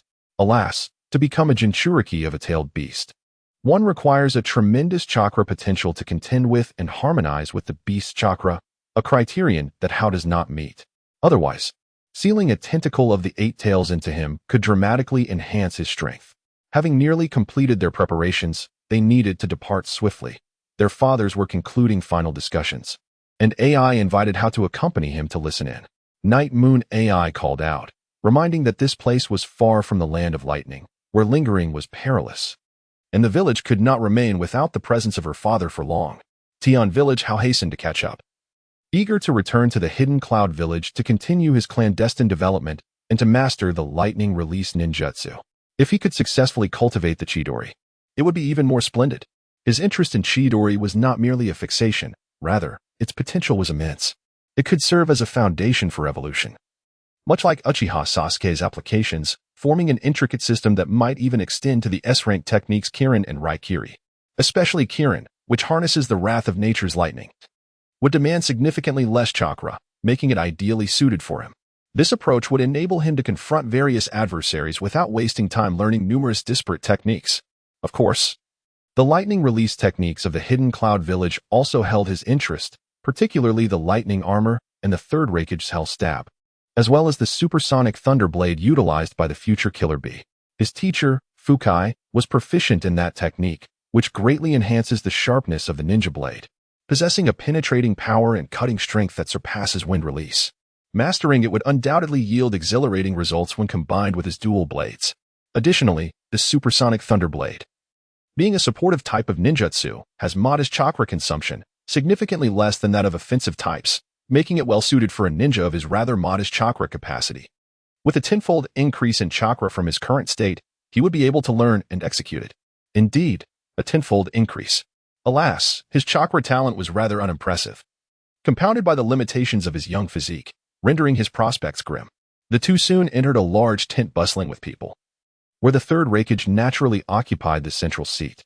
Upon seeing his son and disciple arrive, a smile graced the third Raikage's face, particularly towards the disciple, whose intellect was truly commendable. Tian Village How and Night Moon AI exchanged little conversation, quietly positioning themselves behind the earthen platform to listen to the discussions unfolding around them. Various matters were under deliberation, including the resettlement of the Uzumaki clan following their arrival in the Hidden Cloud Village, intentions regarding the impending Ninja World War, and the capture of the Hokage's son, Sarutobi Shinji. It was proposed that the Hokage's son be sent to the Sand Village, for his identity was particularly sensitive, and it would not be appropriate for them to eliminate him. Coincidentally, the forces arranged by Konoha for the Sand Village involved the Sarutobi and Shimura clans, and it was believed that the Sand Village would capitalize on this opportunity. Furthermore, since they had just eradicated the elite of the Shimura and Sarutobi clans, perhaps the Sand Village could breach the defenses there and penetrate deep into the Land of Fire, drawing Konoha's main forces away. Additionally, based on intelligence obtained from a Sand Village puppeteer, it seemed that the Second Wind Shadow had pioneered a forbidden technique involving human puppets, enhancing combat efficacy. The corpses of the Konoha ninjas could be sent along, surely inflicting greater damage upon Konoha in battle. The proposal was made to package Sarutobi Shinji and send him to the Sand Village, executing a strategy of diversion. I believe it would be more prudent to send them to a Wagakure, where the Senju clan dispatched by Konoha could further exacerbate the tensions between the third Hokage's lineage and the Senju clan. However, some voiced dissent, suggesting that a Wagakure was a more fitting destination. After a moment of contemplation, the third Raikage ultimately declared, "Let us send them to Sunagakure, for the land of Earth is closer to us, and Inoki is a cunning old fox. It is more advantageous for Sunagakure to benefit than for a Wagakure." Of course, this was merely a superficial rationale. In truth, his intention was not to deepen the conflict between the Senju clan and the third Hokage's faction, but rather to ensure the Senju clan's demise in this ongoing ninja world war. He was resolute in his desire to prevent the emergence of another first Hokage, and thus, any opportunity to eliminate them must be seized. In contrast, Tamura Hao harbored his own schemes. With Sarutobi Shinji still alive, even if sent to Sunagakure, it was uncertain whether he would be eliminated. Should he be returned to Konoha through certain negotiations, that would pose a greater risk, although difficult to dispose of entirely. Severing part of the threat seemed feasible, at least ensuring that Sarutobi Konohamaru would not emerge. After the third Raikage made his plans, he led the ninja army back home. However, chaos erupted across the ninja world upon the transmission of news regarding the war in the Land of Whirlpools, leaving many villages bewildered and enraged. As anticipated by Tamura Hao and Tsuchikage, Kirigakure descended into internal strife, with the ninja clans and the third Mizukage at odds, their animosity laid bare. Though open conflict had yet to commence, covert skirmishes had already begun, particularly over the coveted tailed beasts, both sides eager to seize control. Sunagakure was equally furious, having sent forth thousands of elite ninja, only to suffer catastrophic losses without acquiring suitable sealing techniques, with only 4 returning, and even those, Chiyo and Zuki, severely injured, necessitating years of recuperation. Without further ado, the third Kazekage personally led his forces towards the border, intent on delivering a harsh blow to Konoha's contingent. Iwagakure, too, was incensed upon learning that their trusted ally, Nishi Shurjin, had fallen in the land of whirlpools, poisoned by Konoha, though he did not personally lead the charge. He dispatched a formidable army to press against the land of fire. Kumogakure naturally aligned its forces as well, even before Konoha deployed its Uchiha elite. The Third Reikage had sent troops into the land of water to establish a defensive line on advantageous terrain. Simultaneously, Hanzo of the Salamander from Amigakure declared war on Konoha, aligning with Iwagakure and Sunagakure against Konoha's forces in the region. This caused great alarm in the land of fire and Konoha, despite their strength. They found it challenging to withstand the combined assault of 3 ninja villages, not to mention the strategic prowess of the semi-divine Hanzo.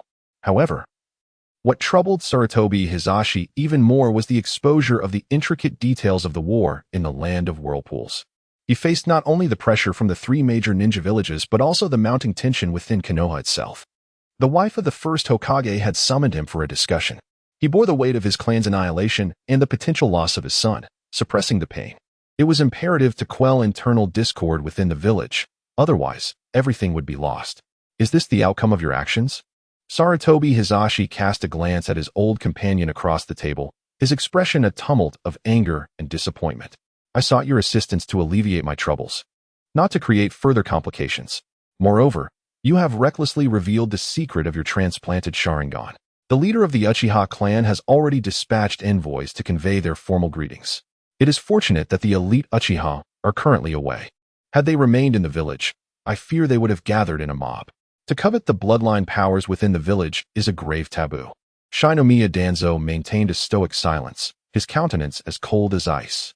The recent conflict with the land of whirlpools had indeed been poorly executed, with the most significant oversight being the unexpected defection of the Uzumaki clan to the Hidden Cloud village, who concealed a portion of their kin. Those defectors had already set sail for the Hidden Cloud, complicating matters considerably. Furthermore, the complete annihilation of the elite forces under his command had severely weakened both their clans and the foundation of their organization. Mito Gatika removed his spectacles and pinched the bridge of his nose, stating, Hisashi, expressing anger now serves no purpose. We must deny any involvement with the Uzumaki clan. It is merely a slanderous accusation from the Hidden Cloud. Given Lord Mito's temperament and the current circumstances, it is highly unlikely that we will face repercussions. The most pressing issue at hand was the matter of the Sharingan, which must be resolved swiftly. Otherwise, should the Uchiha ninjas on the front lines learn of it, they might abandon everything and return in a fury. Sarutobi Hisashi glared at Shinomiya Danzo, his voice icy. You had best be prepared with a contingency plan. This situation is perilous. After all, Danzo is a high-ranking member of the village and my trusted confidant. In the eyes of the ninja clans, we are seen as one. Should Danzo's actions be exposed, it would inevitably implicate me as well. A misstep could incite widespread discontent among the ninja clans, potentially forcing me, as Hokage, to relinquish my position. After a moment of contemplation, Shinomiya Danzo unwrapped the bandages concealing his eyes, revealing a peculiar eye. What I possess is not the Sharingan, but rather the blood dragon eye from the land of lightning. He was acutely aware of the numerous taboos surrounding the transplantation of the Sharingan. Exposure would lead to dire consequences. Hence, he had prepared in advance by procuring a blood dragon eye from the land of lightning. Although it paled in comparison to the Sharingan, it sufficed to explain the bandages covering his eyes. The Bloodpool clan, held captive by the Uchiha? Sarutobi Hisashi recalled some details. The plight of the Bloodpool clan had occurred long before the era of the first Hokage. They had offended the daimyo of the Land of Lightning due to a certain incident, resulting in their exile and subsequent detention by Uchiha ninjas. Over the years, the Uchiha clan had even sent personnel to rotate their watch over them, a privilege sanctioned by the daimyo's estate, one that the Hidden Cloud village was powerless to contest. As he understood, the Bloodpool clan's blood dragon eye could rival the Uchiha Sharingan in terms of Jinjutsu, possessing various arcane techniques. Its appearance was somewhat similar, emanating a chilling and ominous chakra. Haruno Kohara scrutinized Danzo's eye, nodding in approval. With this eye, they could refute the claims of the Hidden Cloud. And the remaining task would simply be to engage in bureaucratic wrangling, a domain in which they excelled. They could easily frame the situation as a deliberate slander by the Hidden Cloud, a tactic designed to disrupt the morale of the Uchiha ninjas on the front lines. How utterly despicable. First, accompany me to the Senju clan grounds. Sarutobi Hiruzen rose to his feet. now left with no choice but to staunchly deny the slanders of the several ninja villages and the machinations of the Cloud Village. Following that, they would proceed to the Uchiha clan grounds. Although he could not entirely absolve himself of suspicion, at least there was room for negotiation. Only by resolving these two matters could they attend to other affairs, such as the redemption of his son. After all, he was his own flesh and blood. It was highly unlikely that the Cloud Village would resort to lethal measures, thus providing an opportunity for dialogue. Sesshomaru Danzo said little, rising to follow. In a short while, the two arrived at the Senju clan grounds, descending into the residence of the first Hokage's wife under the watchful gaze of many unfriendly eyes. Uzumaki Mito remained silent, observing the two with an unsettling intensity that rendered their prepared speeches inexpressible. Only by confronting the first Jinchuriki of the Nine Tails did they grasp her formidable presence. Not dissimilar in strength to the first Hokage himself. After an hour of this silent scrutiny, Uzumaki Mito finally spoke, her face etched with sorrow and fatigue. The Uzumaki clan had allied with the Cloud Village, no longer serving as Konoha's allies. They should remove the Uzumaki symbols from the village. Having lived from the Warring States period to the present, she had witnessed the end of that era and the dawn of the Ninja Village age. Having seen far too much, Sarutobi Hiruzen and his companions' petty schemes were transparent to her. She had little desire to hear their excuses. The grievances with the Uzumaki clan were ultimately her own. Had it not been for her commitment to Hashirama and her role as the first Jinchuriki, even participating in the first Great Ninja War, the Uzumaki clan would not have attracted such scrutiny. When her uncle had come to scold her back then, she had anticipated such a day would come, though she never expected the true threat would arise from the students of Hashirama and Tobirama.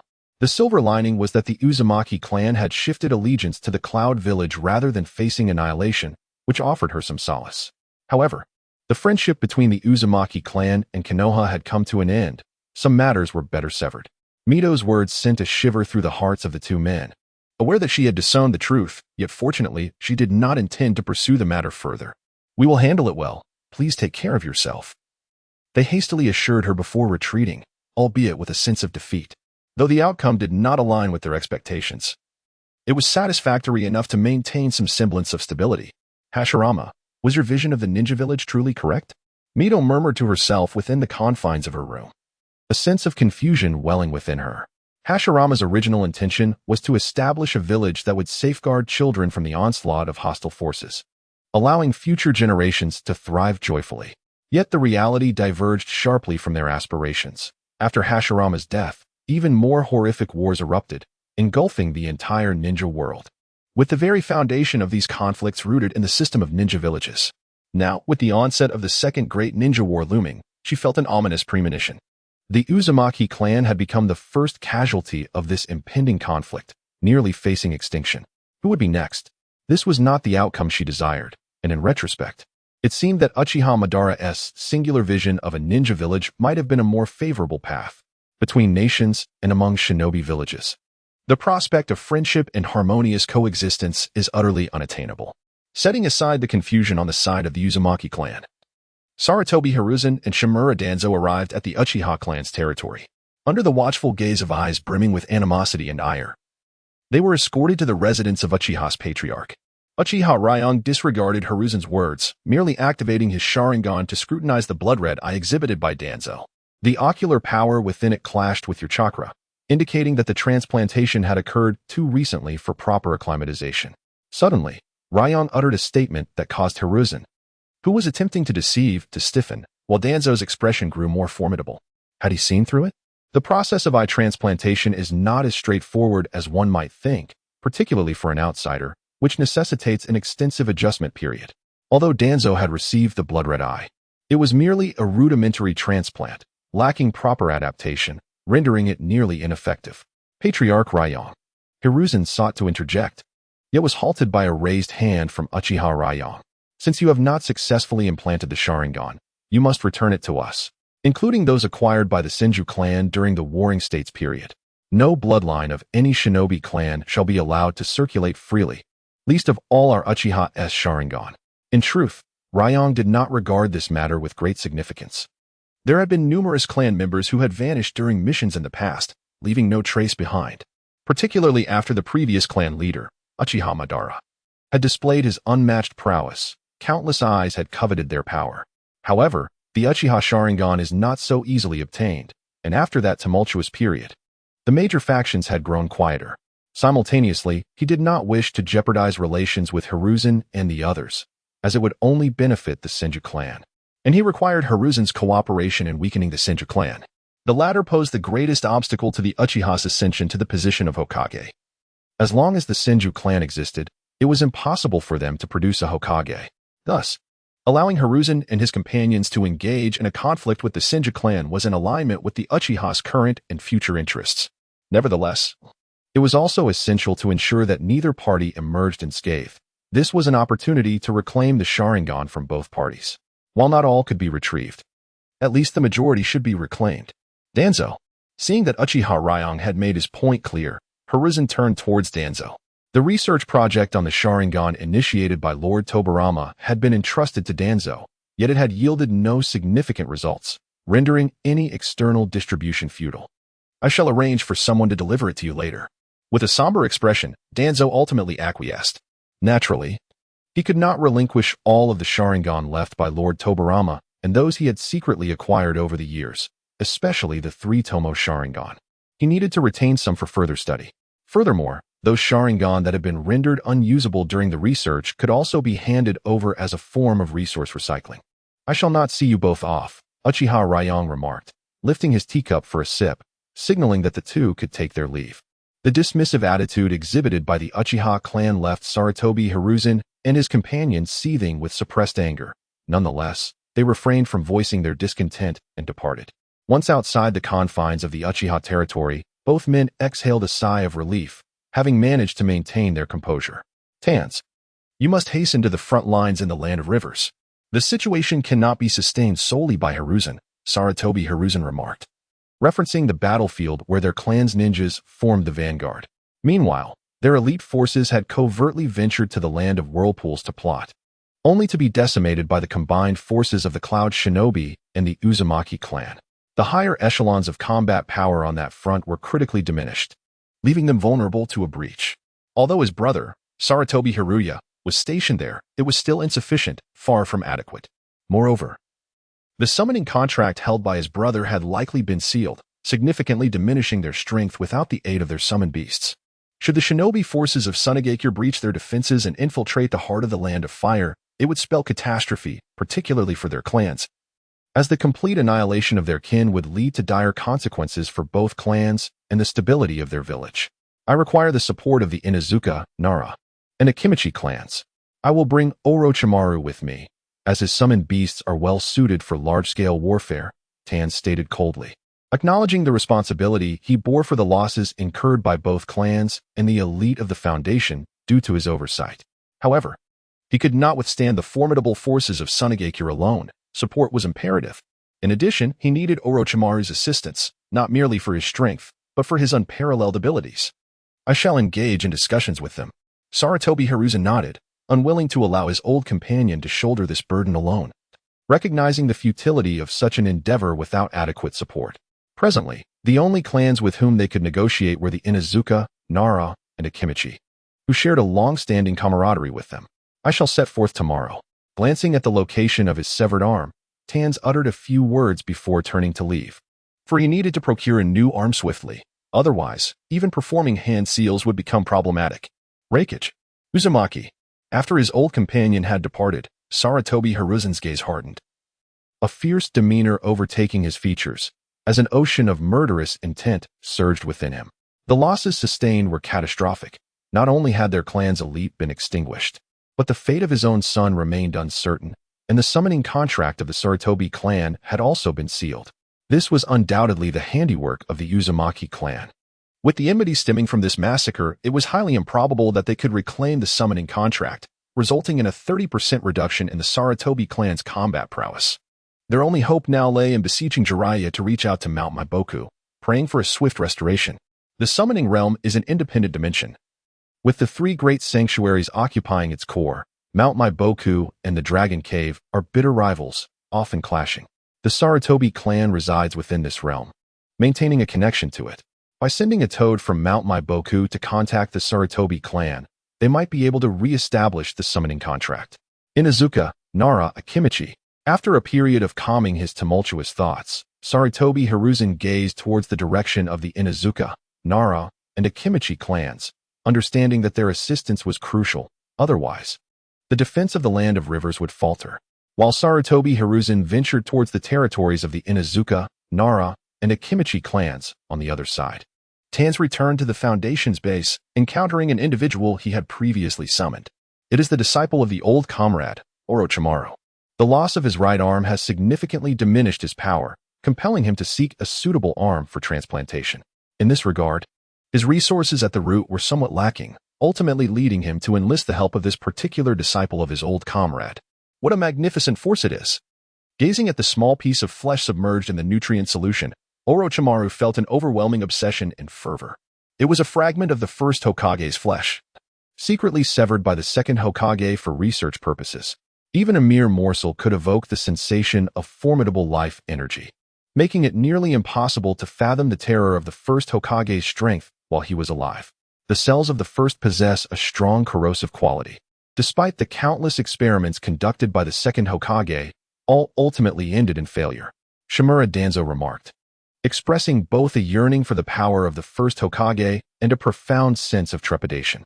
After taking over Tobirama's laboratory, he had conducted several clandestine experiments, but regrettably, the outcomes were nothing short of tragic, leaving him in a state of shock. So, you are not asking me to help you acquire the power of the first Hokage?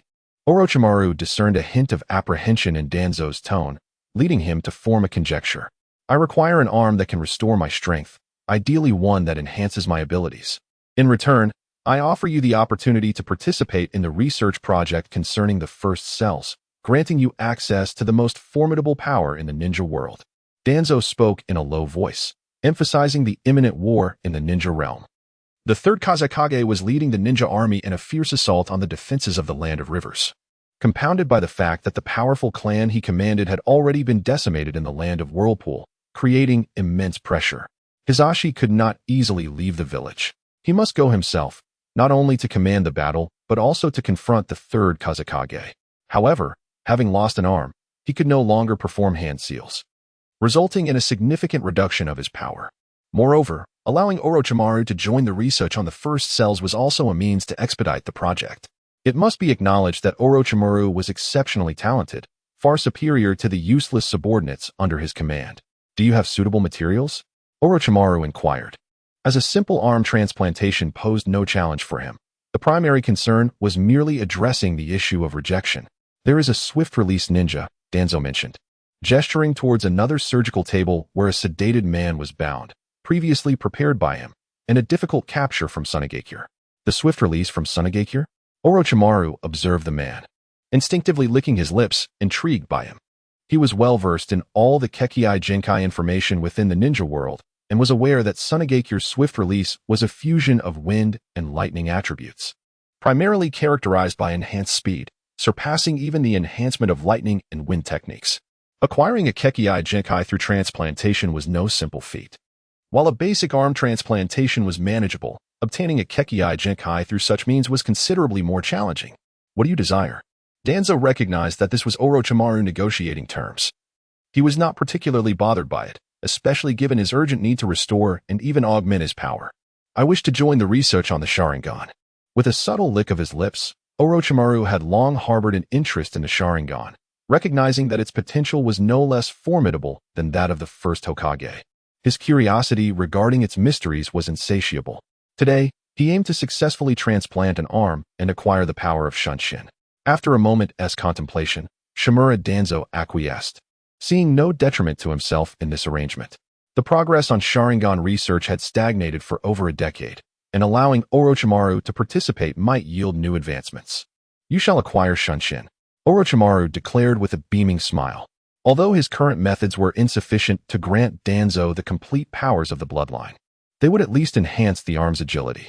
Of course, surgical transplantation was not a swift process. However, by employing medical ninjutsu to stimulate cell fusion during their journey to the front lines, the integration of the two cells could be expedited, making it nearly complete upon arrival.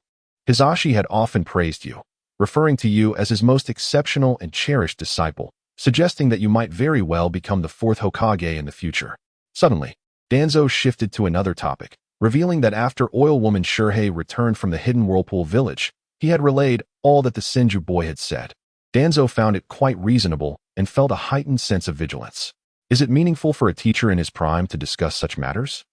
With a flicker of his gaze, Orochimaru could not decipher Danzo's true intent, though he indeed had his own aspirations regarding the Hokage position. Had the mismanagement of recent events left a precarious situation for his teacher's claim to Hokage? The village dynamics were intricate. The fourth might emerge in this war. Yet it seemed that Hisashi did not intend to recommend you for the position of fourth Hokage. Danzo spoke plainly, seeking to draw Orochimaru closer.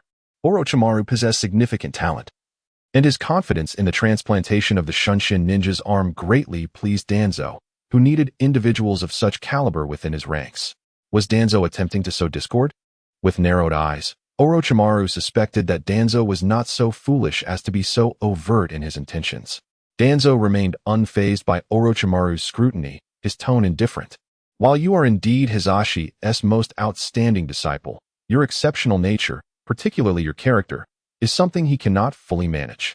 Conflicts are inevitable, which would not align with his interests. He noted Hisashi's keen interest in a particular child from the Ninja Academy, even sending Jiraiya to take him as a pupil and impart numerous jutsu. According to the intelligence gathered, the child was exceptionally gifted, possessing an unprecedented reflex speed. Should he master the Flying Thunder God technique of the second Hokage, he would undoubtedly ascend to the level of a Kage. Such a remarkable child would be far better suited for your tutelage. However, Hisashi chose Jiraiya instead. What do you think your teacher is truly contemplating? The more he pondered the words brought back by Shirhei, the more disturbed he became, leading him to secretly investigate the child, which only heightened his unease. Hisashi was evidently intent on nurturing the fourth Hokage in advance. The choice of a child over bequeathing the Hokage title to himself incited a profound sense of betrayal and fury within him. Though it remains but a conjecture, he feels it can be qualitatively affirmed. He has studied the Flying Thunder God technique, which demands rigorous training. The most crucial aspect is the speed of neural response. Without this, one does not merely teleport to eliminate foes, but instead unwittingly presents oneself to the enemy's kunai. That child possesses an exceptionally rapid neural response and is endowed with considerable talent, making him a natural candidate for mastering the Flying Thunder God technique. Once acquired, it would elevate him to the ranks of the most formidable ninjas. The technique was once the source of great dread during Tobirama Sensei's era. Understanding this, he becomes increasingly certain. Previously, his focus had solely been on Tsunade, Jiraiya, and Orochimaru, never contemplating that Hisashi would make such a strategic decision. Truly impressive, Hisashi. Orochimaru's expression darkened. He was aware of Jiraiya's disciple, even having witnessed that fool boast multiple times before him. He also knew that the child was arranged by the teacher. For that fool spent his days lurking near the women's bathhouse, making it impossible for him to attend the Ninja Academy or discover such a prodigy. However, he never anticipated that another layer of secrecy lay hidden beneath, that the teacher had never intended for him to inherit the Hokage position. Although he was not particularly fixated on becoming Hokage, this revelation left him feeling quite uncomfortable. The teacher had indeed stated on several occasions that he was the best candidate for the fourth Hokage, yet clandestinely nurtured another individual. What was he to think of this? Was it merely a fade to attract attention, allowing that child to grow safely?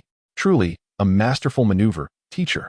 It is evident that your obsession with power surpasses your desire for authority. There should be no conflict between us. What Hisashi can offer you, I too can provide. Perhaps even more. Observing Orochimaru deep in thought, Shimura Danzo extended an invitation. He had maintained a keen interest in Hisashi's three disciples. Recognizing that Orochimaru was not enamored with power, but rather deeply engaged in training and research, displaying remarkable aptitude. This provided a solid foundation for collaboration. I look forward to your guidance in the future, Lord Danzo. A smile graced Orochimaru's face as he accepted the invitation, regardless of the teacher's intentions. He was indeed more devoted to power, even willing to undergo personal transformation. Furthermore, Danzo possessed elements of interest that aligned with the two most powerful forces in the current ninja world, making collaboration advantageous for him. As for future matters, they could be addressed later. Moreover, Danzo's perceptiveness and intellect in this regard astonished him. He had failed to perceive the teacher's underlying arrangement, yet Danzo had seen through it. But how could someone with such insight and intellect suffer a devastating defeat in the land of water? It seemed perplexing. Could there be some hidden truth? Or perhaps the Rakich's advisor from the Hidden Cloud Village truly possessed terrifying wisdom. Orochimaru's adaptability pleased Danzo, who responded, "You may take some of the first Hokage's cells and Sharingan with you to the front lines, where there will be ample prisoners available for your research experiments. Regardless of the nature of your experiments, I wholeheartedly support you. Yet it is imperative that we yield results promptly to aid me in vanquishing the Hidden Sand Village.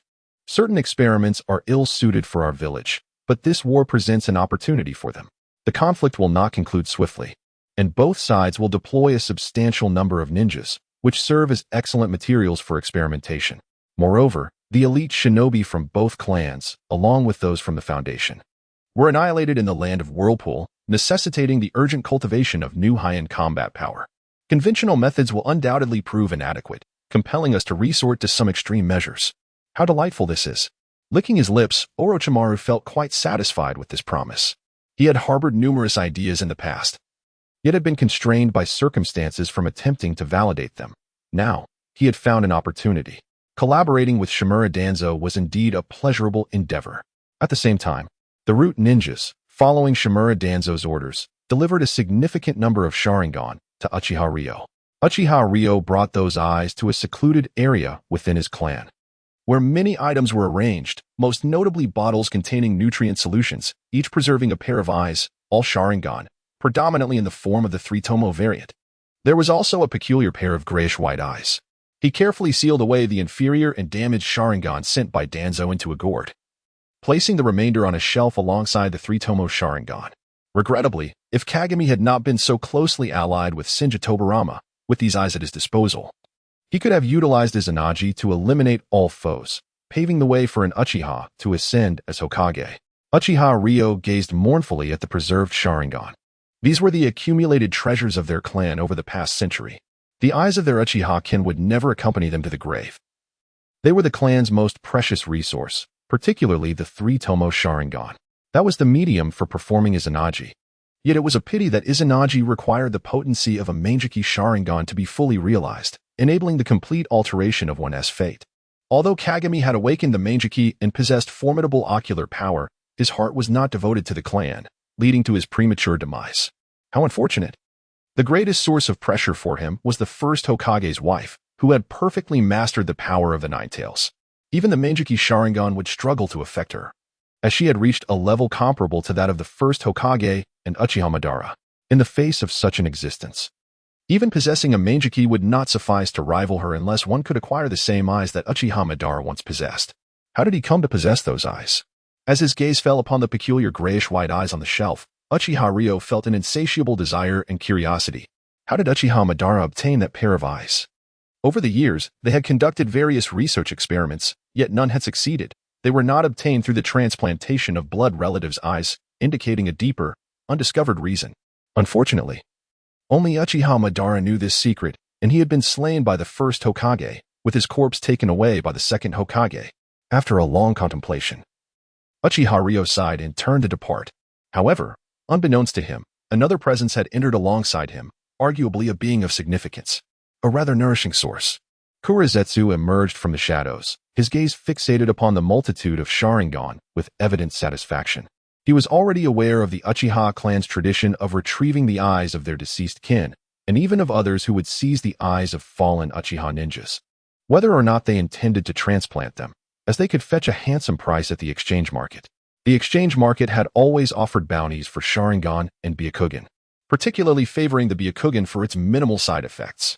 However, his interest lay solely in the reincarnation of Indra and the Mangeki Sharingan, showing little regard for these ordinary Sharingan. Nevertheless, his brother's current needs for these eyes to nourish the small tintails and bolster their mother's power compelled him to personally acquire a portion of them.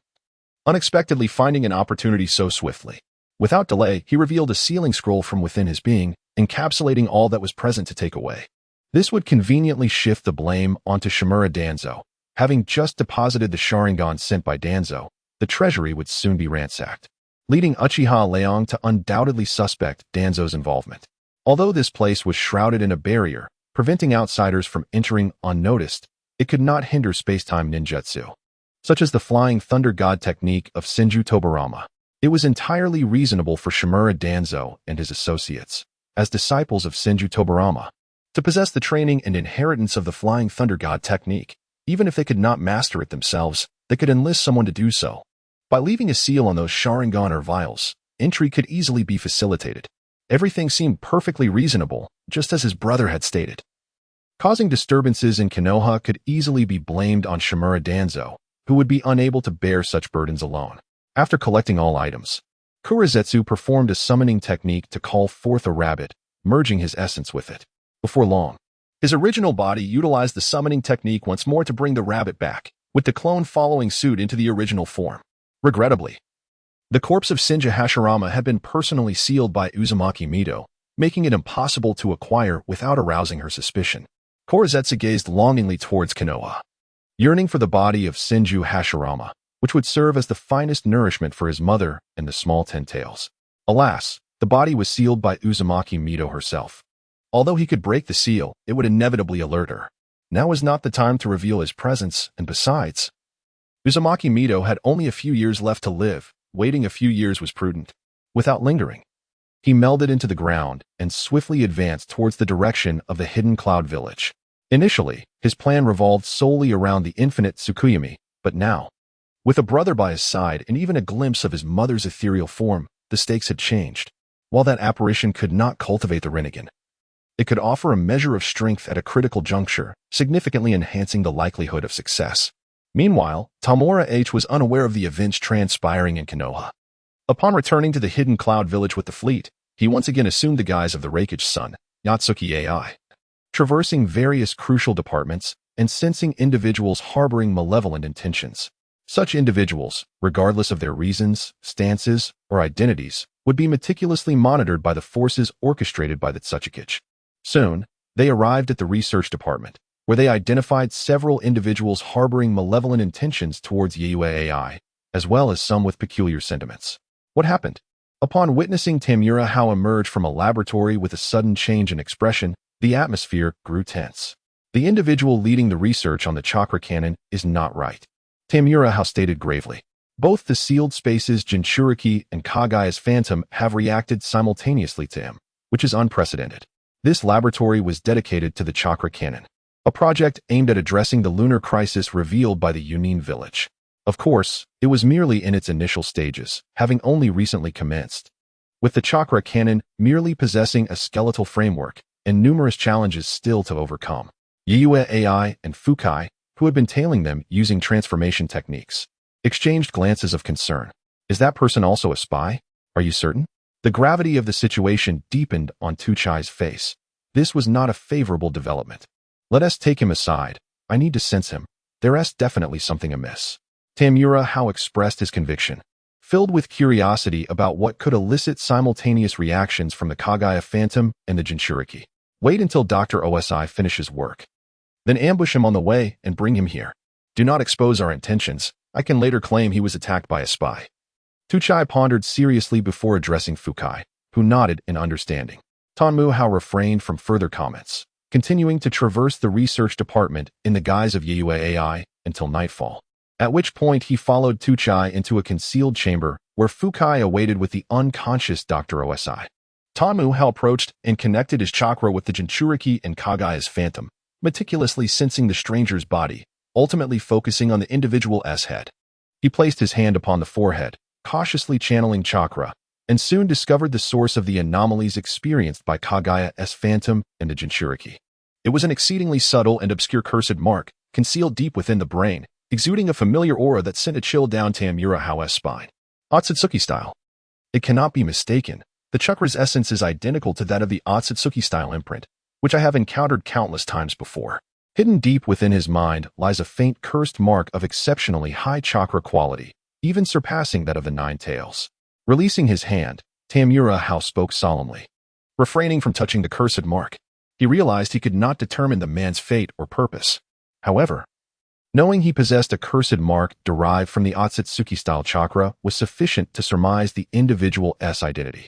In Boruto, there are references to the shell organization established by the Otsutsuki style, which operates covertly and maintains connections with various major forces in the ninja world, including the 5 great ninja villages, labeling its members as outer formation and leading various technological advancements. The Yunin village's chakra cannon, a formidable weapon of advanced technology, would undoubtedly pique their interest. A cursed mark of chakra quality surpassing that of the Nine Tails. Tuchai and the others' expressions darkened, understanding that a grave situation was at hand. They certainly could not inscribe cursed seals upon their own people, let alone harness a power surpassing even the quality of the Nine Tails chakra. Such individuals do not exist in the village hidden in the clouds. So, who is the mastermind behind this? How many are under the control of these cursed seals? I will report this matter to the third Hokage. You must not speak of it to anyone or display any signs of unusual behavior. After much contemplation, Sesshomaru deemed it prudent to suppress this matter for the time being, as the ongoing ninja world war must take precedence, and it would be unwise to provoke other formidable adversaries. The expressions of Tamura and his companions grew grave as they acquiesced and then departed. There was no need for them to intervene further, that Sesshomaru and the third Hokage would manage the situation adeptly. The secrets hidden within the ninja world are far too numerous. As they exited the Raikage building, Fukai was beset by worry. The only entities that could possess chakra of a quality surpassing that of the Nine Tails would likely be those legendary figures from Konoha. Could it be that those two have not perished? Ayatsuki suggested in a hushed tone. However, it is distinctly different from the chakra and ocular power of the Senju and Uchiha clans. Tamura shook his head, clarifying that Otsutsuki Ishiki's chakra is pure chakra. Unlike the Sharingan's ocular prowess in the chakra of the Senju clan. That complicates matters further, Ayatsuki remarked, expressing her concerns. Yet, there was no need for excessive worry. The actions of the opposing individuals were shrouded in secrecy, indicating they were not inclined to reveal themselves, and thus, there should be no immediate issues. Tamura remained unconcerned, as Otsutsuki Ishiki's objective is to find a suitable vessel to achieve a perfect reincarnation. At this point, not only is Kawaki yet to be born, but even his father has not come into existence. Until a perfect vessel is procured, Otsutsuki Ishiki would not allow the Shell organization to be exposed. However, an inevitable confrontation looms on the horizon. Ayatsuki continued to fret, as their current goal is to unify the entire world. Such hidden powers and forces would certainly object, ultimately leading to an unavoidable clash. The thought of chakra surpassing that of the tailed beasts gave her a headache. It could very well be a superpower akin to that of the first Hokage. That is a matter for the future, and as the saying goes, when the heavens fall, there are those tall enough to bear the weight. Our current strength is not even the pinnacle of the village hidden in the clouds, Tamura reassured her, asserting that there is no need for excessive concern and that they should focus on the tasks at hand. Overthinking serves no purpose. I shall go train. Ayatsuki clenched her fist and departed, determined to double her efforts in training, aspiring to surpass her father. Fukai did not linger either and resolved to intensify his training as well. The three of them, having partaken in the precious medicinal bath together, could sense the Raikage's high expectations. They are the pillars of the village's future, particularly for himself and his cousin, as Tamura is constrained by his innate chakra capacity. Their future advancement would be challenging, leaving them no choice but to provide combat strength to protect the village.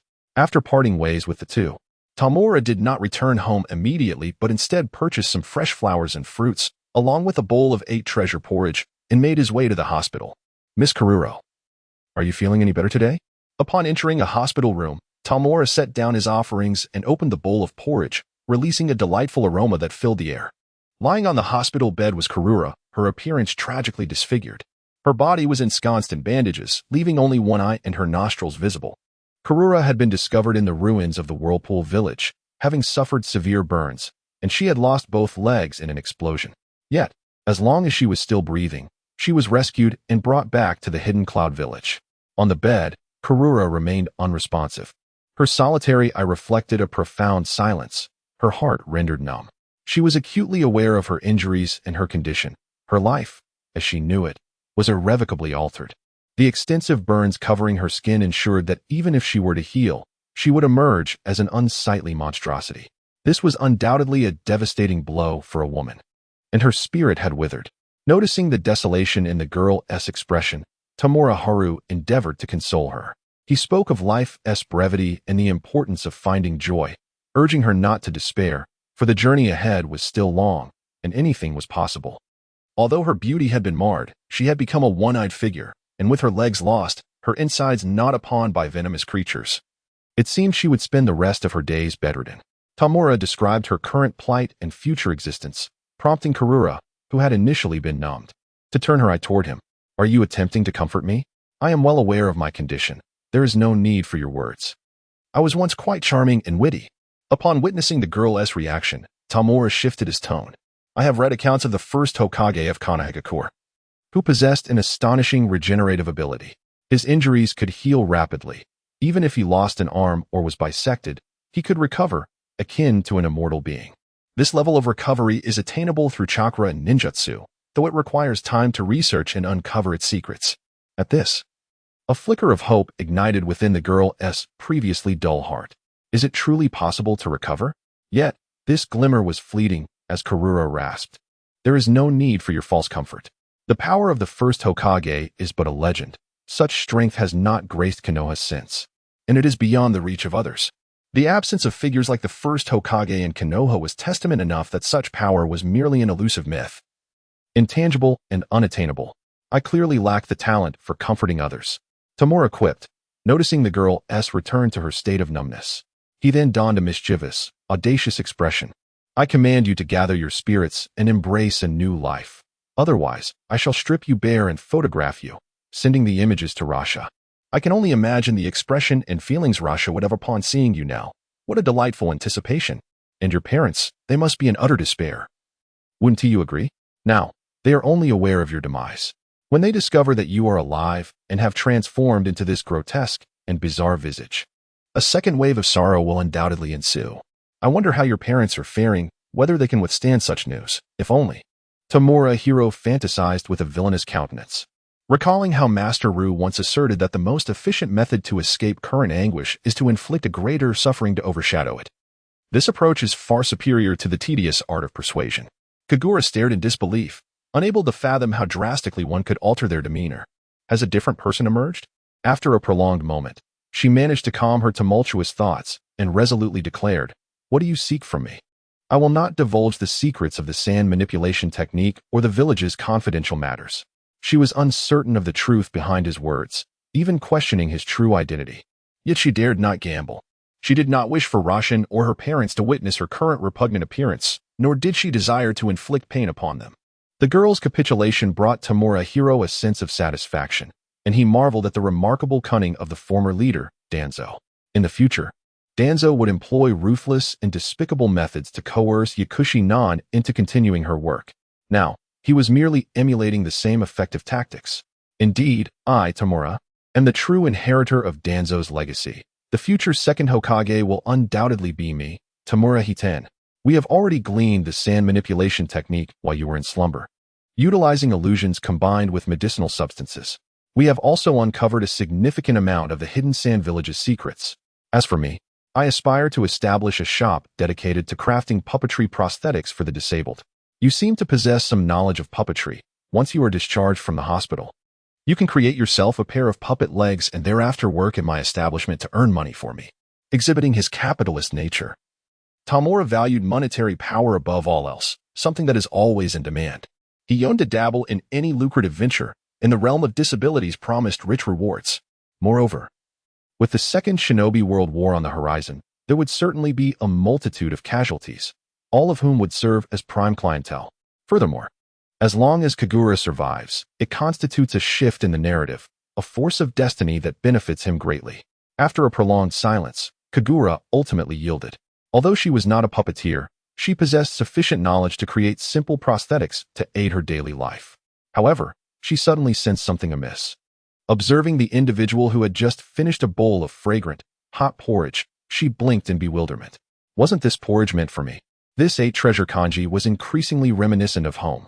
Having relished a bowl of the kanji, Tamura Hiro savored the taste before retrieving a glass vial filled with a viscous, dark red liquid. The Uzumaki clan possesses a unique constitution. Their blood harbors remarkable vitality capable of aiding others in recovery. This vial contains blood extracted from a decayed corpse, with all toxins carefully removed. While its efficacy may not rival that of fresh blood, the quantity should suffice for your swift recuperation. One of the remarkable items discovered previously in the hidden Whirlpool village proved to be remarkably effective. Upon returning to the village, specialized personnel conducted thorough examinations to ensure its safety before it was brought back. However, I refused to consume it. The sight of that viscous black-red liquid filled with repulsion. It is the blood of the deceased, utterly revolting. Your grievous injuries, with severe burns covering your body and your innards gnawed upon by venomous insects, are not easily recoverable. Be compliant. Dear, open your mouth. Tamura how gently persuaded, pinching the girl's cheeks to pry her mouth open, disregarding her struggles as he forcibly poured the foul blood into her, even infusing chakra to facilitate its absorption. This was for Karura's own good. While the burns on her surface could be likened to the second Suchikage rendered as a mummy, the damage inflicted upon her insides by the insects was far more challenging to mend. Even if recovery were to be achieved, it would undoubtedly leave lingering afflictions. Such injuries require extraordinary measures for resolution. The blood of the Uzumaki clan was indeed potent. Shortly after consumption, Karura's wounds began to mend. Except for her legs, which could not regenerate, the other injuries showed significant improvement. Even the burned skin began to recover to a certain degree, avoiding any grotesque distortions. Ugh! As soon as she felt restored, Karura immediately turned over, vomiting into the trash bin beside the bed, expelling the foul blood that had absorbed her life force. Tamura was not surprised by this reaction. It was the primary reason he had refrained from bringing her dinner, knowing it would only be expelled in turn. Furthermore, he believed she would not have an appetite for some time. After retching for a considerable while, until nothing but bile remained, Karura slumped lifelessly onto the hospital bed. Tamura gently removed the bandages from her head, revealing her bald scalp and visage. Though her recovery was commendable, it still appeared rather unnatural. To truly heal these injuries, the power of the sun would need to be harnessed. Gazing at the girl's skin, Tamura contemplated the future potential of Uzumaki Naruto, who could restore physical wounds and save Might Guy, even provide Hitaki Kakashi with a new eye. Alas, the Sage of Six Paths was rather miserly, ultimately retracting the power of the sun.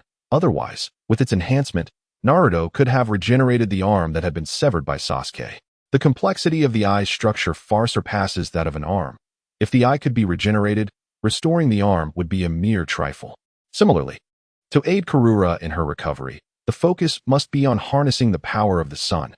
Rinse your mouth, and I shall assist you in completing your discharge procedures. Handing her a cup of warm water, Tamura had no intention of lingering in this place. You are quite the master of disguise. With a glare at the insufferable boy, Karura angrily accepted the cup to rinse her mouth. Previously, during their time in the hidden cloud village, she had held a favorable impression of this boy. Little did she know the depths of his malevolence. Thank you for the compliment, Tamura replied with gratitude, then moved to open the window to allow the foul odor to escape, before taking the trash bin to the restroom for cleaning. During this period, you shall reside here. I have acquired this apartment building, and all previous inhabitants have vacated. Currently, renovations are underway, which will take some time. Once completed, you can select a unit to your liking. I have gathered a collection of puppets from the Whirlpool Hidden Village. Feel free to choose some to transform into leg puppets. Karura returned home, and Tamura retrieved a sealing scroll, unveiling a multitude of puppets, some of which were salvaged from the ruins of the Whirlpool Hidden Village, including a few remnants of Chiyo's puppetry 10. Regrettably, most are damaged, and after a brief examination, the earthbound platform was disregarded. Even Chiyo's puppetry 10 lay in ruins. Gazing at the shattered puppets, Karura couldn't help but worry about the fate of Yakura and Rasha. Occupy yourself. I will take a bath, said Tamura as he made his way to the bathroom. He had traversed many places today, some of which were less than pleasant, leaving him in need of a thorough wash. After scrubbing for over 10 minutes, he emerged to find Karura had already selected her puppet legs and was practicing walking against the wall in the living room. These are my previously purchased toiletries. Do not touch my personal items. I have a bit of a cleanliness obsession, he stated, handing her a set of toiletries and several outfits, indicating she should also wash up. Karura was still encumbered with medical bandages, saturated with medicinal liquid, emitting an unpleasant odor.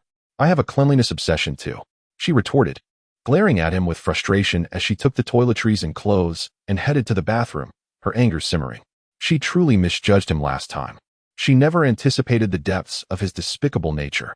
Entering the bathroom in a huff, Karura first rinsed the bathtub and then gradually filled it with water. She stood before the large mirror for a moment, hesitating before finally unwrapping her medical bandages. As they fell away, they revealed scarred skin, and staring into the mirror, she felt her resolve to live wane once more. What meaning was there in continuing to exist in such a state? Suddenly, The tightly shut bathroom door swung open, and Tomohiro stepped inside, wielding a cumbersome camera, capturing a series of photographs of Kururo. To prevent you from harboring any further thoughts of self-harm or destruction of your remains, I am taking these photographs now. Do not act foolishly, otherwise I shall send your pictures to Rasha and the others. Having finished taking the pictures, Tomohiro appeared quite earnest, believing his actions were to safeguard her from despair. As for how he managed to enter the previously locked bathroom, he simply extended a chakra thread through the crack in the door to unlatch it. Regaining her composure, Kururo trembled with rage, glaring at the insufferable boy.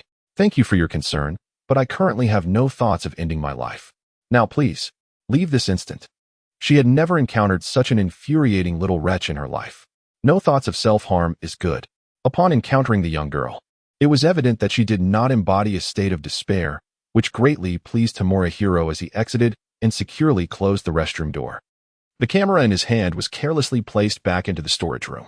Indeed, it was a camera, albeit one that had long since lost its film. He had no inclination to procure any, as he had merely been putting on a fade, manipulating Kurura's vulnerabilities. In this regard, women could indeed be troublesome.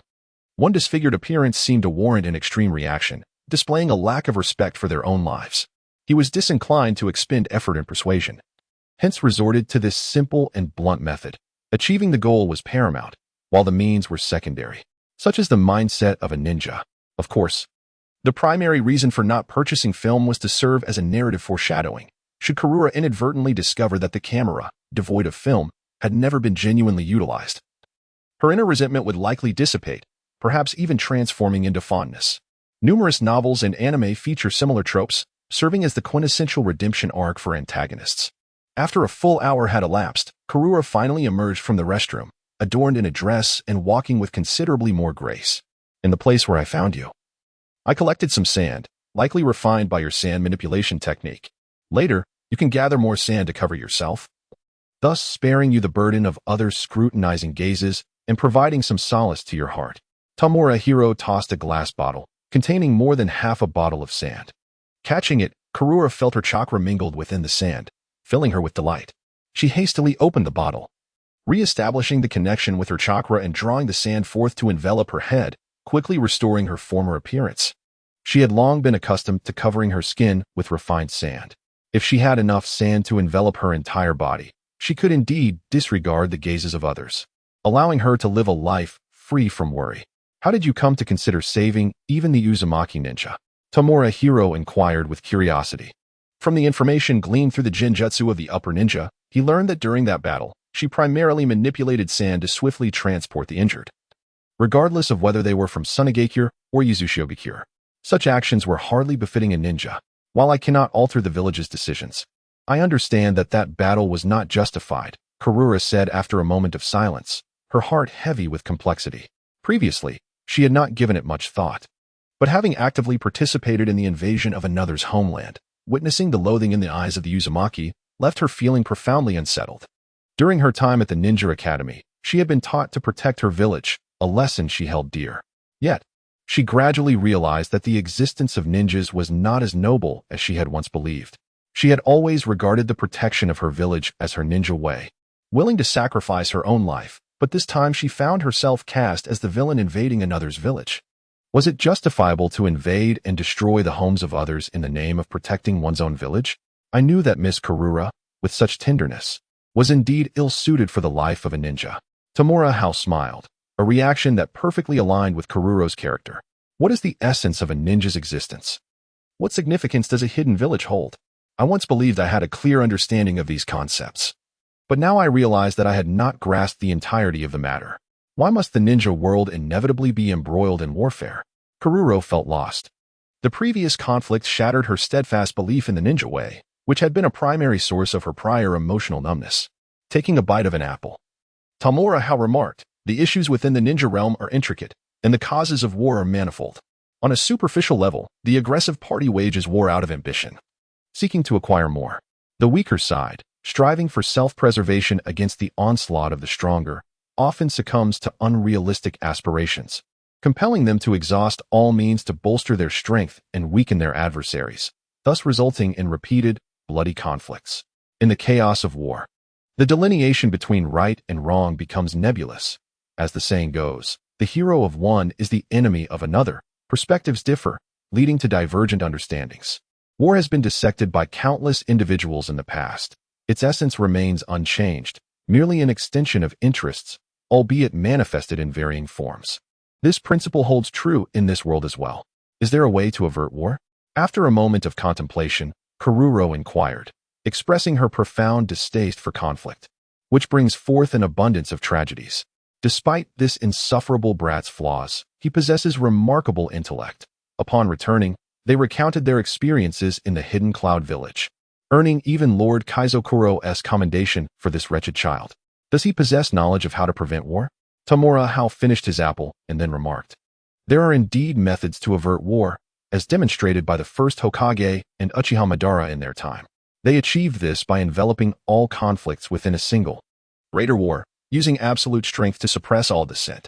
Subsequently, they established laws that would govern all, compelling adherence from everyone. While the notion of fostering peace through mutual understanding among individuals is not entirely far-fetched, it is fundamentally flawed, for not all hearts are inherently benevolent. Laws serve as the baseline of morality and kindness. Currently, the absence of a flawless standard, one that could also bind those in positions of power, allows them to instigate various wars according to their whims, inflicting suffering upon others and deriving their joy and gain from the agony of the innocent. Take, for instance, the recent conflict initiated by the three major ninja villages, including Konoha, against the Uzumaki clan. This was merely for their own gain. The first Hokage and Uchiha Madara possessed unparalleled power, yet they failed to unify the ninja world. Particularly the first Hokage, who chose to adopt the contemporary ninja village system, believing that peace could be achieved through understanding among individuals, villages, and nations. The outcome, as you have witnessed, was the immediate eruption of the first great ninja war upon his demise, a conflict of such scale that it surpassed any battle of the Warring States period, affecting the entire ninja realm and resulting in countless casualties, inflicting tremendous pain upon the world. Now, the second great ninja war has commenced, with the Uzumaki clan as the first victims, and this is merely the beginning. Following the second great ninja war will come the third, the fourth, and the fifth, ad infinitum, each time resulting in innumerable tragedies and misfortunes. As long as the ninja village system persists, war will never cease. This encapsulates the current plight of the ninja world. Avoiding war is not inherently difficult. Our ancestors made the solution abundantly clear: unification. Unfortunately, the laws and systems established back then were not sufficiently refined and contained privileges that eventually morphed into loopholes, leading to the internal decay and collapse of entire nations.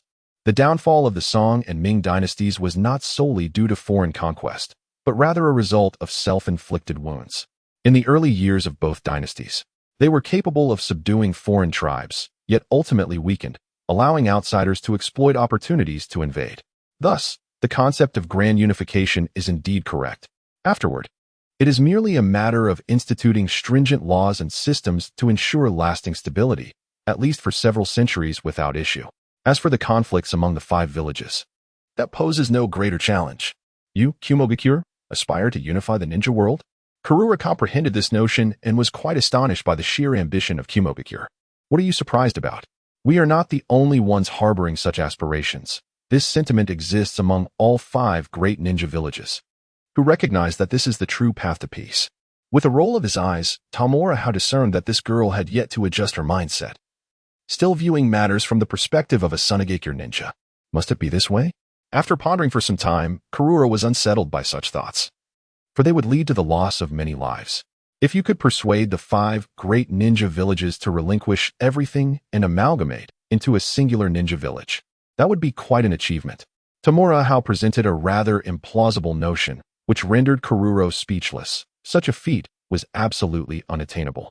Rising to his feet, Tamura Hao stated indifferently, these matters are not for us to ponder. In the shinobi world, strength reigns supreme. The reason the first Hokage could convene the 5 Kage summit and have the other villages heed his philosophies was due to his unparalleled might. Lacking strength renders any further contemplation futile. What you must do now is swiftly recalibrate your body and mind, and then commence working at the establishment I have set up to earn me some money. Your room is over there. The cupboard within contains bedding. He gestured towards a vacant room before retreating to his own. Reclining on his bed, He retrieved the Sword of Raijin to continue honing his mastery over lightning nature transformation. Previously, he had merely grasped the basics, and further expansion was necessary. Even to the point of achieving a qualitative change, akin to the black lightning of the third Raikage or the purple lightning that would later be wielded by Kakashi. He trained diligently until 10 o'clock before retiring for the night, awakening promptly at 8 the following morning. To his surprise, he discovered a dark, amorphous object resting on his abdomen, accompanied by a fairly sizable scroll beside his pillow. Within it lay the heritage of the Uchiha clan, including numerous Sharingan. He gestured towards the sealed scroll and remarked, "Kaguya has no intention of lingering. There are numerous tasks that require my attention." However, he was halted by Tamura Hao's voice. "Is Otsutsuki Ishiki truly dead?" Huh? Kaguya was taken aback, unable to comprehend why his brother had suddenly posed such a question. "Yesterday, I utilized my sense of good and evil to assist in locating spies within the village and in the research department. I discovered an individual with an exceedingly obscure cursed mark in their mind, harboring the chakra of Otsutsuki Ishiki, remarkably pure in nature." He recounted his findings from the previous day, expressing skepticism about the Shell organization making an abrupt appearance, yet acknowledging the necessity for vigilance and reconnaissance.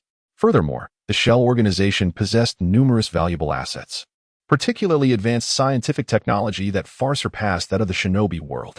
Kaguya was particularly suited for such endeavors, especially when the future Uchiha Madara would summon forth the 10,000 white Zetsu, capable of establishing a vast network across the world. Kaguya's focus remained on the tailed beasts and the 5 great ninja villages, neglecting other factions. Otherwise, he would have discovered the existence of the Shell organization long ago. Deep in thought, Kaguya did not believe his brother would lie, implying that Otsutsuki Ishiki was indeed still alive, while it seemed improbable for others. The Otsutsuki were another matter entirely. He must have utilized a contract to attain rebirth, albeit not in a complete form. Otherwise, he would have emerged long ago to harvest chakra.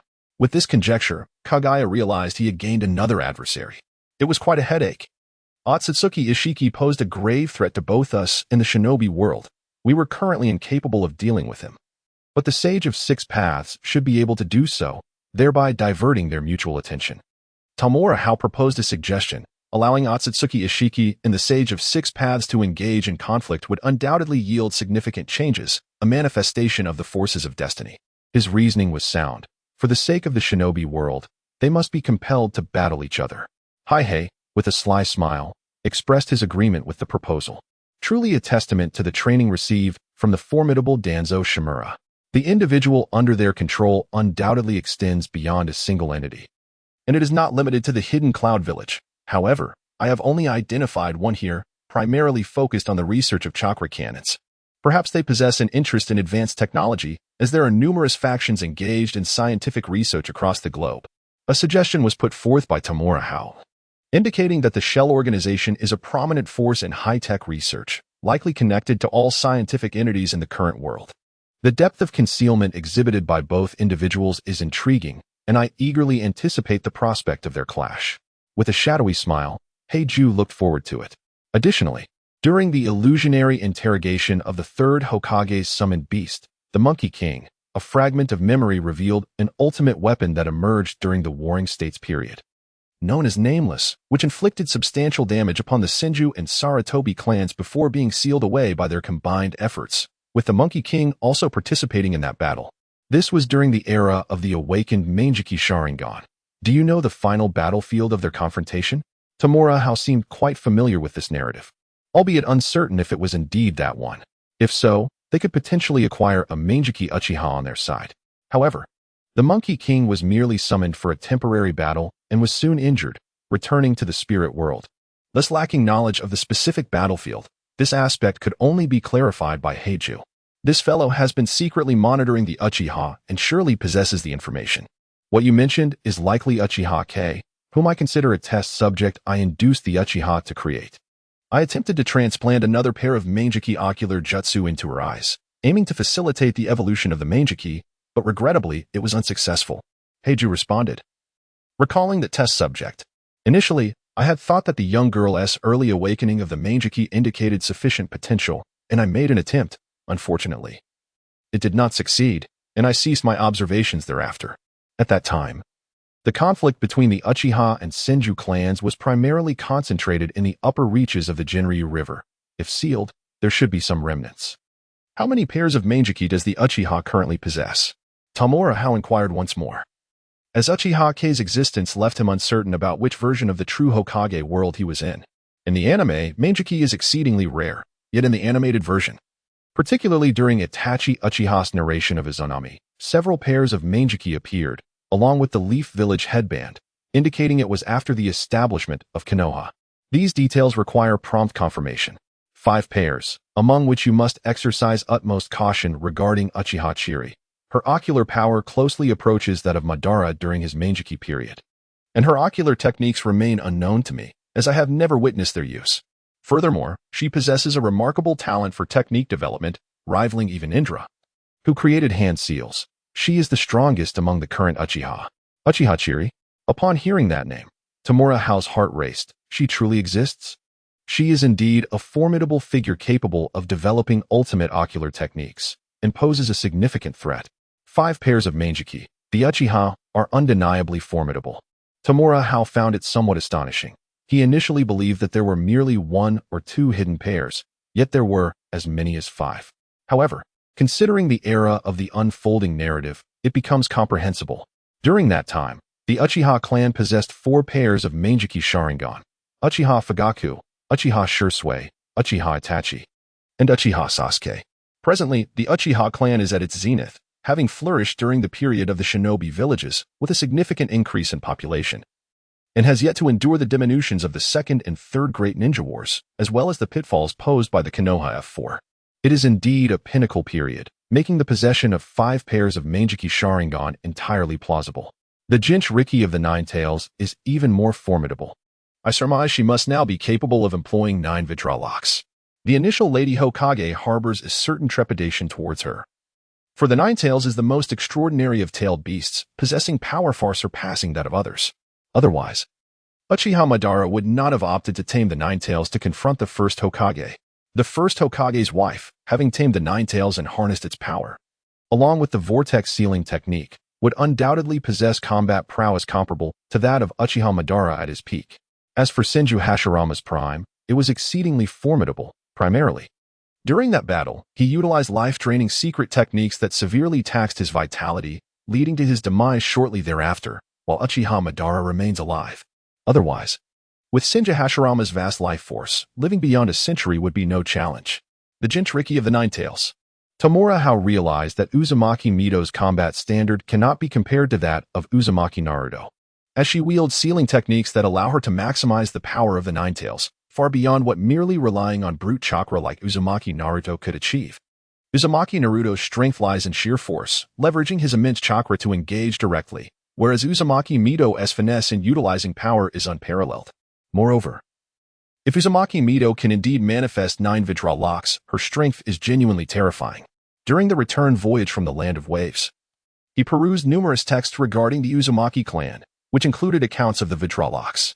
The Vidralocks represent the most fundamental and potent power of the Uzumaki clan and serve as a benchmark for measuring strength. The more Vidralocks one can utilize, the greater their power. Yet, even Uzumaki Kazuhana could only summon 5, and during the original narrative of the Nine Tails Chaos, Uzumaki Kushina was similarly limited to 5.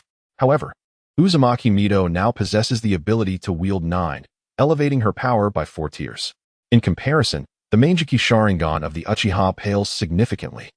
The Mangekyou itself is not inherently powerful, rather, it is Indra's chakra that imbues it with strength, serving merely as the key to unlock and harness Indra's chakra. For most individuals, the ocular techniques of the Mangekyou cannot be employed extensively, particularly the ultimate technique, Susanoo, which can only reach its second stage at best, granting power comparable to that of a Kage but lacking in endurance and often overextending one's life force, rendering it less formidable. Generally, Kaguya does not regard the Mangekyou of ordinary individuals with much esteem, as their capabilities are rather limited. Reflecting on this, Tamura Hao understood the plight of future generations, such as when Sasuke Uchiha nearly lost his sight after his confrontation with Danzo. Even the reincarnation of Indra's chakra, the second son, cannot last long, let alone others. It is no wonder that Uchiha Fugaku, despite possessing the eternal Mangekyou Sharingan, remains exceedingly timid. Even after the Ninetales turmoil significantly weakened Konoha's forces, he still dared not to reveal himself, demonstrating a degree of self-awareness. Furthermore, even Uchiha Itachi ultimately succumbed to the toll that his Mangekyo Sharingan exacted on his body. During the grand battle against Uchiha Sasuke in the Pacific, he primarily relied on Genjutsu to sustain himself, eventually resorting to Susanoo, only to meet his demise. Indeed, the foundation of all power lies in chakra. Everything else is merely an illusion. Tamura Hiro understood that ultimately it all comes down to chakra. The prowess of the second son and Uzumaki Naruto stems from the chakra of Indra and Ashura. And even if the Sage of Six Paths were to bestow them with an advantage in the future, it would still be through chakra. Kagaya's dark essence pondered. From a higher perspective, this is indeed the case. According to the memories passed down from our mother, the lineage of the Tsutsuki clan is strictly hierarchical, with a significant suppression exerted by those of higher status over those below. Just as the Sharingan and Wood Release can dominate other shinobi, even those of equal power may find themselves subdued. This perhaps reflects our mother's intent in shaping your existence.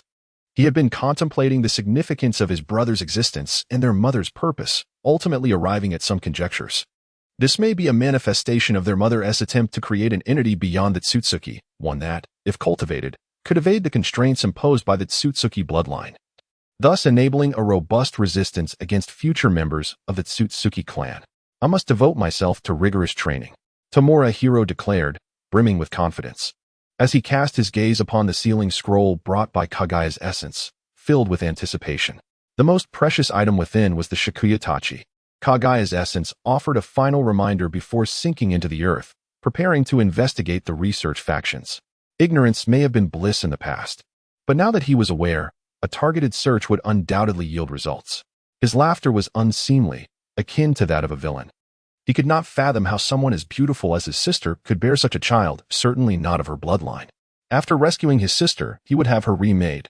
Otherwise, standing together would be far too embarrassing. Tamura Hiro could not refrain from critiquing, for Kagaya's essence truly embodied the archetype of a villain. Even he had to engage in self-hypnosis to accept the essence's form, but more importantly, he needed to reshape his perception, treating Kagaya's phantom as his sister. Only by deceiving himself could he deceive Kagaya's essence, a being that had lived for millennia. He even suspected that the essence had left a fragment nearby to monitor him, making it imperative that he reveal not the slightest flaw. Tamura Hiro's suspicions were well-founded. Kagaya's essence had indeed left a fragment nearby to observe, and it had overheard his remarks. What can I do about the form our mother bestowed upon me? The fragment gazed down at its own dark form, feeling a sense of gloom. In her later years, their mother had possessed little strength, forcing her to mold him into this shape. Nevertheless, he found solace in his brother's determination to rescue their mother. Together, as brothers, they would undoubtedly succeed in liberating her. Certainly, one must provide better support for my younger brother to embark on the path of self-reliant integration into the bloodline system, rather than coveting our mother's power like Yui. Tamura did not immediately exit the room. Instead, he first unwrapped the scroll, revealing a plethora of small glass vials, each containing a pair of 3 Tomo Sharingan, amounting to several hundred pairs. In addition to these, there were other items, treasures of the Uchiha clan, preserved for over a millennium, unexpectedly gathered by Kagaya. It is fitting to say that Kagaya truly lives up to her reputation. Observing the numerous vials, Tamura felt a profound sense of satisfaction. Unlike the Hyuga clan, the Uchiha do not possess a curse that destroys their eyes upon death, so it is certain that the clan members would have their eyes extracted posthumously. After all, during the eventual annihilation of their clan, both Uchiha Ibido and Danzo were aware of the necessity to extract eyes. Surely the Uchiha themselves would not refrain from doing so? In fact, Uchiha Ibido, on 2 occasions before his demise, bestowed his Sharingan upon Hatake Kakashi. The Sharingan transcends ordinary vision, with the protection of ocular prowess and suitable nutrients along with proper refrigeration. Preservation for centuries is entirely feasible. Regrettably, eternal preservation is unattainable. Otherwise, there would undoubtedly be even more. Tamura, feeling a twinge of greed, reflected on the Uchiha clan, which was founded by Indra and has endured for millennia, standing as one of the foremost ninja clans in the shinobi world, boasting a considerable population. Over the course of these 1,000 years, the number of clan members awakening their Sharingan must surely be in the tens of thousands. Even if they were merely 3 Tomo Sharingan, their accumulation would be a formidable sum. Alas, The Sharingan is not an inanimate object. It cannot be preserved indefinitely and will ultimately decay. Wait. If I were the leader of the Uchiha clan, I would not simply resign myself to watching the Sharingan decay, would I? Suddenly realizing this, he recalled Kagaya's last words. Stirring a conjecture within him, his gaze swept across the items, and soon a small, crimson gourd caught his eye. The sake-cutting sword? The Taka sword? Upon picking up the small gourd, Tamura Hao fell into contemplation. The name sake-cutting sword is not widely known, yet the Taka sword is renowned. Said to be the mightiest of the Kusanagi swords. In this world, the Kusanagi sword represents a school of blades crafted by the Kusanagi clan. And only the finest can bear the name. For instance, the sword given to Orochimaru's second disciple is also a Kusanagi. The Taka sword, hailed as the strongest Kusanagi, is coveted and feared even by Orochimaru himself. In the Naruto universe, the Taka sword's essence is embodied in a sake gourd, hence its alternate designation as the sake-cutting sword, specifically, the manifestation of Uchiha Itachi's Susanoo. Of course, Itachi's Susanoo was materialized through In release, a power governed by the imagination, capable of conjuring form from nothingness. Both the Manjiki Sharingan techniques and Susanoo are products of In release. While the object before him is an authentic artifact, most likely the original form of the Taka sword. To put it simply, it can be understood as an existence akin to the Six Paths ninja tools, capable of ensnaring its target within a dreamlike illusionary realm, possessing the power to seal them permanently. Does this imply the existence of an illusionary world within? Gazing upon the sake blade in his hand, Tamura Hao formed hand seals to activate the seal on his abdomen, entrapping the Sharingan and the sake blade within, while the remaining items were securely placed back into a sealing scroll. As consciousness intertwined with chakra, he entered the sealing space, where he immediately beheld the diminutive Tintails energetically shattering bottles to absorb the Sharingan contained within, even consuming the nutrient solution with unrestrained delight.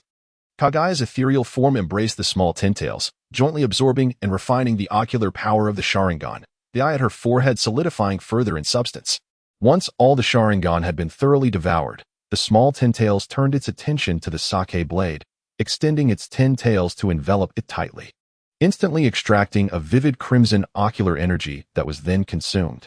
Although the quality of this ocular power was not particularly high, its sheer magnitude was astonishing, dwarfing the combined total of the previous Sharingan many times over. It was evident that the Uchiha clan had sealed away the ocular powers of their ancestors. One might wonder whether this was merely an endeavor to accumulate ocular power or a means to augment the might of the sake blade. Tamura Hao pondered this, even contemplating the colossal Rinnegan on the moon, curious if the amalgamation of countless Sharingan might yield a colossal Sharingan or a gigantic Rinnegan. After some contemplation, he directed his gaze towards Kagaya's ethereal form and the small Tintails, noting that Kagaya had progressed to the point of independently refining those shadowy imprints, including the one that was most deeply hidden and of the highest tier. Although the level of this imprint was elevated, its traces were exceedingly faint, rendering the difficulty of refinement relatively low. This was primarily due to Tamura Hao's previous intervention with his golden finger, which had shattered that imprint, allowing Kagaya's form to become remarkably pure, thus enabling its identification and consumption. Otherwise, that imprint would have remained concealed in the depths, imperceptible to discovery. Akin to how ninjas in the shinobi world cannot detect the Sage of Six Paths imprint within their own chakra. It was too malevolent. It had to be separated. Observing the crimson Sharingan of Kagaya's ethereal form and the small Tintails, Tamura Hao connected his chakra to them, guiding the separation of that malevolent essence. Currently, both Kagaya's ethereal form and the small Tintails were operating on instinct, making them considerably easier to control. Despite their discomfort with the extraction of their own power, they did not resist. Before long, a black-red negative energy was extracted and sealed within the sake blade. This was no longer chakra, but the purest form of negative energy, predominantly rooted in emotional turmoil. With the influence of negative energy removed, the Sharingan of Kagaya's ethereal form and the small Tintails transformed from a crimson hue to a vibrant red, shedding the sinister and malevolent aura that had previously enveloped them. The ocular power of the Sharingan is inherently wicked, attributable both to its bloodline and the influence of negative emotions that facilitate the awakening and evolution of the eye. Chakra, being a fusion of mental and life forces, is susceptible to influences from both realms. Thus, the The malevolence of the mind inevitably impacts chakra. For instance, Orochimaru's chakra emanates a chilling evil, and then there is Zabuza, known as the demon of the mist, whose chakra has even changed color. The power of the Sharingan manifests in such a manner. While this transformation endows the Sharingan with formidable strength, ultimately allowing it to evolve into the Mangekyou, it conversely affects the user, leading many of the Uchiha clan's most powerful members to succumb to madness. The deeper the affliction, the greater the strength. There are scarcely any who remain unscathed, and even those who appear normal harbor latent abnormalities. Take Uchiha Shursui, for instance, who ultimately met his demise through his own machinations. Uchiha Fugaku, too, embraced his son's bizarre ideology, leading to a tragic fate for his entire clan. The peculiarities of such philosophies are indeed uncanny. This malevolent power is unnecessary for him, especially considering the inevitable merging of chakra with the small Ten-Tails and Kagaya-S specter for self-preservation. He has no desire to create anything negative or evil. He wishes to avoid the uncontrollable rampages akin to those of a Jinchuriki, despite having a safeguard for his mental realm. However, employing such a safeguard requires the expenditure of fate energy, a resource that must not be squandered lightly. Lord Danzo would likely find such matters intriguing, providing an opportunity to draw him into the infinite Tsukuyomi plan. Yet, it is essential to package and shape this appropriately, otherwise, it might conjure forth the embodiment of all evil in this world. Gazing at the blade of his shibuki, Tamura surmised that its negative energy would be quite suitable for Lord Danzo. The title of Dark Ninja hardly befits the stature of Lord Danzo. It must evolve into Evil Ninja.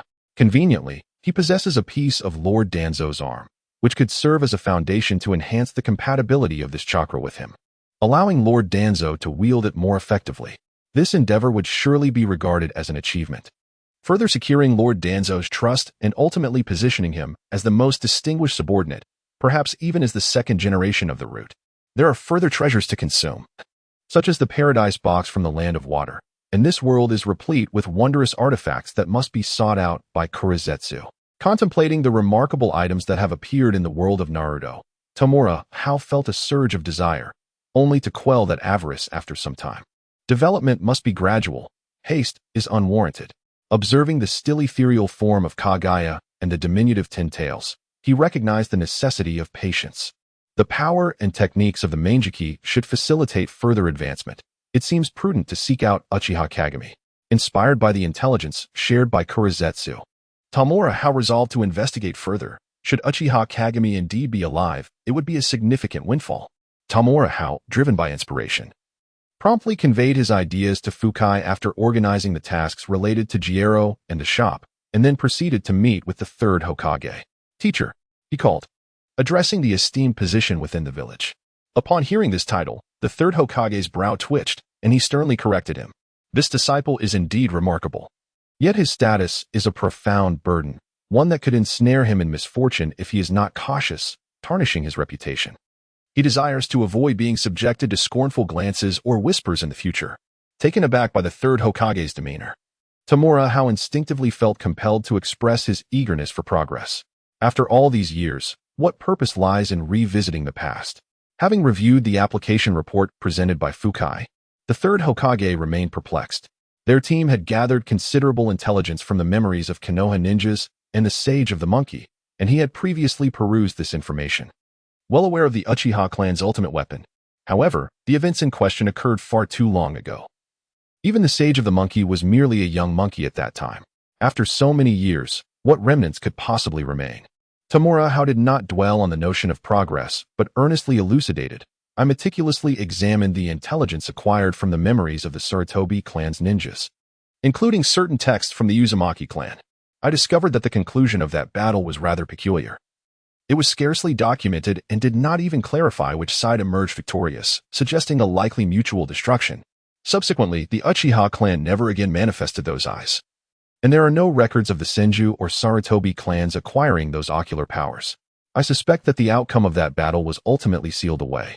If it were indeed a sealing technique, it is certain that lives were lost, yet the chakra and the ocular prowess of the Sharingan would likely endure. The power of the Mangekyou Sharingan is unparalleled by that of the ordinary Sharingan. I must obtain it. No, the location lies deep within the Land of Fire. and given the ongoing warfare, it is far too perilous. After another glance at the application report in his hands, the third Hokage ultimately declined. Third Hokage. I must go and acquire that ocular power. Tamura's expression intensified with gravity as he connected with the ethereal presence of Kaguya and the small ten-tails. His eyes transformed into a vivid crimson, with 3 tomo subtly swirling within the depths of his pupils. His initial conjecture had proven correct. He could indeed harness the devouring bloodline power through Kaguya's ethereal form, akin to the Sharingan. This parallels the way a Jinchuriki can obtain the powers of a tailed beast, for instance. The bloodline limits of a tailed beast can be bestowed upon the Jinchuriki. Kaguya's ethereal form serves as his own tailed beast, while he assumes the role of the Jinchuriki, not to mention the presence of the small ten-tails. Even though the current fusion level is relatively low, the enhancements gained are still significant, particularly with respect to dynamic visual acuity, creating the sensation of entering a bullet time sequence from a film, where everything around him slows down. Furthermore, after merging with the chakra of the small ten-tails, he can draw upon a considerable amount of its chakra, exponentially surpassing his own, thereby substantially enhancing his combat endurance, sufficient for prolonged battles. Coupled with the diamond lock technique, he possesses the capability to contend even against high-ranking ninjas, ensuring his survival at the very least. Sharingan. The third Raikage was taken aback, and even the Tsuchikage, who was engrossed in handling documents nearby, looked up in surprise. Previously, they had entrusted the Sharingan from the laboratory to this young man, hoping to see if he could conjure up any brilliant ideas, yet they never anticipated such swift results. I had entrusted the Sharingan to the creature known as JKBK, subsequently sealing it within myself, thus becoming a host and indirectly acquiring the powers of the Sharingan. Tamura earnestly spun this tale, which was not entirely a falsehood, for after obtaining the small ten-tails, he had sealed JKBK inside, allowing the small ten-tails to devour it, thereby significantly enhancing its chakra absorption efficiency and enabling it to generate chakra through the consumption of flesh. This also served to elucidate his own anomalies, preventing suspicion from the third Raikage and others. The notion of JKBK as a host? Several individuals exchanged glances. They had previously seen the blade of JKBK from the village hidden in the mist, a living entity, yet they had not anticipated such an arrangement. According to the intelligence extracted from the memories of those mist shinobi, the great blade JKBK originally accompanied the Three Tails, assisting in the absorption and consumption of chakra, often adhering to the Three Tails' belly to help cleanse residuals and extracting food to refine a substantial amount of chakra, which was then delivered into the body of the Three Tails. To a certain extent, it could be considered a tailed beast in its own right, particularly adept at devouring, thus making this arrangement plausible. Tsuchikage quickly grasped the underlying principle. At least theoretically, this method was feasible. The third Raikage understood and acknowledged this conjecture. Yet he remained unconvinced of Tamura's request. Your sealing hypothesis is merely a possibility, and there is no need to personally venture into danger. That is the heartland of the Land of Fire, currently embroiled in war, which is perilous. Tamura did not relent and continued to expound. The situation there remains unclear. Should circumstances turn unfavorable, I can utilize JKBK's devouring abilities to directly consume any existing Mangeki Sharingan to prevent its dissipation. Furthermore, we could enlist the company of a vortex ninja who has awakened the Kagura Hard Eyes. With such perceptive abilities, they could adeptly avoid other shinobi from a distance. After a thorough search of the area, regardless of whether we yield results, we shall depart promptly. Given that the formidable forces of Konoha are currently stationed at the front lines, the risks of venturing there are actually minimal. Teacher, I yearn to grow stronger swiftly.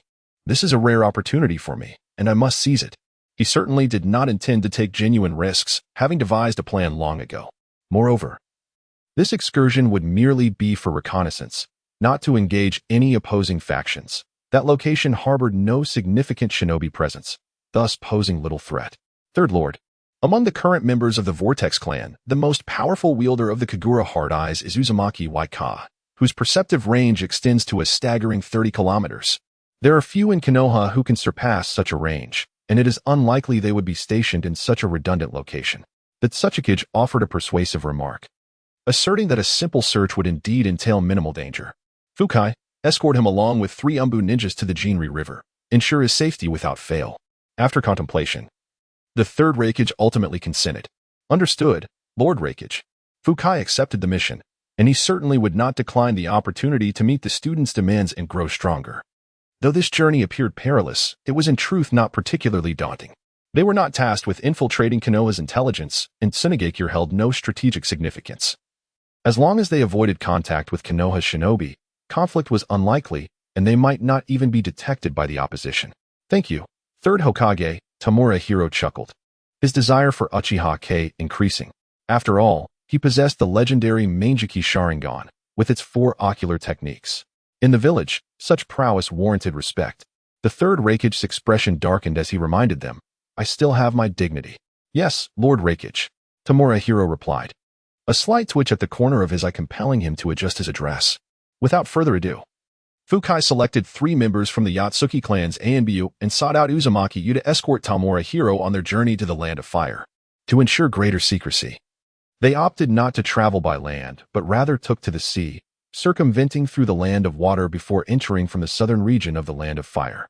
Currently, Konoha had stationed a formidable force in the eastern, northern, and western parts of the Land of Fire, where numerous sensing shinobi were likely stationed, making entry from those directions highly risky. Even with Uzumaki's Kagaya's heart eye facilitating long-distance perception, traces would inevitably be left during their travel. The keen observation skills of shinobi meant that such traces were likely to be detected by the enemy, thus necessitating entry from the south. Additionally, traveling by ship would allow them to conserve their energy, ensuring they arrived in the best condition possible in the Land of Fire. Naturally, Tamura Hiro did not cease his training aboard the vessel, particularly focusing on the transformation of lightning chakra. He had long set his sights on a D-rank lightning ninjutsu, known as the Thunderflash technique. Indeed, this was its name. However, it bore no relation to any techniques from his previous life. It was merely a ninjutsu designed to stimulate the body's muscle nerves, thereby enhancing explosive speed, albeit only for a brief moment, just a single strike. This technique was a fundamental form of lightning ninjutsu, and despite its D-rank classification, it proved remarkably practical. Moreover, the rank of a ninjutsu does not directly correlate with its power. For instance, the signature technique of the Mist Village, the Mist Concealment Technique, is also merely D-rank. It can be more effective than many higher-ranked jutsus when utilized adeptly. Tamura Hiro regarded the Thunder Flash technique as an extension of the Chidori, as the latter also enhances speed for explosive bursts. However, Chidori's greater significance lies in its piercing ability concentrated in the hand, along with a prolonged stimulation of body speed.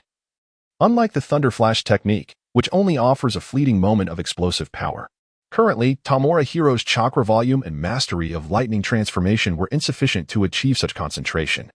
So he decided to focus on stimulating his physical capabilities first. Of course, the Thunder Flash technique itself did not require transformation, as it was simply a D-rank ninjutsu. However, it involved a considerable number of hand seals, 6 in total, while his current seal speed was 2 per second, necessitating 3 seconds for completion. If one could refine the transformation of the lightning attribute to a certain level, it would be possible to eliminate 4 seals and accomplish the task with merely 2, significantly enhancing the effectiveness of the ambush. As for the Yang sealing technique acquired from the Uzumaki clan, it necessitates a solid foundation in sealing arts and demands a high level of chakra control, which I currently do not possess. Accompanying that esteemed member of the Uzumaki clan, Uzumaki Yue, I also harbored the intention of learning about the Uzumaki sealing techniques from her. She, being a direct descendant of the Uzumaki clan, is knowledgeable about most of their sealing arts, having only refrained from studying the forbidden techniques. Thus, while expending chakra to cultivate the transformation, I found myself in a continuous cycle of learning sealing arts as my chakra dwindled. After 8 consecutive days, our vessel finally arrived at the Land of Whirlpools. The 6 of us concealed the ship in a secluded area and subsequently ventured northward into the Land of Fire. Currently, the internal situation of the Land of Whirlpools is chaotic. The destruction of the Whirlpool Hidden Village has presented many with opportunities, leading to a surge of bandits and marauders. This turmoil provided an ideal opportunity for our infiltration, yet the sight of such disorder left Uzumaki Yue seething with rage. After all, this is her homeland. It is all the fault of that accursed Konoha. Fortunately, Uzumaki Yue is acutely aware of the risks involved in this mission and suppresses her fury, refraining from acting out. Utilizing Yue's divine Kagaya Eye, we deftly avoided all chakra-bearing entities along our route and swiftly entered the Land of Fire. Following our map, we traversed the mountainous forests towards our destination in the upper regions of the Jinlu River.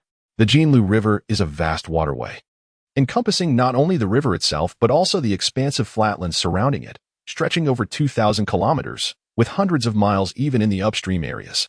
Despite UUA's Kaguya conducting a thorough scan, locating the site of the past battle remained a formidable challenge. Moreover, the existence of a chakra-maintained seal was a prerequisite. Without chakra, even UUA's Kaguya would yield little success, as it can only sense chakra and not possess the penetrating abilities of the Byakugan. It seems there are chakra fluctuations in that direction. After expending half a month traversing the upper reaches of the Jinlu River, UUA finally detected a signal. Have we finally found it? Fukai and the three Umbu ninjas were jolted with excitement, having expected to return empty-handed. Without pausing, they hastily made their way to the synth's location, ultimately arriving at the bank of a tributary of the Jinlu River. Beneath the water, the chakra displayed a robust vitality, undoubtedly belonging to the Senju clan. UUA carefully attuned her senses and confirmed it was indeed the chakra of the Senju clan. Is it a sealing technique? Tanmura inquired, his interest piqued by the ultimate weapon of the Uchiha, rather than any secrets the Senju clan might have harbored here. Additionally, he found this sealing technique intriguing, as it could preserve a person for decades without any physical change, as if time itself had been halted. Should it involve the forces of time in its sealing, it would certainly hold significant research value. It is likely the four-symbol seal. Only a seal of such a closed nature can persist to this extent. Vortex Yuya arrived at the riverbank, gazing at the semicircular shoreline, with conjectures forming in her mind. His corpse lies directly beneath the center of this circle. After sensing the surroundings, she signaled to the three Umbu ninjas.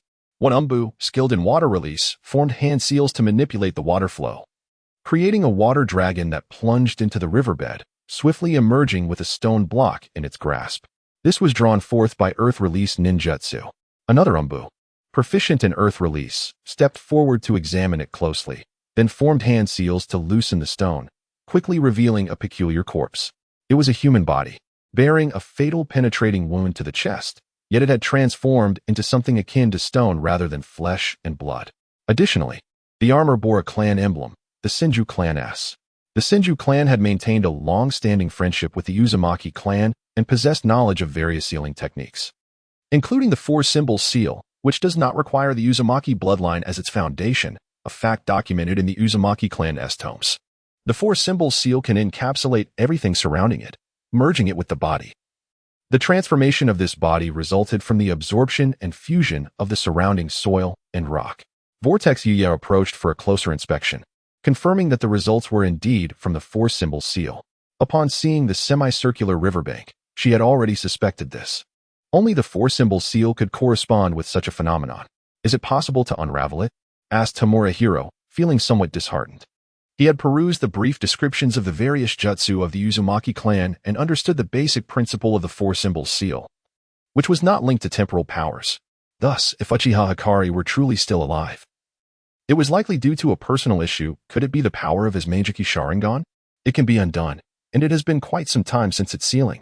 Even without actively dispelling the four-symbol seal, its power will gradually dissipate, releasing the sealed materials. Vortex Yuya nodded, then proceeded to inscribe sealing formulas upon the corpse using chakra. Finally, she raised her hand and formed the seal. Four-symbol seal, release. The inscribed formulas merged into the body, subsequently expelling a substantial amount of material. Most of it comprised soil, rock, and several corpses, all bearing the emblems of the Senju and Sarutobi clans. Upon seeing the clan insignias on the armor of the corpses, Tamura confirmed their identities, then turned to the girl clad in a blue long dress, noticing shackles around her ankles. She still breathes. Observing the girl floating in the river, her chest rising and falling, Fukai and the three Umbu ninjas gripped their ninja blades tightly, poised to act. Seal her chakra, Tamura signaled to Vortex Yuya, indicating their lack of time to linger and wait for her to regain consciousness and persuade her. After all, this was within the borders of the Land of Fire, and they were currently in a time of war, surrounded by leaf ninjas. Even if they utilized Vortex Yuya's Kagura Shingon to sense and avoid the leaf ninjas as much as possible, they could not guarantee complete safety. They needed to return swiftly. The young girl seemed to have heard Tamura's voice, abruptly opening her eyes, which shimmered with a crimson glow, locking onto the figures on the shore. Using the technique of Tsukuyami, she ensnared the consciousness of several individuals before struggling to swim ashore. Her condition was dire. Not only was she injured, but her chakra was completely depleted. The recent exertion of employing a technique not her own had further strained her body. Yet, before she could catch her breath, something pressed against her arm, and a surge of electricity coursed through her entire being. Without chakra, she found herself utterly defenseless, her gaze fixed on the boy who had appeared before her, a mix of astonishment and confusion in her eyes. Why was this person unharmed? Release your jutsu, or I will kill you. Tamura Hao's cold stare bore into the girl, and internally, he felt a surge of exhilaration. Surely it was she. The girl remained silent, unwavering as she met his gaze. Did she not fear death? Recognizing her fearless demeanor, Tamura Hao understood that she was unafraid of mortality. Let me propose an alternative. I could summon 100 or so burly men to attend to you. Given your age, I wonder if you can endure it? Perhaps I could take your first time instead. Adopting a wickedly charming expression, Tamura Hao exuded the qualities of a villain, even mimicking the posture of a serpent as he licked his lips. Regrettably, his tongue was not as lengthy as that of the serpent. Yet it did enhance his sinister allure by a notable margin. Shameless. The girl's expression darkened, her glare piercing. You are utterly disgraceful. I will count to 3. If you do not release your jutsu by then, I shall proceed. You are somewhat attractive.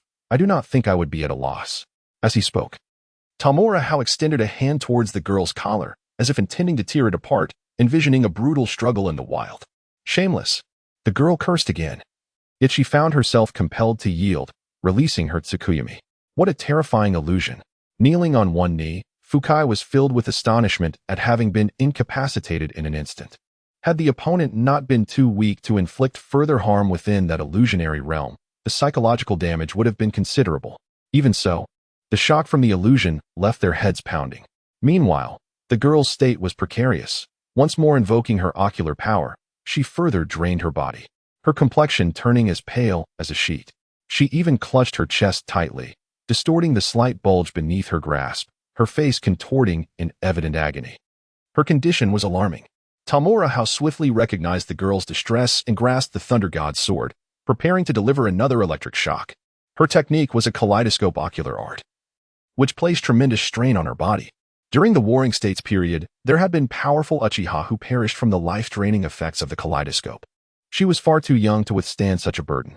Yuzuya, suppressing her splitting headache, spoke up. The Uzumaki clan had engaged with the Senju clan frequently, giving them a certain understanding of the kaleidoscope Sharingan. Those were cursed eyes, and all who possessed them from the Uchiha clan met a tragic demise. None could escape the grip of such a curse.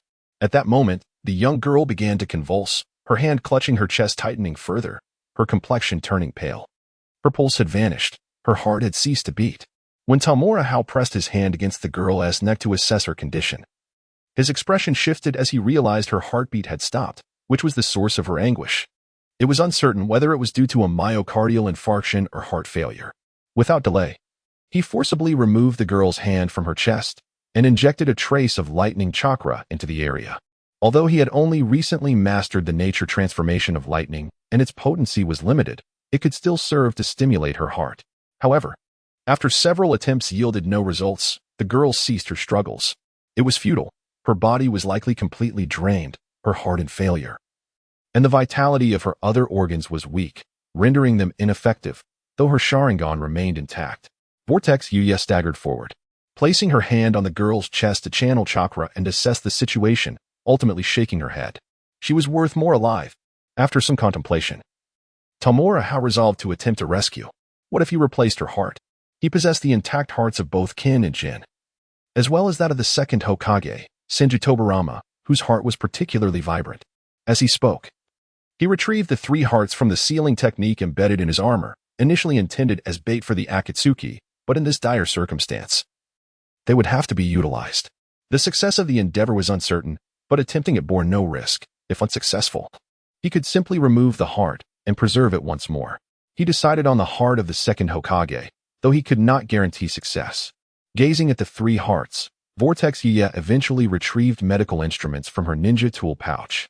As a medical ninja who had even studied medical ninjutsu with the Senju clan, performing a simple transplant was within her capabilities. Yet, while the procedure itself was straightforward, whether the recipient would accept the transplanted heart remained an open question.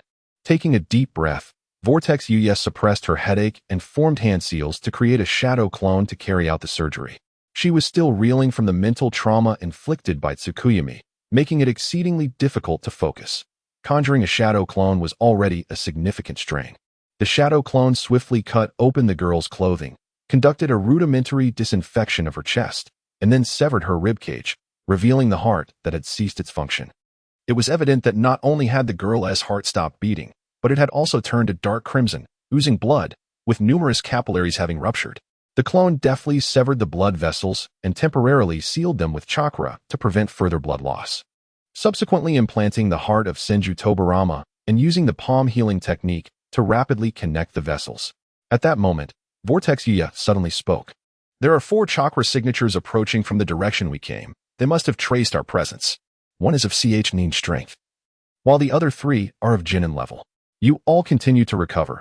I will handle this," Tamura Hao responded before leaping away. The current state of several individuals is far from satisfactory. The psychological trauma they endure is not easily mended, presenting considerable challenges and rendering them unfit for combat. It falls upon them to confront the situation alone. At the very least, a Nin and 3 Jinin should suffice. Caution is paramount, should the situation become dire. The use of explosive tags is advisable. Fukai, in his compromised state, offered a reminder, as his combat capabilities were severely diminished, compelling him to swiftly alleviate his mental wounds. His vision was blurred, perceiving double images of those around him, making it virtually impossible to engage in battle. The intense headache further hindered his focus on harnessing chakra to perform ninjutsu, rendering him nearly a burden. It was indeed a lapse in judgment to have fallen prey to a mere girl, yet it underscored the terrifying prowess of the Manjiki Sharingan, which had transcended the limits of AJ Nin. Tianmu Hao remained silent, having already darted into the thicket. His chakra merging with the ethereal forms of the Ten-Tails and Kagaya, his eyes transforming into a vivid crimson, with 3 spinning tomo faintly visible within his pupils. This was the source of his confidence in confronting an entire squad, although the compatibility of his chakra with that of the Ten-Tails and Kagaya was not optimal.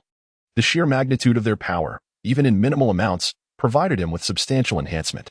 In such a state, his strength surged significantly, and he felt the pressing need for a skirmish. 1 Nin and 3 Jinin were perfectly suitable for this endeavor. The 4 Konoha ninjas advanced cautiously, tracking elusive traces. "Captain, how much longer must we pursue?" One team member could not help but grumble, bloodshot eyes betraying their prolonged lack of rest. The other 2 shared the same weariness. They were on the verge of a shift when their captain made a discovery, leading them to follow the trail for an entire day and night. Cumulatively, they had gone 2 days without respite, remaining in a heightened state of vigilance that even seasoned ninjas found taxing. Remain alert. The traces left behind are sparse, indicating the presence of experienced ninjas, which is perilous. Prepare the signal flares. Should we encounter danger, we must fire them immediately, the Sesshomaru captain gravely cautioned. Despite his own exhaustion, he understood the critical importance of maintaining this lead. Should enemy ninjas infiltrate their territory, it would pose a dire threat to the entire Konoha front. Upon witnessing their captain's serious demeanor, the trio steeled themselves. They pressed on, with the Nin captain at the forefront, his focus razor-sharp, scanning the surroundings for traces while remaining vigilant against potential traps and ambushes. However, the primary tracker was a formidable ninja dog, as the captain hailed from the Inuzuka clan, renowned for their prowess in tracking and reconnaissance. Thus, they were often assigned to patrol the front lines and rear areas.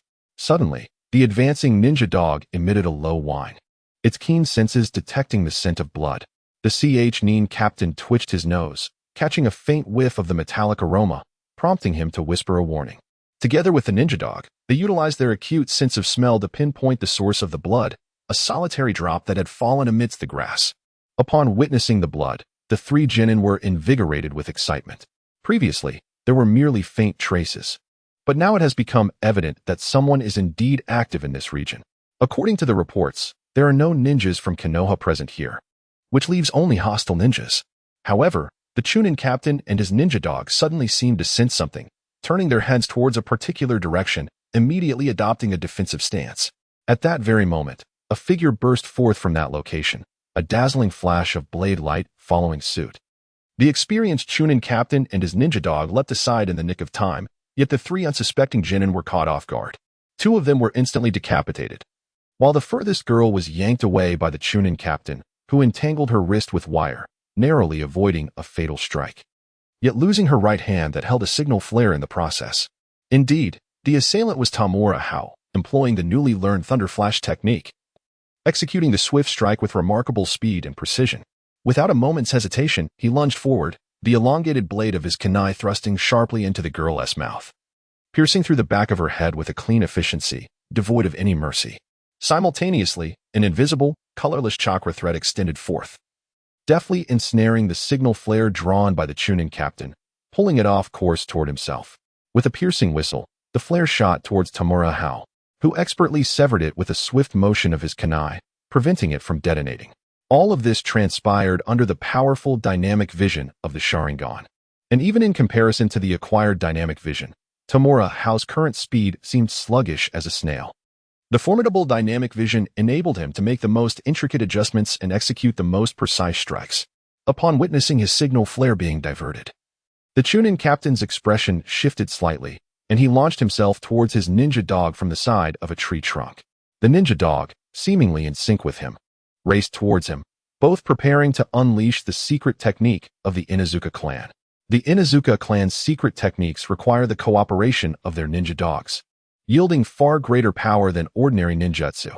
However, Tamura Hao had already deduced the identity of the individual upon seeing the ninja dog and was prepared to counter the clan's secret techniques. Without any pause, he continued his advance, throwing a kunai attached to an explosive tag. Seeing the kunai with the explosive tag hurtling towards him, the Chunin captain, now almost reunited with his ninja dog, could only evade reluctantly. Yet, the anticipated explosion did not occur, as the explosive tag remained untriggered, merely intended to intimidate him into evasion.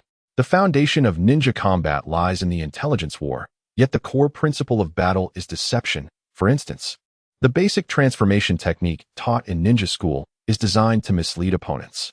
With a decisive strike, he unleashed a flurry of powerful attacks upon catching up to his foe, the enhanced strength technique amplifying his explosive power as he executed a series of slashes. Under the enhancement of the Sharingan's dynamic vision, he could discern the opponent's vulnerabilities with greater clarity, making his blade strikes more precise and cunning.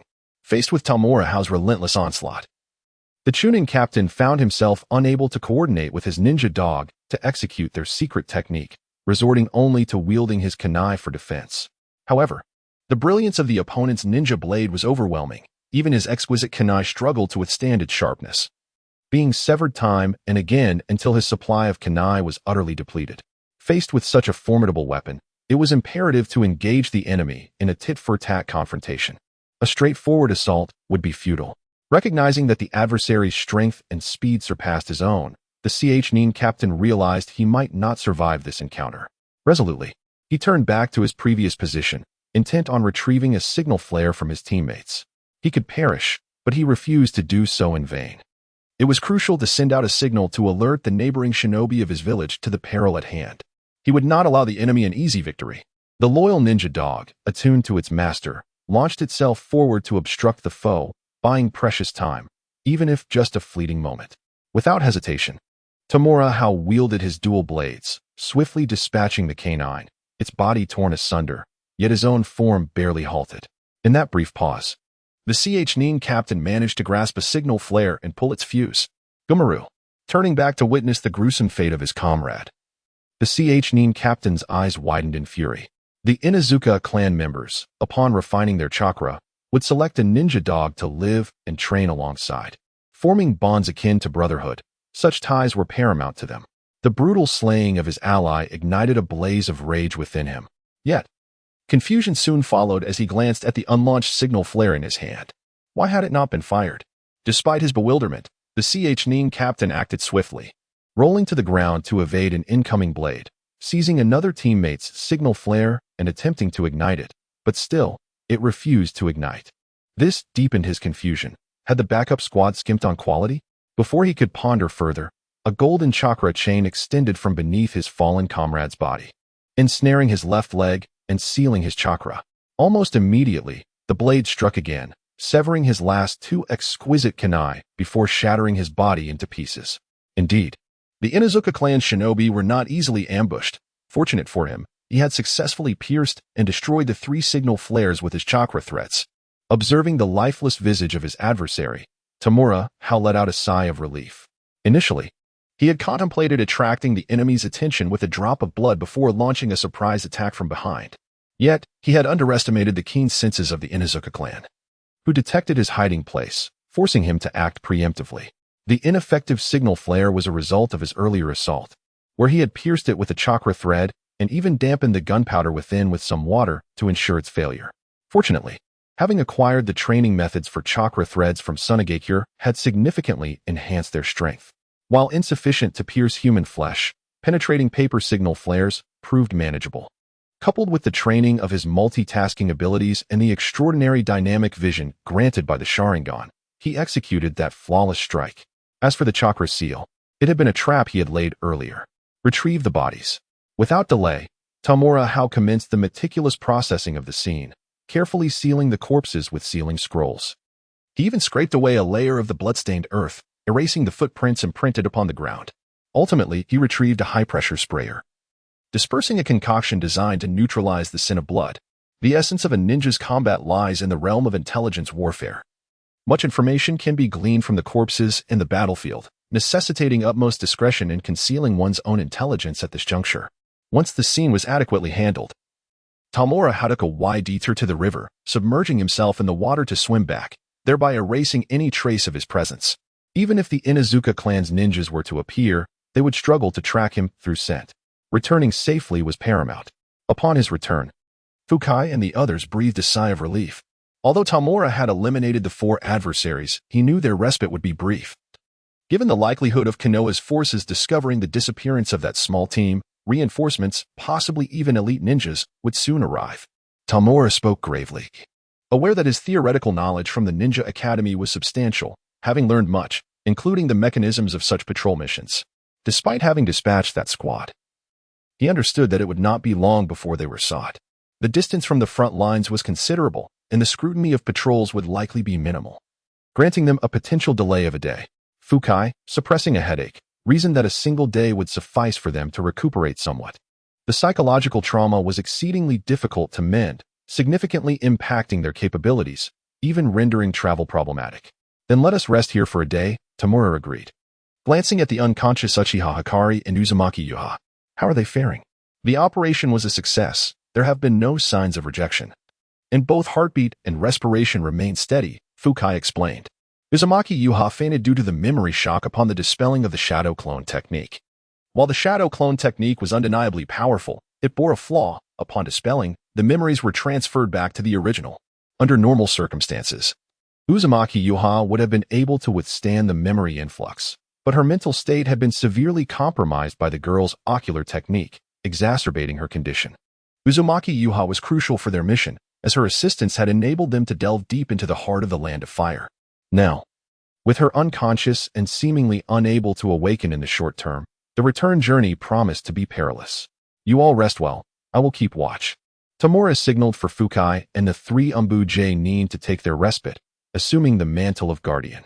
While he lacked Uzumaki Yuha's Kagaya's eye, the remnants of the Ten Tails and Kagaya's ethereal presence had devoured the bloodlines of many Uzumaki ninjas, endowing him with a form of the Kagaya's eye. Through the fusion of his chakra with theirs, he could indirectly acquire its benefits, albeit with a limited range, sensing only within a kilometer, far inferior to Uzumaki Yuha's capabilities. Fukai nodded in acquiescence, saying little more, as he leaned against a tree trunk with his long blade cradled in his arms. While the 3 ninjas sought their own spots to rest, aiming to alleviate their mental strain. There is no effective remedy for the psychological wounds inflicted upon the spirit. They can only be gradually alleviated and healed over time. Tamura approached Uchiha Hikari, placing his hand upon the latter's eyes. He harnessed the power of Kagaya's ethereal form in the small Ten Tails to extract the kaleidoscopic ocular techniques and a portion of the ocular power from Hikari's eyes, entrusting them to the 2 for refinement. This endeavor was the very purpose of his perilous journey. Possessing the ocular power and techniques of the kaleidoscope would undoubtedly propel both entities to further heights. Indeed, the 3 Tomo of the Sharingan underwent a transformation, now encircled by an additional ring. The outer ring of the small Ten Tails bore 3 Tomo, offset from the 3 in the inner circle, resembling a 6 Tomo Rinnegan, albeit not an actual Rinnegan. The lines of the Sharingan are not the closed loops characteristic of the Rinnegan, but rather distinct points. Currently, the ethereal form of Kaguya and the small Tintails retain the form of the Sharingan, not the Rinnegan, and certainly not the Rinnegan Sharingan. The Rinnegan is of a far superior echelon, a true bloodline limit, beyond the capabilities of Kaguya's ethereal form and the small Tintails to evolve into. Nevertheless, this form of the Sharingan is quite commendable. Each tomo corresponds to a specific ocular technique. The 3 tomo in the inner circle represent the fundamental 3 attributes of the Sharingan: enhanced dynamic vision, replication, and amplification of genjutsu. Moreover, due to the consumption of a vast amount of Sharingan ocular power, the effects of these attributes far exceed those of a standard 3-tomo Sharingan. However, Tomura's current chakra exhibited a low compatibility with that of the small Tintails and Kaguya's ethereal form, resulting in limited capabilities. Continuous refinement is necessary to enhance this compatibility. Presently, the small Tintails has gained 3 tomo, each representing an ocular technique, while Kaguya's ethereal form appears rather selective, acquiring only 1 additional tomo: Tsukuyomi and Madarasu. The 8,000 Spears and Daikokutten. Having sensed the 4 new tomo ocular techniques, Tomura realized their similarity to the established lore within the Naruto universe, albeit with the addition of Daikokutten. This ocular technique is the reason Uchiha Hikari survived within the 4-symbol seal, capable of locking its own state to become immune to external harm, akin to Izanagi, albeit less taxing on the eyes. He only acquired the Tsukuyomi ocular technique. Perhaps due to its compatibility with the infinite Tsukuyomi, Tomura's consciousness turned toward the Sharingan located at the center of Kaguya's ethereal form, where the additional tomo technique was indeed Tsukuyomi. And since Otsutsuki Kaguya inherently possessed the infinite Tsukuyomi, it is the highest tier of bloodline limit.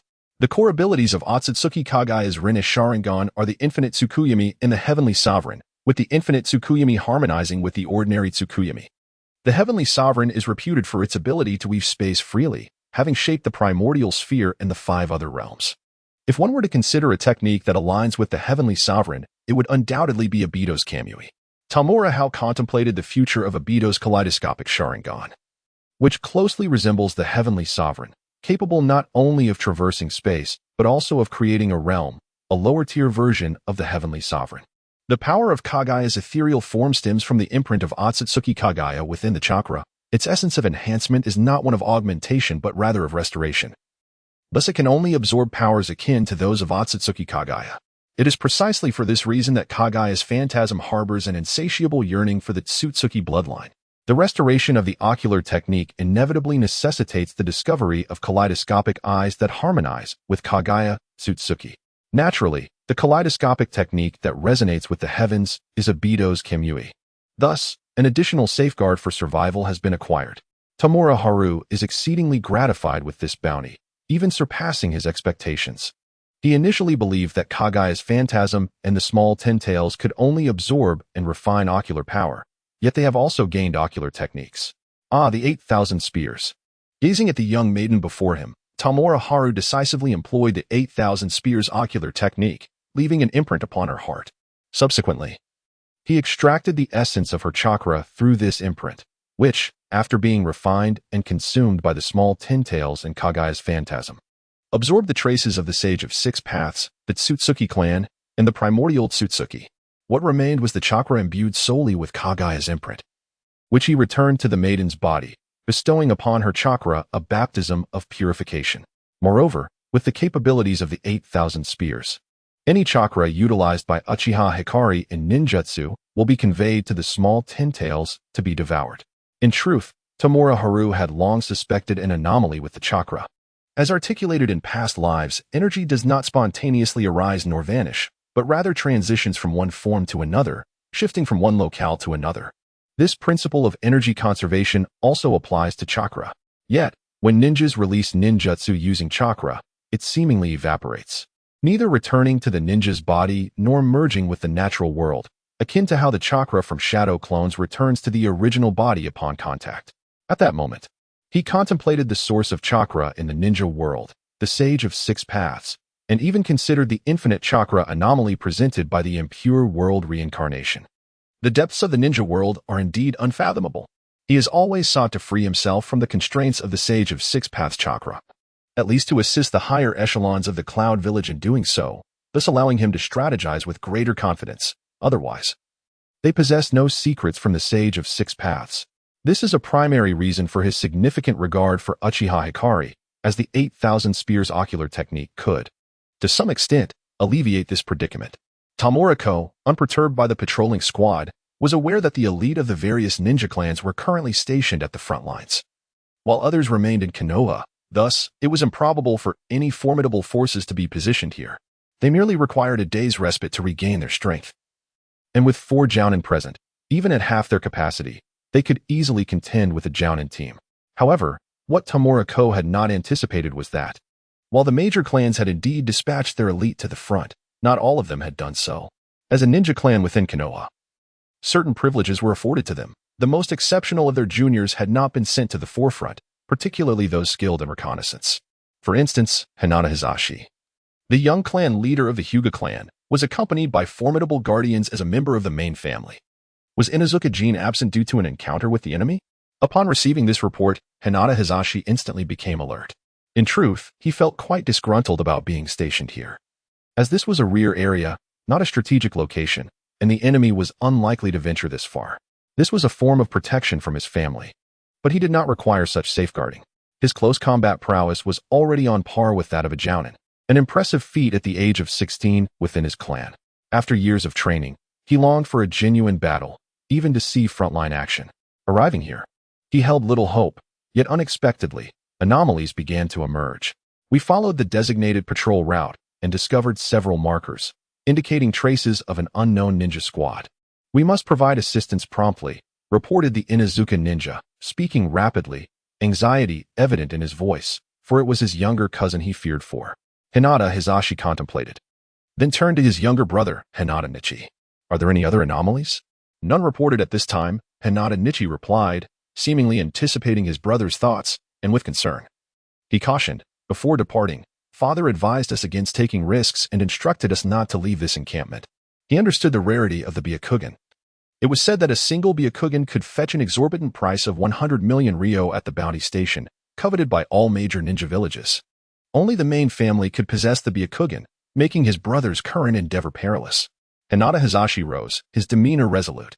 Nichi, according to intelligence gathered by our clan, the Uchiha clan possesses ocular powers exceeding the 3 Tomo Sharingan, and not just one individual among them, such as pose a threat to the very existence of the Hokage. We represent the future of the Hyuga clan and must not be overshadowed by the Uchiha. The refinement that comes from combat is essential.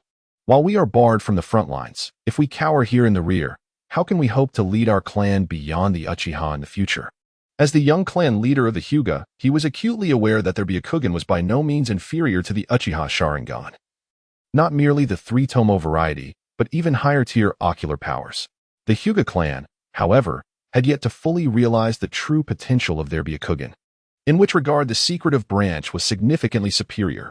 He firmly believed that his future would never be inferior to that of the Uchiha size, and that combat was the finest nourishment for his personal growth. However, Hinata Hisashi wanted to persuade him further, but was interrupted by Hinata Hayashi's dismissive gesture. There is no need for concern. We are protected by 3 elite Jonin, and my brother and I possess strength that can rival that of Jonin. We shall be unharmed. Although he yearned for the thrill of life and death battles, he remained rational and would not recklessly endanger himself. This time, their father had arranged for 3 elite branch family Jonin to safeguard them, and with his and Hisashi's abilities, they could even contend with a Kage. Furthermore, their arrival here had been shrouded in secrecy, even within Konoha, so no one could target them specifically. After a prolonged moment of hesitation, Hisashi ultimately refrained from further persuasion. Inuzuka Zhao, you shall accompany us to support Inuzuka Ren and the others. With his brother no longer opposing the plan, Hayashi promptly commanded the pursuit. While he had great confidence in his Byakugan, he understood that the Inuzuka clan had a distinct advantage in long-range tracking due to their keen sense of smell. Yes, Inuzuka Zhao acknowledged the order and stepped forward to whistle, summoning his ninja hounds who swiftly approached. Hisashi also called upon 3 clan members stationed nearby, and the 6 of them set out in pursuit. With the marks left by Inuzuka Ren, they reached the site of the incident within a few hours. The area had been cleared. Observing the scraped earth, Hayashi discerned that a battle had indeed taken place here. Inuzuka Zhao was furious. The scent and markings of his clan brother had vanished from this spot, clearly indicating that the situation was dire.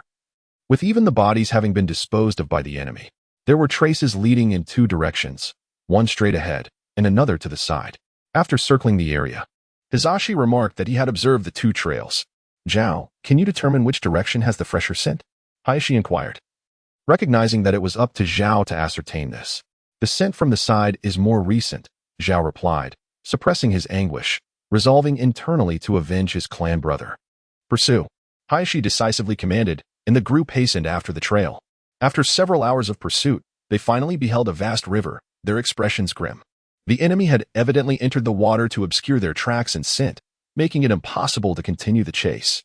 They could not ascertain whether the enemy had gone upstream or downstream, or even from which point they had emerged. If there were further tributaries, the task of finding them would be even more daunting. "Return and pursue along another direction," Hayashi ordered, compelling them to retrace their steps with increased urgency. It wasn't long before they reached the fork in the path and began following the alternate trail. Although the scent here was faint due to the passage of time, some residual traces remained, along with inconspicuous markings, making tracking feasible. On the other side, Tamura Hao and his companions were taking a much-needed respite, aware that they would not move until the Leaf Ninjas ceased their pursuit. The primary concern was that Uzumaki Tamaki remained unconscious, without her Kagaya's Byakugan perception. Their advance was perilous, as a mere oversight could lead them to cross paths with the Leaf's patrolling ninjas, a far more daunting prospect. Suddenly, 6 individuals appeared, 5 of whom exuded formidable chakra, particularly 3 whose chakra levels rivaled those of the 3 esteemed elders. Tamura Hao spoke up, his gaze gravely fixed in that direction. He had been attuned to the chakra of the small Tintails and Kagaya's shadow, using the latter's Byakugan to sense his surroundings. Although his range was limited to 1 kilometer, it was still quite sufficient. 3 elite Jonin? How could there possibly be 3 elite Jonin here? Fukai was perplexed.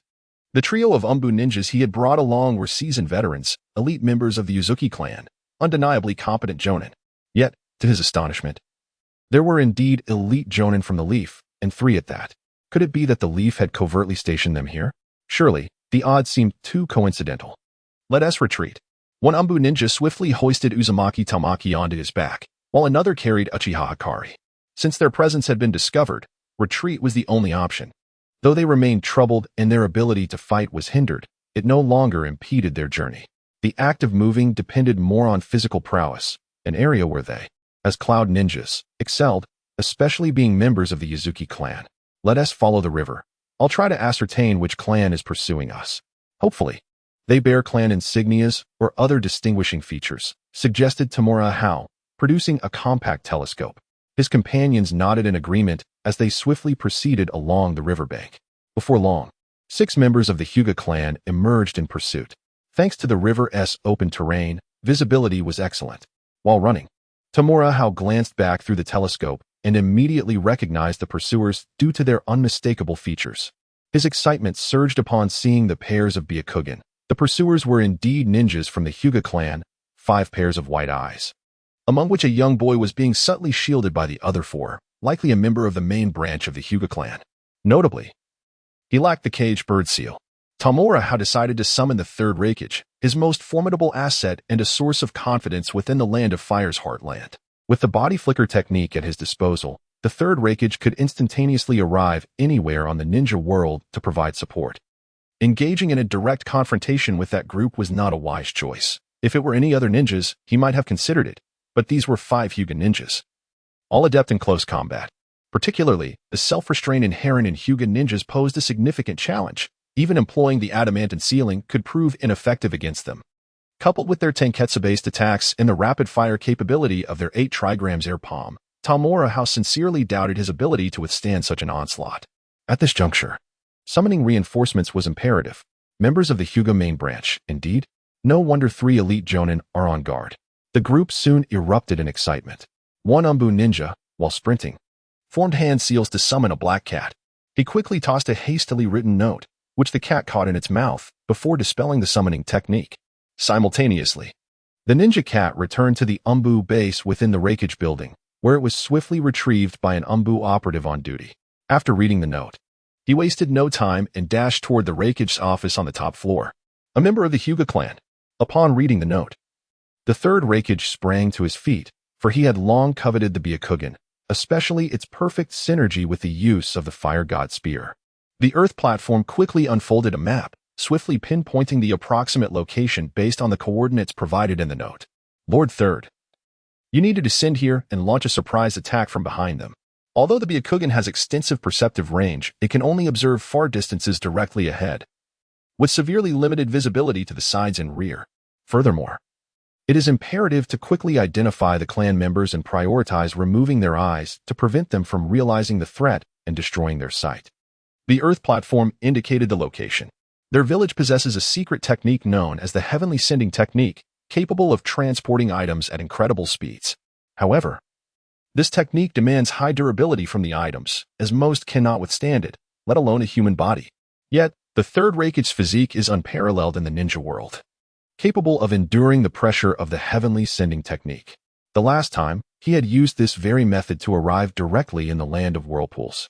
This was another opportunity. Although precise positioning without guidance is challenging, having a general location suffices. After all, there is a large river in that area, and according to intelligence, they would be traveling downstream. Once the river is located, the pursuit can commence. The third Raikage wasted no time, seizing the map and making his way to the altar of the Heavenly Sending Technique. The secret technique ninja stationed there showed no hesitation. After reviewing the map brought by the Raikage, he began to adjust the positioning. Heavenly Sending Technique, raising his hands to form seals. The third Raikage's form vanished in an instant, enveloped by chakra and rapidly transmitted deep into the land of fire. Those on the ground could only catch a fleeting glimpse of a flash of lightning. Thud. He landed heavily, breaking several massive trees before coming to a halt. The third Raikage wasted no time, glancing around before sprinting toward a nearby hillock. Utilizing the elevation to his advantage, he quickly spotted the Tsujikawa River and dashed toward it.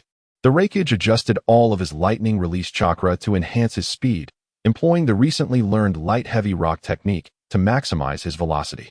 Like a bolt of black lightning racing along the riverbank, his speed even surpassed that of sound. Finally, he decisively executed the Hell Stab technique to forcibly break the sound barrier, further accelerating his speed as he soon spotted the figures ahead. As the relentless pursuit continued, Hinata Hisashi and his companions remained oblivious to the emergence of the third Raikage behind them. Their attention was wholly fixated on the few figures ahead, particularly the one with striking red hair, likely a ninja from the Uzumaki clan.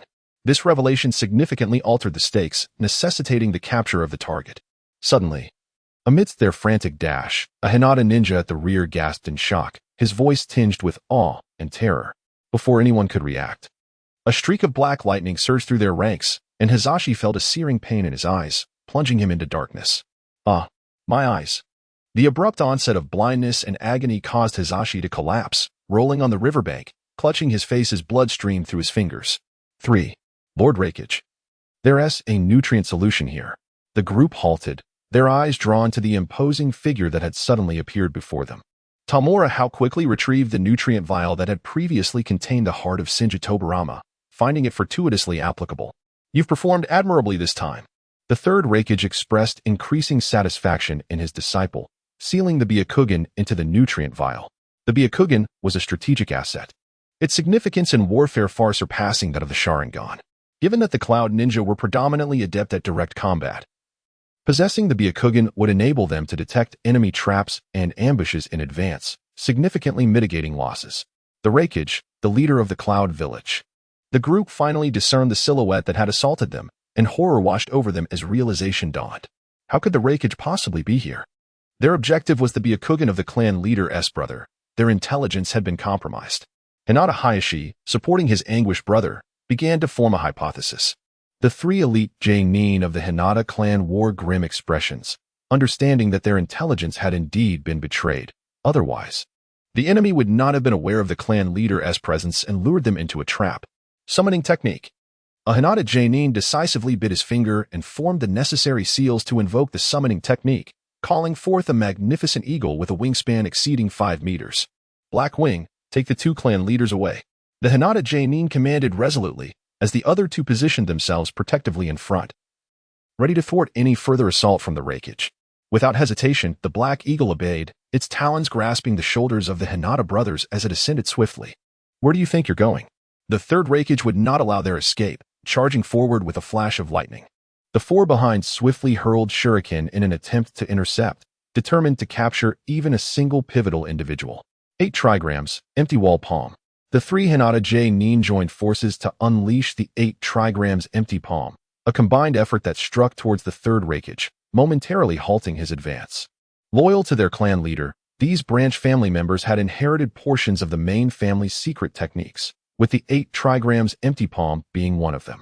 Their combined attack magnified its power threefold, enough to momentarily impede even the formidable Raikage.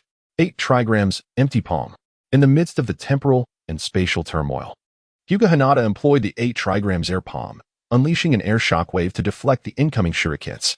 Without a moment's hesitation, he disregarded the throbbing pain in his meridians and executed 3 consecutive 8 trigrams air palms for comprehensive defense.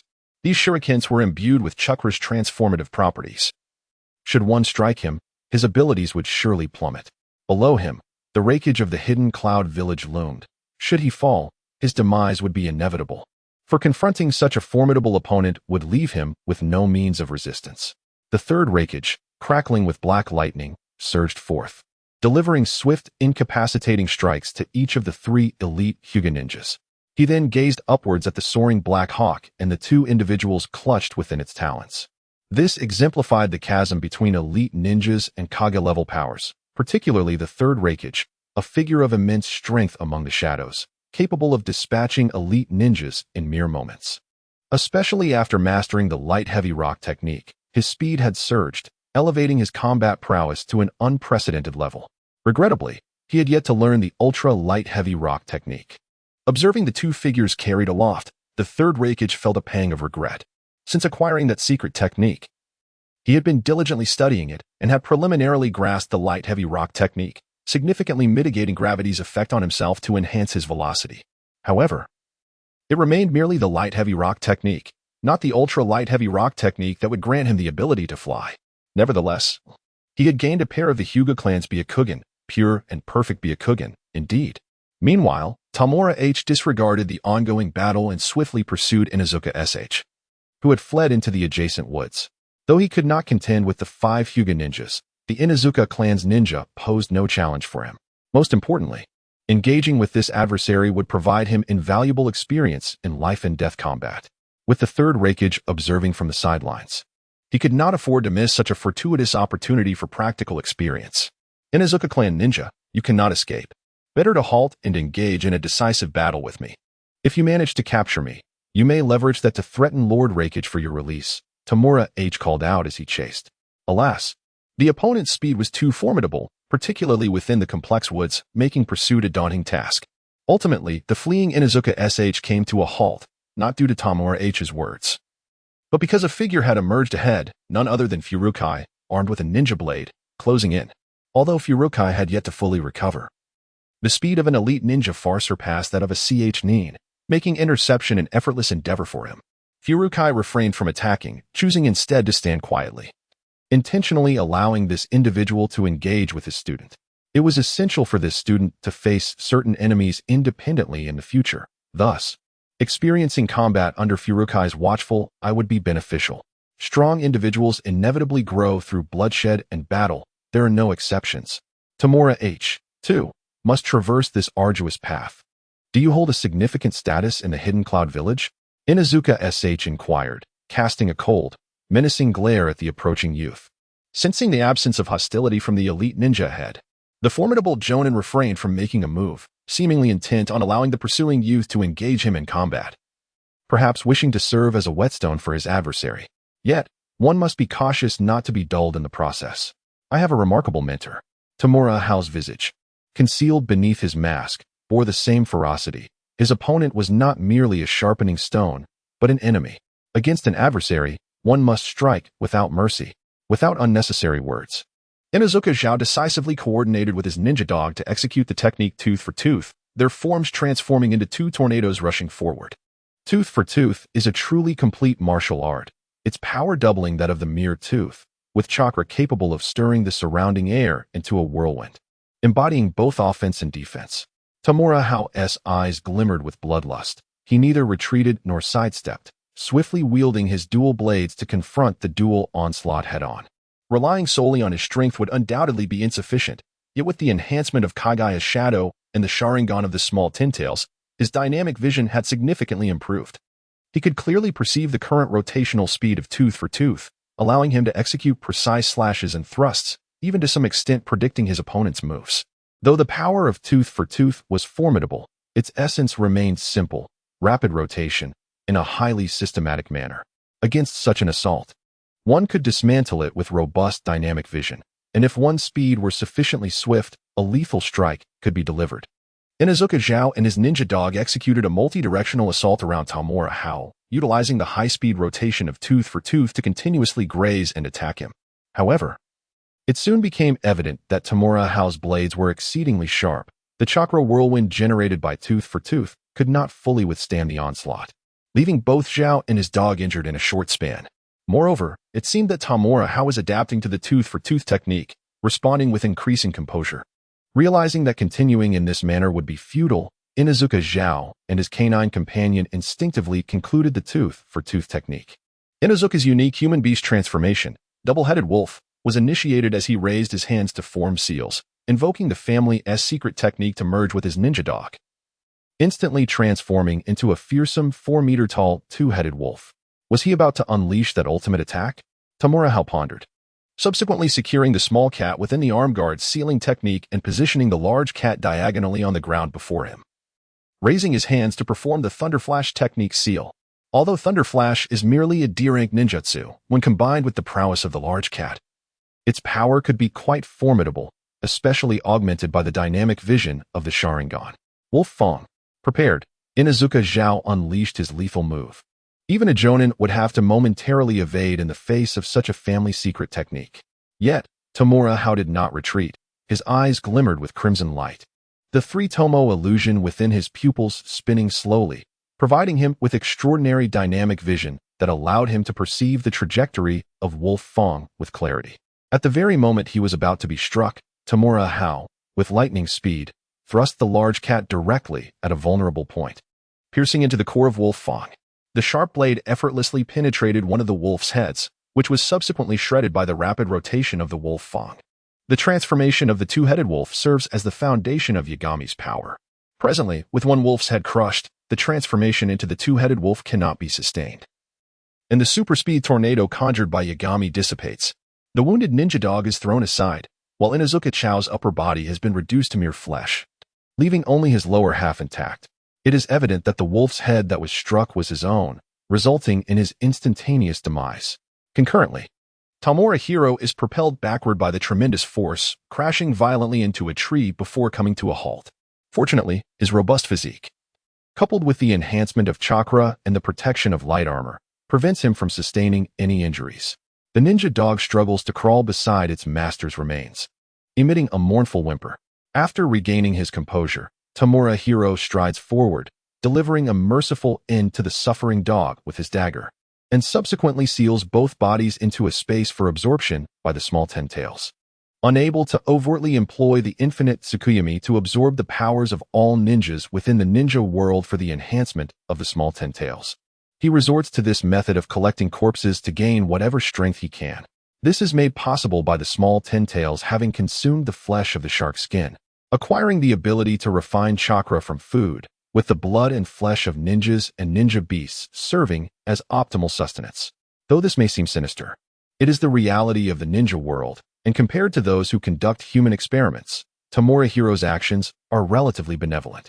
In such a state, he is more than capable of being invincible beneath the rank of Jonin. Fukai reflects on the rapid growth of this student, especially after gaining the shark skin. However, this is external assistance. I hope for an enhancement of innate strength. Tamura Hiro remains grounded, fully aware of the essence of true power, understanding that only the enhancement of his own abilities signifies genuine strength. Maintaining a clear awareness is paramount. Fukai is quite pleased with his student's clarity, and he turns to head back. After ensuring no detail has been overlooked, Tamura Hiro follows suit. Upon returning to the riverbank, he discovers a bonfire has been lit, and an Umbu ninja is even gutting fish by the riverside, evidently preparing for a hearty feast, having subsisted on military rations until now, which was far from pleasant. They can now afford to relax boldly with the arrival of the third Hokage. A hearty meal will ensure they are well prepared for the journey ahead. The third Raikage gestures to Tamura Hiro, expressing disinterest in the three individuals once he removes their headbands and observes the caged bird curse seal on their foreheads. Aren't you taking them back for research? Tamura Hiro inquires, as the Hyuga clan's physique is indeed excellent for study. Do you think we haven't captured members of the branch family of the Hyuga clan before? The third Raikage retorts, having long recognized the strategic significance of the Byakugan. They had previously operated covertly, capturing some Hyuga ninjas on missions. Regrettably, the caged bird curse seal is too formidable. Once damaged, the Byakugan and neural connections become irretrievable, rendering them useless. Furthermore, Hyuga ninjas can even trigger the curse seal themselves, making any form of interrogation or genjutsu ineffective. As for research, everything that could be explored has already been examined. Tamura suddenly understood, choosing not to elaborate further. He performed a series of hand seals, invoking the power of the sealing space to draw the bodies of the three Hyuga ninjas within. Subsequently, their consciousness, carried by chakra, entered the realm of observation. Before him, the small tin-tail's tail pierced into the bodies of the three, initiating a devouring process that swiftly consumed them entirely, including their very souls. He had long harbored suspicions regarding the caged bird seal, especially after acquiring knowledge of the Uzumaki clan's sealing techniques. His confidence in his conjecture solidified. The operational principle of the caged bird seal is to merge the Byakugan's power into the soul upon the death of a Hyuga ninja, thereby transporting it to the Pure Land. Consequently, the curse mark on the heads of the branch family ninjas disappears after death. Yet when they are reincarnated through the impure world reincarnation, it reappears, evident in the case of Hyuga Hinata during the Fourth Great Ninja War, who still bore the caged bird seal on her forehead. This indicates that the curse mark had fused with the soul. However, the current small tin-tails possesses the ability to devour even souls, using them as nourishment for its own growth. At least the souls of these upper ninjas are insufficient to counteract the power of the small tin-tails, as the soul and the inherent Byakugan power, along with the strength of the caged bird seal itself, were consumed. Both Kagaya's phantom and the small tin-tails underwent a transformation. Kagaya's originally ethereal eyes turned white, resembling the Byakugan, evidently evolving through the chakra and bloodline of the three Hyuga upper ninjas. Meanwhile, the small tin-tails in her embrace sprouted an additional eye, also white, but radiating a green luminescence. The quality of this chakra was astonishingly high. Feeling the vibrant green chakra aura, Tamura was astounded. This green chakra exhibited an intensity far surpassing that of any chakra currently known in the ninja world. Could it possibly be related to the chakra mode of the Otsutsuki clan's Rinnegan? Could the Hyuga clan possess a colossal Rinnegan as well? A daring hypothesis emerged in Tamura mind, inspired by a fan interpretation from his previous life, centered around the concept of green chakra in conjunction with the Rinnegan chakra mode. This chakra is green, and the caged bird seal is also green. Such a correlation cannot be mere coincidence. He resolved to instruct Kuroju to investigate further and to eliminate more Hyuga ninjas on the battlefield. Thoughts of his grandnephew Kuroju crossed his mind. If the Hyuga clan truly possessed such a treasure, it would be a remarkable boon. Given Kuroju's abilities, he would surely uncover traces of it. Any findings? Outside, the third Raikage observed his disciple opening his eyes, inquiring with curiosity. Entrusting the three Hyuga ninjas to his disciple was primarily to see if he could obtain the power of the Byakugan through the devouring of the Jinchuriki. If he could gain the Byakugan strength as he had done with the Sharingan, it would be a significant advantage, even if slightly weaker. Tamura remained silent, merging the chakra of the small tin-tails and Kagaya's phantom with his own, his eyes turning a ghostly white, now shimmering with a layer of green light. At present, he possessed the ability to observe with clarity the intricate patterns of leaves 100 meters away. After sensing the changes, Tamura articulated the newfound power of the Byakugan he had acquired. Similar to the power obtained from the Sharingan, it only possesses the initial ability. The primary issue lies in the low compatibility between the individual's chakra, Kagaya's ethereal form, and the small-tailed beast, necessitating a prolonged period of refinement. This situation mirrors that of the Jinchuriki of the tailed beasts, who can only master the powers through years of arduous synchronization. After all, it is not an innate strength. Remarkably, the third Raikage expressed his astonishment, never anticipating that a single ninja blade could hold such potential. To speak candidly, that Samahata is indeed more precious than the tailed beasts themselves. It is merely good fortune for my disciple. Tamura chuckled, attributing everything to luck. Upon the death of a Hyuga ninja, the Byakugan would be instantaneously destroyed by the caged bird curse seal, resulting in the loss of its ocular abilities. To enhance the power of the Byakugan in the future, one must inevitably venture onto the battlefield and strive for further improvement. The third Raikage made a note of this. Initially skeptical of his disciples' ninja path, placing greater emphasis on his intellect, particularly those novel and intriguing ideas, seeing him as a potential strategist to aid his son. Sesshomaru also held high hopes for this young man. Now, with the acquisition of Samahata, his potential had notably risen. The disciple aspired to journey to the Land of Iron upon mastering sealing techniques and lightning-release ninjutsu to study the swordsmanship of the samurai. Tamura Hao expressed his plan to study abroad, acknowledging that his chakra aptitude made it exceedingly difficult to pursue a path akin to that of chakra manipulation, let alone attain the level of chakra control necessary for such techniques.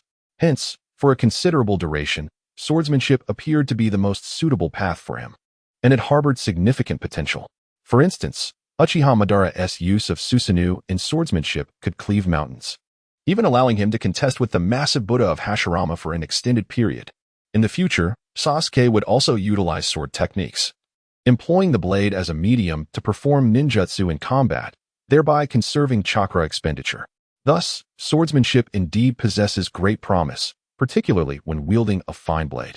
The swordsmanship of the samurai in the Land of Iron is characterized by its distinctiveness and purity. Pursuing further education in this art would be advantageous. The third Raikage concurred, noting that the samurai had managed to endure even as ninjas rose to prominence, undoubtedly due to their unique qualities. In close combat, samurai hold an advantage over ninjas, and even he must take the blade of the Land of Iron's general seriously. After satisfying their hunger, the third Raikage and his companions headed south, leaving the borders of the Land of Fire, embarking on a ship to circumnavigate and return to the Land of Lightning. The sea was originally the territory of the Mist Village. However, due to internal strife, they were preoccupied and unable to concern themselves with the outside world, making this maritime route considerably safer. Meanwhile, the Hyuga brothers returned safely to their clan, with Hinata Hizashi even employing transformation jutsu to appear as if his eyes were intact. Escorted back by his younger brother without raising any suspicions. The loss of the Byakugan is a grave issue, impacting not only the clan but also the village as a whole. If the Byakugan were to cause significant losses during the war, they would bear immense pressure. Raikage. In the Hyuga clan's territory, Hyuga Soma gazed at the bandaged eyes of his eldest son, filled with rage to the point of nearly spitting blood.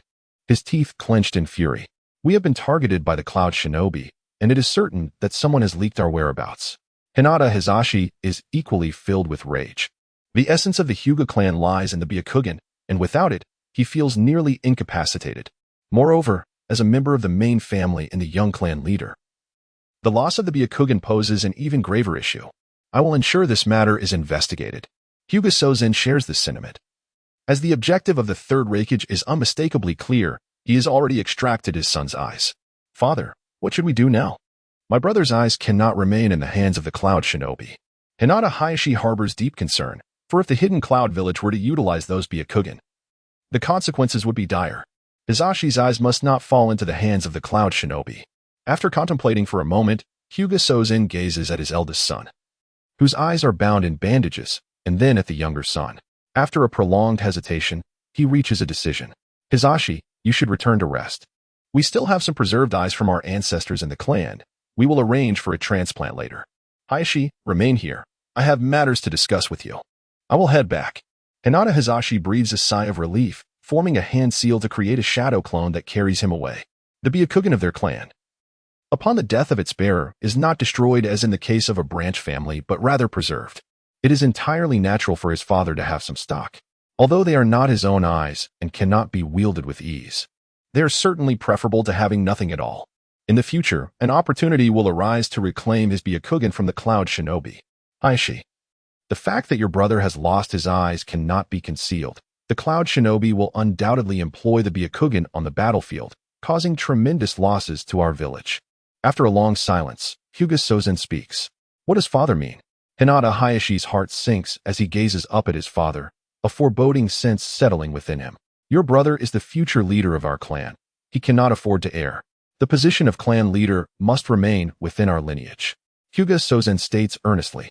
Internally, the clan is also in turmoil, For the main family is not the only one. Several elders have long coveted their position. Fortunately, the two sons are identical twins, providing a sufficient explanation to the outside world. Hinata Hayashi falls into silence, and after a while, he finally speaks. How shall father explain the Byakugan obtained by the Cloud Shinobi? After all, he is a member of the branch family, marked by the cage bird seal. The Cloud Shinobi possesses several legendary Six Paths tools and has previously acquired the Uzumaki clan's powers, capable of dispelling the cage bird seal. However, there is no need for an immediate explanation, as the Uchiha are the ones leading the combat efforts on that front. This reasoning, while fraught with potential issues, is the only course of action available at present. As for the current phase, no justification is necessary, for it is the Uchiha who are responsible. Incurring some losses upon them may prove beneficial. I understand. After a lengthy silence, Hinata Hayashi replies despondently, then raises his hand to extract his own eyes. Disregarding the pain of the act, he secures a bandage around the vacant eye sockets and rises, groping his way out. Although the physical suffering is difficult to endure, it pales in comparison to the anguish of the heart. Alas, watching his second son depart, and then gazing upon the eyes that had been ravaged by cursed seals and drained of their ocular power, Hyuga Soge let out a deep sigh. His heart was fraught with pain and turmoil, yet the rigid customs of the clan compelled him to comply. It had been a long while since his son had called him father. He was now addressed as Lord Father, a title that felt all too foreign. Stowing away the two eyeballs, Hyuga Soge rose and made his way to the family's secret grounds. Raising his hand, he formed a seal to activate the Byakugan, thereby unsealing the barrier that guarded the sacred place. Within lay the essence of the Hyuga clan, including the Byakugan of the main family, a collection of all the Byakugan from the clan over the past century, preserved for no more than 100 years with contemporary methods. He hoped that Hisashi could master this pair of eyes. Approaching a pair of Byakugan that had been set aside, Hyuga Soge placed great expectations upon his eldest son. The Byakugan of the Hyuga clan differed significantly, primarily in purity. This particular pair was exceptionally pure, with ocular power surpassing that of others. These were the eyes of his great-grandfather, a once great genius who tragically fell in battle before reaching maturity. They had remained sealed ever since. Originally, there had been no intention to utilize these Byakugan, but with the loss of his eldest son's eyes and the need to preserve the lineage of the clan leader, it became imperative to employ his great-grandfather's eyes. May Hisashi prove capable of wielding them. Without further delay, Hyuga Soge removed the Byakugan and turned to leave the sacred grounds. Unbeknownst to him, an unseen presence silently trailed him into this secretive location. These individuals were either foolish or overly confident, as the same strategies continued to yield results. Black Zetsu emerged from the shadows. Upon seeing the apparition of his mother, he understood how to restore her power. He must focus on the descendants of Kaguya and the branch family. Both the Sharingan and the Byakugan were essential. Thus, he was not merely lying in wait within the Uchiha clan, but had also established a presence among the Hyuga clan. Especially after receiving word from his main body that the young Hyuga branch leader had lost his eyes, he realized an opportunity was at hand. Indeed, the Hyuga clan leader had come to this very place. Initially, he had planned to wait until an elder of the main family passed away, at which point their Byakugan would be extracted and sealed here, but the opportunity had presented itself sooner than anticipated. Without a moment's hesitation, he produced a pre-prepared sealing scroll and began to gather all the treasures within. Finally, he signaled to his main body to use summoning jutsu to transport him away. This secret ground was similarly enveloped in a barrier, rendering ordinary means of entry and exit ineffective. Even if he could break the barrier, it would undoubtedly alert the Hyuga clan. Yet, this barrier could not withstand the forces of space. Summoning jutsu represented a fundamental application of spatial power. Far away, Black Zetsu's main body summoned its counterpart, surveying the acquired spoils with satisfaction, then gazing up at the bright moon in the night sky. Only you remain. He was aware that Kaguya had taken some of her descendants to the moon long ago to guard the Otsutsuki statue and her own seal, where they had propagated a relatively pure Otsutsuki clan. In contemporary times, the scattered bloodlines of the Feather Garment, specifically the Senja Vortex and the Uchiha clan, have been entirely gathered by my younger brother. Among the three bloodlines left by Yumura, those of Kaguya and Hyuga have also been acquired, leaving only the primary bloodline of Yumura on the moon. Once that primary lineage is obtained, the spectral essence of our mother will undoubtedly be significantly restored. This would serve as a semblance of our mother, albeit merely a vessel, lacking the essential data needed for complete restoration. While it is certain that this reconstruction will pale in comparison to the original power of our Mother-S data, it should suffice to elevate my brother to a certain level. The convergence of bloodline limits may be unrealistic, yet the pursuit of the truth-seeking orb should pose no great challenge. Once Uchiha Madara awakens the Rinnegan and summons the Outer Path's golem, individuals from that realm will surely descend in search of it. Gazing steadily at the luminous moon in the night sky, Kurizetsu has long since devised plans for this. My younger brother is still quite young and requires my support. Thus, careful strategies must be employed. Tamura was unaware that his grandnephew had orchestrated an opportunity for him. At that moment, he found himself aboard a vessel, seeking guidance from the third Reikage on the intricacies of lightning attribute transformation. While Fukai was competent in his own right, his mastery of this particular discipline paled in comparison to that of the third Reikage. It is noteworthy that the third Reikage had undergone a transformative evolution in his own training, attaining the formidable power of black lightning, which far surpassed the strength of ordinary lightning release chakra. Only the future iteration of Kakashi's purple lightning might stand as a worthy rival. Although the third Reikage himself could not fully comprehend the essence of this transformation, he possessed a wealth of knowledge that greatly benefited Tamura and his companions, who were listening in, also gleaned significant insights. After several days of navigation, they finally arrived in the land of lightning and made their way directly back to Kumogakure. Tamura, accompanied by Uchiha Hikari, returned to his apartment building, a matter he had previously discussed with the third Reikage. Upon learning that his disciple had consumed the girl's Mangeki Sharingan with the use of the Samahata, the third Reikage had lost interest. For only the Mangeki could capture his attention. A mere regular Sharingan held little value, especially considering the girl was but a child. This entire building belongs to me. You may choose your residence according to your preferences, Tamura remarked to the girl behind him, before approaching the newly installed grand entrance and knocking. He had already communicated his requirements to the construction crew, and the entrance now symbolized that the entire building was his private domain. The girl behind him glared resentfully at someone ahead. She had regained consciousness on the ship and felt the loss of her Mangeki Sharingan, which had been seized by the shameless scoundrel in front of her. Furthermore, he had inscribed the 8,000 spear mark upon her, as if to imprison her for a lifetime. How detestable! With a creak, the door swung open, but it was not the expected Karura who appeared. Instead, it was a small girl with red hair. What are you doing here? Upon seeing the girl before him, Tamura was momentarily taken aback. How did this girl come to be in his home? The once amiable Kushina Uzumaki's expression soured upon spotting him, and she promptly waved her hand to shut the door, signaling her unwillingness to welcome the so-called big bad guy. Left outside, Tamura fell silent, puzzled by the turn of events. Moments later, the door opened once more, this time revealing Karura. Welcome back, Hakuin. Karura greeted him with a warm smile, reminiscent of their first meeting, which brought a sense of comfort to his heart. A stark contrast to her previously icy demeanor. Karura's genuine kindness and warmth made Tamura realize that the camera he had left behind had indeed served its purpose. However, he chose to feign confusion as he glanced at Karura and stepped inside, only to be momentarily bewildered by the scene that unfolded before him. While the exterior of the apartment building appeared largely unchanged, save for the addition of the grand entrance, the interior had undergone a transformation of monumental proportions. The first floor had been converted into an expansive living room, complete with a small bar and kitchen. The staircase has transformed into a villa-style indoor structure, adorned with lavish decorations that unmistakably imply a considerable expenditure. Meanwhile, Uzumaki Kushina is seated at the dining table, enjoying her dinner, and upon noticing someone's arrival, she huffs softly and turns her head away. Tamura is led to the dining table by Karuro, where dinner is currently being served. Please wait a moment. Your dinner will be ready shortly, Karuro apologizes, explaining that she was unaware of Haru's return today and had only prepared dinner for herself and Kushina. There's no rush on dinner. First, tell me what happened with this house. I distinctly remember only requesting a simple renovation. So how did it come to this? Haru is perplexed.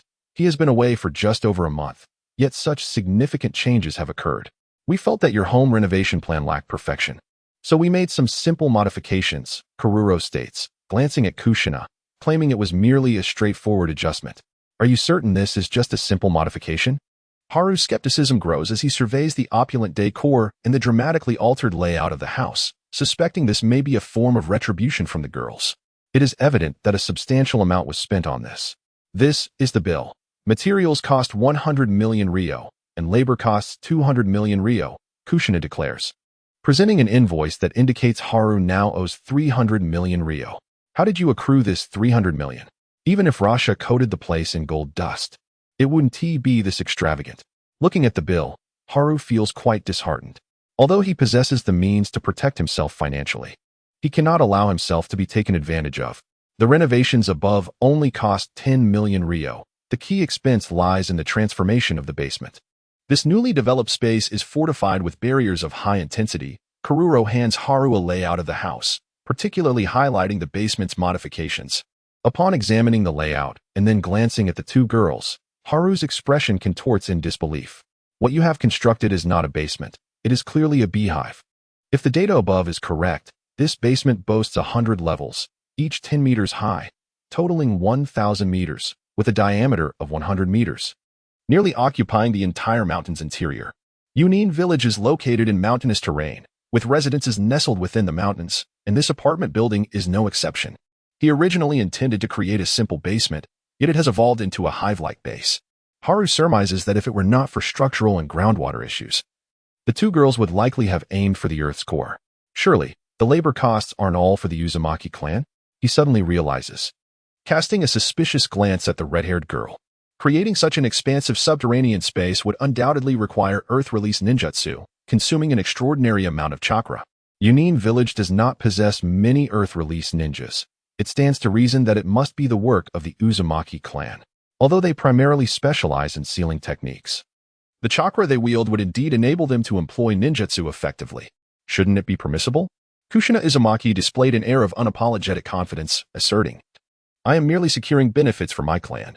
What of it? How do you intend to persuade me otherwise? If not, I shall not acknowledge this bill. Tamura Hiro crossed his arms, awaiting the attempts of the two to sway him.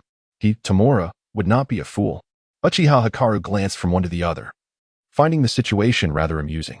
Kurura maintained her gentle demeanor, explaining, based on Hiro-kun's tendencies, we can surmise that in the future, many more girls like us will be brought here to reside.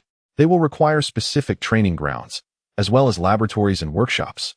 For instance, the creation of my puppet prosthetics necessitates various high-precision instruments, and the research aspect demands even more, requiring 3 tiers. Kushina will engage in the study of various sealing techniques and barrier arts, which also necessitates 3 tiers. Hiro frowned at her words, questioning what she meant by based on my tendencies. Did he appear to be some sort of lecher? Nonetheless, this notion reminded him that in the future, he could acquire certain characters from the plot. There are numerous ways to alter the storyline, and seizing characters is undoubtedly the most straightforward approach, a direct means to undermine the narrative's foundation. If the core individuals are gone, the story can no longer unfold. I too require 3 tiers. Upon Karura's conclusion, Uchiha Hikaru, who had remained silent, voiced his intention to secure the 3 tiers. Eager to witness the financial downfall of this brazen villain, casting a sidelong glance at the smug girl, Hiro chose not to dwell on her, focusing intently on Karura. These arguments alone are insufficient to convince me. Within that dialogue, it was evident that Kushina was merely a supplementary figure, as she too was learning sealing techniques and would require many years to achieve mastery. As if anticipating Hiro's skepticism, Karura calmly elaborated. The second Kazekage once conducted research on human puppets, which represents the pinnacle of puppet mastery, creating puppets from human bodies while retaining their chakra to perform ninjutsu. Generally, puppet creations require high-level chakra threads for manipulation, which even skilled ninjas find challenging to master. While the legs may suffice, the dexterity of the hands is paramount, and restoring them to their original nimbleness cannot be accomplished solely through typical puppet constructs. It is imperative to utilize human puppets, which necessitates extensive research and experimentation. Human puppets. Hiro fell into contemplation. Human puppets undoubtedly possess immense potential for development. Future creations similar to Sesshomaru of the Red Sand would emerge from such endeavors. However, human puppets have limitations, as their growth is capped and cannot surpass their living selves. Observing the human puppets Sesshomaru crafted, they were merely fodder. Moreover, Karura was not a puppet master herself, possessing only rudimentary knowledge, having just begun her studies. Coupled with her inherently kind nature, even if she strained to research, achieving significant results would likely prove arduous. After deliberating, he declared, I can request a complete corpse of a Kagaya clan ninja from the village for you. Expedite your research into the human puppet secret techniques and create a human puppet to control the skeletal remains. Subsequently, the study of skeletal remains will assist in the research of cellular differentiation. The human body initially develops from a single cell, and if we can comprehend the underlying principles, we could potentially clone and fabricate corresponding limbs and even internal organs for transplantation to the disabled. The skeleton serves as the primary framework of the body, and having its guidance would undoubtedly facilitate the process. It is preferable for the body to remain in its original form. While the power of reconstructing organs through the method of yang escape is currently challenging, one could adopt a more ingenious approach by combining scientific technology with ninjutsu to induce the completion of a process akin to what is portrayed in science fiction films, human printing. The full cloning of a human being is a profound taboo, as it would result in the emergence of an independent entity. However, if we merely aim to print and shape limbs and internal organs, it poses no significant ethical dilemma. This technology may seem daunting, yet within the realm of Naruto, it is not overly complicated. In this regard, chakra proves to be remarkably versatile. Undoubtedly, this endeavor would yield greater financial rewards than crafting puppet prosthetics, especially for ninjas. As for the remains of Kagaya's ninja, a few complete specimens were preserved and are currently secured in the village's research department. Human regeneration? Kagaya's eyes sparkled with intrigue. This is an excellent topic.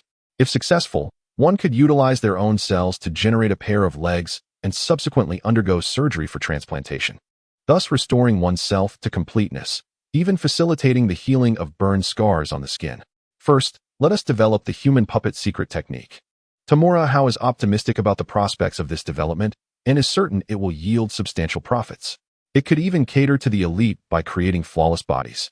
Particularly for women, it is believed they would be willing to pay handsomely for such transformations. He would not neglect the financial potential of this endeavor, as the most lucrative opportunities lie in fields that present professional barriers, thereby creating a monopoly that would be challenging for others to replicate in the short term. However, the creation of low-level human puppets is not overly complex. Once I have developed the chakra core, I can commence production. Kagaya felt a surge of excitement and confidence. Crafting a perfect human puppet that preserves all the ninjutsu and bloodline limits from one's lifetime is a formidable challenge, as even the second Kazekage seemingly failed in this regard. Yet, producing low-intensity human puppets is comparatively simple. At this juncture, we merely need to guide skeletal growth, and the required power from the skeletal remains will be significantly lower, potentially eliminating the need for ninjutsu assistance. Producing a chakra core will suffice. I shall prepare dinner for Haokuen. In an improved mood, Kagaya rose and headed to the kitchen to begin her preparations. The ingredients were readily available, making the process quite convenient. Soon, Tamura Hao enjoyed a reasonably good dinner, and after finishing, he settled onto the sofa in the living room, where Kagaya graciously brought him a cup of tea. Let me introduce her. Her name is Uchiha Hikari, and she will soon become a member of our village. Distinct from the Uchiha of Konoha, Tamura Hao remarked to Kagaya, from now on, Uchiha Hikari will be a resident here. This particular individual is challenging to accommodate, as the third Raikage also faced difficulties due to her unique identity and experiences. The third Raikage harbored the hope that Uchiha Hikari would seamlessly integrate into the village, becoming a member of Kumogakure's Uchiha clan, and perhaps even establish a new Uchiha family. This decision primarily stemmed from the fact that the girl had resolved her conflicts with the Uchiha clan. The ties that once bound them had dissolved into mere animosity, thus laying a foundation for reconciliation. Had she been from Konoha's Uchiha, she would have long been subjected to experimentation by the research department. Her eyes plucked from their sockets. Uchiha? Both Karura and Uzumaki Kushina were taken aback. Having speculated on the girl's identity but never anticipating she would belong to the Uchiha clan. Moreover, I must inscribe a mark upon you. Tamura Hiro raised his hand and pressed it against the foreheads of Karura and Uzumaki Kushina, channeling the small tin-tail seal into them, consuming their chakra for purification and transformation, replacing it with chakra imbued with Kagaya's mark. The control over chakra significantly heightened. Karura, feeling the current chakra coursing through him, was astonished by the dramatic improvement in his control. Uzumaki Kushina shared his confusion, both of them unable to comprehend how such a feat was accomplished. Even Uchiha Hikari found herself perplexed. The 8,000 spears were her own Manjiki Sharingan technique, the effects of which she well understood, having employed it numerous times in the past. Yet, when she utilized it, she did not experience such results. Why did it manifest differently with that shameless rogue? Be careful, or you'll go blind from overuse, Uchiha Hikari retorted, her irritation palpable. While the power of the Manjiki was formidable, its side effects were equally severe. Her own vision had suffered greatly as a consequence, ultimately leading her to be sealed by members of the Senju clan using the four symbol seal. Has your vision improved? Ignoring the girl's resentment, Tamura Hiro broached the subject of her eyesight restoration. As long as one was not in possession of the eternal Manjiki Sharingan, like Uchiha Madara, the usage of any Manjiki would gradually diminish one's eyesight. It was akin to Uchiha Itachi, who ultimately could not see clearly. Although Uchiha Hikari had undergone the transplantation of two Manjiki, she lacked Indra's chakra and thus could not evolve to the eternal form. She remained at the level of the Manjiki. Being a Manjiki, it naturally retained its side effects. Whose heart is this? Placing her palm on her chest, Uchiha Hikari was bewildered by whose heart it was, as the chakra derived from it was capable of restoring her vision. Though the recovery was slow, it was indeed taking place. The second Hokage, Senju Tobirama, was a formidable figure of the Senju clan, second only to the first Hokage, Senju Hashirama, and possessed mastery over all chakra natures. Tamura Hiro held high hopes for Uchiha Hikari, who had awakened her Manjiki at such a young age, a testament to her innate talent and potential. With the heart of Senju Tobirama now integrated, it was akin to amalgamating the powers of Uchiha and Senju. While achieving a second Uchiha Madara may be unrealistic, emulating Uchiha Obito was within reach. Should she acquire Hashirama's cells in the future, there could be an opportunity for further integration. To be candid, there exists a palpable wariness regarding the future of Uchiha Obito. The legacy bestowed by Kimui and Uchiha Madara pales in comparison to the sheer madness that Obito embodies, an almost reckless disregard for all, including the calculated demise of his own mentors. Confronting such a being, who is virtually unencumbered by attachments, presents a formidable challenge. The only force capable of countering Uchiha Obito is the Uchiha clan itself, with the clan's prowess serving as a strategic advantage.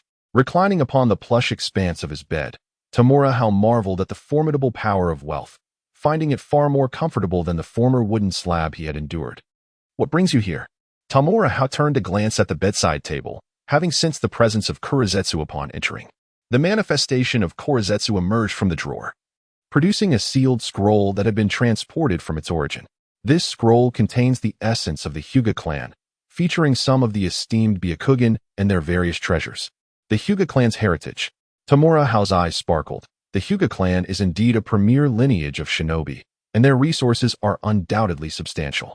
The verdant chakra of the caged bird seal is of a notably high caliber, and the ethereal imprint belonging to Yagura within it is remarkably potent. Did Yagura leave something behind?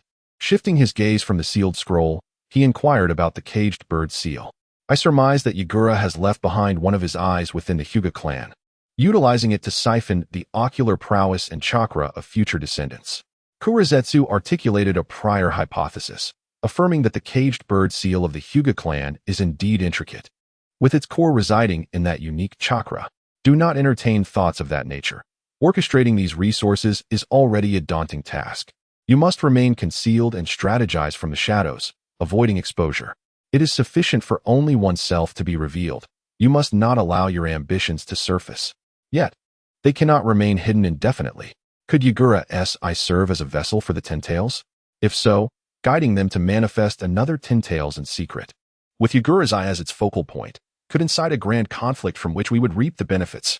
Articulating an idea, Tamura Hao found himself coveting the colossal Rinnegan, envisioning its immense form fitting seamlessly within the eye socket of the Ten Tails. Kurizetsu contemplated for a moment before responding. Yagura's eye is not inferior to the Rinnegan of Kaguya. Theoretically, it is feasible. However, it cannot evolve into the Rinnegan of our mother, though its combat capabilities would undoubtedly be formidable. Leave that aspect to me. Once Uchiha Madara awakens the Rinnegan and summons the Outer Path's golem, the descendants of Yagura on the moon will surely dispatch individuals to investigate. At that juncture, I will arrange for the Hidden Cloud Village to be informed, inciting the Third Raikage to take action against them. Remember to consume their bodies afterward to restore our mother's strength. Compared to Kaguya, Yagura's Otsutsuki bloodline is pure, more closely aligned with our mother, particularly given the ongoing intermarriages on the lunar side. With a final caution, Kurizetsu melded into the earth, preparing to relay this information to his original form for further contemplation and scheming. Given that Yu likely has already discerned the essence of his scheme, one might as well stir the waters, making them murkier with each passing moment. It is imperative that Yu village is drawn out from the shadows. However, it remains uncertain what the current ideological stance of the lunar inhabitants is, necessitating an opportunity to glean insights and explore potential avenues for manipulation. Furthermore, the external demonic figure has been entombed on the moon for countless years. It is hard to believe that the denizens there have not conducted research or harbored thoughts regarding it. Such treasures abound. In the chamber, Tian village Hao unsealed a scroll and beheld a plethora of items revealed before him, marveling at the immense wealth of the Hyuga clan. The Byakugan was merely one facet. The true significance lay in the other artifacts. For instance, various chakra-conducting metals amounted to an astonishing weight, likely exceeding 100 pounds. It is essential to note that chakra-conducting metals are exceedingly rare and far more precious than gold, and yet the Hyuga clan possesses a substantial stockpile. In contrast, during the last encounter, the Uchiha clan's legacy, brought forth by Kuroju, contained less than 10 pounds of such metals. This discrepancy arises primarily from the Hyuga clan's lesser reliance on ninja tools and weapons, as their focus lies on the gentle fist technique, leading to a greater accumulation of chakra-conducting metals and storage. The Gentle Fist Secret Manual. Encasing the Byakugan within a sealing space for the consumption of the small Tintails and Kagaya's projection, Tian village Hao resealed the remaining items within the scroll, leaving only the Gentle Fist Secret Manual unfurled for examination. Perhaps safeguarded in an exceptionally secure location, this scroll bore no intricate sealing techniques, merely resembling an ordinary scroll, easily accessible for perusal. Tian village Hao harbored little interest in the Gentle Fist itself. The notion of striking vital points seemed less efficient than a direct thrust. His current fascination lay in the extraordinary speed of the Gentle Fist strikes. The velocity of the Gentle Fist is remarkably swift, capable of executing a flurry of blows in the blink of an eye, and at an advanced level, one could unleash 64 strikes in a single breath. Known as the 8 trigrams 64 palms, targeting 64 specific chakra points, should he manage to wield 64 blades in a single sweep. With the brilliance of Demiao and Xiaomiao augmented by the cutting edges of the Sonic Thunder Blade or the Chidori, even a Jonin would be cleaved in a single wave. Utilizing the Byakugan's ability to perceive the intricate meridian points within his arms, he could stimulate them on a nuanced level, thereby unleashing an astonishing hand speed. Through studying that segment of secret techniques, Tian village Hao comprehended that the crux lies in the control of chakra. In this realm, the human meridian system extends down to the cellular level, with each cell harboring minuscule meridians, thinner than capillaries. This very refinement allows chakra cultivation to permeate all cells within the body. However, the meridians are exceedingly delicate, with the finest being even more slender than the cells themselves, rendering control at that level nearly impossible. The Byakugan, with its ocular prowess, enables a greater degree of manipulation than ordinary ninjas. Although it still falls short of cellular control, it is undeniably more profound than that of others. This enhanced control facilitates deeper stimulation of the muscles and bones, while simultaneously alleviating the strain on the body, resulting in an explosive increase in attack speed. The crux of the matter lies within the chakra of the Hyuga clan, which possesses a remarkable penetrating ability. It is no wonder that they persistently choose to use their fingers for strikes rather than employing kunai or ninja blades. As he continued to observe, Tamura Hao's perplexities began to unravel. In his previous life, while watching Naruto, he had often wondered why the gentle fist technique of the Hyuga clan could execute so many strikes. Would it not be more efficient to directly stab with a kunai? Now he comprehended that the root of this effectiveness is indeed the unique penetrating power of the Hyuga chakra, capable of breaching even formidable defensive ninjutsu such as the lightning armor. Such an ability is undoubtedly unparalleled by the sharpness of kunai or ninja blades. Moreover, when invoking the Gentle Fist's 8 trigrams palm, they can disperse their ocular power to form an 8 trigrams array, thereby restraining and suppressing the opponent's chakra. Coupled with the technique of chakra point striking, once an opponent is hit, evasion becomes nearly impossible. Upon observing the 8 trigrams array, Tamura Hao grasped its intricacies. This formation is created through the utilization of the Byakugan's ocular prowess and can only be executed when one has developed a comprehensive field of vision. It bears resemblance to the domain settings found in certain novels, presenting an avenue for further exploration. Shaking off his thoughts, Tamura how redirected his focus to diligently refining his secret technique for accelerating hand speed, which currently serves him best. Even though he is still unable to harness the perspective abilities of the small tin-tailed beast and Kagai's ethereal form, this sophisticated chakra control technique proves to be exceedingly beneficial. It is distinct from mere brute strength, which simply enhances explosive power. Rather, this secret technique augments the speed of that explosion, aligning more suitably with his current training. At the same time, after a refreshing bath, Karura lay on her bed for a while, calming her thoughts before turning her gaze to an object nestled in the corner of the room. It was an old-fashioned camera covered with a cloth, discovered while cleaning out the small imp storage room. Although the camera remains functional, it lacks film, and a layer of dust coats the compartment, indicating it has not been used in quite some time. Yet, it is the very camera that had been used to surreptitiously capture her image, meaning she had once again fallen victim to the mischief of that little rascal. Life here has proven to be rather pleasant. Gazing at the camera she had specifically placed in her room, Karura reflected on her recent life, feeling a sense of enjoyment. Primarily, she is no longer burdened by those murderous missions, especially those involving the active invasion and destruction of others' homes. Instead, her endeavors have shifted towards assisting others in crafting prosthetic limbs and restoring their normal lives. Witnessing the smiles of those who regain their lives through the aid of prosthetics instills in her a newfound purpose. She yearns to extend this joy, enabling more individuals to experience such happiness. Knock, knock. At that moment, a gentle rap echoed at the door. Karura glanced at the prosthetic limb beside her bed, then used a wisp of fine sand to float over and turn the doorknob, revealing a young girl with crimson hair. Karurane, I want to sleep with you tonight.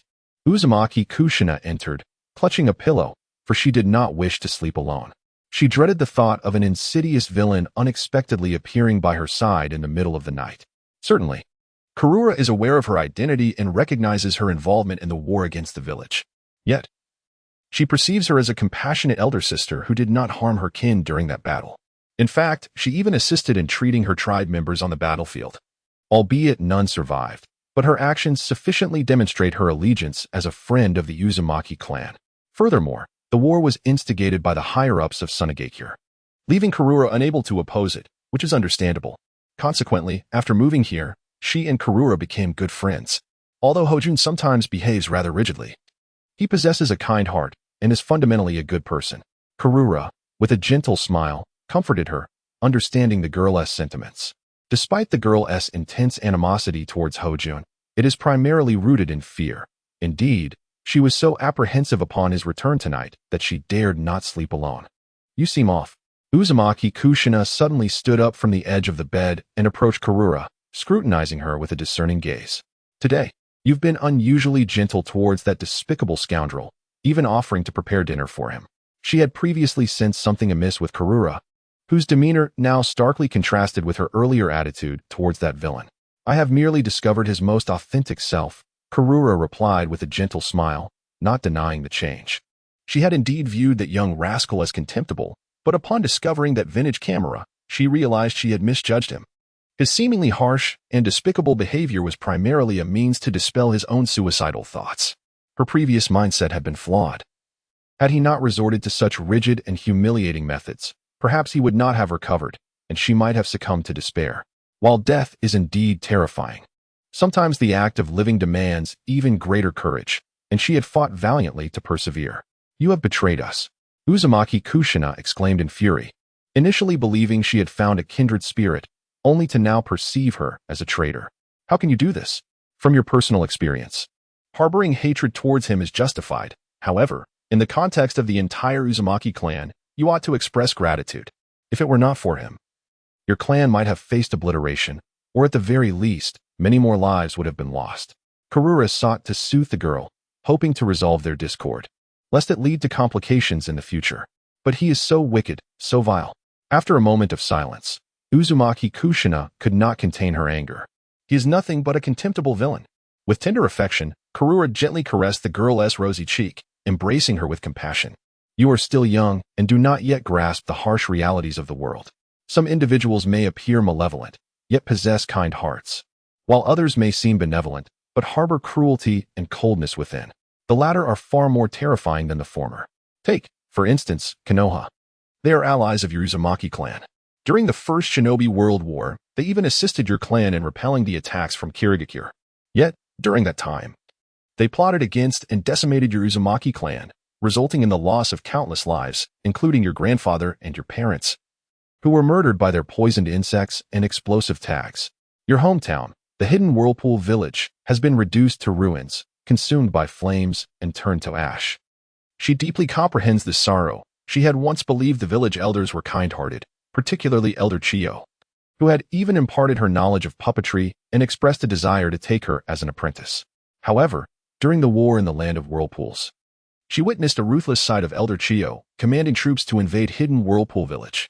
There had been no enmity between their village and the Sand Village, and their interactions had been minimal, yet Elder Chiyo coldly ordered the slaughter. In her view, that battle was undeniably unjust.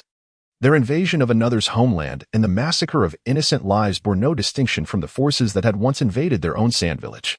Uzumaki Kushina fell into silence, reflecting on the words of her sister Karura. The death of her grandparents and parents, alongside the destruction of her village and the loss of countless relatives, had catalyzed her growth and shaped her perspective on various matters. She understood Karura's sentiments, though many aspects still eluded her grasp. The essence of the truth was clear. She had encountered the three individuals from Konoha, particularly the elder sister and the son of the Hokage, whose smiles had endeared them to her. Yet, those whom she had taken a liking to were the very architects of her village's ruin and the demise of innumerable kin. While the scoundrels who had caused her anguish had also rescued many of her people, the swift integration of her kin into the Cloud Village during this period had indeed been aided by those unscrupulous villains. The distinction between good and evil had become exceedingly convoluted. Knock, knock. At that moment, a knock resounded at the door. Without hesitation, Karura manipulated the fine sands to open it, revealing Tamura Hiro. "Is there something you need, Hiro-kun?" Karura inquired, puzzled by the late hour of his visit. Uzumaki Kushina lifted her head from Karura's embrace, glancing at the newcomer, suddenly reminded of an unfinished task. With a gentle smile, Tamura Hiro approached, seizing the opportunity to lift the red-haired girl, channeling lightning chakra to render her immobile and then pressing her onto the bed, lifting her skirt to deliver a flurry of slaps. Smack, smack, smack. Don't seek trouble unnecessarily in the future. Or next time it won't be just 10 slaps. After administering 10 resounding slaps, Tamura Hiro withdrew, leaving a warning before turning to depart. Those were 3 small objectives. If he didn't administer some form of punishment, his thoughts would remain unsettled, leading to sleepless nights. Before leaving the room, his peripheral vision caught sight of a covered object in the corner, which, judging by its outline and size, must be the old-fashioned camera.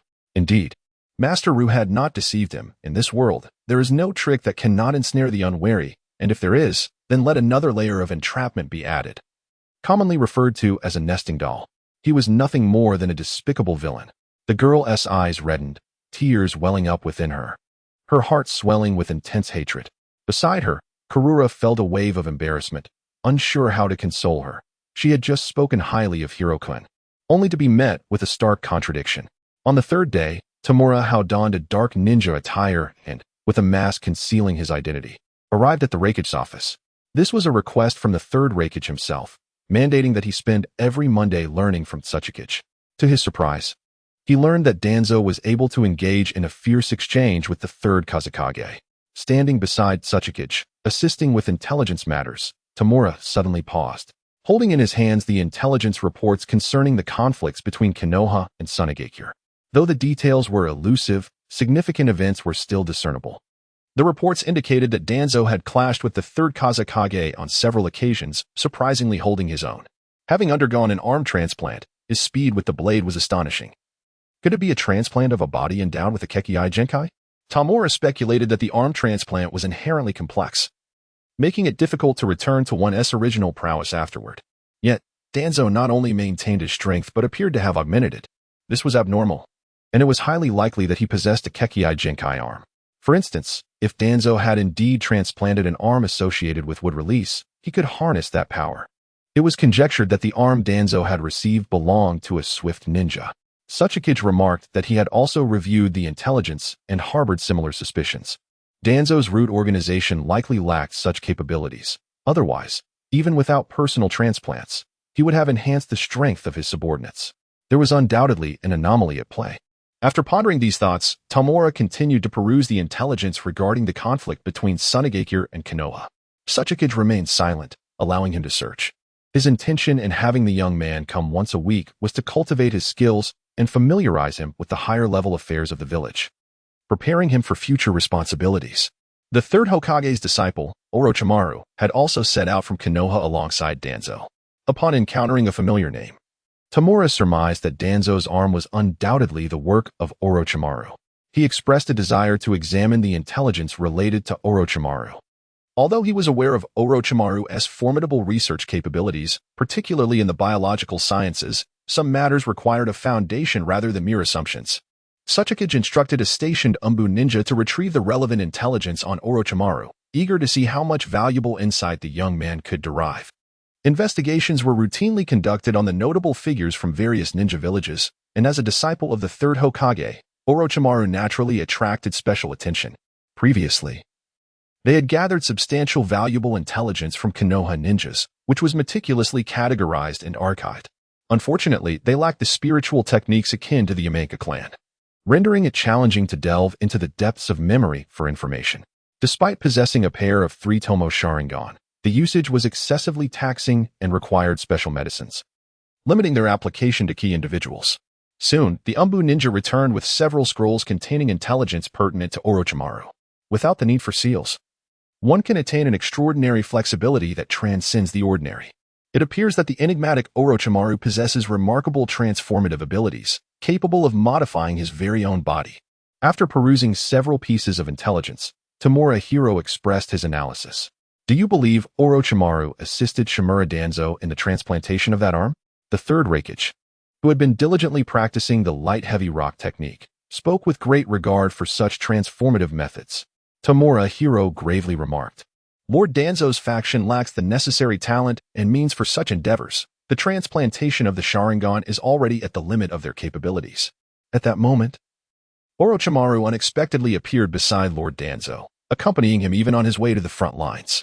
Coupled with the fact that Orochimaru himself seemed to have undergone some form of modification, these circumstances collectively suggest a connection between Lord Danzo's arm and Orochimaru. At this juncture, Tamura Hiro excitedly declared, Raikage-sama, we require such means of transplanting bloodline limits, even if the resulting strength is somewhat limited. This could greatly benefit our research into the Shikatsumiyaku. If successful, we could enhance the skeletal strength of our ninja using the Shikatsumiyaku and perhaps even acquire the self-healing abilities of the Kagaya clan, which would significantly aid the cultivation and application of ninjutsu.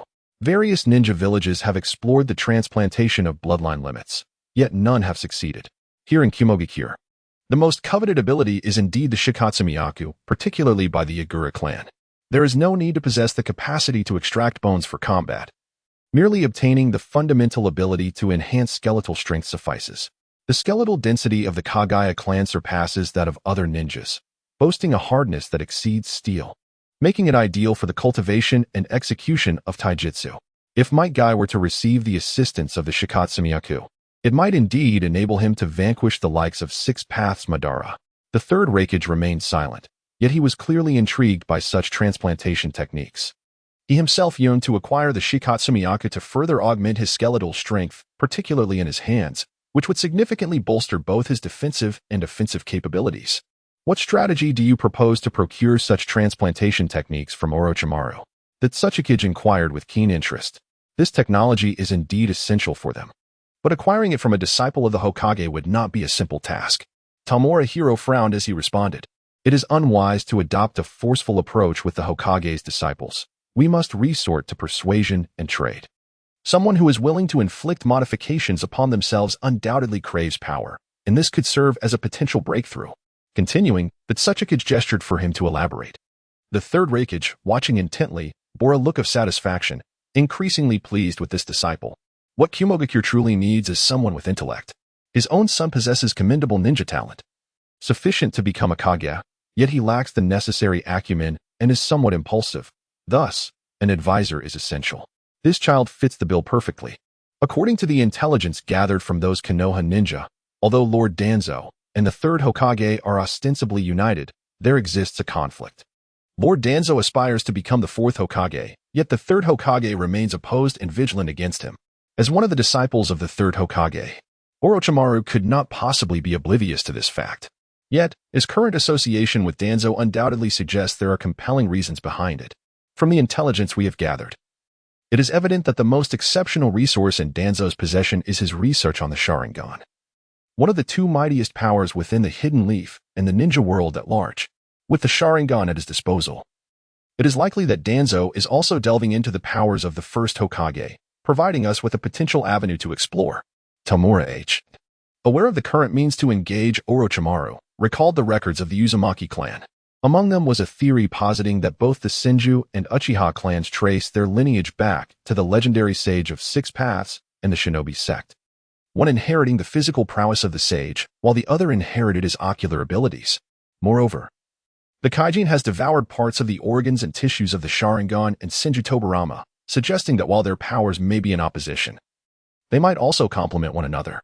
In addition, Uchiha Kageme's eyesight has gradually been restored thanks to the transplantation of the second Hokage's heart, lending credence to the ancient records. The Sage of Six Paths and the Shinobi sect? The third Raikage pondered this, aware of the existence of the sage due to the Six Paths ninja tools. Even recognizing the name of the Shinobi sect. Sukadai, you are tasked with this matter. Combine the records of the Uzumaki clan with our own and craft a reasonable intelligence report to negotiate with Orochimaru. We must ultimately secure the perfected transplantation technique for the bloodline limit. Understood, Sukadai affirmed, increasingly satisfied with the young boy beside him. Noting how his constant reference to Danzo sounded rather peculiar. Should Shimura Danzo ever discover your true allegiance, he would likely rest uneasily. Sukadai's efficiency was commendable. By the following day, he had concocted a plausible ancient record and arranged for someone to travel by sea to the Land of Rivers. In the castle of Jakuzan at the border of the Land of Fire, Shimura Danzo was taken aback by the report that a Wagakure had dispatched an envoy to him. What could that old Kudanoki possibly be scheming? Perhaps they had conceived some novel ideas. Orochimaru, who was presently engaged in adjusting the cellular structure of Danzo's arm, also expressed curiosity regarding a Wagakure's intentions. Go fetch them. Danzo, momentarily perplexed, could only await their arrival for further clarity. How many more times can this arm be utilized? Glancing at his ashen limb, Danzo felt a twinge of dissatisfaction.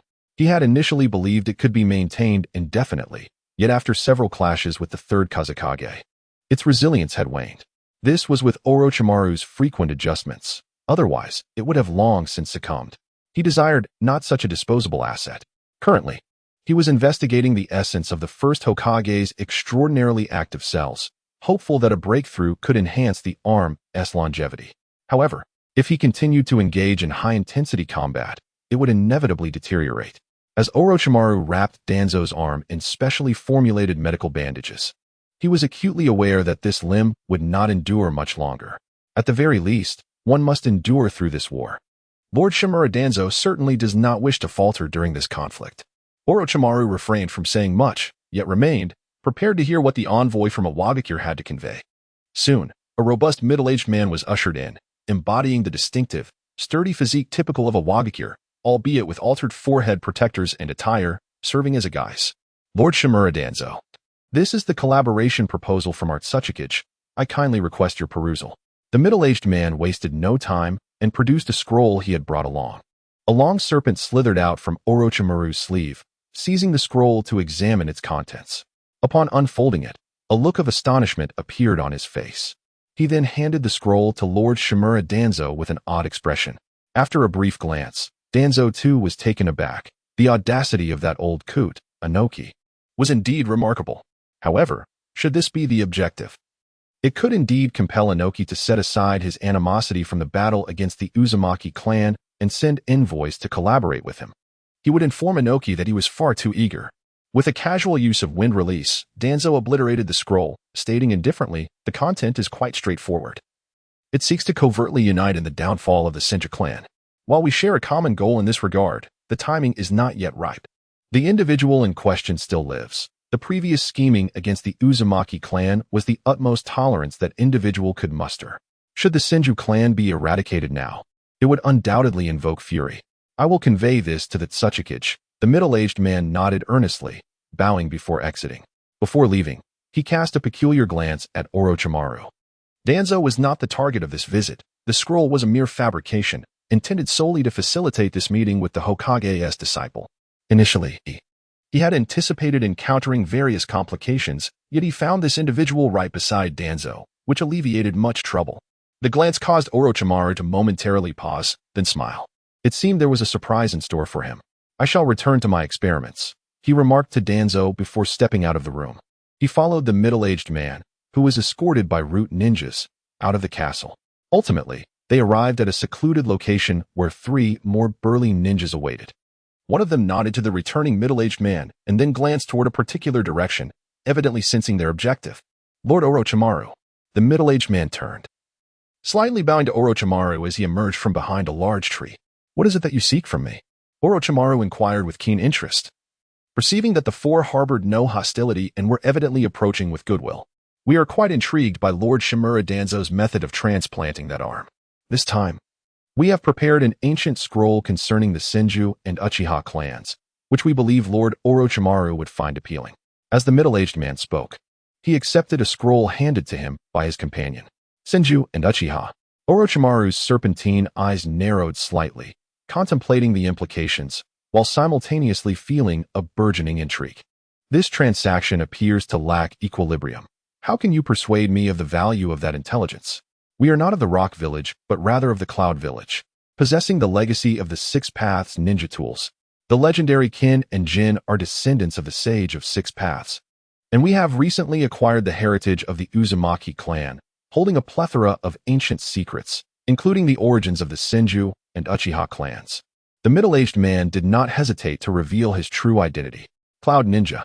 After pondering this, Orochimaru found himself increasingly intrigued by the scroll. He then raised his hand to form a seal, summoning forth a scroll from his mouth. Simultaneously, an exchange and verification would take place. After stating this, Orochimaru tossed the scroll over.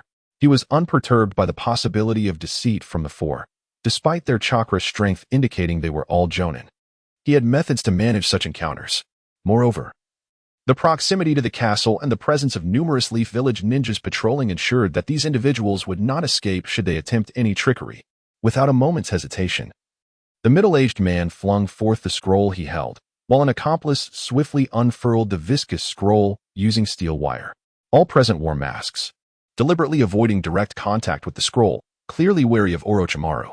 One of the medical ninjas quickly examined the contents of the scroll, confirming its authenticity. After a considerable time, he nodded, indicating that it was indeed genuine, at least according to his medical ninjutsu expertise.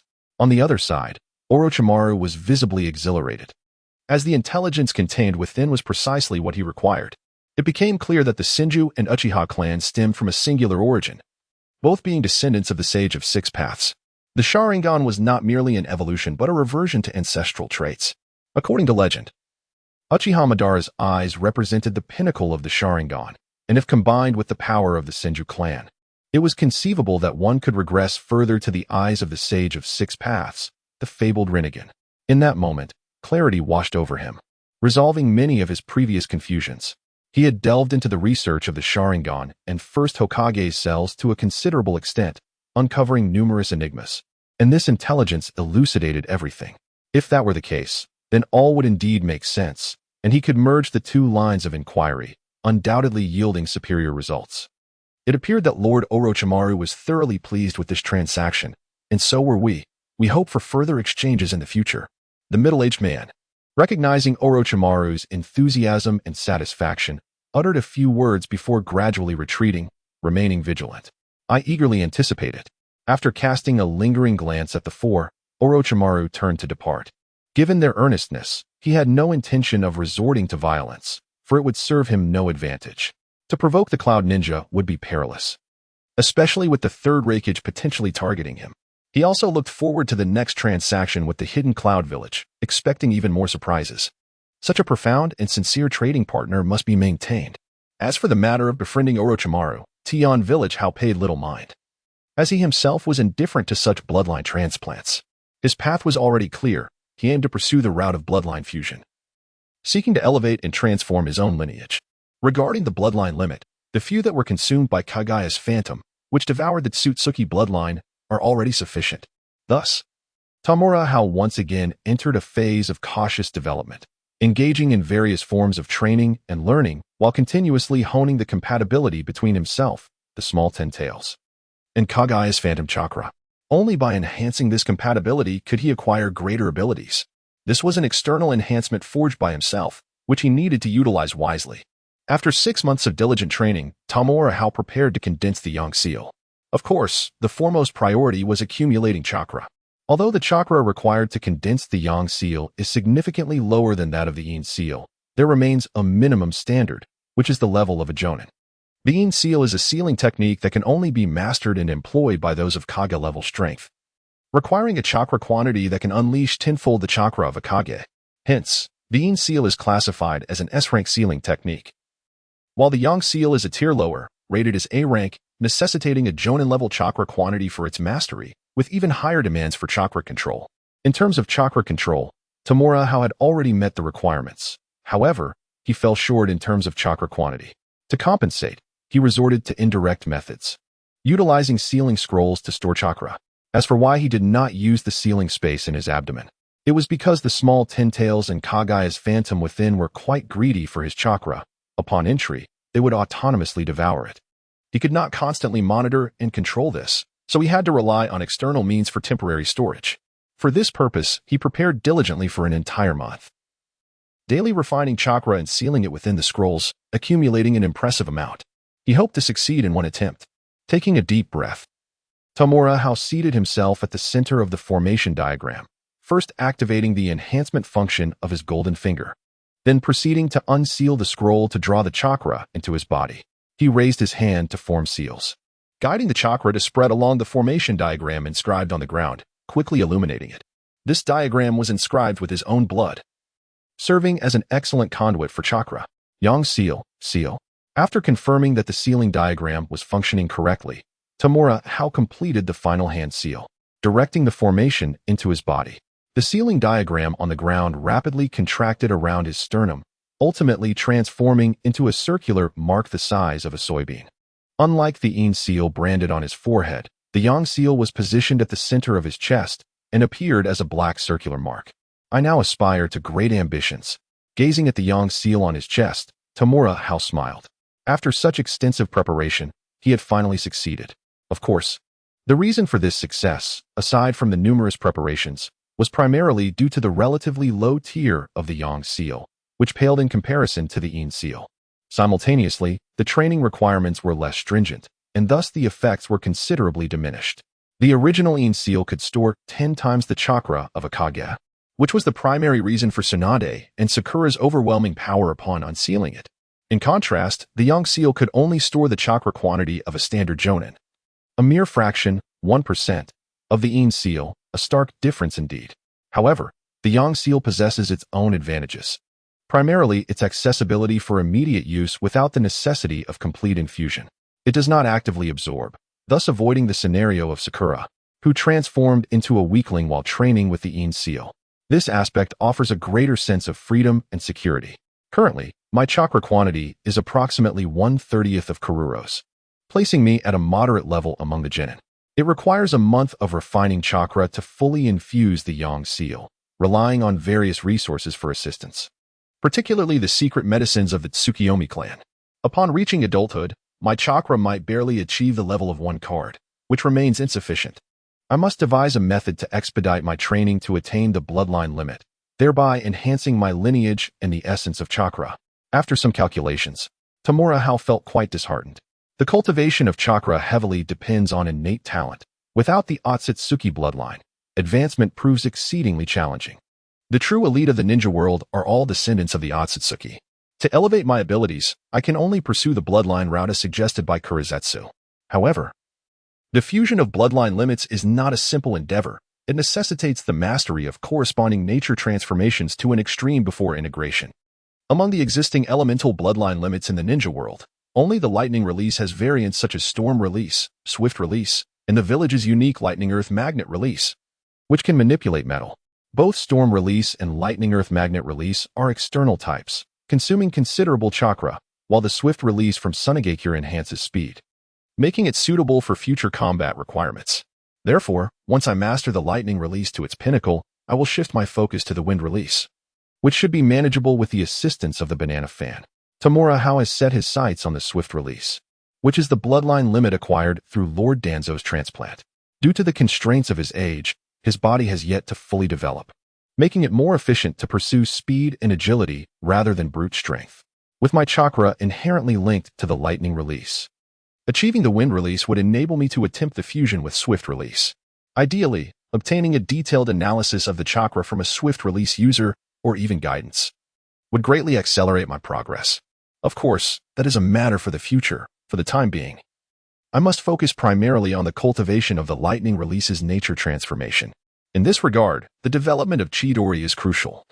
If I can successfully develop Chidori and extend its applications, particularly the S-rank techniques Kirin and Raikiri, the cultivation of my lightning release would be considered complete. Fortunately, the medicines of the Tsukiyomi clan primarily enhance physical attributes, especially bone density. By merging my chakra with Kagaya's phantom, I have gained a low-level assistance from the Shikatsu Myaku, yielding even better results. My bone density has improved significantly compared to before, rivaling that of ordinary steel.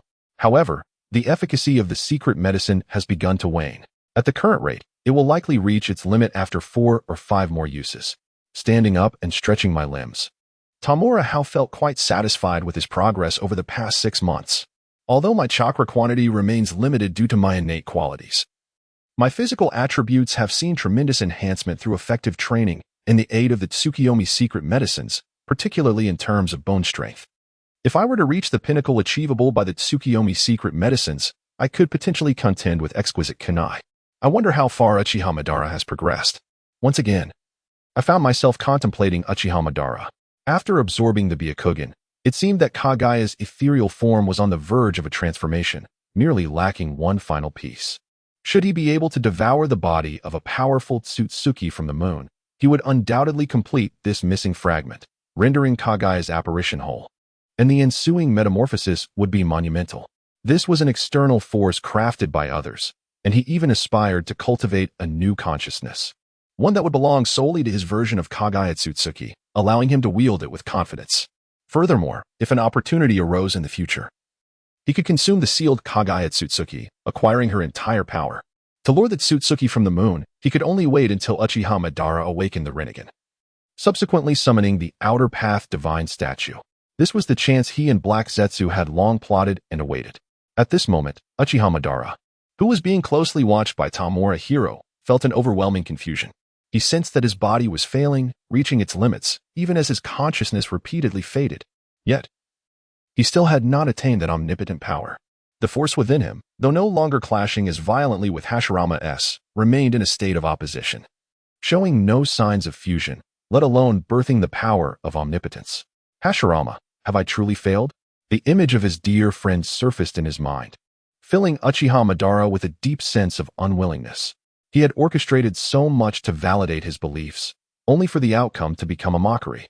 In the present shinobi world, only the first Hokage, Hashirama Senju, was remembered as the god of ninjas, who still recalled the rose that danced upon the battlefield, Uchiha Madara. Yet, no matter how reluctant he was, he could not alter the decay of his body, nor could he stave off death. In this state of bitterness, his consciousness gradually succumbed to darkness, and his soul departed for the legendary Pure Land of Yomi. Had he truly failed? Or was it?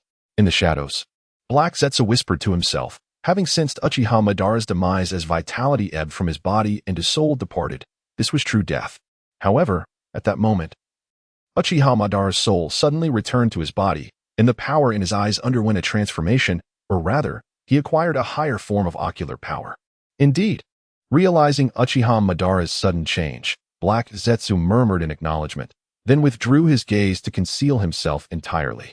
Previously, he could monitor Uchiha Madara at will, but now, with the Rinnegan, Madara's perceptive abilities would be significantly heightened. Any direct observation would undoubtedly be detected. This ocular power. As Uchiha Madara regained consciousness, he felt a power within his eyes that far surpassed the eternal Mangeki Sharingan, and he could not help but erupt into ecstatic laughter. Haraha, Hashirama. In the end, I have triumphed. After a considerable interval, he finally ceased his wild laughter, murmuring to himself that he had indeed emerged victorious. It turned out that the power of omnipotence was none other than the Rinnegan. At that moment, he comprehended the true nature of that omnipotent force, realizing it was the legendary Rinnegan of the Sage of Six Paths. However, just as the elation began to settle, Uchiha Madara felt the Rinnegan devouring his chakra, even his very life force. If this continued, he would undoubtedly be drained completely. The Rinnegan was far too potent for his weary form to withstand. Suddenly sensing something, Uchiha Madara pondered for a moment before biting his finger and raising his hand to form a seal, channeling his power into the Rinnegan. With a resounding explosion of energy, a colossal figure materialized, the Outer Path Golem, the shell of the Ten Tails. Although its foundational chakra had been siphoned away, the body still retained a vast reservoir of life force, far beyond what one might expect. It seemed as if Uchiha Madara had an innate control over this Outer Path Golem, and with the power of the Rinnegan, he extended a white conduit from the golem into his chest, supplying him with a considerable amount of vitality. With the golem's support, Uchiha Madara felt considerably better, even experiencing a slight enhancement in his physical condition. The Outer Path Golem, was it a remnant of the Sage of Six Paths? Now in a more favorable state. Uchiha Madara scrutinized this colossal being that he had summoned. It was immensely larger than the Nine Tails, exuding a terrifying aura, undoubtedly surpassing the tailed beast in power. This was something he had acquired after awakening the Rinnegan, seemingly connected to it, and instinctively understanding it to be the Outer Path Golem. The Rinnegan is the power of the Sage of Six Paths, and as a descendant of the Sage, the awakening of his Rinnegan naturally granted him this legacy. After gazing at the Outer Path Golem for a considerable time, Uchiha Madara abruptly severed the conduit attached to him and swiftly departed the underground space, racing toward Konoha.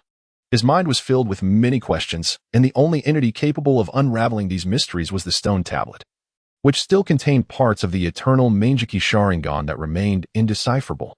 Therein lay the answers he sought. Fortunately, his Rinnegan's power was now strong enough to obscure his presence from Mito's perceptive abilities, allowing him to infiltrate Konoha silently. The severed tail, had they indeed conducted research on it? Hidden in the shadows, Korezetsu observed the Outer Path Golem, noting the severed tail behind it, leaving only 10 protrusions. Likely the work of the Uzumaki descendants. Now, he awaited the emergence of the Uzumaki heirs. Quietly, Korezetsu departed, having meticulously tightened his surveillance on Uchiha Madara, aided by clandestine arrangements to assist in his monitoring. This enabled him to sense even the slightest changes in Madara's condition. His Rinnegan was not merely a product of the fusion of Indra and Ashura's chakra, but possessed an additional power of ocular energy.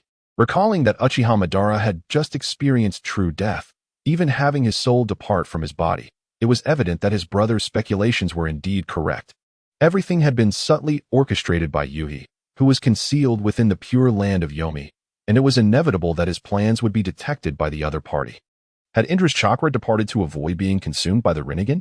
Contemplating the myriad transformations of Uchiha Madara, he understood that Indra's chakra had departed, or rather, been taken by the Sage of Six Paths.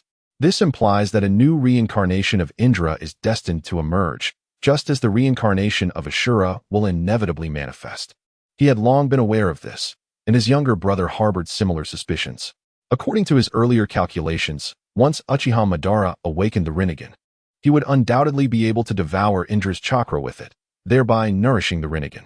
Although the quality of Indra's chakra is exceptionally high, allowing it to persist and reincarnate, it pales in comparison to the Rinnegan.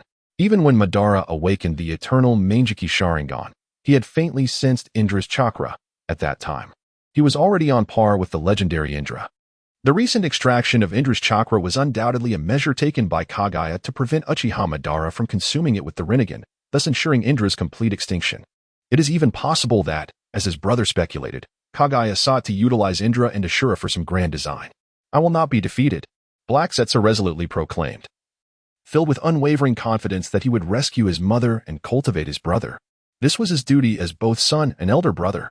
Meanwhile, Uchiha Madara, utilizing the body flicker technique, swiftly arrived at Konohagakure, stealthily infiltrating beneath the Uchiha shrine, once again standing before the stone tablet. With the presence of the Rinnegan, he finally discerned all the contents inscribed upon it, the Eye of the Moon plan and the Human Malice Purification plan. Gazing upon these two schemes, Uchiha Madara was initially taken aback, followed by an eruption of manic laughter. "Haraha, Hashirama, I told you all that you were mistaken. The existence of the ninja villages is destined to be a blunder. As long as humanity's inherent flaws remain, conflict and war will never cease, and tragedies will perpetually recur. Ad infinitum. Only by eradicating humanity's vices and preserving only the facet of love can true peace be attained. Uchiha Madara was elated. The two plans left behind by the Sage of Six Paths resonated profoundly with his ideals, surpassing his earlier proposition of unifying the ninja world through force to establish a singular ninja village. Truly, the legendary Sage of Six Paths had elucidated the authentic path to peace. Before the stone tablet, Uchiha Madara brimmed with confidence for the future. According to the tablet's records, the Sage of Six Paths had envisioned a path to everlasting peace, encapsulated within the Eye of the Moon plan and the Human Malice Purification plan, both of which were interdependent and indispensable. The Eye of the Moon plan would draw all individuals into a realm of illusion, allowing them to develop freely within it, showcasing all their benevolent and malevolent inclinations. Subsequently, their minds would mature. Those who could master their desires and emotions would be able to extricate themselves from the illusionary space and commence anew. Conversely, those unable to control their desires could be forcibly cleansed through the illusion, erasing their malice and retaining only the essence of love. In this manner, the entire world would be suffused with love, heralding the arrival of genuine peace. However, these two plans possess a cruel facet. Although the Sage of the Six Paths conceived them long ago, he refrained from implementing them, wishing to grant humanity a chance. Unfortunately, the millennium of war has proven that the hope left by the sage was misguided. Humanity, with its inherent flaws, is incapable of nurturing true peace. What the Sage of the Six Paths could not accomplish in his time, I, Uchiha Madara, shall fulfill now. With a proud and resolute declaration, Uchiha Madara turned to leave. He needed to return swiftly to continue receiving the life force infusion from the Outer Path's golem. Otherwise, his body would not withstand the extraction of the Rinnegan. Moreover, his Rinnegan was incomplete. Relying solely on the powers of the Senju and Uchiha clans was insufficient. He required the legacy of another descendant left by the Sage of the Six Paths, the Uzumaki. The Uzumaki in the Hidden Cloud Village would not suffice, and the Rinnegan must not fall into the hands of any ninja village. He could only search for scattered members of the Uzumaki clan throughout the ninja world. At the same time, far away in the Hidden Cloud Village, Tamura received notification from the Black Zetsu fragment that Uchiha Madara had obtained the Rinnegan and summoned the Ten Tails Husk. Was this truly the Sage of the Six Paths scheme? Hearing the words of the Black Zetsu fragment, Tamura felt no surprise. Just as the eternal Mangeki Sharingan requires Indra's chakra to guide its awakening, the emergence of the Rinnegan similarly necessitates a higher power for its manifestation, which can only be the Sage of the Six Paths. Just as the Sage granted Uchiha Sasuke the Rinnegan with 6 Tomo during the Fourth Great Ninja War, it is evident that without the Sage's power, awakening it would be impossible. As for Indra's chakra, even Indra himself could not evolve into the Rinnegan. How could he possibly aid Uchiha Madara in awakening it? Or, if one were to consider the fusion of Ashura's chakra, how much power could a mere fragment contain? If it were that simple, why did Uchiha Obito's Sharingan not enhance through this means? It could not even evolve into the eternal Mangeki Sharingan, let alone the Rinnegan. Therefore, the true mastermind behind everything is the Sage of the Six Paths. In comparison, Black Zetsu pales in significance. In the end, he did not even intervene directly. Merely guiding Naruto Uzumaki and Sasuke Uchiha was sufficient to seal away both Kaguya, Tsutsuki, and Black Zetsu. The two are not on the same level. The Sage of the Six Paths exists at least in a different stratosphere. Of course, this does not imply that the Sage of the Six Paths is a villain. It is merely a matter of differing perspectives. Moreover, it is evident that Black Zetsu's side aligns more closely with Tamura's stance and interests. True adults often let their desires dictate their decisions, and Tamura is no exception. Had I not meticulously arranged to enhance my perception, I might not have discovered this at all.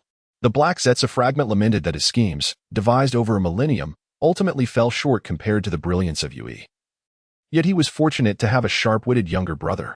What is Uchiha Madara doing now? Is he studying the Ten Tails Husk? Tamura inquired.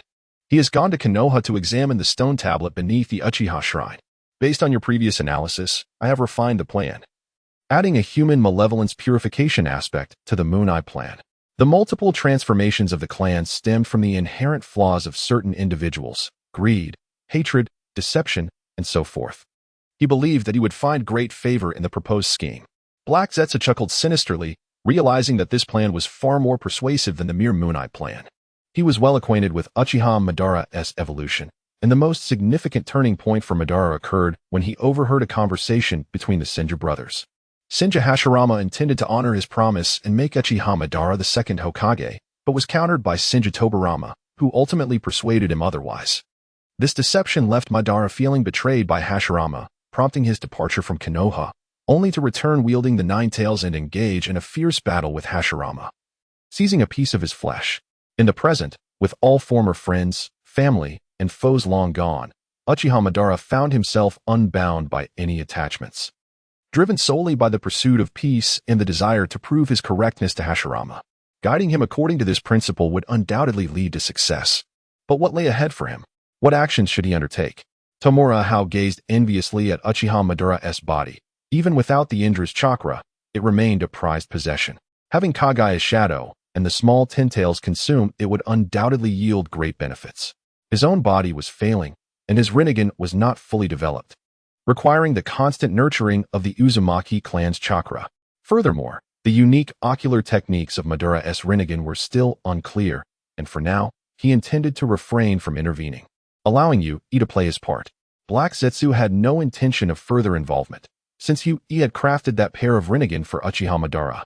He would undoubtedly have his own schemes, and Black Zetsu would remain concealed in the shadows, prepared to witness the unfolding drama. Tamura Hao understood that the Rinnegan possessed unique ocular techniques, much like Uchiha Sasuke's Heavenly Hand Power and Uchiha Madara's Limbo, Border Jail. Like the Sharingan, unique ocular abilities were rare, unless the eyes themselves were flawed. Though Madara's Rinnegan originated from the Sage of Six Paths, it would surely harbor distinctive techniques, such as the Outer Path, Samsara technique. The Rinnegan and Sharingan represented two distinct forms of ocular power, did they not? Suddenly, Tamura Hao posed a question, his mind ignited by a bold idea. The Rinnegan and Sharingan of his mother were unique, tied to the peculiarities of this world. That variant of Sharingan was akin to a byproduct, fundamentally different from the Rinnegan's ocular power. Although uncertain of his brother's intentions, Black Zetsu responded, currently, Uchiha Madara's body is aging, and the Indra's chakra has departed from him. He will require time to find a suitable host for reincarnation, and the reincarnated body will need time to mature. If I were Yui, even if he were to craft a technique to restore Madara's body, it would undoubtedly come with numerous restrictions.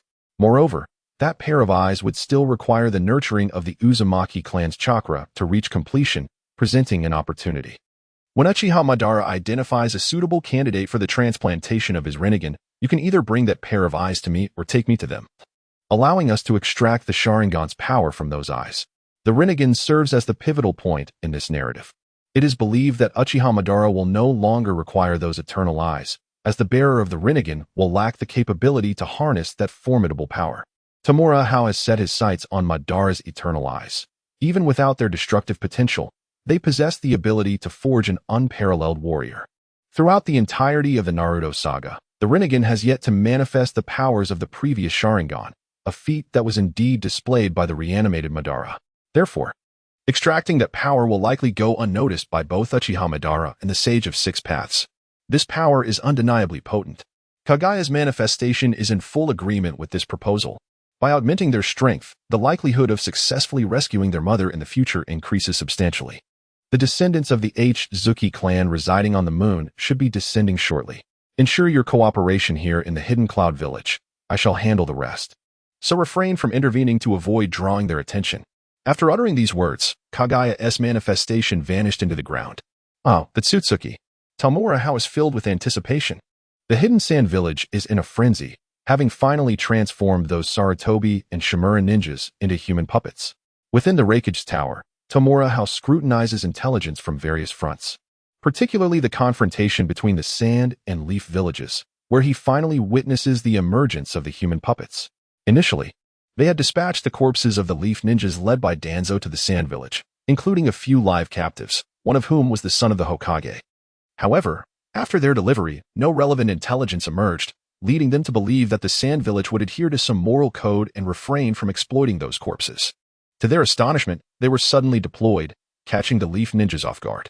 The morale of the Shimura and Sarutobi clans has crumbled, as the Sand's ninja army breached their defenses, leaving the Orange Blossom Castle in ruins with catastrophic losses.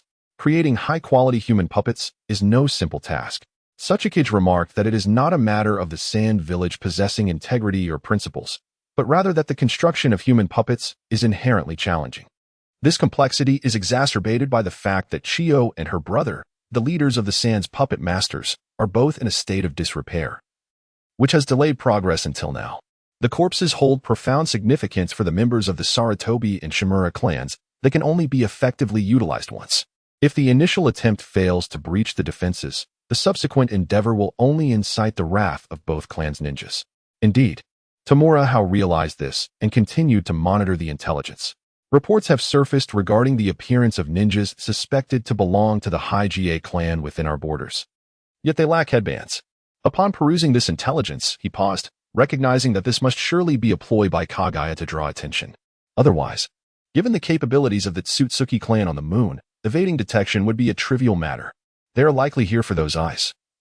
Such audacity in dispatching a branch family ninja implies their urgency. Sachikage casually mentioned that he had reviewed this intelligence but had not given it much thought, having anticipated such developments long ago. However, he found it perplexing that the High-GA clan had taken so long to send someone over. No, the report indicated their attire bore a crescent moon and a circular emblem. I seem to recall encountering such a mark before. Tianmu Hao's expression grew grave as he donned a contemplative visage. Both the Sachikage and the third Reikage, who were engrossed in their training, turned their attention towards him. Sensing something amiss with the intelligence report, "Bring forth all the text related to the Hyuga clan from the Uzumaki archives," he commanded. After a moment of reflection, an even deeper seriousness enveloped his countenance, prompting him to signal the Umbu ninja to retrieve the tomes. The Umbu had long been aware of Tianmu Hao's identity, and without hesitation, one swiftly departed, returning shortly with an armful of scrolls. Upon receiving the texts from the Uzumaki clan, they promptly began to categorize and organize them for ease of search. As Tianmu perused the scrolls, he abruptly halted upon encountering a particular document. This manuscript, however, was a forgery meticulously crafted by Kaguya's own hand, employing ancient script. An esteemed guest of the shinobi sect, the progenitor of the Hyuga clan, the ancestor of Kaguya.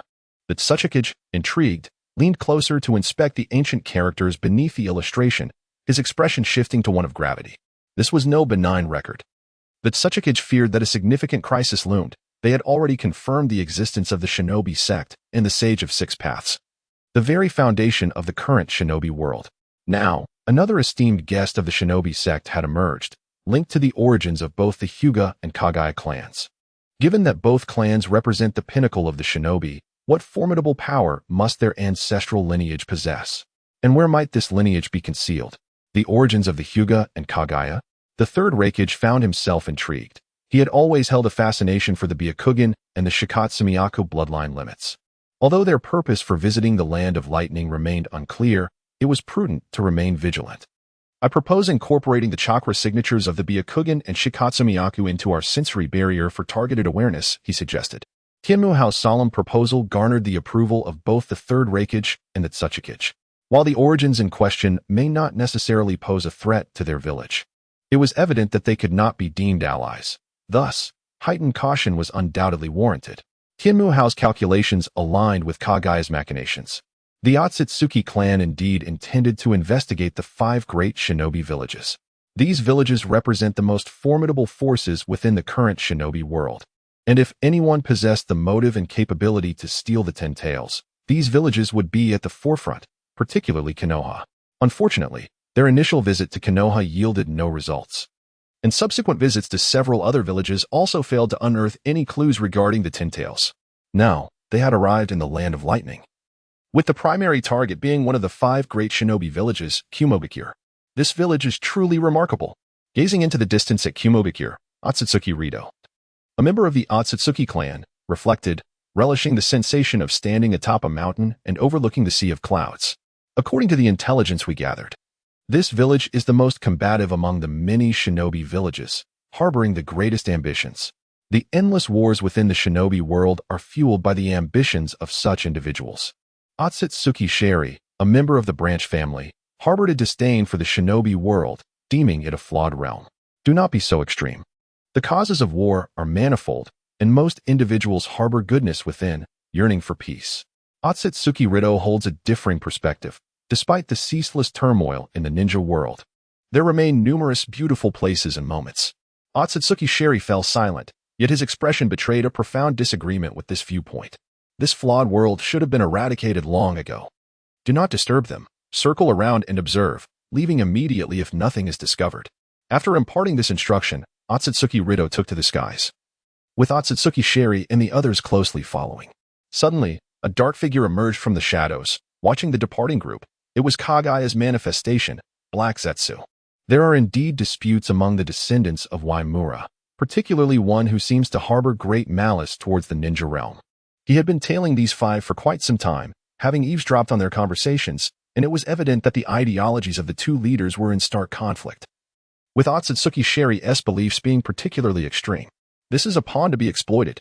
With a shadowy smile, Black Zetsu melded into the earth, awaiting the outcome, while simultaneously preparing to seek opportunities to acquire specific intelligence from the moon.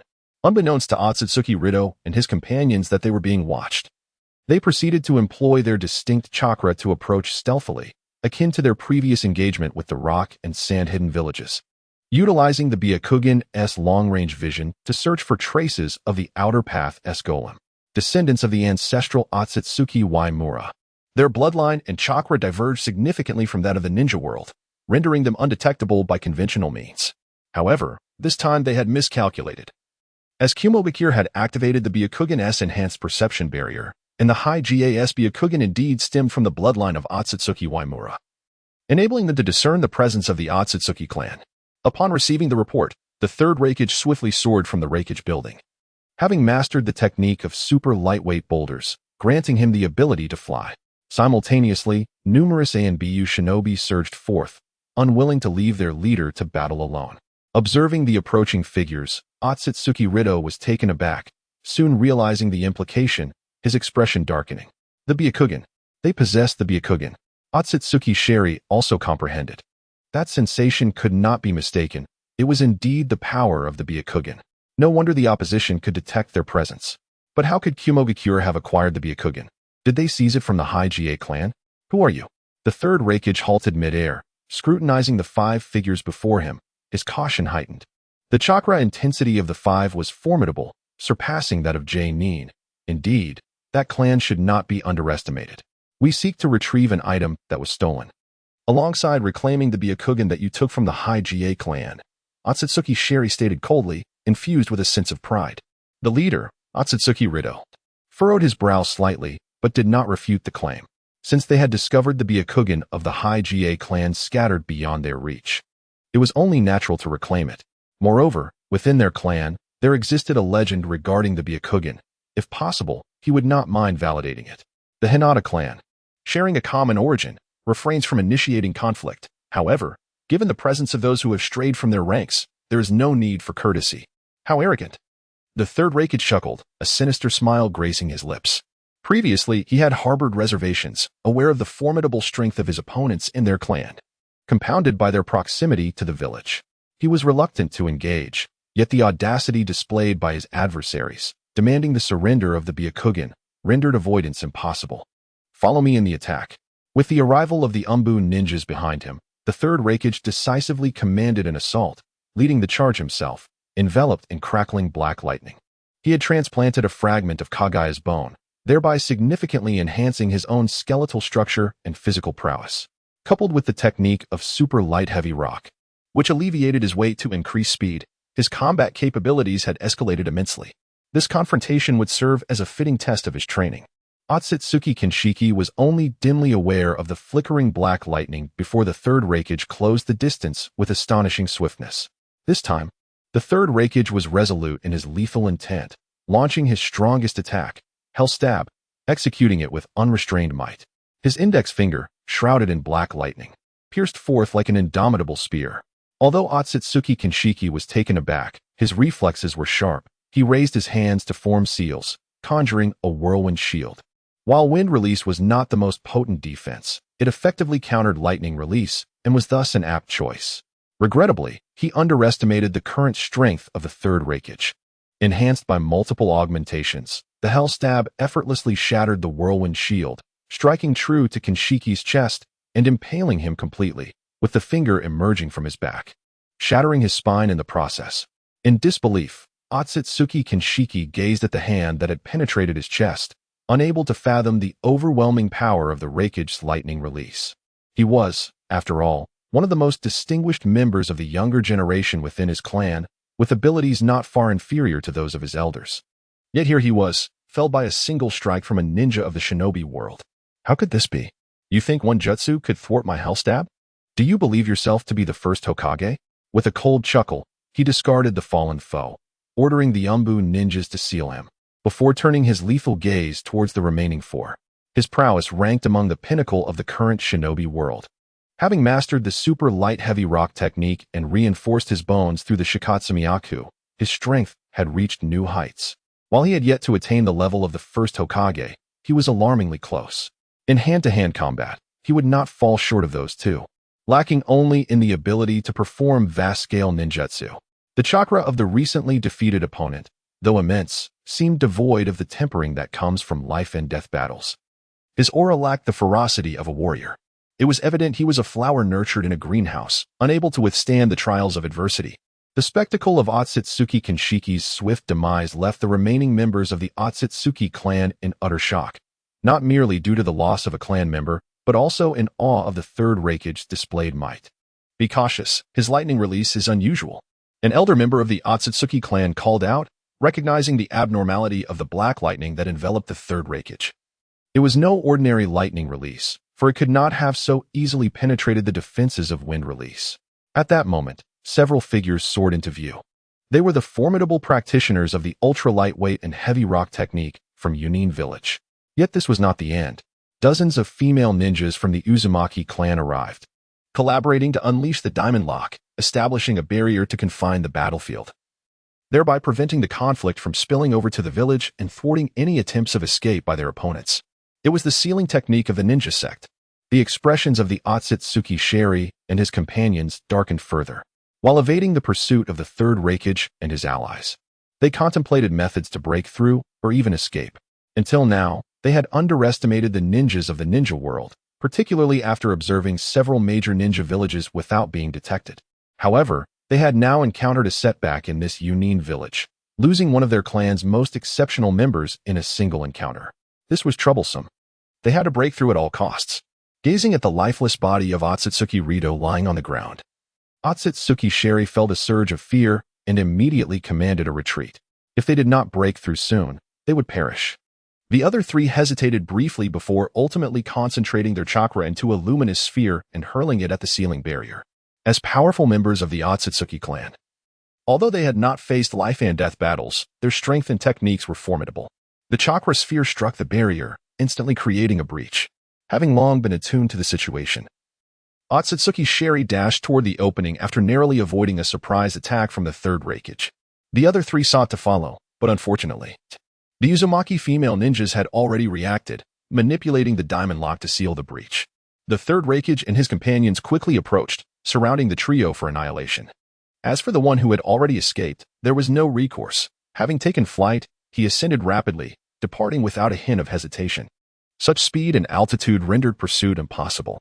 Although the ultra-lightweight and heavy rock technique granted them the ability to fly, their flight speed was rather unimpressive, falling far short of their speed on the ground. Everyone can fly, thought Tamura Haru, who was observing the battle from the rooftop using Kagaya's ethereal Byakugan, feeling envious. After all, the ability to fly in the ninja world was exceedingly rare, especially at high speeds, with only the Otsutsuki clan capable of such feats. Even Uchiha Madara only attained flight after becoming the Sage of Six Paths. The Otsutsuki clan's level was exceedingly high, and flight was merely a fundamental ability. However, the bloodline left by Yuzuru village could not compare to that of his mother's kin, as their flight relied on techniques and the power of their Byakugan. The Black Zetsu on the ground scornfully commented on the abilities of the Yuzuru descendants.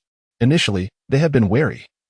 But who would have thought that their combat experience was so lacking, having never engaged in true battle? This was a stark contrast to the ninjas of this world, resulting in one of their own being swiftly eliminated. Nevertheless, they were capable of flight, and not at a slow pace. Tamura Haru gazed enviously at the figure that had already flown far away. The Tsutsuki clan on the moon pales in comparison to figures such as Tsutsuki Momoshiki. Even Tsutsuki Kinshiki can only soar through the skies after activating the chakra mode of the Rinnegan. However, at least they possess the ability to fly, making them a valuable pawn. Kagaya's shadow also gazed at the departing Tsutsuki Kinshiki, pleased with his escape. What would happen if Lord Danzo learned about the Tsutsuki bloodline and the Ten-Tails Jinchuriki? Suddenly, Tamura conceived a notion. Believing it essential to elevate Lord Danzo's ambitions and strength, ensuring he does not exit the stage as carelessly as in the original narrative. Do you intend for Shimura Danzo to capture the attention of the main branch of the Waishin clan? Kagaya paused, then comprehended the implication. It was not merely about Lord Danzo, but the entirety of Konohagakure. Gazing towards the land of fire, Tamura lamented, currently, Konoha is excessively powerful, conflicting with our interests and plans. More importantly, we must divert the gaze of the Waishin clan away from Kumogakure. We need to scatter their focus, which Lord Danzo should be capable of addressing. Moreover, since the Sage of Six Paths has already begun his covert manipulations, we must create multiple targets to draw his attention away. The reincarnations of Indra and Azura are likely still within Konoha, and having Lord Danzo operating there would undoubtedly be advantageous. As the strongest subordinate under Lord Danzo, it is only natural that I consider his interests diligently. His aspirations should not merely encompass the position of Hokage. Rather, he should seek loftier goals, such as unifying the ninja world to become its Qin Shi Huang, willing to contend against the entirety of the ninja realm if necessary. I believe Lord Danzo possesses the courage and resolve to persist unwaveringly, even at the cost of Konoha's complete sacrifice. What specific plans do you have in mind? Kagaya's interest was piqued. If feasible, he would certainly take action. Tamura retrieved the sake cutter and handed it to Kagaya. My sister has extracted all the negative aspects of the power consumed by the small Ten-Tails. A profoundly dark and malevolent essence, which I have named the evil of this world. This can serve as a foundation to create a dark Ten-Tails, allowing Lord Danzo to test the waters. Of course, this amount of dark energy alone is insufficient. I have heard tales of malevolent beings in this world, exceedingly wicked entities, such as those from the land of demons, rich with extraordinary legends. We must seek out similar existences, and once the small Ten-Tails reaches a certain stage of growth, it can devour them, using their essence as nourishment for its development, with the accumulated negative power manifesting as the totality of this world's evil. We should find an opportunity to provide Lord Danzo with a dark Ten-Tails, enabling him to become a Ten-Tails Jinchuriki to test the waters. Kagaya took the sake cutter and quickly sensed the sinister, dark energy within, far more extreme than that of the tailed beasts. Indeed, it is crucial to test the waters and find an opportunity for him to sever a portion of the outer path's golem to cultivate a new Ten-Tails. After some contemplation, Kagaya acknowledged his brother's idea. Only by stirring the waters can he better maneuver his plans and conceal his brother's existence. Furthermore, regarding the infinite Tsukuyami plan, testing the waters with a person is indeed essential, ideally drawing out the hidden cards of the Waishin clan. I am familiar with various malevolent entities, and once the Ten-Tails matures sufficiently, I shall take you to devour them. Given its existence for millennia, it possesses considerable knowledge in this regard. Should you seek more? This world had its own cultivation system long before my sister introduced chakra, exemplified by the legendary 3 Holy Lands, which are said to have been passed down through the ages for thousands of years. In the past, there certainly existed civilizations dedicated